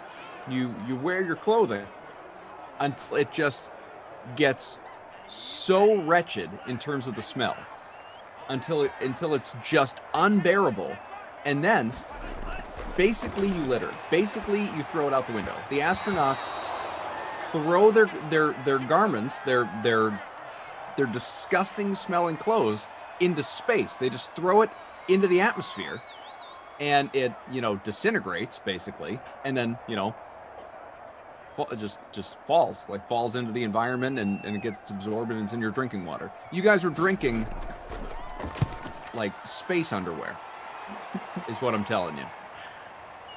Even worse, space underwear particles. I didn't realize though that, I never thought about it. It's not like it blows me away. It makes sense, but I never thought about the fact that there's no some sort of small washer dryer, on a rocket. They got a kitchen. No, I know it is one of those things. I didn't know that. I'm not surprised to hear that. I mean, now as soon as you brought it up, I'm like, yeah, you couldn't wash clothes in space. That just wouldn't work. But also, yeah, just makes sense. So I don't know. Look, I'm not going to jinx this, people. I am going to jinx it. I am going to jinx it. I haven't seen a leg in a minute, so I'm totally jinxing it. If it starts lagging again, it's my fault. Okay, my fault. I jinxed it. Bossman says space underwear and underwear particles. Bizzle says sounds like a movie. Cough-ons, space underwear. Damien, there's no way y'all are still working on the lag. Everybody should be refunded. One sim is bad enough, but the whole slate? We don't have all these DK dollars to waste. Space underwear particles. That does sound like a movie Kaufman owns. It really does. All right, we're starting to smooth things out. I told you I was going to fix it. What was the first thing I said? There's no way I'm sitting through an entire sim with lag. What did I say, people? You guys continually doubt me. You guys owe me 300 likes. I came in here and fixed this thing just by yelling at it. My God. Hit that like button. Smash it right now. I want to see 200 likes or I'm leaving. I'm going to bring the lag back. Or Moose is going to go, track elsewhere. If you weren't sure, Moose, Cough, TL. 5 minutes. It's fixed. Oh, Danny boy. You're welcome. Jim. As Glash likes to say. I don't know, Jim. Glash will be around for Madden After Dark, by the way. This right here is my last sim and Glash's last sim before our big movie date tomorrow, by the way. The big movie date. Yeah. In romance. 15 hours from now, we're going to be in a theater holding hands, watching Dominic Toretto face off with his brother that we haven't heard about for the last 10 movies. Oh, I wonder who it is. You guys know Han's back from the dead? The trailer told you. Wow. At least you guys don't have to worry about me coming on later tomorrow and spoiling anything for you, because the whole movie is in the 4-minute trailer. It's true. There's literally nothing you can do. It's really quite a thing. Looking forward to it. Yeah, Glash doesn't have any sims tomorrow, though. He's working elsewhere tomorrow night, and he was going to do... By the way, the lag is back, Moose. No, I know. You broke it. Real buttons. I take 100% responsibility for yelling at the internet. It's probably, I shouldn't be messing with things that powerful. It's an aggressive lag too, because we're I know. This is like I'm actually asleep lag. YouTube was showing me. I genuinely at least hope that people could hear us through that. A buzz was breaking up. It's not Wayne's World, the drive-through, picking up or whatever. Tell me that too. Because we do want this to be the best viewing experience it can be for all of you. And we realize so far it's less than. So we're working on it. But let me know if you guys are even hearing what I'm saying right now. Or if Jeff and I are just talking to each other, which is entirely possible. Boss Man says bits and pieces only.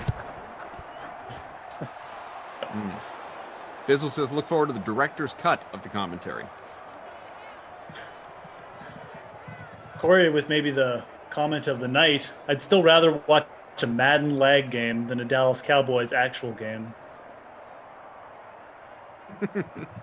It's true.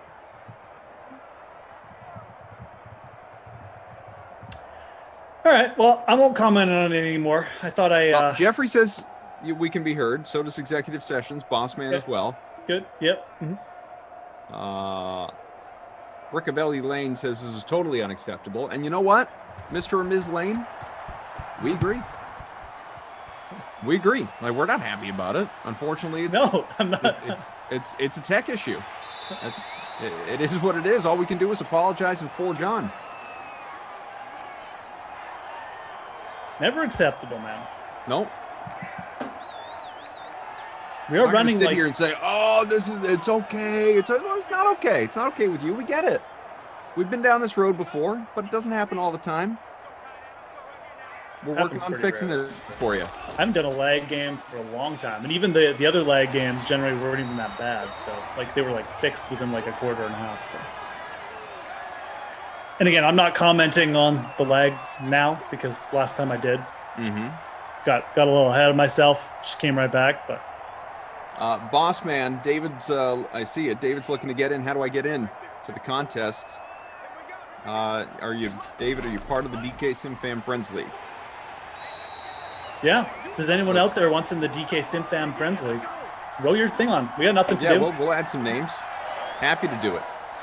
And also, Coffee Classic NBA. It's filling up in about 40 minutes. So make those lineups, get in. Because we do have 11 spots. And I say it all the time, if it doesn't fill, it doesn't run. And the reason, Moose, that this contest is called the Primetime Poor Moose and Bad Karma for Cough free roll is because I said, accurately, that Moose's golf contest was not going to come close to filling with little promotion. Okay. I don't know where you landed ultimately. You were probably still about 50 spots off.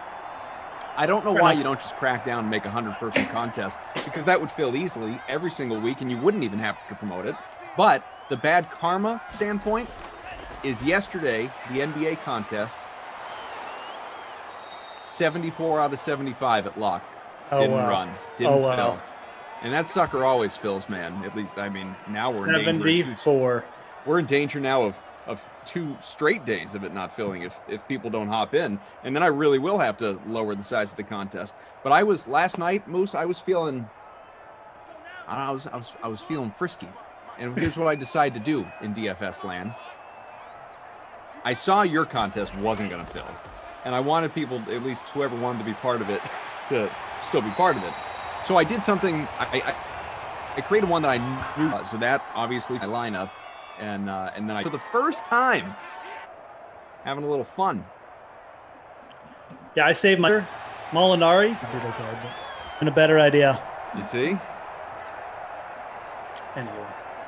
All right, David, I see. Is someone adding David, or I can add David? I see your username here. Let me see.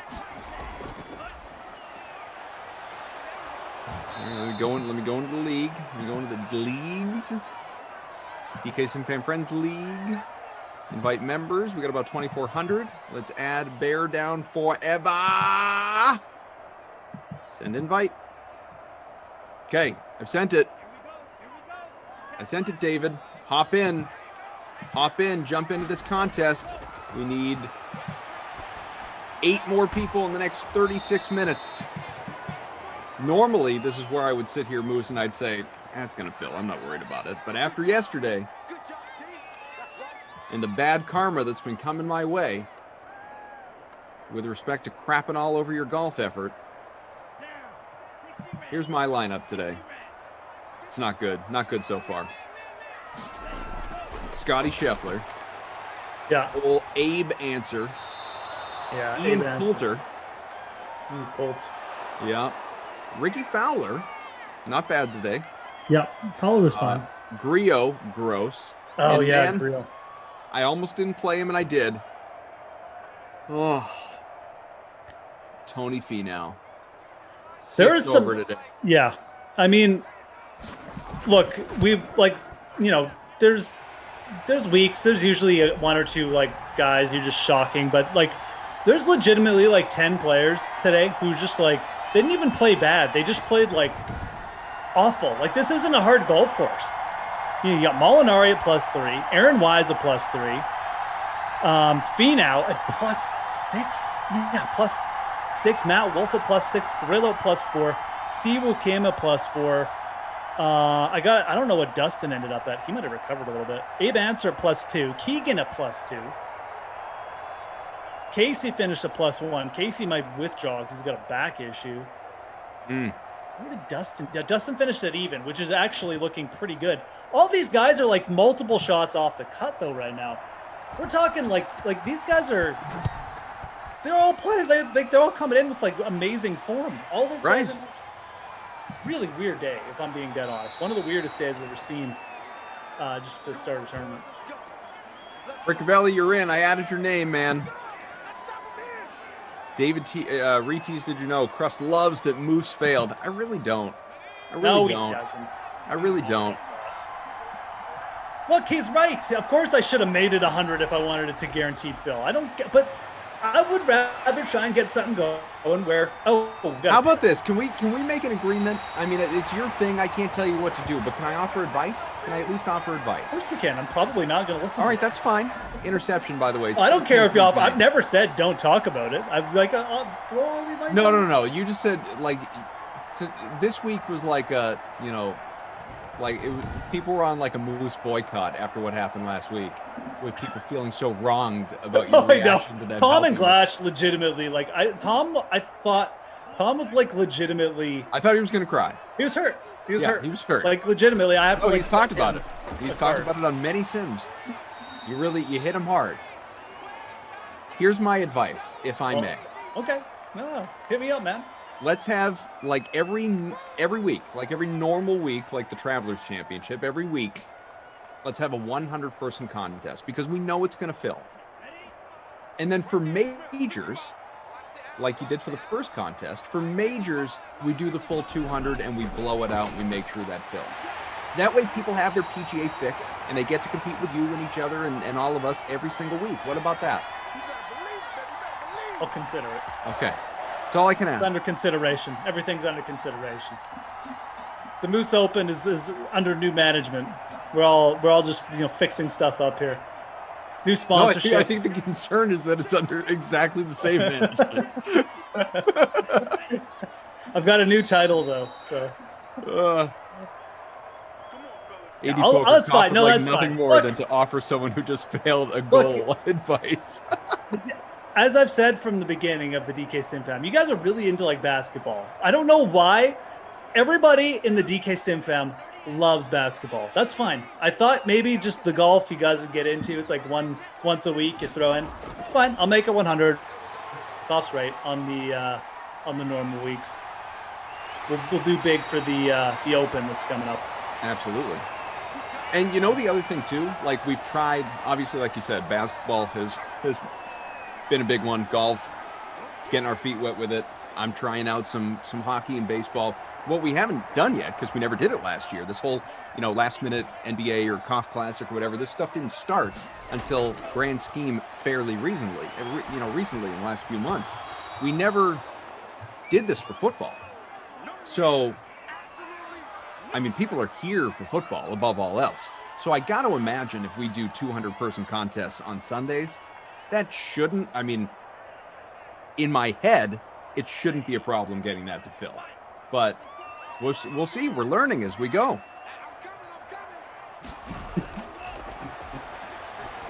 Jason D. Rossi in the chat.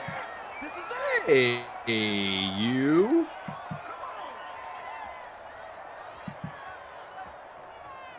I actually don't even see him. Is he in the top chat? Oh, he's in Twitch. He's in Twitch, man. Oh, okay, because I'm in the live YouTube chat. Which is a progressive platform. The youngins. Sean says, sounds like the alien's still in Koff's chest. Yeah, I'm working on it, though. I'm working on it. Speaking of NBA, I mean, yeah, I don't even think I've talked about Ime Udoka getting the Celtics job, but more recently today, how about Rick Carlisle going back to Indiana, third tour there? I didn't hear that. That's interesting there. Yeah. So I like the Luka kid dynamic, but I also just, to me, it's always, and this is part, albeit a very small part, of me originally wanting Chauncey Billups to come to Boston. I just love the story of a guy getting the opportunity to coach a team that he was drafted by and played for. Like that, to me, that's just really cool, you know? Yep. Definitely is. GM to sign off on him. I hope he hasn't likes hired it. that person yet.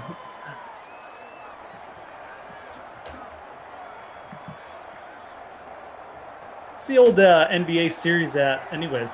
So the Suns are up 2-0, right? Suns are up 2-0 after Paul George did his absolute best to give away game 2 with missing both those free throws, and then right. Awesome Ayton oop, the valley oop to end it, and then field points, not fantasy stuff. He was awesome. I'm telling you, we're setting up for that Phoenix Atlanta NBA Finals, man. What a wow! Right? And it's, and nobody can, like, there's no bubble. There's no bubble, people. There are crowds. And don't give me that LeBron asterisk of, I said this was going to happen. Everybody was going to get hurt. The stars couldn't play. The turnaround was too quick. How about just two really good teams that are surprising people? I love it. I love it. And look, it's not like the East is like that deep, right? I mean, you had Brooklyn, obviously, but every other team there is obviously vulnerable, as we saw with the 76ers. I mean, last time I checked, the East is played. It's Brooklyn, it's Milwaukee and Philly, and then it's everyone else. Yeah.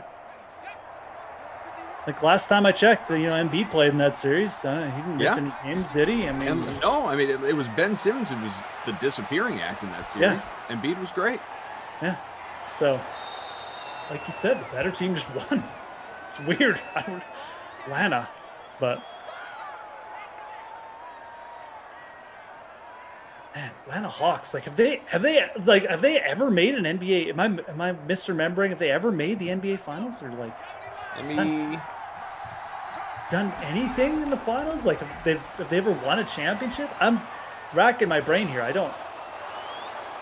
I mean, I'm sure maybe in the 50s or something. It's so they won a finals back in 1958, and they lost 3 finals around that same time period. So and have not since 61 have they been in a finals. So basically, we're talking like a 50, 60-year drought here. Yeah, I mean, it was a lifetime ago. I hope they get in, and that's an insane amount of time for a team to go through, having basically any success. Mm-hmm.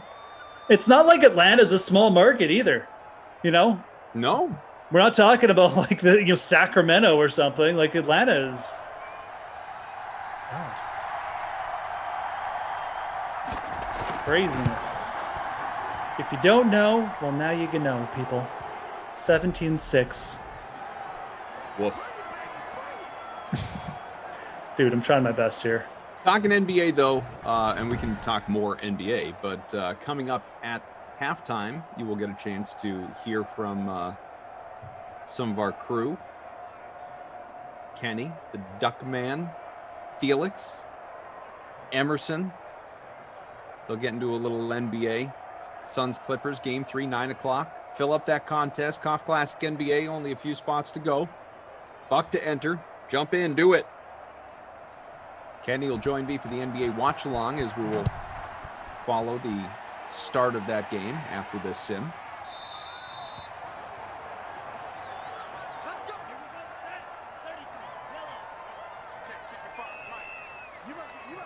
And so you got Phoenix and LA are playing game 3 tonight. They're already playing their 3rd game. Dude, if the Suns sweep that series, I mean, they're going to be off for they could be off for 2.5 weeks. Oh, it'll be a healthy break for sure. Crazy stuff. So we'll get a look at some of the stats, some of the numbers, see how people are doing in the prime time. The poor Moose and Shadow Man 10-12 is in front by a couple of points at this moment. Jones 171, a couple of touchdowns and a pick, just 29 for Tua Tagovailoa, who honestly is not bad in Simland, but today, not a good start. 7 for 48 for Matt Breida, heavily owned and not performing. Saquon, woof, again, 5 for 10 thus far. And we'll check out the pass catchers very quickly as well, and then show you what we talked about. Ingram, 4 for 61, a touchdown. Shepard, 5 for 59, a score. 4 for 43, Golden Tate. Those are the notable numbers. All right, we're going to step aside. The sweat, if you missed it earlier today, and shame on you if you did, but good news is you're here. You can see a little clip C right now. Emerson, Julian, Kenny, talking a little Suns Clippers. Game 3, 9 o'clock Eastern. It is locking in 25 minutes if you want to jump in the contest. But let's hear from the crew right now, and then we'll be back with you. All right, this one is essentially a pick 'em, Jules. So chase or fade the Clippers at -103 on the money line. Get back into the series and win the game. Oh, man. So the Clippers have gone down 0-2 both times, won game 3 both times, and obviously won the series both times. So they've been in this position, this spot.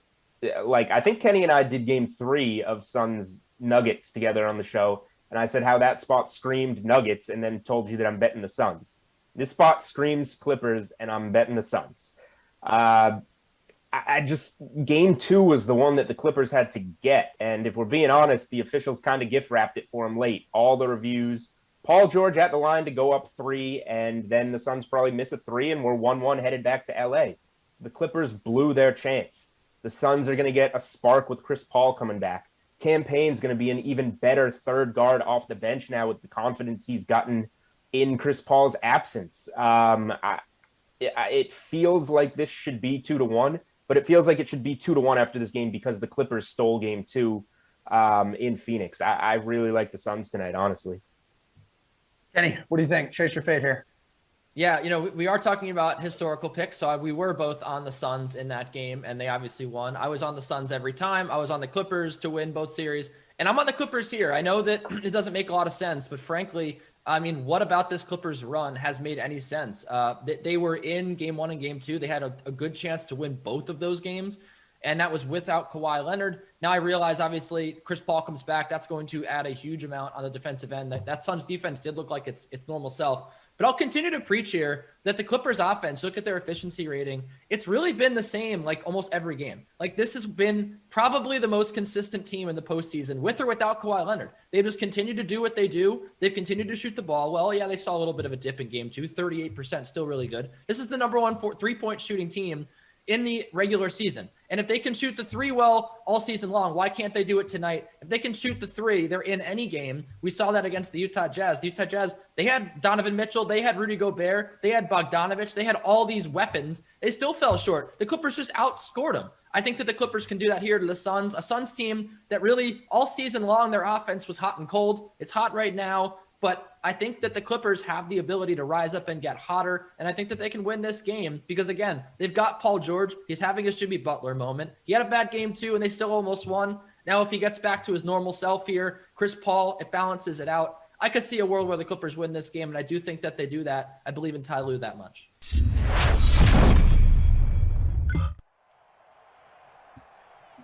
What's up, DK Sim fam? Welcome on back to the DraftKings Dream Stream. Dude, this leg it's violent. It's taking Kaufman right off the screen. I mean, I don't know what's happened, invading his house, but look, we are back. We are back for the second quarter here. We got Miami Dolphins. We've got the New York Giants, the G-Men, and, Kaufman will be back. He's fine. Everything's good. But, I'm just bringing you back in. We'll have a little moose chat here and talk about why you guys couldn't fill my golf contest last week. It made me look bad in front of my friends, but other than that, we'll just hang out. We'll talk a little sim football here as we get the third quarter almost underway. Man, not many pass yards for Tua in that first half. I really kind of jinxed him as well. I'm jinxing everything today, I think, including in my own life, by saying that Tua has looked good in these sims. Clearly, he's not looking good today. So if you're on the G-Men, you like that. If you're on Miami, not so much. So, oh boy, hope everyone's having a solid what day is it? It's Thursday. Hope everyone's having a solid Thursday, regardless of this Madden stream being a little bit interrupted. Although, again, I know Daniel is legitimately in the back trying to do everything he can to fix it. Was getting a little bit better there before the end of the half. So hopefully we keep that running and just run right in smoothly into Madden After Dark. That's what we want, folks. We just want a nice little smooth end to the day. That'd be cool. A turbulent day for me personally as well. I'm not gonna lie. Anyways, Miami with the ball. Let's see if we can pump up the action a little bit too with Tua. Dude has 29 pass yards and 15 rush yards. It's terrible. Evan Ingram caught one of the touchdowns for the New York Giants, and it was Sterling Shepard with the other one. In case you're wondering, obviously had a few field goals mixed in as well as Tua shotgun handoff. Looks like Rita. Still haven't seen Jordan Howard. I put Jordan Howard in my lineup. That's a bad idea.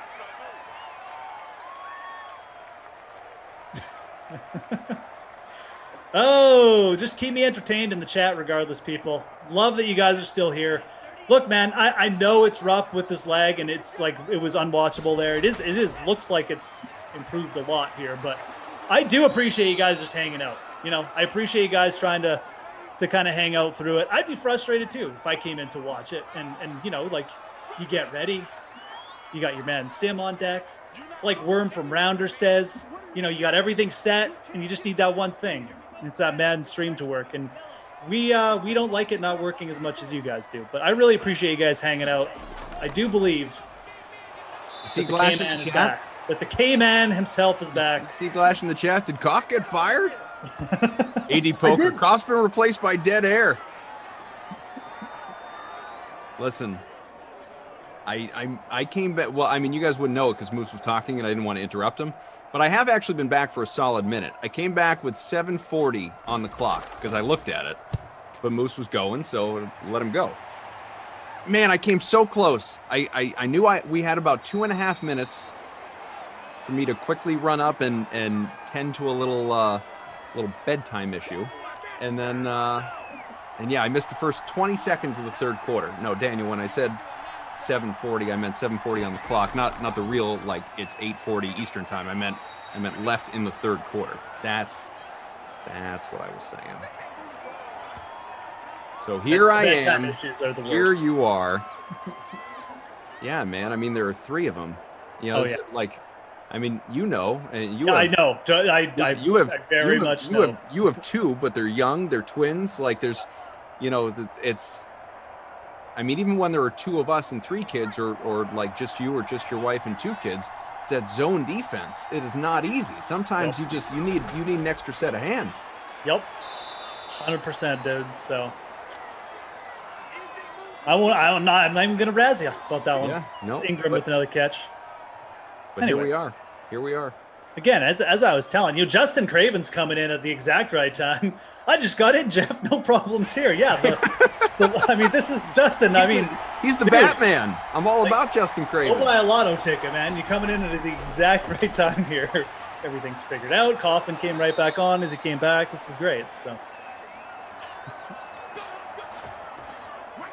Lindenbaum. Only 4 spots left in the Koff Classic. Stop being a bunch of penny pinchers. I mean, listen, if you don't want to play, don't play. I'm not going to pressure you to play.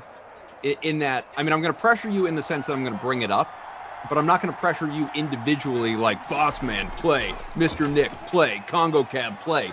If NBA's not your sport, or if you don't want to play, or you don't have the buck in your account or whatever, don't play. That's fine. But hopefully, between all of us that are listening out there, we'll be able to fill the spot collectively. You have to go after the people, Jordan. Penny pinching. It's not. I don't think people are.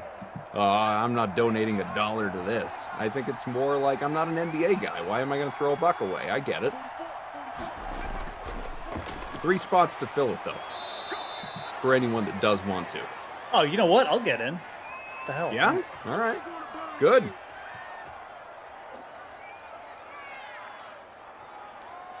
Mike Lord knows I can create a showdown. Which one is it? The Koff. There it is. Koff Class. Yeah, there it is. All right. Let's see. Everyone's going to use Stray Young in the cap. So.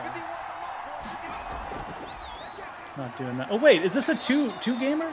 Yeah, it's a 2-gamer. It's a Thursday, Friday. Okay, now you're gonna make me think a little. That's fine. I'll still think a little. Okay, That's all right. what you got to do. All right, we're just gonna click buttons here, people. This won't take long. Brewster says, "Cough, I'm in, first timer." Lindenbaum says, "One spot left." Is that you, technically? Have you reserved your spot, or are you just building the lineup? I'm building a lineup, so I guess I better reserve it here. Is there legitimately one spot left? Well, that's what Jordan said. Oh, no, it's full. It's gone. I'm So done. there you All go. right. I'll get in the next one. Yeah, plenty of time. If it was a showdown, I literally would have fired that puppy off right away, but I just started thinking about it once I saw it was a 2-game. Anyways, I'm glad. You know what? I'm glad someone grabbed it, because the person who grabbed it probably was like indie NBA. Not that I don't like NBA. I'll tell you what. I'll tell you what, Moose. Watching some playoffs. But... Moose, here's what we're gonna do. This is this little race against time that we like to play here when it comes to showdown contests. All right, I want you to. Excuse me. Didn't feel like muting it. All right, I want you to go into the league or pay attention to your notifications or whatever it is. All right, I'm telling you all at once, but I'm directing this right at you, Moose. Suns Clippers, 9 o'clock. This right here, it's going to be a 10-person contest. It's a buck. Yeah, this is the traditional last-minute NBA payout to the top 3. All right, last minute Suns Clippers. That's the game tonight, right? Last minute Suns Clips. All right, I'm gonna create this thing, Moose, and you're gonna have to jump in immediately and reserve your spot. Don't worry about the lineup build. You worry about the lineup build, you're not gonna get in, because this thing fills. I'm not kidding, in like 60 seconds, maybe less. Are you ready? Are you ready for me to send it? I'm in, bro. All right, I don't want you to not be here. All right, create contest. Go. Let's see if Moose can get in. I've refreshed. Where is it? Where is it? There it is. Oh God, there's already one person in. You better hurry up. Well, I'm the one person. I created the contest. All right. Oh my God. Reserve it. Oh my God. Hit reserve, Moose. Solomon says hit reserve, Moose. It'll be hilarious. Going. Okay, I got in. All right, he got in. Glash, Coffee's used DraftKings before. I don't know. He seemed unsure.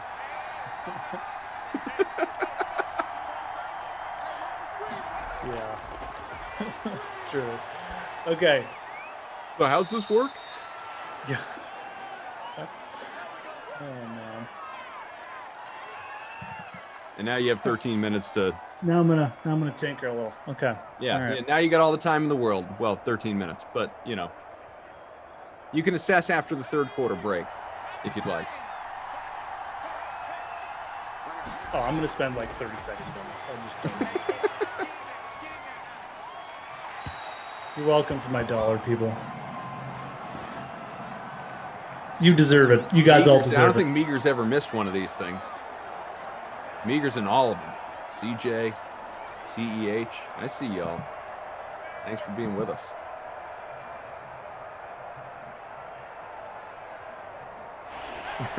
Mike Bissell. There's already one person in.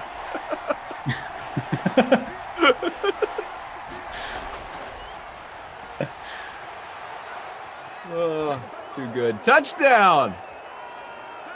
Darius Slayton, first of the day. Oh man, some interesting minutes on Flash, the. stop razzing me. Save it for Madden After Dark. You and Moose can talk about whatever you want. All right, my lineup's in. I don't care. I'll do mine after the quarter break. When I can quote unquote. Feeling pretty good about it. Good. You Feeling should. pretty good about it. What is it? I'm just kidding. I'm kidding. Don't do it. No. I don't want to know anything. I don't want to know if you have a punt play. I don't want to know your captain. But at 9, I can't wait to look. As far as I know, I put in 6 punt plays. I don't. Who knows? I mean, I don't. Yeah, minute rotations. I have no idea what these guys are doing right now. I have a vague idea. Let's put it that way. Ooh, the Canadiens were up 1-0 last time I checked that game. It's 1-1. Riley Smith scored for Vegas. I know people say we don't talk enough hockey, and you're right. How about that Game 7 last night? Oh no, I know. Thought they were done. Or Tampa pardon me, Bay game usually 6, forcing a game 7, I should say. Tampa Bay getting a 2-goal lead in the playoffs has been automatic win for them. I don't even remember them blowing a lead. Like, they just been so locked down. So crazy stuff. Crazy stuff. And now Kucherov's banged up. I haven't checked the injury news on him yet, so could be a real interesting game 7. It's going to be.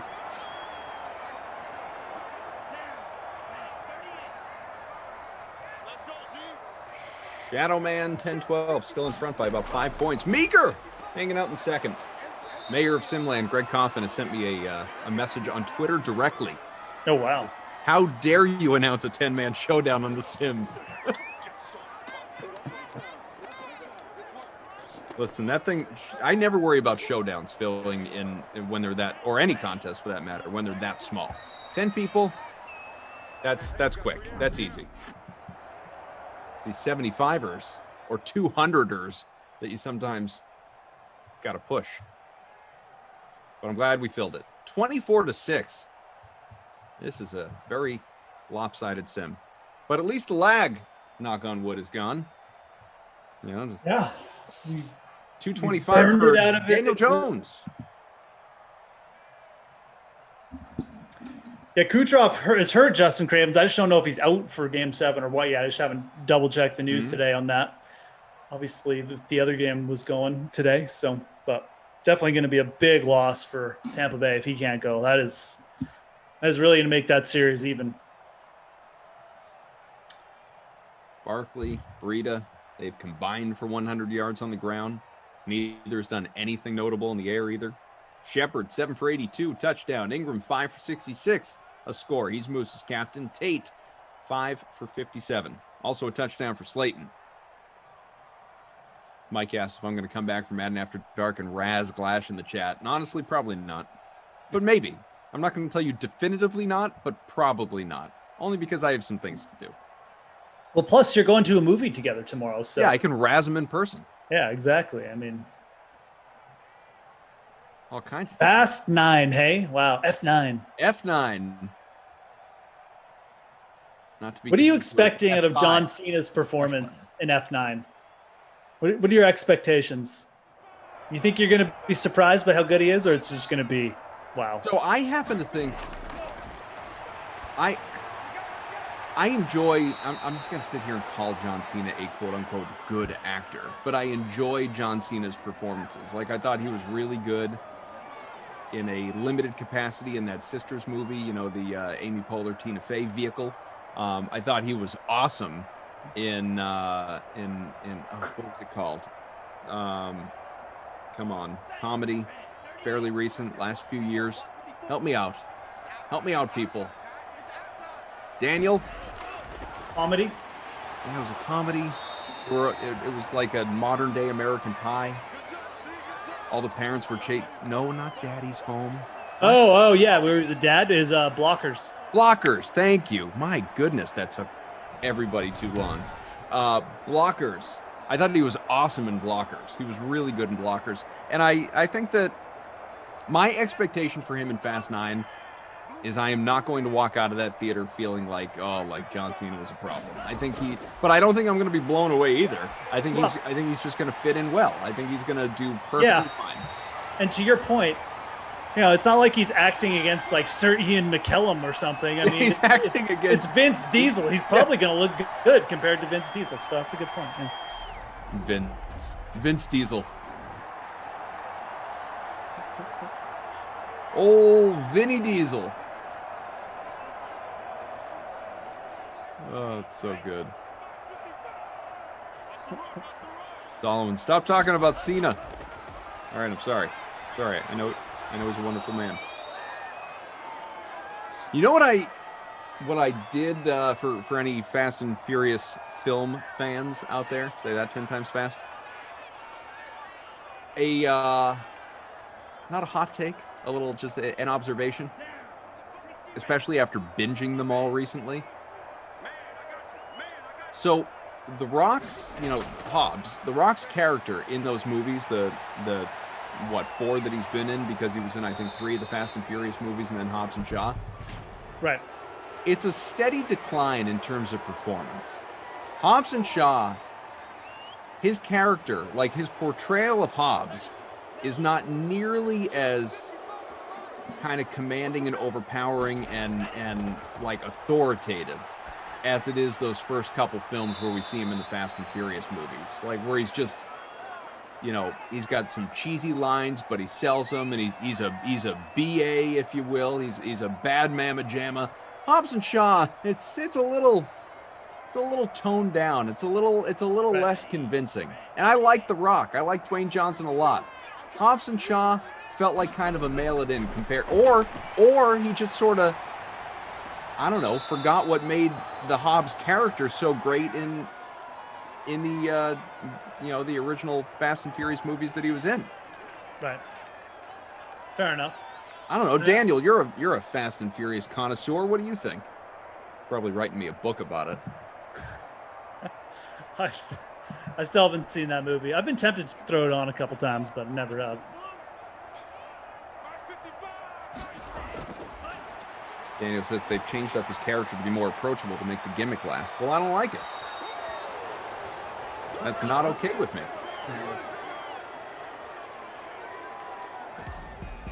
I don't know. I didn't really. Carolyn, I can't wait for you guys to see this dumb movie, and then we can never talk about it again. I mean, I kind of agree with that. That's probably the best take of the night.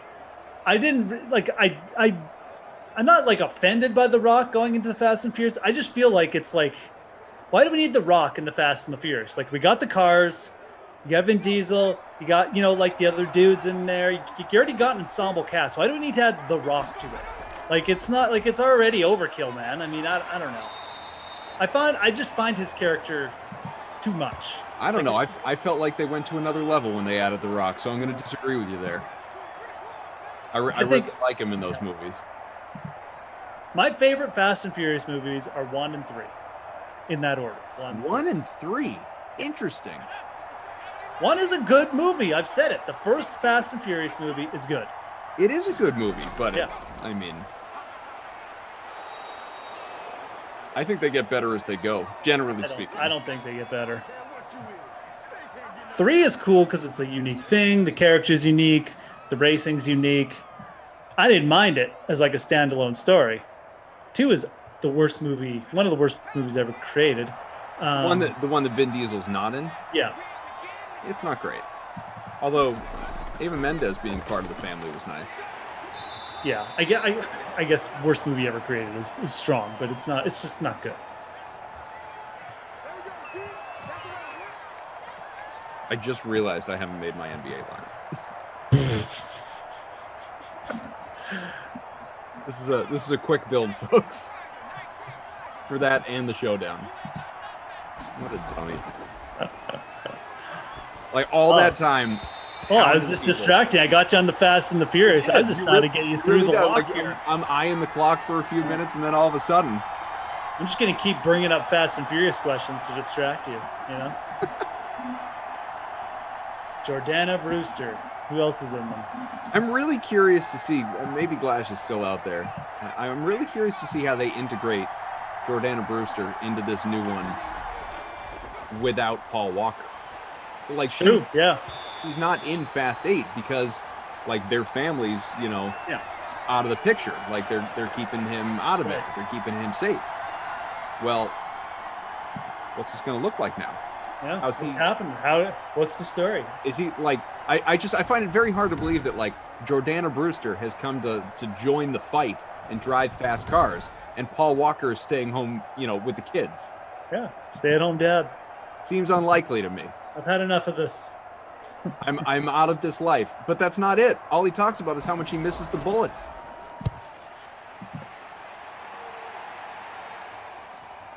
All right, my lineups are in.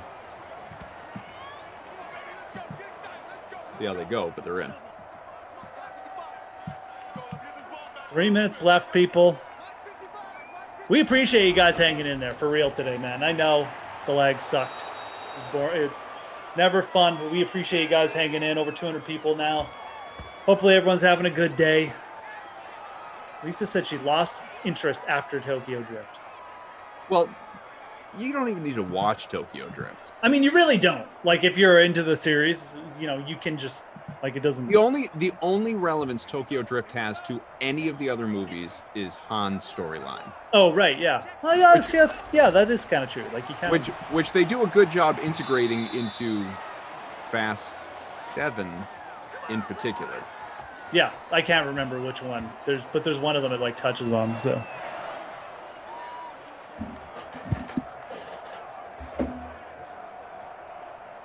Rob Rand is all about Rocky 1 and 3.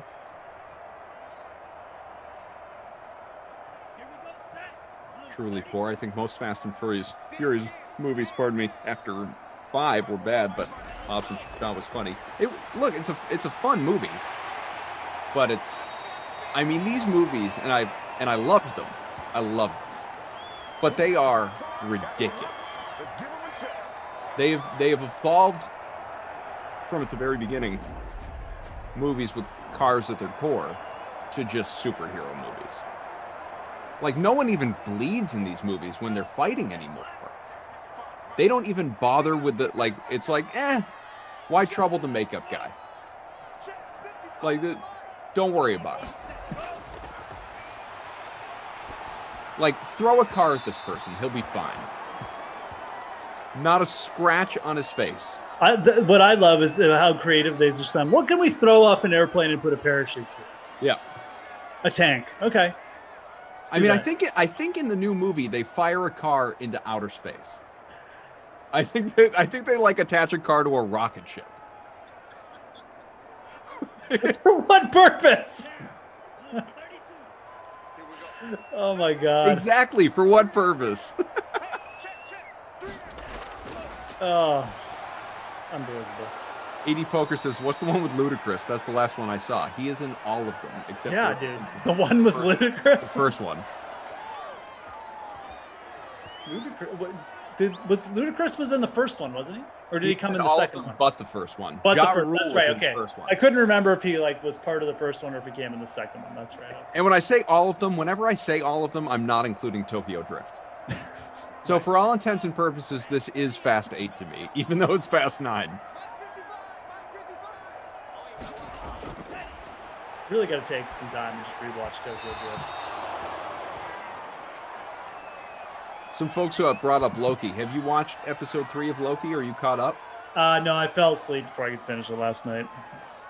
I watched it this morning. I thought it was fine. Good, not great. Transitionary episode. It kind of feels like coming after the big episode 2, right? So right. Well, and there's no spoiler in me saying this. Don't worry, people don't need to mute or whatever. It's very Loki centric. Big surprise. It's called Loki, but Owen Wilson is not in episode 3, and that's a bummer. I missed Owen Wilson.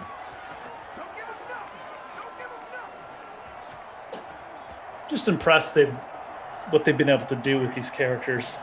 Make series around them. Yeah, absolutely. It's rare that good source material like that gets good, TV or movies to go along with it. It's happening more and more these days. But even when did you watch Jupiter's Legacy on Netflix? No, I haven't. Yeah, it's they tried. It wasn't. I watched the trailer for it, and it was like, I don't know. Yeah, I didn't mind it. It's a really good comic book. It's one of them. It's revered. It's a pretty good story and stuff, and it's kind of it's a little bit more along the lines of The Boys. Just some of the themes it tackles, but it's not hardcore, crazy like The Boys, but it's along those lines, just in terms of it's breaking down the superhero narrative, and. Touchdown, my captain, Mike Gesicki. Was a Gesicki catch. But yeah, it's, I don't know, it wasn't that well done. I watched it all because I really didn't mind it, but. There weren't many, right? 6 episodes or something, or was it more than that? Yeah, it might have been 8. I think it's already been canceled for the Seriously? Yeah, I think so. I got to look that up. Maybe someone in the DK, or Daniel probably knows. But I want to say it's already been canceled. I could be wrong with that.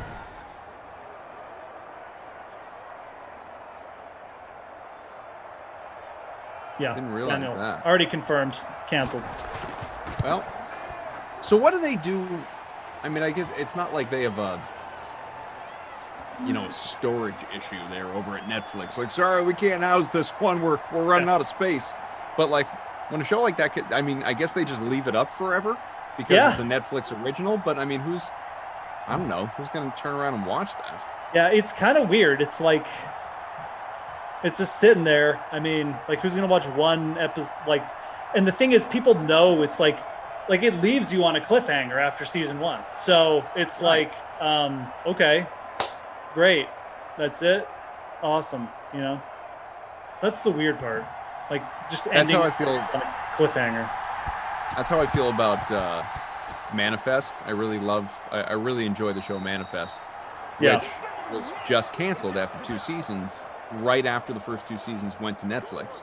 Mm-hmm. And so, I don't know, people seem pretty optimistic that someone's going to pick it up, whether it's Netflix, just continuing on with it, kind of the way Designated Survivor did, or maybe it goes to, stays in the NBC family, goes to Peacock or another network, whatever. Like, people seem to think it's going to pick it up. But, I mean, it ended, like, the season 2 ended on this huge cliffhanger where it's, and I think from the beginning they were kind of planning a 5 or 6 season arc, something like that. Right. But I want to know the end of this series. Like, I've invested myself, Moose. I know. It's the same way watching this. Like, I don't even care. I didn't even care that it wasn't that good. I just wanted to see it play out because, like, there was a cliffhanger. You do all the characters. Like, let's just do a couple more seasons. Then you can end it. I don't know. But yeah, kind of annoying. Right. Whatever. Makes me kind of mad. I even started watching it. Maybe I'm gonna have to buy the comics or something. Go through it. Justin says, I'm on episode 10 of 2nd season. Love it. I'm also disappointed. This is what I'm saying, man. Yeah. Turtle says, I'm watching Manifest now. No spoilers. I won't. I wouldn't do that to you. Not to worry. Not to worry. Have you thought about your awards at all, my friend? Yeah, I'm just looking through right now. There's a couple ways we could go here. Meager. 66 at the top. Ooh, let's see. It's about time Meager got a chance to celebrate something. I'm really proud of him. Meager. Let's give it to Sterling Shepard. 82 yards, 7 receptions. Didn't get the bonus. Didn't do much in the second half, for being honest, but he also had a touchdown, 21.2 points. Only 33% owned, 7,200. That deserves a shout out. That deserves a night out at the Krusty Kaufman. You got it, Sterling. Now, does that come with a wooden nickel? Right. Sure does. You betcha. Now, this one's easy because Jakeem Grant, 33.3% owned. Basically had the same ownership as Shepard. Very close to the same salary. You know what he came down with, folks? Bagel? 0. Nothing. He got lagged out. What was his ownership, did you say? 33% owned. How about this? And I'm not telling you to change it, but this just caught my eye. Albert Wilson, part of my lineup. Cheap. So obviously a popular punt play for $3,600. 50% owned. I know. 1 point. 1.8 to be exact. I mean, we could have gone with either of those guys. They're both well. I'll take the guy with the contenders for mediocrity. But I get one catch in this game wasn't terrible, for being honest. For at least on the Miami side. So right. Yeah, both those guys stank. Wilson and Jakeem Grant. They were the popular value picks, or a couple of them. Not so great tonight, Bob. But anyways, man, I'm glad that we had a smoother second half for you guys. I hate it when you guys have to suffer through that. I mean, we have to suffer too, so I hate it for myself mainly. But I also think of the DK Sim fam. I've got my feelings for you guys. So I'm glad it worked out. Hopefully it'll be smooth for Madden After Dark. I hope you do well in the showdown.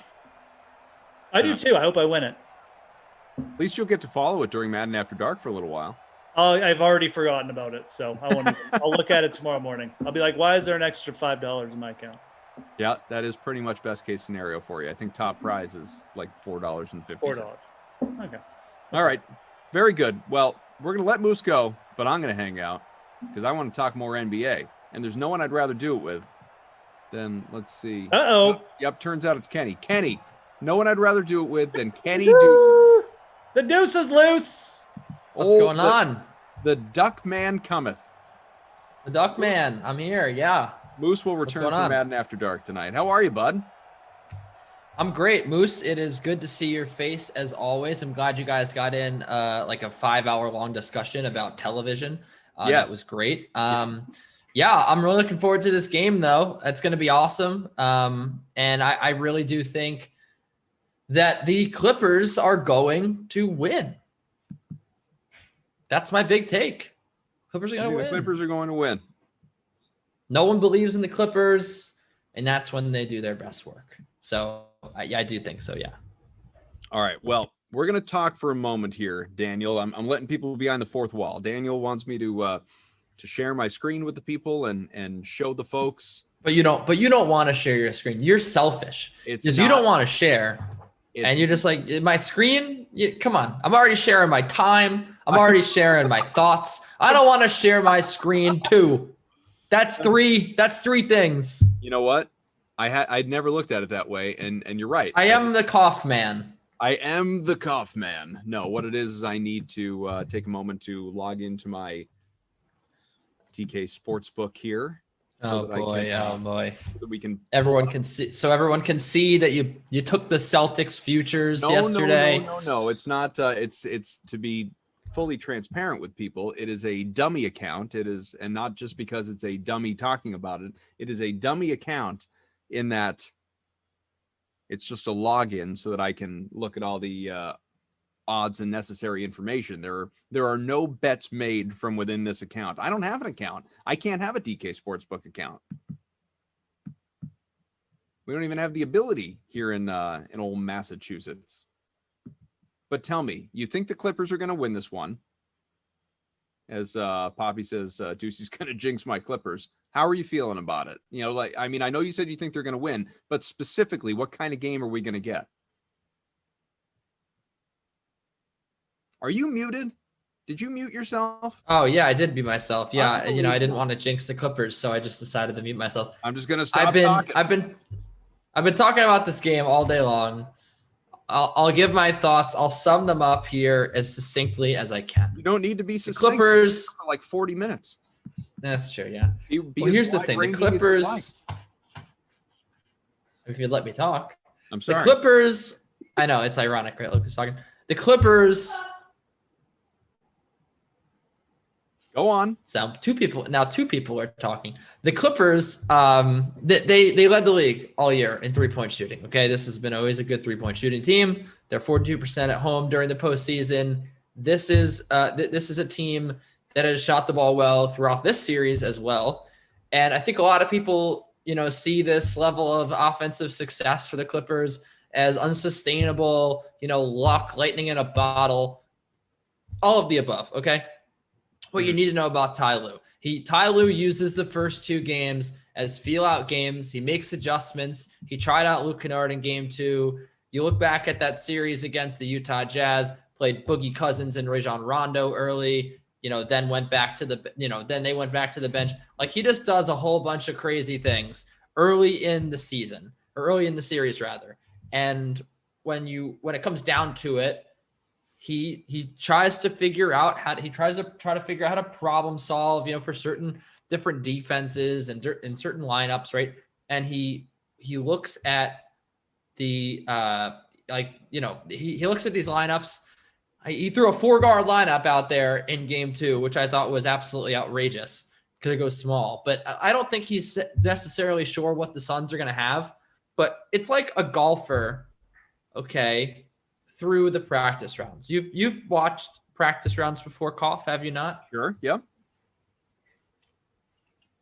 That was my excuse to get a chip of water. I was going to say, you've watched practice rounds before. Okay, yes, but a guy will go out there or gal, and they will test out the greens. They'll see which way they break. They'll see, okay, this is what I want to do on the third hole. This is the side of the fairway I want to be on. Like, they have their notebook, and that's what their big notebook is in their back pocket, and they just take notes on every single hole because they obviously that's what they're allowed to do throughout the practice rounds. That's what Ty Lue does in the first 2 games. He goes, okay, well, who's going to be the best guy if Ayton starts to go off, or He's are you prepared just for saying any. that because the Clippers fell behind 0-2 in their last 2 series and came back to win? No, look at the lineups that he used. Again, he used guys in the first 2 games that he never used the rest of the series. Even game 1 of this series, he rested everybody. He rested Beverly. He barely played. He played a lot of Rondo, a lot of Boogie Cousins, and he rested Paul George as well. I mean, the fact that they were able to get so close in the first 2 games without the Clippers' best shot, I think we're going to get their best shot tonight is my point. I think that they're going to have a better shooting night. Paul George was terrible in game 2. The Clippers also were 38% from 3, which they can do better than, and they still really should have won that game. Game 1, they should have won. They had an incredible performance. If it wasn't for Devin Booker going just absolutely bananas, they won that game. So my point is I didn't expect them to win the first 2 games. I don't even think they win the first 2 games, and they really should have. And so now we're going to see an unleashed offense here in game 3. And I just think that the Suns aren't going to know what hit them. Isn't the more reasonable explanation to everything you just said that they're trying to feel out and adjust to not having Kawhi Leonard and see what that means and what does our rotation need to look like and what does our starting group need to look like? They smoked the Jazz in 2 games with Kawhi Leonard. Why would they need to feel out what to do without Kawhi Leonard? Because now you're going up against a different team. Right. So you're not feeling out yourself trying to deal with Kawhi Leonard. My point here is when you're down your best player. Right. Obviously, we're not talking about Zubats. But here's what's true about this team. You look at their efficiency ratings, they have not really changed since Kawhi Leonard went out. This is a good team. It's the deepest team left in the playoffs, and they have a good team strategy on offense and defense. They play good, hard defense, and they've done that since Kawhi Leonard's gone out. And they've consistently scored the basketball. You look at that series against the Mavericks. You look at as we get a look at some lines here before the end of before the start of the game. I actually really like Devin Booker under 4.5 assists with Chris Paul back.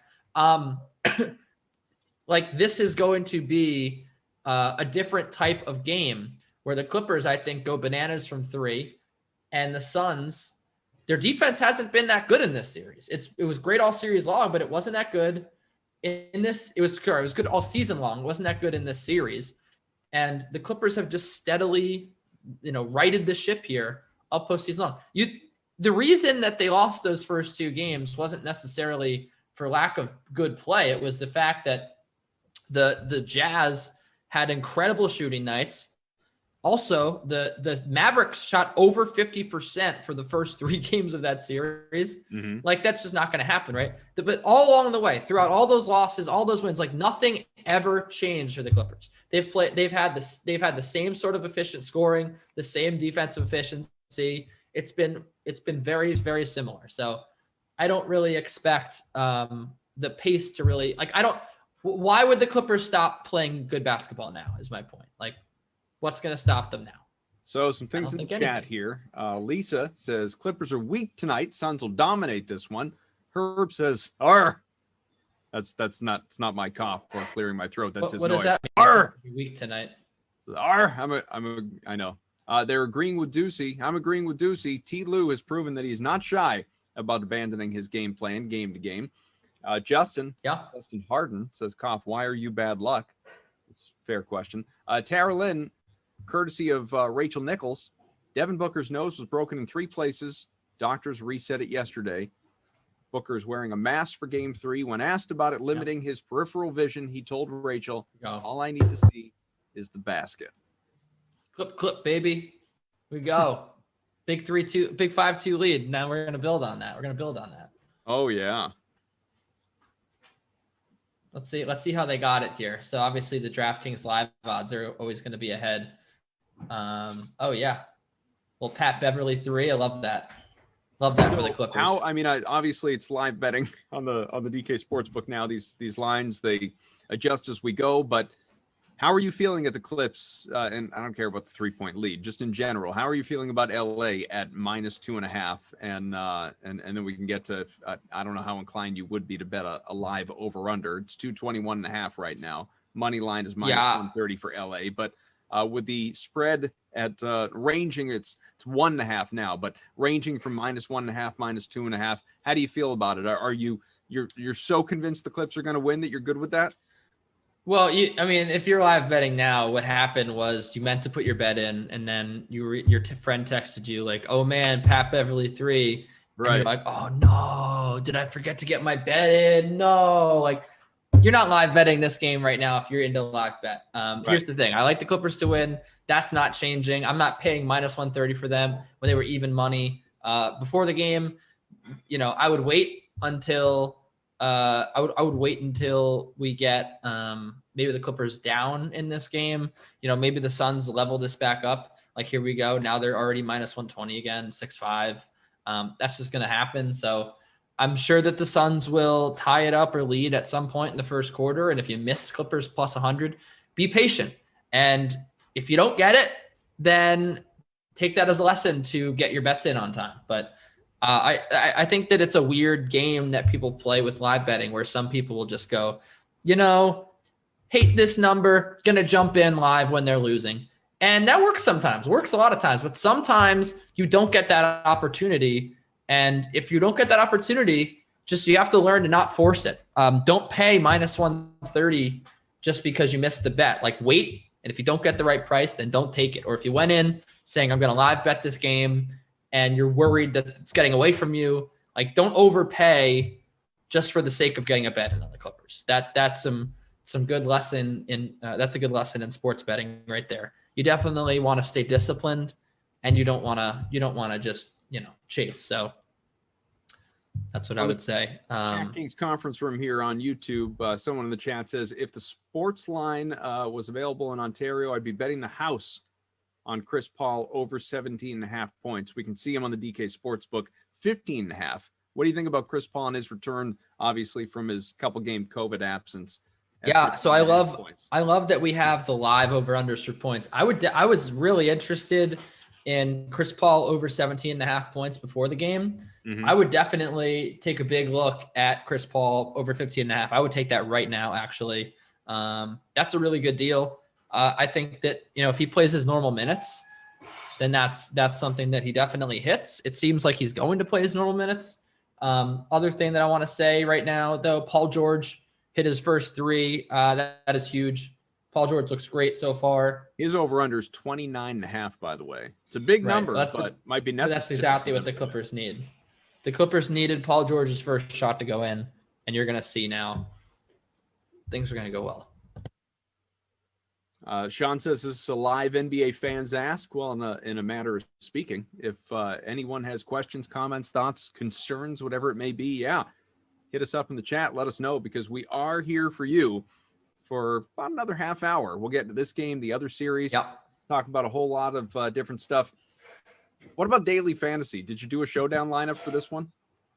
I didn't make one, but I was on with Glash on the slate. I was also on earlier talking about who I would like for my lineup. And tell me, and then I'll tell you what I did with mine, since obviously. Okay, so here's where here's what I came up with. So my big play, my guy that I needed to get in there was Pat Beverly at $3,200. I think for me, Pat Beverly provides you really all the flexibility you need in the showdown. Like, all the mid-price guys, I'm fading all the mid-price guys. I'm fading Jay Crowder. Mikal Bridges, he might have a good game. I like him, but for DFS purposes, I'm fading him. He's off to a great start. About 8 points, by the way. He's got that fire emoji. Right. So I faded him. Terrence Mann, Zubats, Marcus Morris, all those guys. I mean, I have some mild interest in Nick Batum, but so that's sort of where I was. So if you get Beverly, and again, I think you're happy with like 15 points with Pat Beverly. If you get Pat Beverly, that's well within reach to me. 15 points, 15 fantasy points anyway. He already has a 3, but I have the belief that he's going to be out there for close to 30 minutes. That's just what they've had him do during this series. Like, they've had him out there for a while. He's clearly established himself in this rotation. As long as he plays those minutes, like, he's going to get you steals, going to get you rebounds, assists. He's going to fill up the stat sheet. And that's the type of guy that, just like, he's not going to do much in the scoring department, but God forbid he scores 10 points. Like, you're looking really good. So for $3,200, he's one of my favorite plays. So I had him, Paul George in my captain spot. I think it's worth it to pay all the way up for PG. No one has the usage and the ability that he has Like Devin Booker's going to take a step down with Chris Paul in there. Campaign obviously take a step down. DeAndre Ayton, like he just hasn't been a fantasy machine all postseason long. Like that's just not who he's been. I love DeAndre Ayton. I think he's a great player, but he's just not a fantasy monster. Right. And he's sort of priced like one. And so where that leaves you, you're not going to pay for Campaign because Chris Paul's back. You're also not going to pay for Chris Paul because as you see with the over-under here at 14.5 points, you have no idea what Chris Paul is going to do. So that sort of process of elimination left me with Paul George in the captain spot. And as you probably know, because you filled out a lineup, if you put Paul George in the captain spot, if you pay all the way up, you have pretty much all the flexibility you need. You don't need to save money there if you don't want to. You Paul George in the captain spot, Patrick Beverly in the utility. I had Reggie Jackson in there as well. And then I think I said I really wanted to put I want to put Chris Paul in there actually, despite the fact that he's coming back. After that, you could do whatever you want. Like you could put anybody in your lineup. You could put Booker and Ayton. You could put Batum, and you could do anything. You have all the money you could spend up the board. Like you have max money. So that was my core. I think my core was Chris Paul, Beverly, and then Paul George in my captain spot. And then, like I said, I had some mild interest in Batum. I do like Reggie Jackson in this game to keep it going. And I think I also had a little bit of mild interest in Luke Kennard as well, just because I think that he played really well last game. He shot the ball really well, and I think that they might pull him out the bench early. So I'll tell you the best lineup in our last minute Suns Clips showdown contest right now. I don't have larger contests open in front of me at the moment, but we've got JC Mart 2, who does have your guy Beverly at captain. The one person in this contest, not a big contest, but the one person in the contest to captain, and Beverly already, he's got the fire emoji, he's got a dozen fantasy points, also has George, Booker, Ayton, Jackson, and Crowder. Jackson and Crowder both doing really well also. My build, just for anyone curious, and I will tell you, I did captain Paul George, actually. I have Paul, Crowder, Zubats, who's off to a really good start, has 10 fantasy points. Booker is in there. And my punt play, and I'm the only one in this contest, Luke Kennard at 2K. Yeah, I told you I really like Luke Kennard. So what I'm looking at right now is, we have 5 fouls in 5 minutes for the Phoenix Suns. That is no bueno for the Phoenix Suns. Not gonna fly, and that's gonna put them in foul trouble early. I mean, Bridges already has 2. That's huge. And then Paul, Booker, and Crowder all have 1. I mean, obviously, no one's in serious foul trouble yet, but Bridges only being able to play 2 minutes because of 2 quick fouls. They put Cam Johnson in there. Cam Johnson did it a 3, but that's a big fantasy storyline because, obviously Mikal Bridges is a semi-popular player. He's kind of expensive. Just trying to pull up the, I don't know why I'm seeing running backs and receivers here, but yeah, I mean, just pulling up.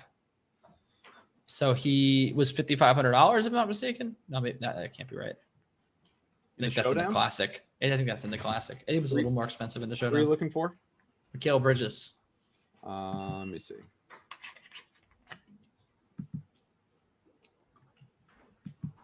But yeah, I mean, that's definitely okay. So yeah, but that definitely hurts. That definitely hurts. We'll see how this one transpires. Zubats 10 DKFP early, 4 and 5 for him, and then Reggie Jackson with 6 was big. And yeah, Pat Beverly. Pat Beverly's already got 8.25 points. For what you paid for him in the showdown, $3,200. You're kind of already happy. Like if Pat Beverly doesn't score another point for the rest of the game, I'm okay with that. To be frank, he's done his job for me. I'm sure he's going to score more, and that's going to be great. But 12 fantasy points is like what I want from Pat Beverly. And he'll definitely get that. I mean, he's going to continue to play. They're going to continue to have him out there. Obviously, they started him. He's 1 of 5 from the field, but they'll just be like, hey, stop shooting. He'll pick up more steals and rebounds, and you'll be set. I'm just not, and the outcome tonight will obviously change this potentially, but I'm just not a believer that the Clippers at this stage are going to make this a series. And it's hard to say it's not a series if they win tonight, obviously. then it's 2-1, the possibility of 2-2. And I say this fully admitting when the Bucks fell behind 0-2, I never in a million years thought they were going to come back and beat the Nets. I was very upfront about that. And, obviously injuries, really did Brooklyn in and just Milwaukee finally getting something from its core guys as that series went along as well. But yeah, I don't know. I'm not a big believer in what the Clippers have around Paul George, or even Paul George being the one that's going to get them there. Yeah. I mean, I don't know, man. I don't know what more is going to sell you on Paul George. I mean, what more does he have to do? Like, that's my biggest question to you. Like, what more do you need to see out of Paul George? This man has been absolutely outstanding this postseason. He's just had good game after good game. He's dug the Clippers out of holes, and he has put this team on his back. Look at the Utah series, 31, 31, 37, 28 points, 34 points in game one. He had a bad game too. Absolutely. Like, no doubt about it. 1 of 8 from 3. But I mean, he was bound to have a bad game at some point, right? Everyone does. And I mean, what he's done this postseason has just been outstanding. He averaged almost 30 points in that Utah series, 40% 3-point shooting, 9 rebounds, or almost 10 rebounds, 5 assists. And he's played great defense the whole way. And he is just, 46 minutes in that game 6. He has just been carrying this team. He's going to get tired at some point. Maybe that's what happened in game 2. But you have to admire what he's done without Kawhi Leonard. You really do. I love that they have Beverly on Booker right now, by the way. Love it. Justin says Reggie Jackson's playoff advanced stats are off the charts. I faded Zubats during the regular season. Chris Paul abused him on the pick and roll. Wasn't able to stay on the floor. With Morris, they need his size. With Morris hurt, that is. Yeah, this isn't, it's not a sports betting conversation. It's not a DFS conversation, but general just basketball fandom, I suppose, or sports fandom. It's not limited to basketball. Do you believe in the whole it factor, or teams of destiny, or Cinderella stories, stuff that it's very much narrative street, all that, but like there are just some teams that it seems like, something special is happening. Yeah. Or things are, not unlike obviously what we've seen from the Atlanta Hawks throughout this postseason, and obviously Phoenix this postseason. I mean, the end of game 2, another shining example with Paul George missing both those free throws. Crowder with just what couldn't have been a more perfect pass on the inbound to Ayton for the dunk inside a second left. Do you feel like, despite your belief, the Clippers are for real and Paul George is for real and they're going to win tonight and maybe go on to win the series? I don't know, but do you believe in there just being that cosmic Atlanta Phoenix thing that we are seeing right now? Yeah, I believe in the fact that there's teams of destiny, and that team of destiny is the Los Angeles Clippers. I mean, there's no doubt about it. I'm not saying it to disagree with you. I'm being completely honest. I mean, look, the Phoenix Suns, I love the Phoenix Suns. I want the winner of this series to win the finals. I have a good friend that's a Phoenix Suns fan. I think that their fan base is awesome. I think that they deserve this.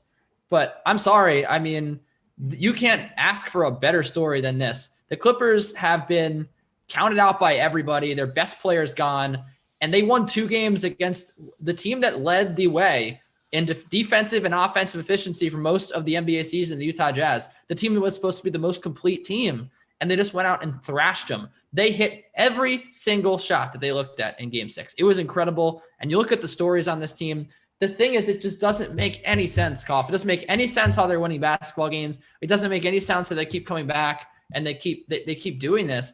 But they are. And if you want to talk about the definition of a team of destiny, it's absolutely the Los Angeles Clippers. I mean, everyone in the world thought the Phoenix Suns was going to go on a run here. Everyone knew that the Phoenix Suns were good. Okay, are we shocked that they beat the Lakers? No, the Lakers had a terrible season. Are we shocked that they beat the Denver Nuggets without Jamal Murray? Absolutely not. I was on the Suns all 4 games. I love the Suns. I believe in the Suns. They're a great team. But if you want to talk about a narrative, you want to talk about a team that like has magic, it's absolutely the Clippers, because they should be out of the postseason by now. Yes, thank you, Harlow. She agrees. They should be out of the postseason by now. It doesn't make any sense how they're still in games, how they almost won the first 2 games of the series, shorthanded, tired. Like, they should have lost by 10 points in game 1. They had played that game 6 where they hit everything. They went delirious.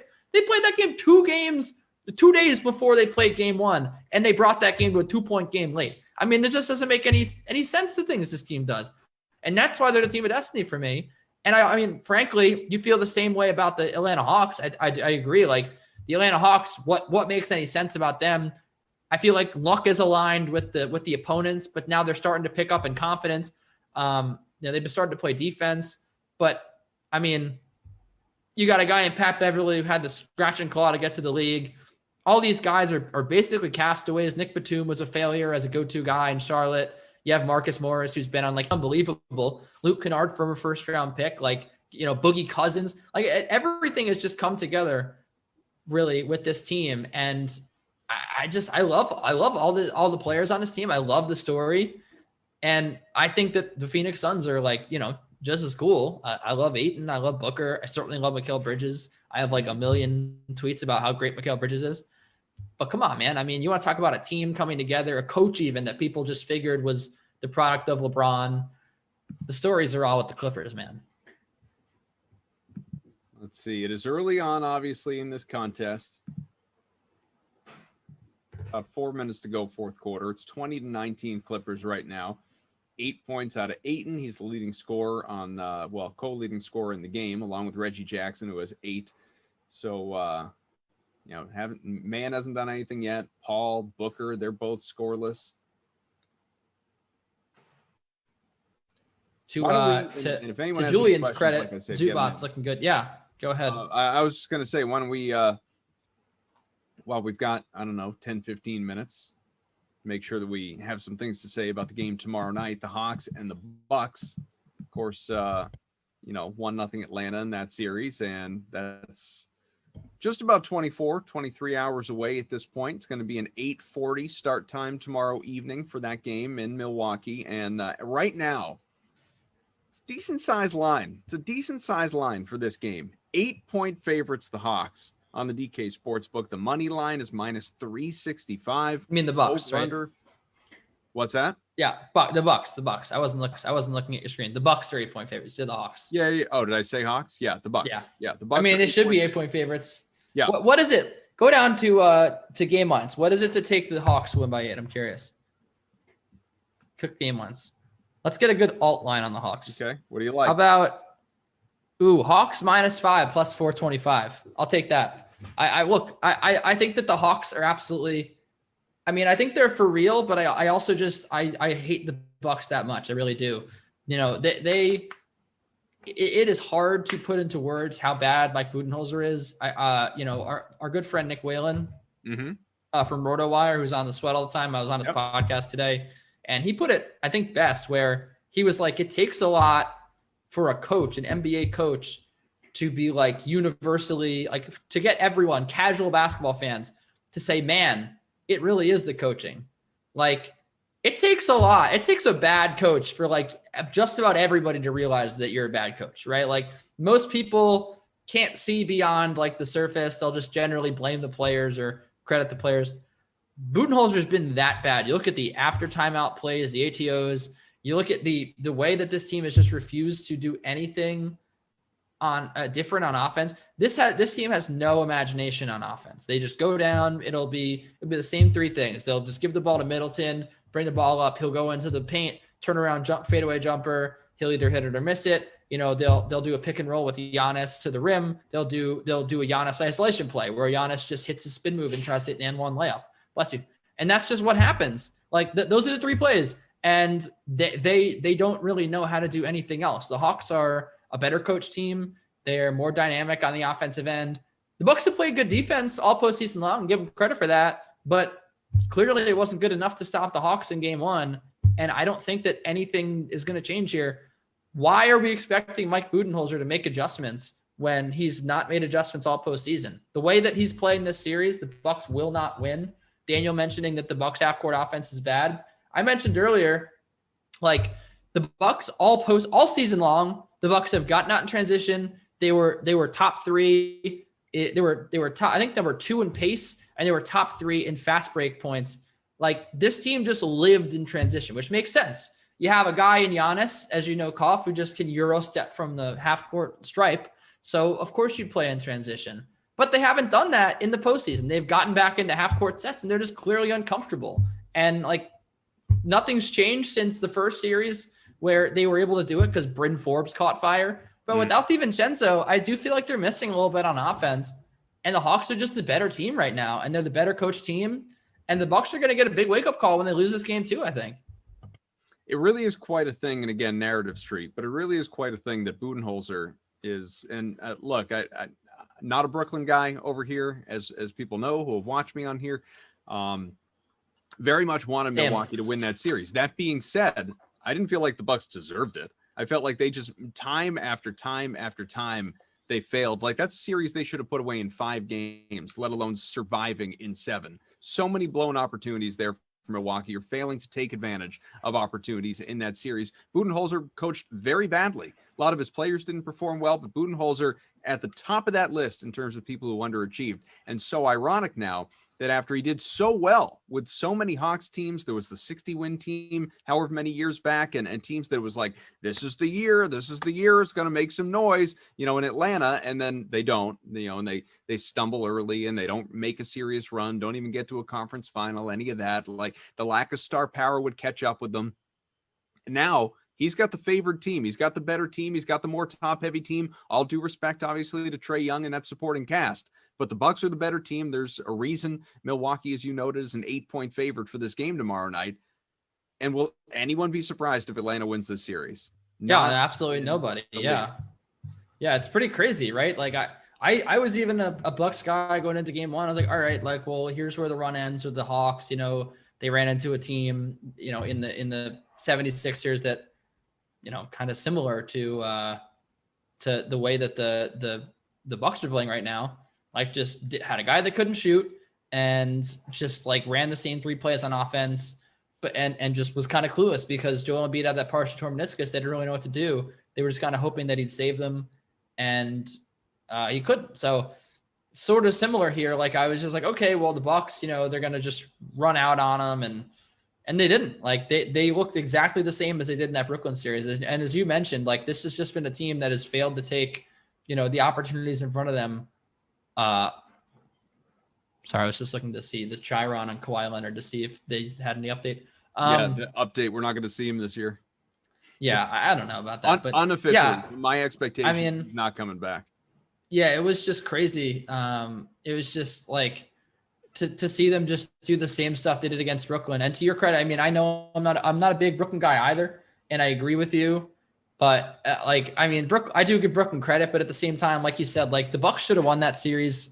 Like, they really missed a lot of opportunities. So, yeah, I don't know. And it's not like, that's not even an attack on Brooklyn. It's not like, oh, Brooklyn, didn't live up to the hype. They weren't healthy. Like, Kevin Durant had to do it himself.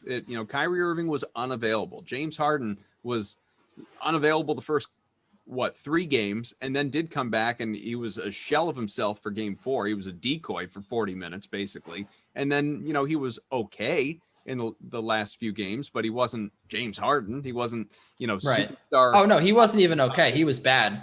Yeah, he was a shell. He was just out there to pass the ball. Yeah. So at this point in time, it's it's like you can't even, and much fun as it is, you can't even dump on Brooklyn the same way, because what were they supposed to do? Like, it would have been, Budenholzer, again, I don't say this from a place of fact, but I certainly say it based on an educated opinion. Budenholzer would have lost his job if they lost that series. And, now obviously I still think he should. I still think he deserves to lose his job. And honestly, like, if they go down to the Hawks in a lopsided series, like if they get swept or lose in 5, he might. I still think that he might. The NBA, East, West, whatever, the NBA is wide open right now. It's wide open. I still think that I would love to see. I think they should fire him no matter what. I would love to see them. If they lose the series, I think he gets fired. If they win the NBA Finals, I think he gets fired. I think that anybody with 2 eyes can see that this guy is not a good coach for this team, and he is absolutely wasting this great roster. When's the last time Speaking of great rosters, the Clippers are up 8. So Obi-Wan's on the Clippers tonight. Smart man, looking good right now. They're up 8. Obviously, a long way to go. I'm sure this game will be tied in about 20 minutes, but so far, for DFS purposes, Pat Beverly doing a good job. Luke Kennard's in. He hit his first shot. So I'm liking what I'm seeing right now. And also, like I said, big credit to Julian Edlow. He was on Zubats And oh boy, campaign limping. That's not good. Not great. He was on Zubats, and I thought that it was dumb, but Zubats has started well. Yeah, he's already. The Clippers, first Clippers quarter, guys also, got more than 20 fantasy points already. That's unreal for Zubats. Yeah. Yeah. So he definitely is off to a good start. 21.25 at the end of one for Zubats. His game log. Let's see. He had 30 points last time out in game 2, but 1, 2, 3, 4, 5, 6, 8 of his 9 previous playoff games this year, he was sub 17 points. Yeah. And right now, again, 20 No, plus. like I said, that's point. sort of why I was like, I don't know if I can trust this guy. Let's look at these stats real quick. Yeah. After the first quarter, welcome back in. If you were just like watching the game and now you're like, hey, I'm gonna. Well, Aiton's got 10 points. He's what these guys are doing. Now, Phoenix. So yeah, the Suns 23% from 3. Yeah. That's obviously the big talking point right now. That and the fact that, by the way, is the Clippers lead. Yeah, the Clippers have an 8-point lead. They've only shot 23% from 3. And that is, I can't stress enough, like a huge deal. The Clippers, they're a 40% 3-point shooting team. I don't know. Will they shoot that tonight? It's possible that they don't. It's definitely possible they have a bad shooting night. But if you want to talk about the law of averages, you want to talk about things progressing to the mean, like that would be the Clippers shooting better. The fact that the Clippers are up 8, look, I just want to say something. All the tweets that I just saw, I've been looking at Twitter, I've been watching the game, like, this is true NBA watch along. Like all the tweets that I saw early in this game were, man, Jay Crowder's got 2 fouls, Bridges got 2 fouls, Booker's nothing for 6. Can't ask for a better start for the Suns. They're only down 2. Like, the whole narrative has been, wow, look at the Suns staying in this game despite playing badly. How about the Clippers? They're 3 for 13 from 3, and they're up 8 points. When this 3-point barrage comes, man, the Suns are not going to be ready. So I'm not like willing to sit here and say, oh yeah, Suns are going to the Suns will probably come back in this game. It's a long game, but man, like if the Clippers just, decide to turn it on here and hit their threes, we could get like a 15-point margin right away. So how you feeling about the Clips threes. -4.5 right now in the live betting? From what I've seen, I'm probably waiting a little bit. I was a fan of the under before the game, so I think that I wouldn't touch the total. Honestly, what's the go to the quarters? What's the second quarter money line? I'm curious. Let's do that right now. Sure. So the second quarter money line. So I would actually say I'm actually kind of into the Clippers plus 105 second quarter money line. It's a crazy bet. I wish there were better odds, but to be honest, like this campaign is in the locker room and this team's about to hit a whole bunch of threes. And I think that combination that makes it interesting.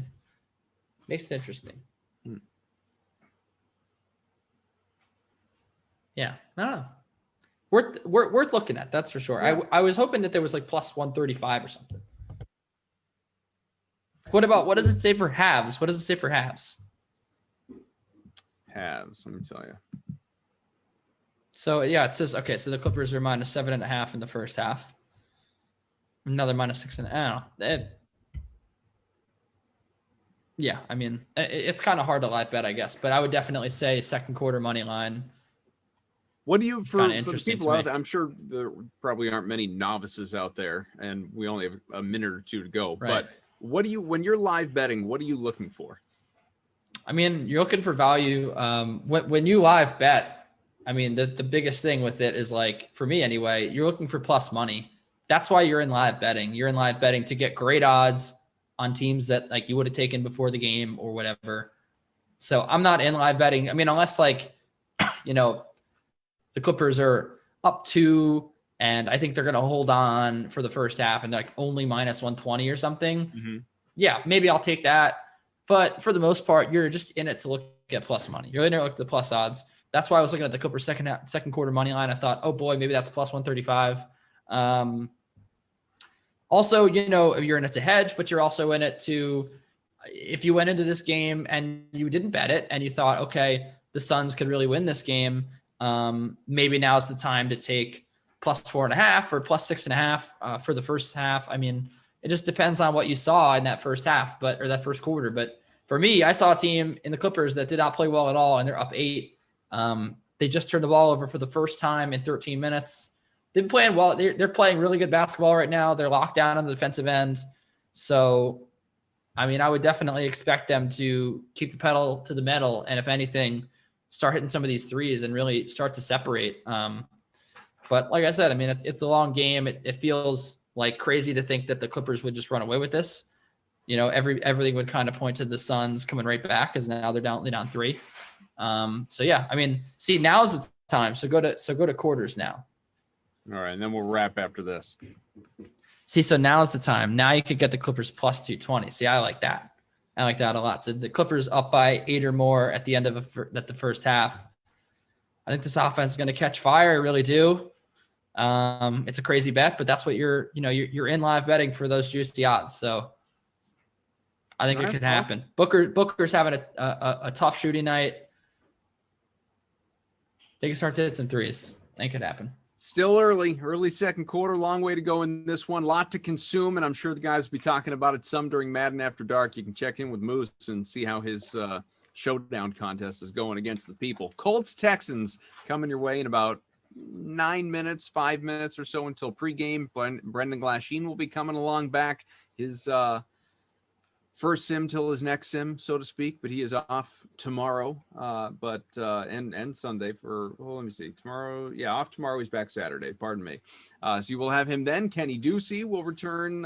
You are not on over the weekend, but you do have a sim tomorrow with Moose at 2:00. So plenty of Kenny and Moose, and plenty of Moose in general coming your way. Madden After Dark. Like I said, just a few minutes. Our thanks to TL, Tara Lynn, to Daniel, to Jim and Ops earlier on. He's coming on back for Madden After Dark as well. I'm Adam Kaufman. I'll make some contests for tomorrow's Sims, send them out for the people, but I am doing the games at 4 and 6 tomorrow with Tom and Christian respectively. And then you will have, 8 and 10 instead of the Sims. You will have the American Ultimate Disc League. So much cough tomorrow. So much. There's a lot going on, a lot of golf, a lot of good stuff. So thanks for being with us for the NBA watch along, and have fun with this game. Have fun with Madden After Dark. We will catch you again real soon. Thanks for watching.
Yeah. All right. Hello. Hi. If your night's been going okay, mediocre, it's time to make it better because you've made it to Madden After Dark on a Thursday, which is pretty much Friday at this point in our lives. So give yourself a pat on the back. You made it. Congratulations. Glash and Jeff Ulrich with you tonight. Like old time's sake, you know. Time to go mobile. It's all part of the plan. Let's go. We got the lag out, apparently, I think. Knock on wood. Tara Lane's in the back end, just, kicking it with Daniel. Gonna have to listen to our nonsense for an hour, but it's good to go, man. Yeah. Like I said to the people in the first sim, this is like the most relaxing part of my day right now. So. That's good. You've had a stressful day? It is good. Not stressful, just busy. Stressful is like a relative term. Like there's people under real stress, like doctors, soldiers, people living in like not nice places or just on, whatever. Mm-hmm. It's just busy. So I'm just being a baby, basically. Is what it's. Okay. It's good. It's good if you can accept that and embrace it. I do. We need Moose players. Mike Bizzle reminding us it is Madden After Dark and it's us too. So who do you got? All right. Let's Moose it up. Moose boost. Moose it up. I'm gonna go Zach Pascal because I captained him. So I played him, so I'm into that. I captained him. I will take the easy way out. Actually, that's actually the opposite. I will challenge Trey Burton. Actually, no, I got to pick him from the other team. Yeah, we should pick him. Why not? Brandon Cooks. Oh, wow. Okay. Oh, well, all right. Better get the Moose caller ready then. These are great uniforms. These are great helmets. Why haven't I ever seen these on the Colts? Actually, the more I think about it, why do I even have to use the device? Because the last time we were together on Madden After Dark, the third member of our team was Tara Lynn Asak, and the cow call that she had going on, maybe we should just do that. Maybe Tara Lynn should just unmute her microphone every time a Moose player does something, and she can just howl into the microphone of her computer. Oh, yeah, I'm sure she'd be totally willing to do that for us. What else can we get Tara Lynn to do, You just make a bird sound every time someone catches a pass. What else? Where are my Moose antlers? I'll put those on. Sure. Let's go. While he's doing that, I just want to say again, I really do appreciate you guys hanging out, man. Sitting through the lag. I know the first few sims didn't go, or the last couple, I should say, did it, and frustrating for everyone. But let's have a little nice end to the day here. We get Deshaun Watson back to Pat. Oh, there he is. Hey, Moose call. Hey, here we go. Antlers are on. Strapped on in, baby.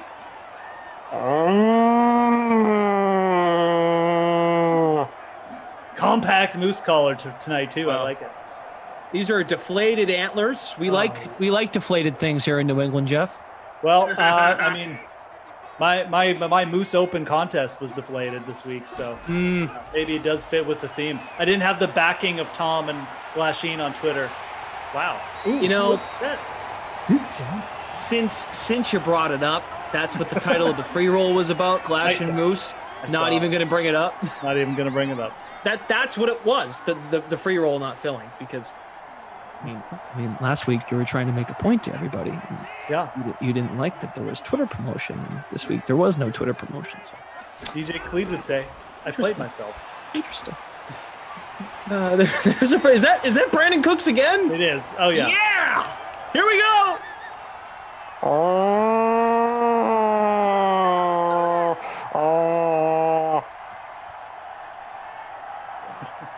Two Moose calls already. CEH 1300. So when I just stepped away from the microphone, CEH says Glash is going through his toy box. That's good. It's pretty good. That's definitely been said before, but it makes me laugh. Tara Lynn is calling me Antler Boy. I love that. Oh. Terrell, close your eyes. Imagine one day you were in public and you told someone what you did last night. Well, last night I was working with Jeff and Antler Boy. There'd be a lot of questions. Every time someone catches a pass, we do fake moose calls. Not very good. Actually, not fake, real moose calls. Although we don't actually. Oh no, we even Googled what a moose was like. I forgot about that. These are real. We're authentic here on DraftKings Dream Stream, folks. We are. We don't do anything 50%. So. Did you make a lineup for this one? I did. I put Zach Pascal in the captain. That's LTF this play. Right, you told me that. Yep. Who's that? I got Deshaun Watson. I don't have Cooks. I have the Colts D, Darren Fells, and then Hilton and Rivers as well. So kind of more Colts heavy. I don't know why I went Colts heavy. They stink. I think they have one win in this entire season that we're going through. So yeah. Anyways, they started 0-9. I know. I think they started 0-10. First and goal from the 6. Promising start to the sim. Watson, complete. Oh, it's my guy, Fells. Damn! Don't go chasing waterfalls. Don't go chasing waterfalls. I put Cooks in the captain, so there's my bias. Watson, and then I played a lot of Colts too, man. Hines, Burton, the Blankenship, and Pascal. Fire up the Blankenship. Rodrigo Blankenship. Oh boy, smushed. Okay, well, it is the final sim of the day. Terrellin is our producer this evening. Daniel on the 1s and 2s. Oh, it feels good. Hey, Jim, back in the AFC. This matchup stinks, Jim. Third down. I don't know, Jim. I don't know. What are you going to do? Didn't make it. Oh, 4th and goal. We might get a 4th and 2 here. This is a Romo special. Now, Jim, you got to get 2 yards, Jim. 2. Not 1, but 2.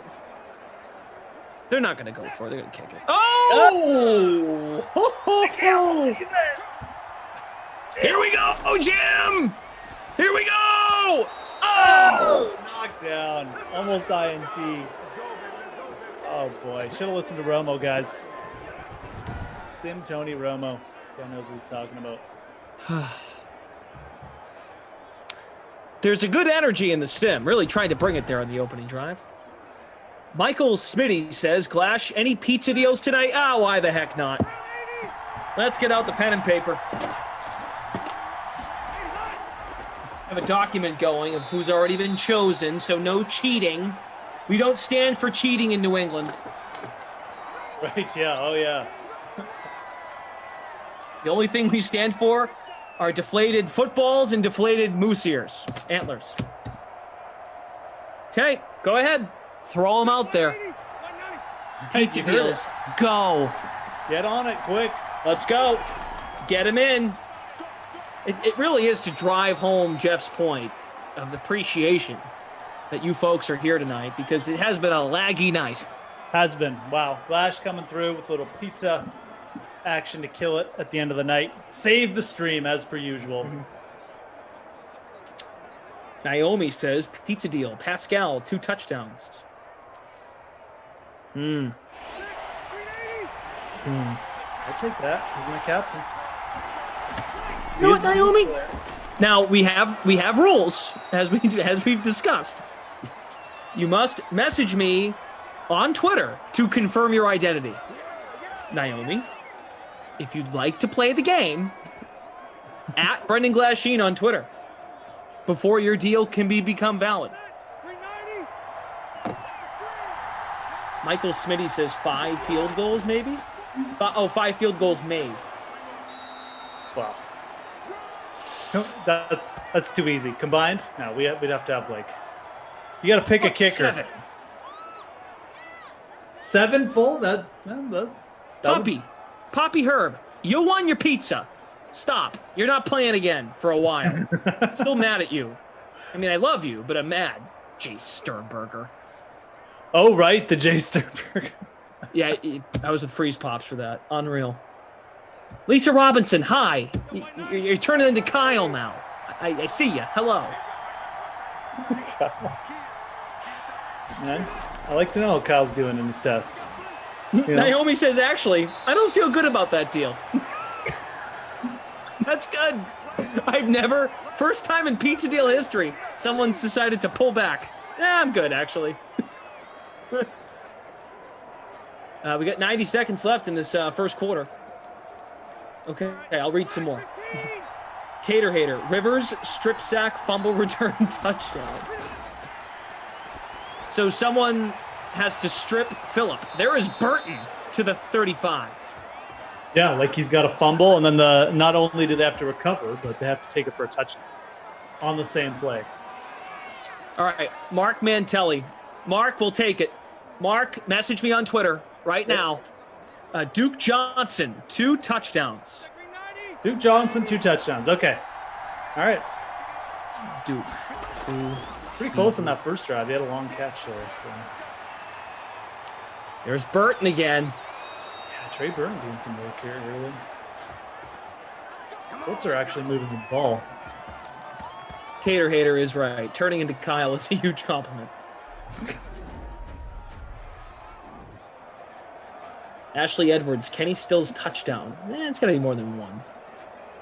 Jay Sternberg. Yeah. Jay Stern. Is it Sternberger or Sternberg? Sternberger. Sternberger, yeah. Sternberger. I already forget his name. I'm trying to flush out his name from my memory. There is Hines.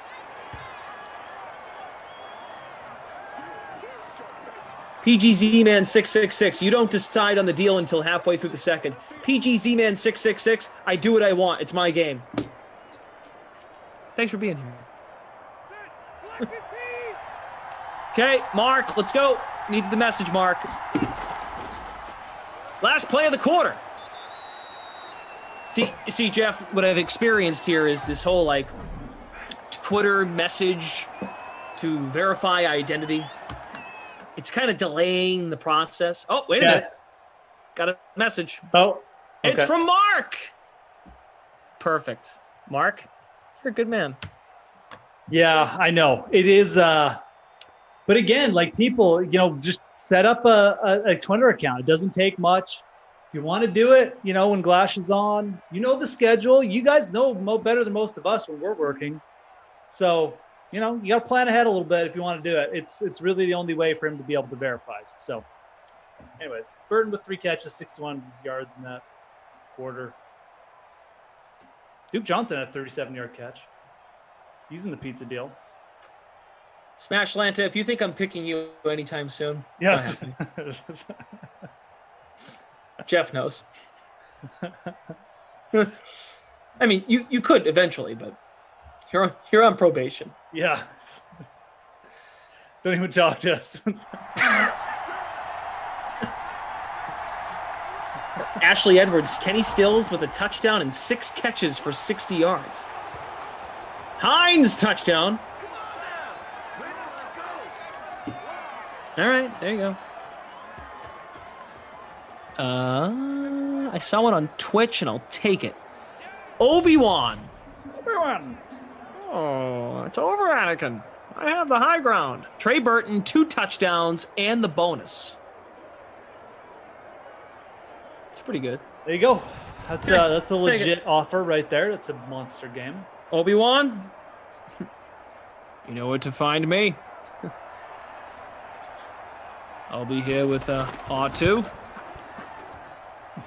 Just come say the word. Best way to reach you. I know I can use the Force, but we need the Twitter Force from you, Obi-Wan.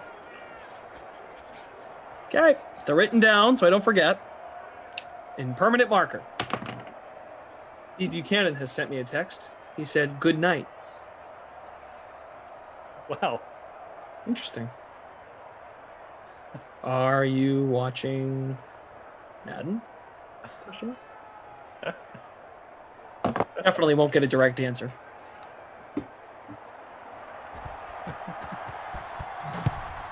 You'll probably get a absolutely not. Okay, he's typing. Absolutely not. I text with Steve a lot, and yeah. You text with him a lot? Yeah, about cars and stuff. Well, not like every day, but I've texted with him a lot over the last 6 months. Let's put it that way. Absolutely not. I called that.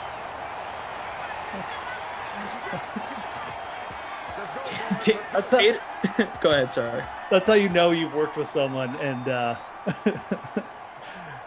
you know them a little bit. You know them too well.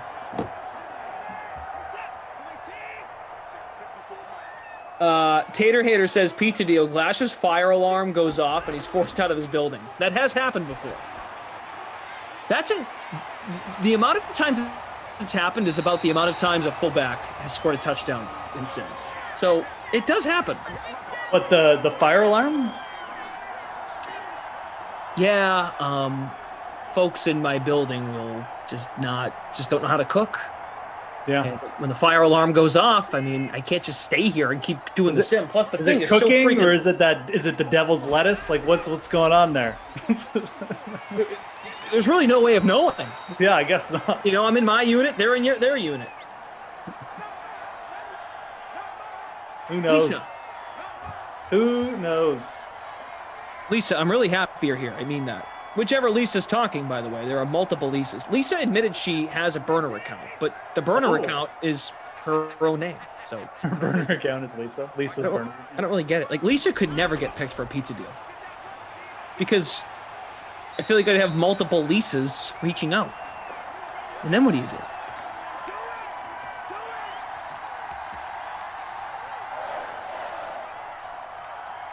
Obi-Wan? Thanks for the message.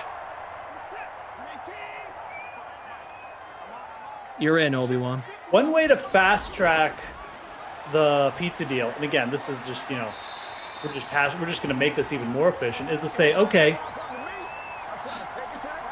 you got the pizza deal. What's my favorite color? Well, well, no, you just say, you have to text me by the end of the sim from Twitter. If you don't, then the pizza deal's canceled, regardless of if it hits or not. You know, so you give people like, you know, basically that gives people like 20, 30 minutes to text you on Twitter. The only problem with that is that gives people time to recreate their identity. David Johnson, tough touchdown. Yeah, that's a good point. Good point. Never mind. You're right. So many loopholes. You gotta keep on track of this thing.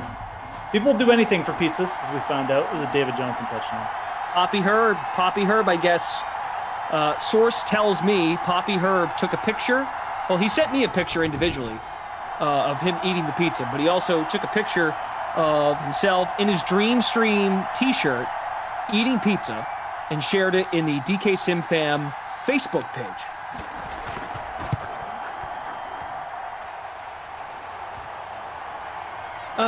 Abby Rizzle says, Glash, how about I bet a pizza you don't end up paying off any pizza bets on these bets? I did one the other day. Monday night. Poppy is my witness. Poppy, tell the people, how was your pizza? It's really funny when you call up these places. So Poppy's pizza was ordered in California. Right. Can you please read your zip code? Blah, blah, blah. They're like, wait a second. What was the zip code? I'm like, it's a long story. I'm ordering it for this guy. His name's Poppy Herb. I'm ordering it for her. Madden Dream Stream. I don't even go into that. I just say, listen, I know I'm in Massachusetts. Herb will be there to pick it up, okay? Everything's going to be good. Guys, and he just starts laughing at me. I'm like, I know, it's weird. Just it's fun.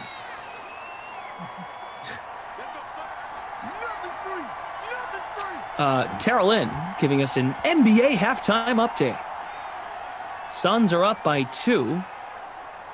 DeAndre Ayton has 10 points for the Suns. Sorry, Sun. A little problematic for yours truly. Yeah, wow. Paul George has 13 for the Clippers. When you're a national celebrity with 10 announcing jobs, I mean, it must get tough. So. Yes, Terrell Lynn, I forgot an S. Cancel me. All he cares about is the sun now. He's up for that sun life. Yeah, sun is important, Daniel. Thank you. Paris Campbell, first down. 7-7 game. Hines has the touchdown for Indy. And for Houston, David Johnson. PGZ Man says, what if I gave you my bank account number and they ask you to spell my last name? You don't have to do that. I appreciate Scotty Too Hottie. Glash pays up. Thank you, Scotty. Yep, Scotty won a pizza. Yeah, Abby Rizzle. And guess what? You didn't help your chances for getting a chance to win one with that kind of commentary. Maybe someday.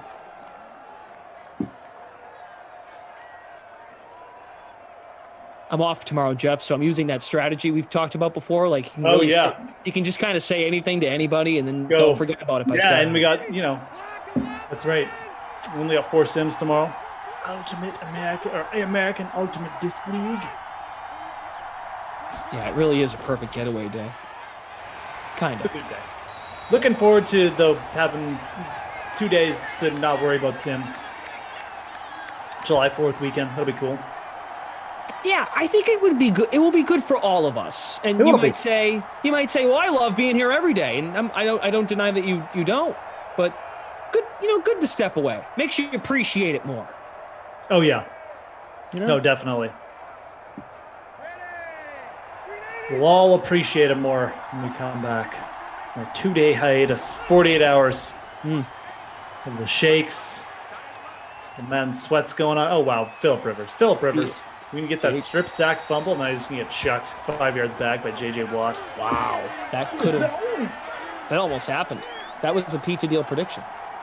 Abby Rizzle says, I'm not saying you won't pay up. I'm saying Trey and those bums won't hit. Oh, I see. So you thought the deals I picked were not good. Well, that's fair. Well, they're supposed to be tough to get. That's the whole point.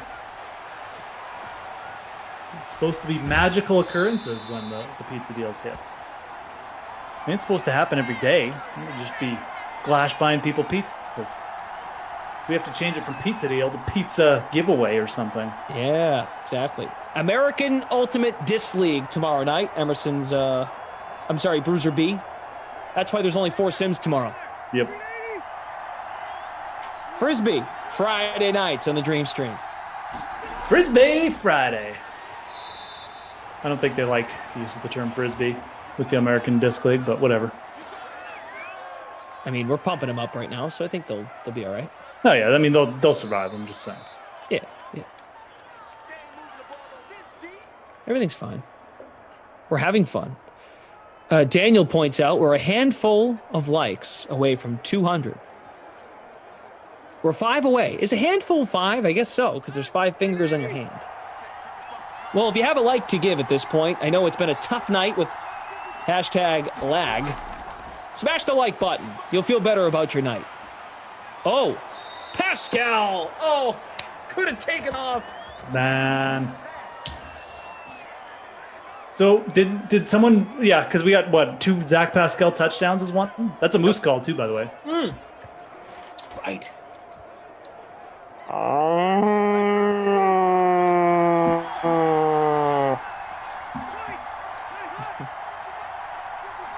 Brandon Cook's still sitting on 2. Pascal's first catch tonight. And T.Y. Hilton has arrived. Mr. Miyagi, there's a target for you. Emerson's forehead, sign me up for a pizza giveaway. It might be your turn on Saturday. Looking forward to Saturday to give my review of Fast 9. Oh yes, yeah, we should talk about that. You and Kaufman on a little, friendly escapades to the movies? Yeah, I think it's going to be a good time, but I have my fears about tomorrow because he's kind of already revealed, even though he said he doesn't do this, I got the sense he's going to. He's going to be like elbowing me after a big scene, which in those movies, there's always a big scene. And he's going to be like, that was pretty cool, huh? Dude, just want to watch. Just want to be in awe. Don't need to be elbowed. Don't need you to whisper in my ear what happened. Oh my God. Kaufman is 100% an elbow guy. Now, what I will appreciate is he probably puts his phone away, which is good. Right, yeah. Gotta see what this thing is up to.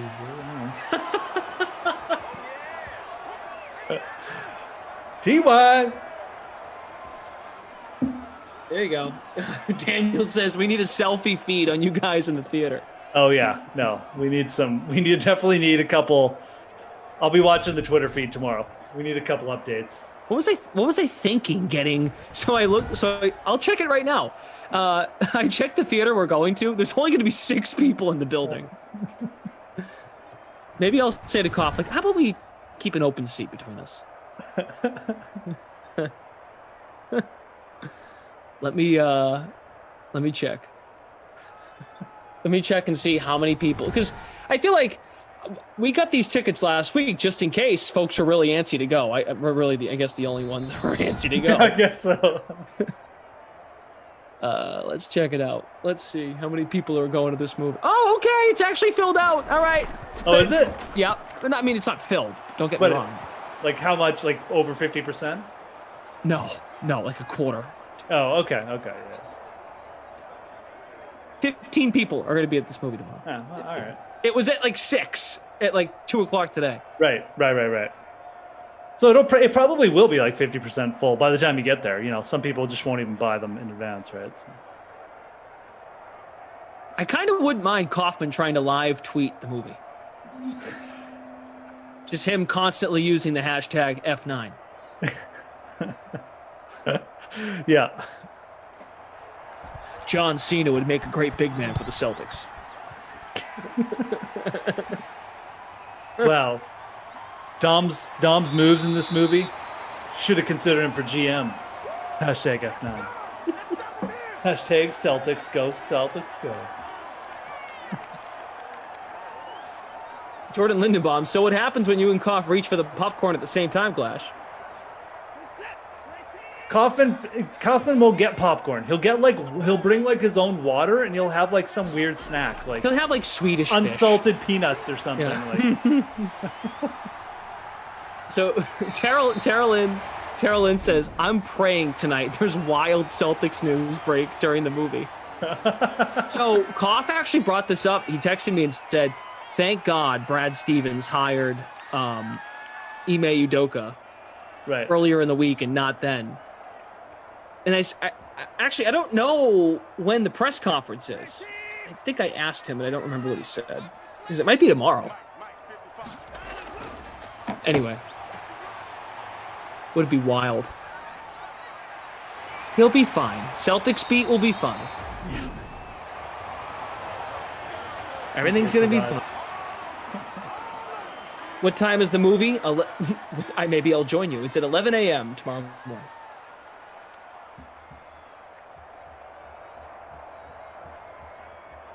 I am looking forward to like a full slate of movies. I like going to the late ones, like the midnight showings. Just popping in 1 minute before it starts. Going to a movie by yourself is low-key really fun. That's a touchdown. What a move. Yeah, that was Cobb, I think. Randall Cobb touchdown. And when you have kids, Glash, it is, when you have like really young kids, it's like the proest move ever to just go to a late movie by yourself. Or even the opposite, if you go first thing. Yeah, that's cool too. Yeah. What was I thinking going with Kaufman? I could have just went myself at 11 a.m. They said morning. Now you got to deal with, hey, you see that? You should wear like hockey pads on your side to prepare for it. I'm not wearing hockey pants.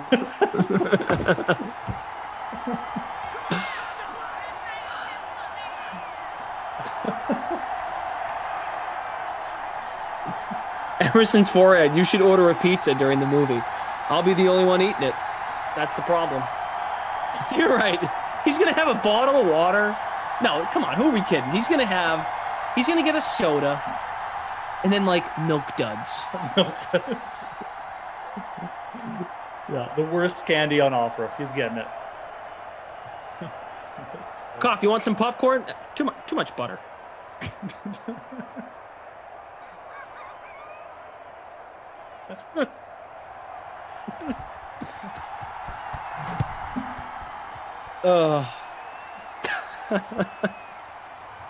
Such a jerk. Our man Sean Griffin, one of the OG members of the Sim fam, is in first place in our free roll. Jimmy B has chimed in. What's up, man? How you been, Jimmy B? Good to see you. Says, love to hear the OG Madden After Dark hosts. Andrew says, make sure his popcorn box doesn't have a hole in it.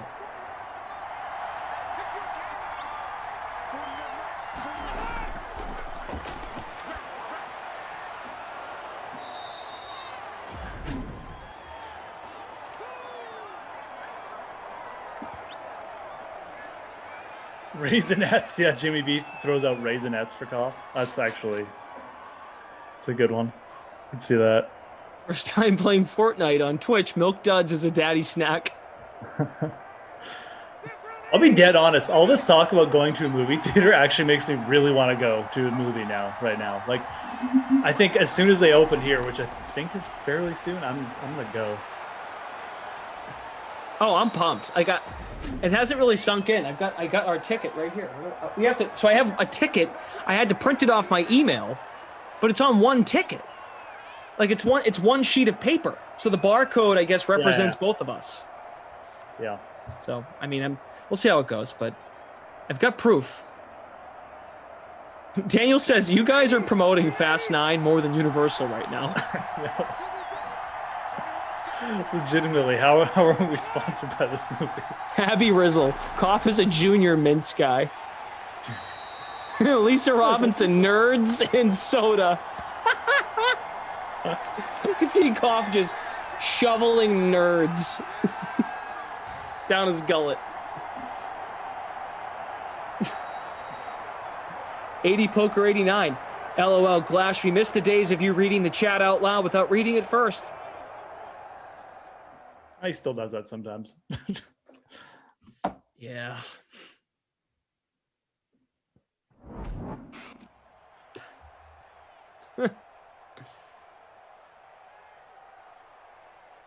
Poppy Herb says, careful, Cough is old school. He'll definitely get that yawn, hand up and over your shoulder.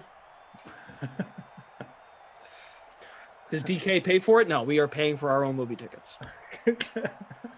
Yeah, his employer just pays for all his outings, all entertainment outings. Yeah, there's actually a free-to-play pool on the sports book right now. And Koff and I are responsible for manually updating it. That's right. Where we're going. Will Adam Kaufman get milk duds? Yes or no? What row will Adam and Glasheen sit in? D, E, F, or G? Would be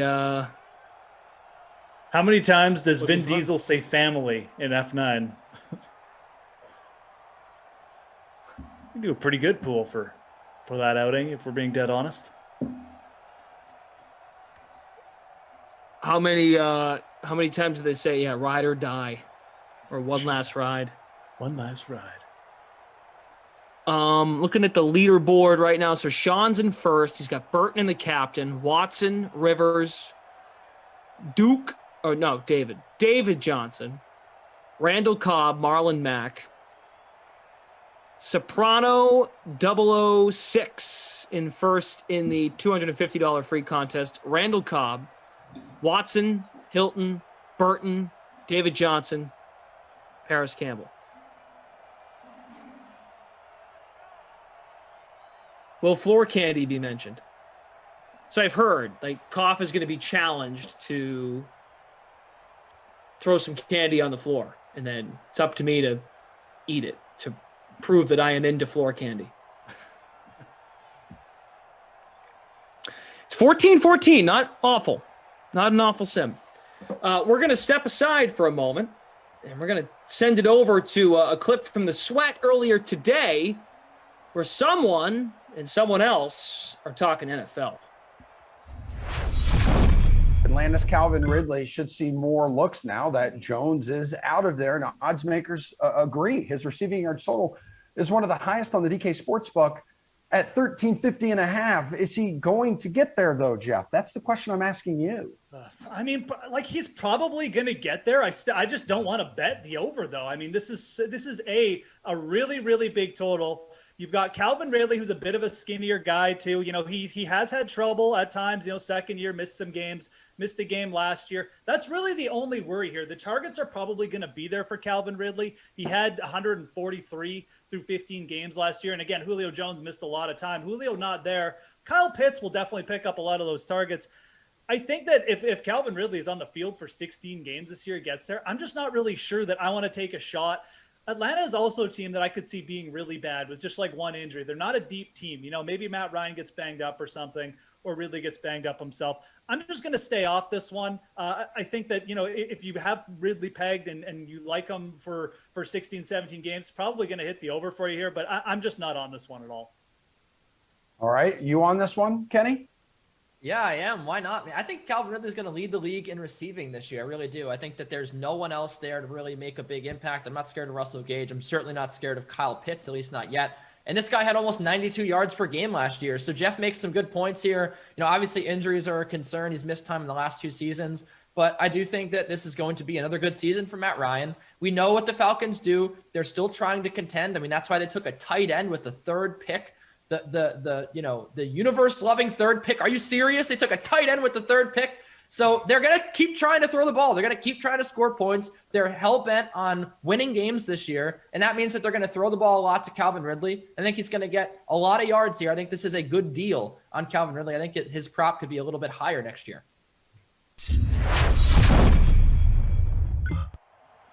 All right, you know what to do. Watch the Sweat weekdays, Monday through Friday on the Dream Stream. Starts at 11 a.m. Eastern Time. It runs for an hour. I'm starting to get repetitive, but I mean it. It leads right into the first Madden sim. So, have yourself a cup of coffee, put on some moose antlers if you have them, and watch. You'll have a good time. Get in here, man. Get into that Sweat. That's where you want to go. It's where you set your day. Freak of Nature says, scream at the movie theater, scream. There's a great energy in the movie theater before the movie starts.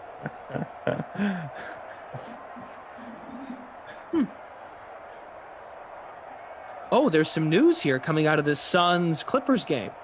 Ooh. Cameron Payne will not return tonight. Uh-oh.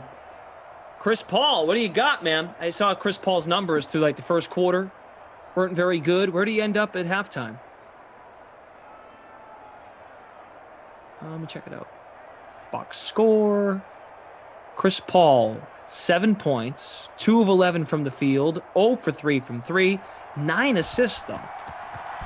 Still a +2 on the floor.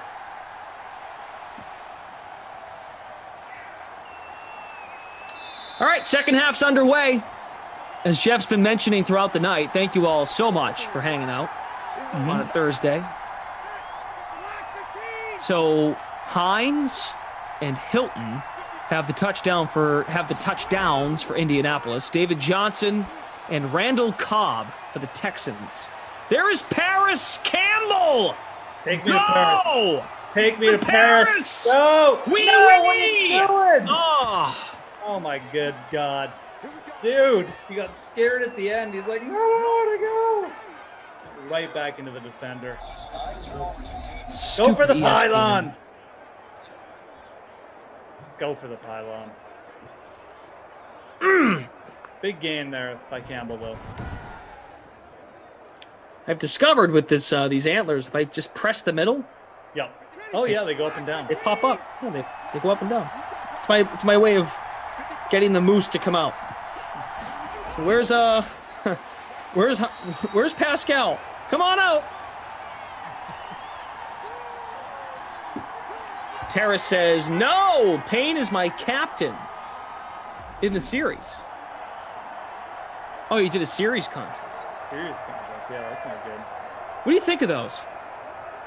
Yeah, kind of interesting. I mean, I'm not expecting you to dump on DraftKings here. I just I mean, look, if you don't like him, there's a million other ways you can play. Obviously, Showdown, 2 gamers, classic contest. But I mean, I think they're cool. I mean, it's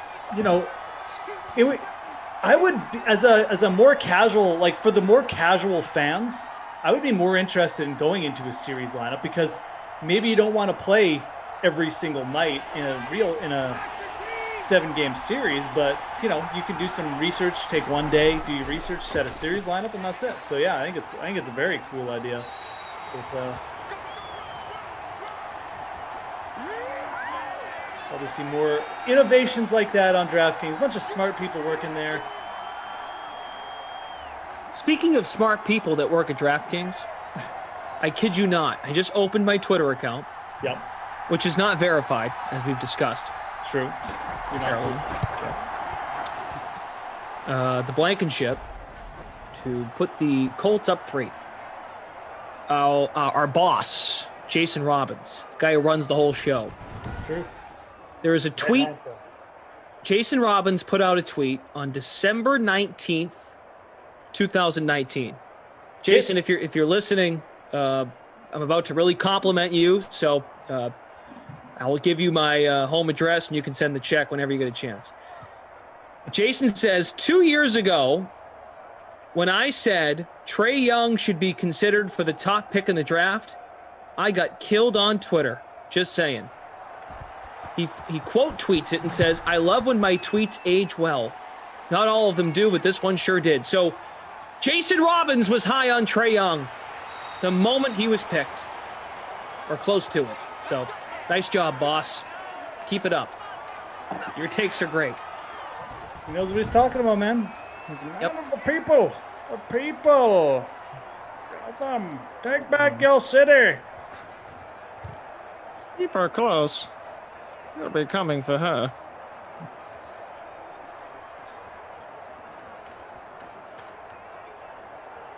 Blood will be shed. Daniel, that's a great point. I can imagine Smash Lanta clipping that and tweeting it at Jason. Very poor choice of words. I mean, I said good things, except for the part about sending me a check. I mean, maybe he will. Maybe he won't. You won't know until you ask, right? So true. There you go. I mean, at least I'm asking. I'm not going to steal from him. Marcus says Payne is my captain in the series as well. Well, I mean, let's hope it's not that serious, unless you folks were watching and it looked bad. Look, you guys asked for Payne. You're getting it. Yeah. Sorry about that. I had to do it. You're not sorry.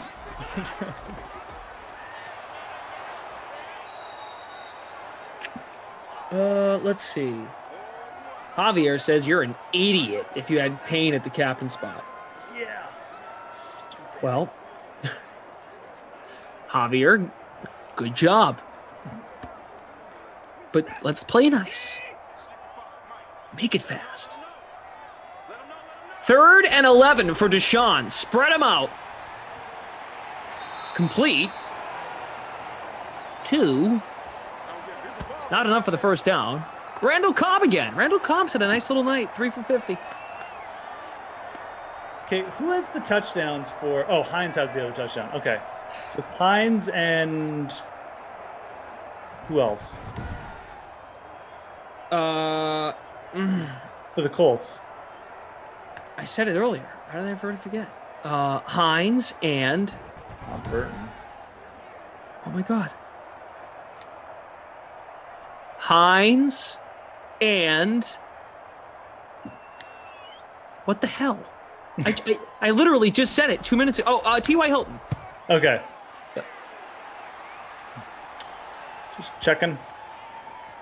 Paris Campbell did hit the bonus. He's got 19.2 points. That's why I was asking. I thought, oh, why does Campbell have so many points? I thought he had a touchdown, but he doesn't. He does have the bonus. 4 catches, 122 yards. Like Campbell touchdown and bonus would have been a good pizza deal. Oh, but he doesn't have that touchdown. So no, I know, and it also, I don't think anyone took that deal. So no one was staking their pizza claim on a Paris Campbell day. Javier says, maybe game 1 or 2, Captain, but for the series, it's a bad play, knowing CP3 is coming back. I mean, that's a good point. It is. I just felt kind of bad for the people that you were attacking. That's all. Like Vegas and Les Canadiens of Montreal going to OT here, 2-2. What's that series at? It's at 3-2 Montreal. So they score next. They move on. Stanley Cup Championship Finals. Where do the Montreal Canadiens, this year's team, the 2020-2021 Montreal Canadiens, where do they rank for you as far as teams that are like enjoyable to watch? Because I've heard good things about this hockey team. Yeah, I mean they're definitely like more defensive oriented, but they're not. For a playoff team, they have a lot of good young players to keep an eye on too. Like Cole Caulfield,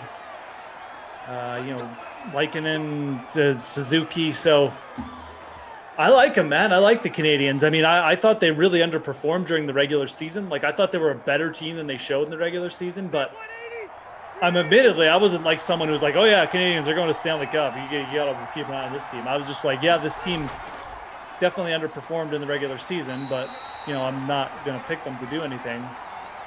So I like them. I liked them since the start of the year, to be honest. They took their sweet time to kind of get it all together this year. But now that Carey Price is healthy too, I mean, it's a major thing for them. I really hope they win this game. Carolyn calling me a suck up.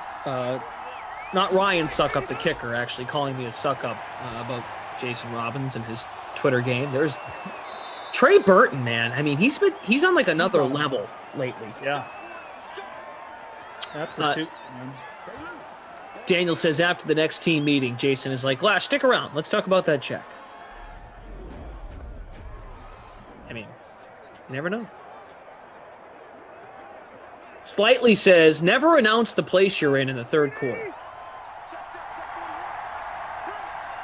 We're at 209 likes, 200 plus of you watching. If you haven't hit that like button, smash it. We'd appreciate you. 2 minutes left in the third. It's a riveting AFC South matchup. The standings, looking at this division in particular, coming in. Houston is 7-4, and Jeff pointed this out earlier. The Colts have been god awful. The Colts are 1-11 in our 2021 NFL schedule simulation. The Colts have a minus 99 point differential. That's bad. Yeah, and the funny thing is, like, they're really not that bad a team. Like, if you were picking a team to go 0-11, I don't think most people would have been like, oh yeah, it's the Colts for sure, Maybe some people would have brought them up. Phillip Rivers is pretty terrible, but like there's a lot of terrible quarterbacks. I mean, so I don't know. Really weird how it's worked out. They're ahead in this one. I think this will be their second win in a row if they win this, but T.Y. 4 catches. Robert Sparks says, smashed it. Obi-Wan says, Tara coming after Phonics. Here we go. Yeah, if Tara Lynn, there's anything else you need to say, then I'm here. There might not be. There could be, though. Phillip Rivers, back to throw from the 19. There's Pascal. Loosen up, bro. Oh, right. My bad. Sorry.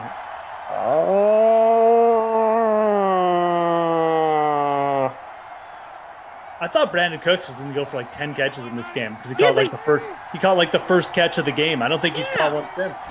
He had 2 catches on the first drive. Yeah. He disappeared. There's Burton. Lucky we didn't take him. He has like 8 catches, doesn't he? All right, we're at the end of That's 3. it, man. That was a quick quarter. That was a quick quarter, right? Where'd you get those moose antlers? Did Sarah pick them up for you, or did you like just walk into a store one day and you're like, I'm getting these? They're fantastic. I'm not making fun of you. I was just wondering. Sarah picked these up. I forget where though. It might have been like a costume store or something. You know, but it wasn't that. It was. It had to have. It was around the holidays. Yeah, she probably just saw it. It was like at a drugstore or something, right? Like, Yeah. it's probably something like that. I was just wondering. It came with like little like red and green rings, and you could like basically play, throw like a ring toss on the antlers. I don't know where the rings are though. I made sure to keep these available. So there they are. Wear them. You should wear them to the movie tomorrow. Yeah. Embarrass the hell out of Kaufman. That something? That's not a bad idea. I should dress up to the movie tomorrow. You should definitely dress. Oh my god. You should put on your cat paint. That would be freaking hysterical. He wouldn't know what to do. No, he legitimately, if you want to catch him off guard, I'm going to leave that decision to you. He might be watching right now, though. So. He probably is, but still. Oh my god. Could you imagine just showing up there in like full cat face? Like, he wouldn't know he legitimately wouldn't know what to do. Then he definitely wouldn't sit next to me. I like this idea. Touche, Kaufman, if you're listening. Oh man. Lots of potential there. Anyways. Or like, do I try and? I mean, maybe I can get. You ever see those? I guess it would be a face mask in a way, where I could make myself bald, not shave my head, but try to dress like Vin Diesel. Right. Put a tank top on. Get a little bling going. Some jeans, some like biker boots or something. I don't know. I mean, what does Vin Diesel wear in those movies? Sounds about right. DeMac Lyon says they're upside down. Is they supposed to be like this? No, right? They're supposed to be the other way. Yeah, it's supposed to be the other way. DeMac Lyon says, Glash, I'm pulling up to the theater to see Fast 9 right now. Wow. Spoilers! So jealous. Does Vin Diesel drive a car? Wow, that was a drop to interception. According to Kaufman, they shoot a car into outer space in this movie. So, how bad can it really be, right? It's gonna be fun. I mean, like I said, I legitimately just want to go see a movie in a movie theater. Blankenship kicking another field goal. Chippy put the Colts up 6.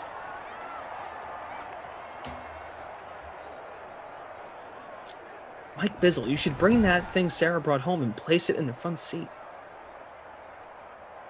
I don't get it.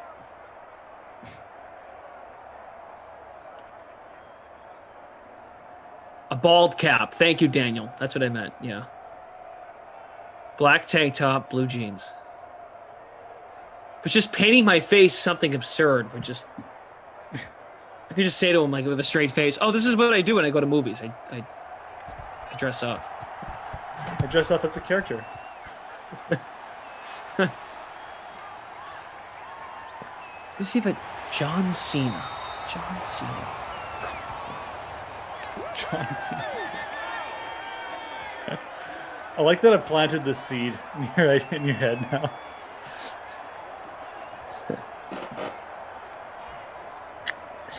There's no one you can really dress up as in. No, I know. It's too bad. It's too bad. You know, it's not like a Marvel superhero movie or something where you just like, buy like an Iron Man costume, get like really nerdy or something, like cosplay.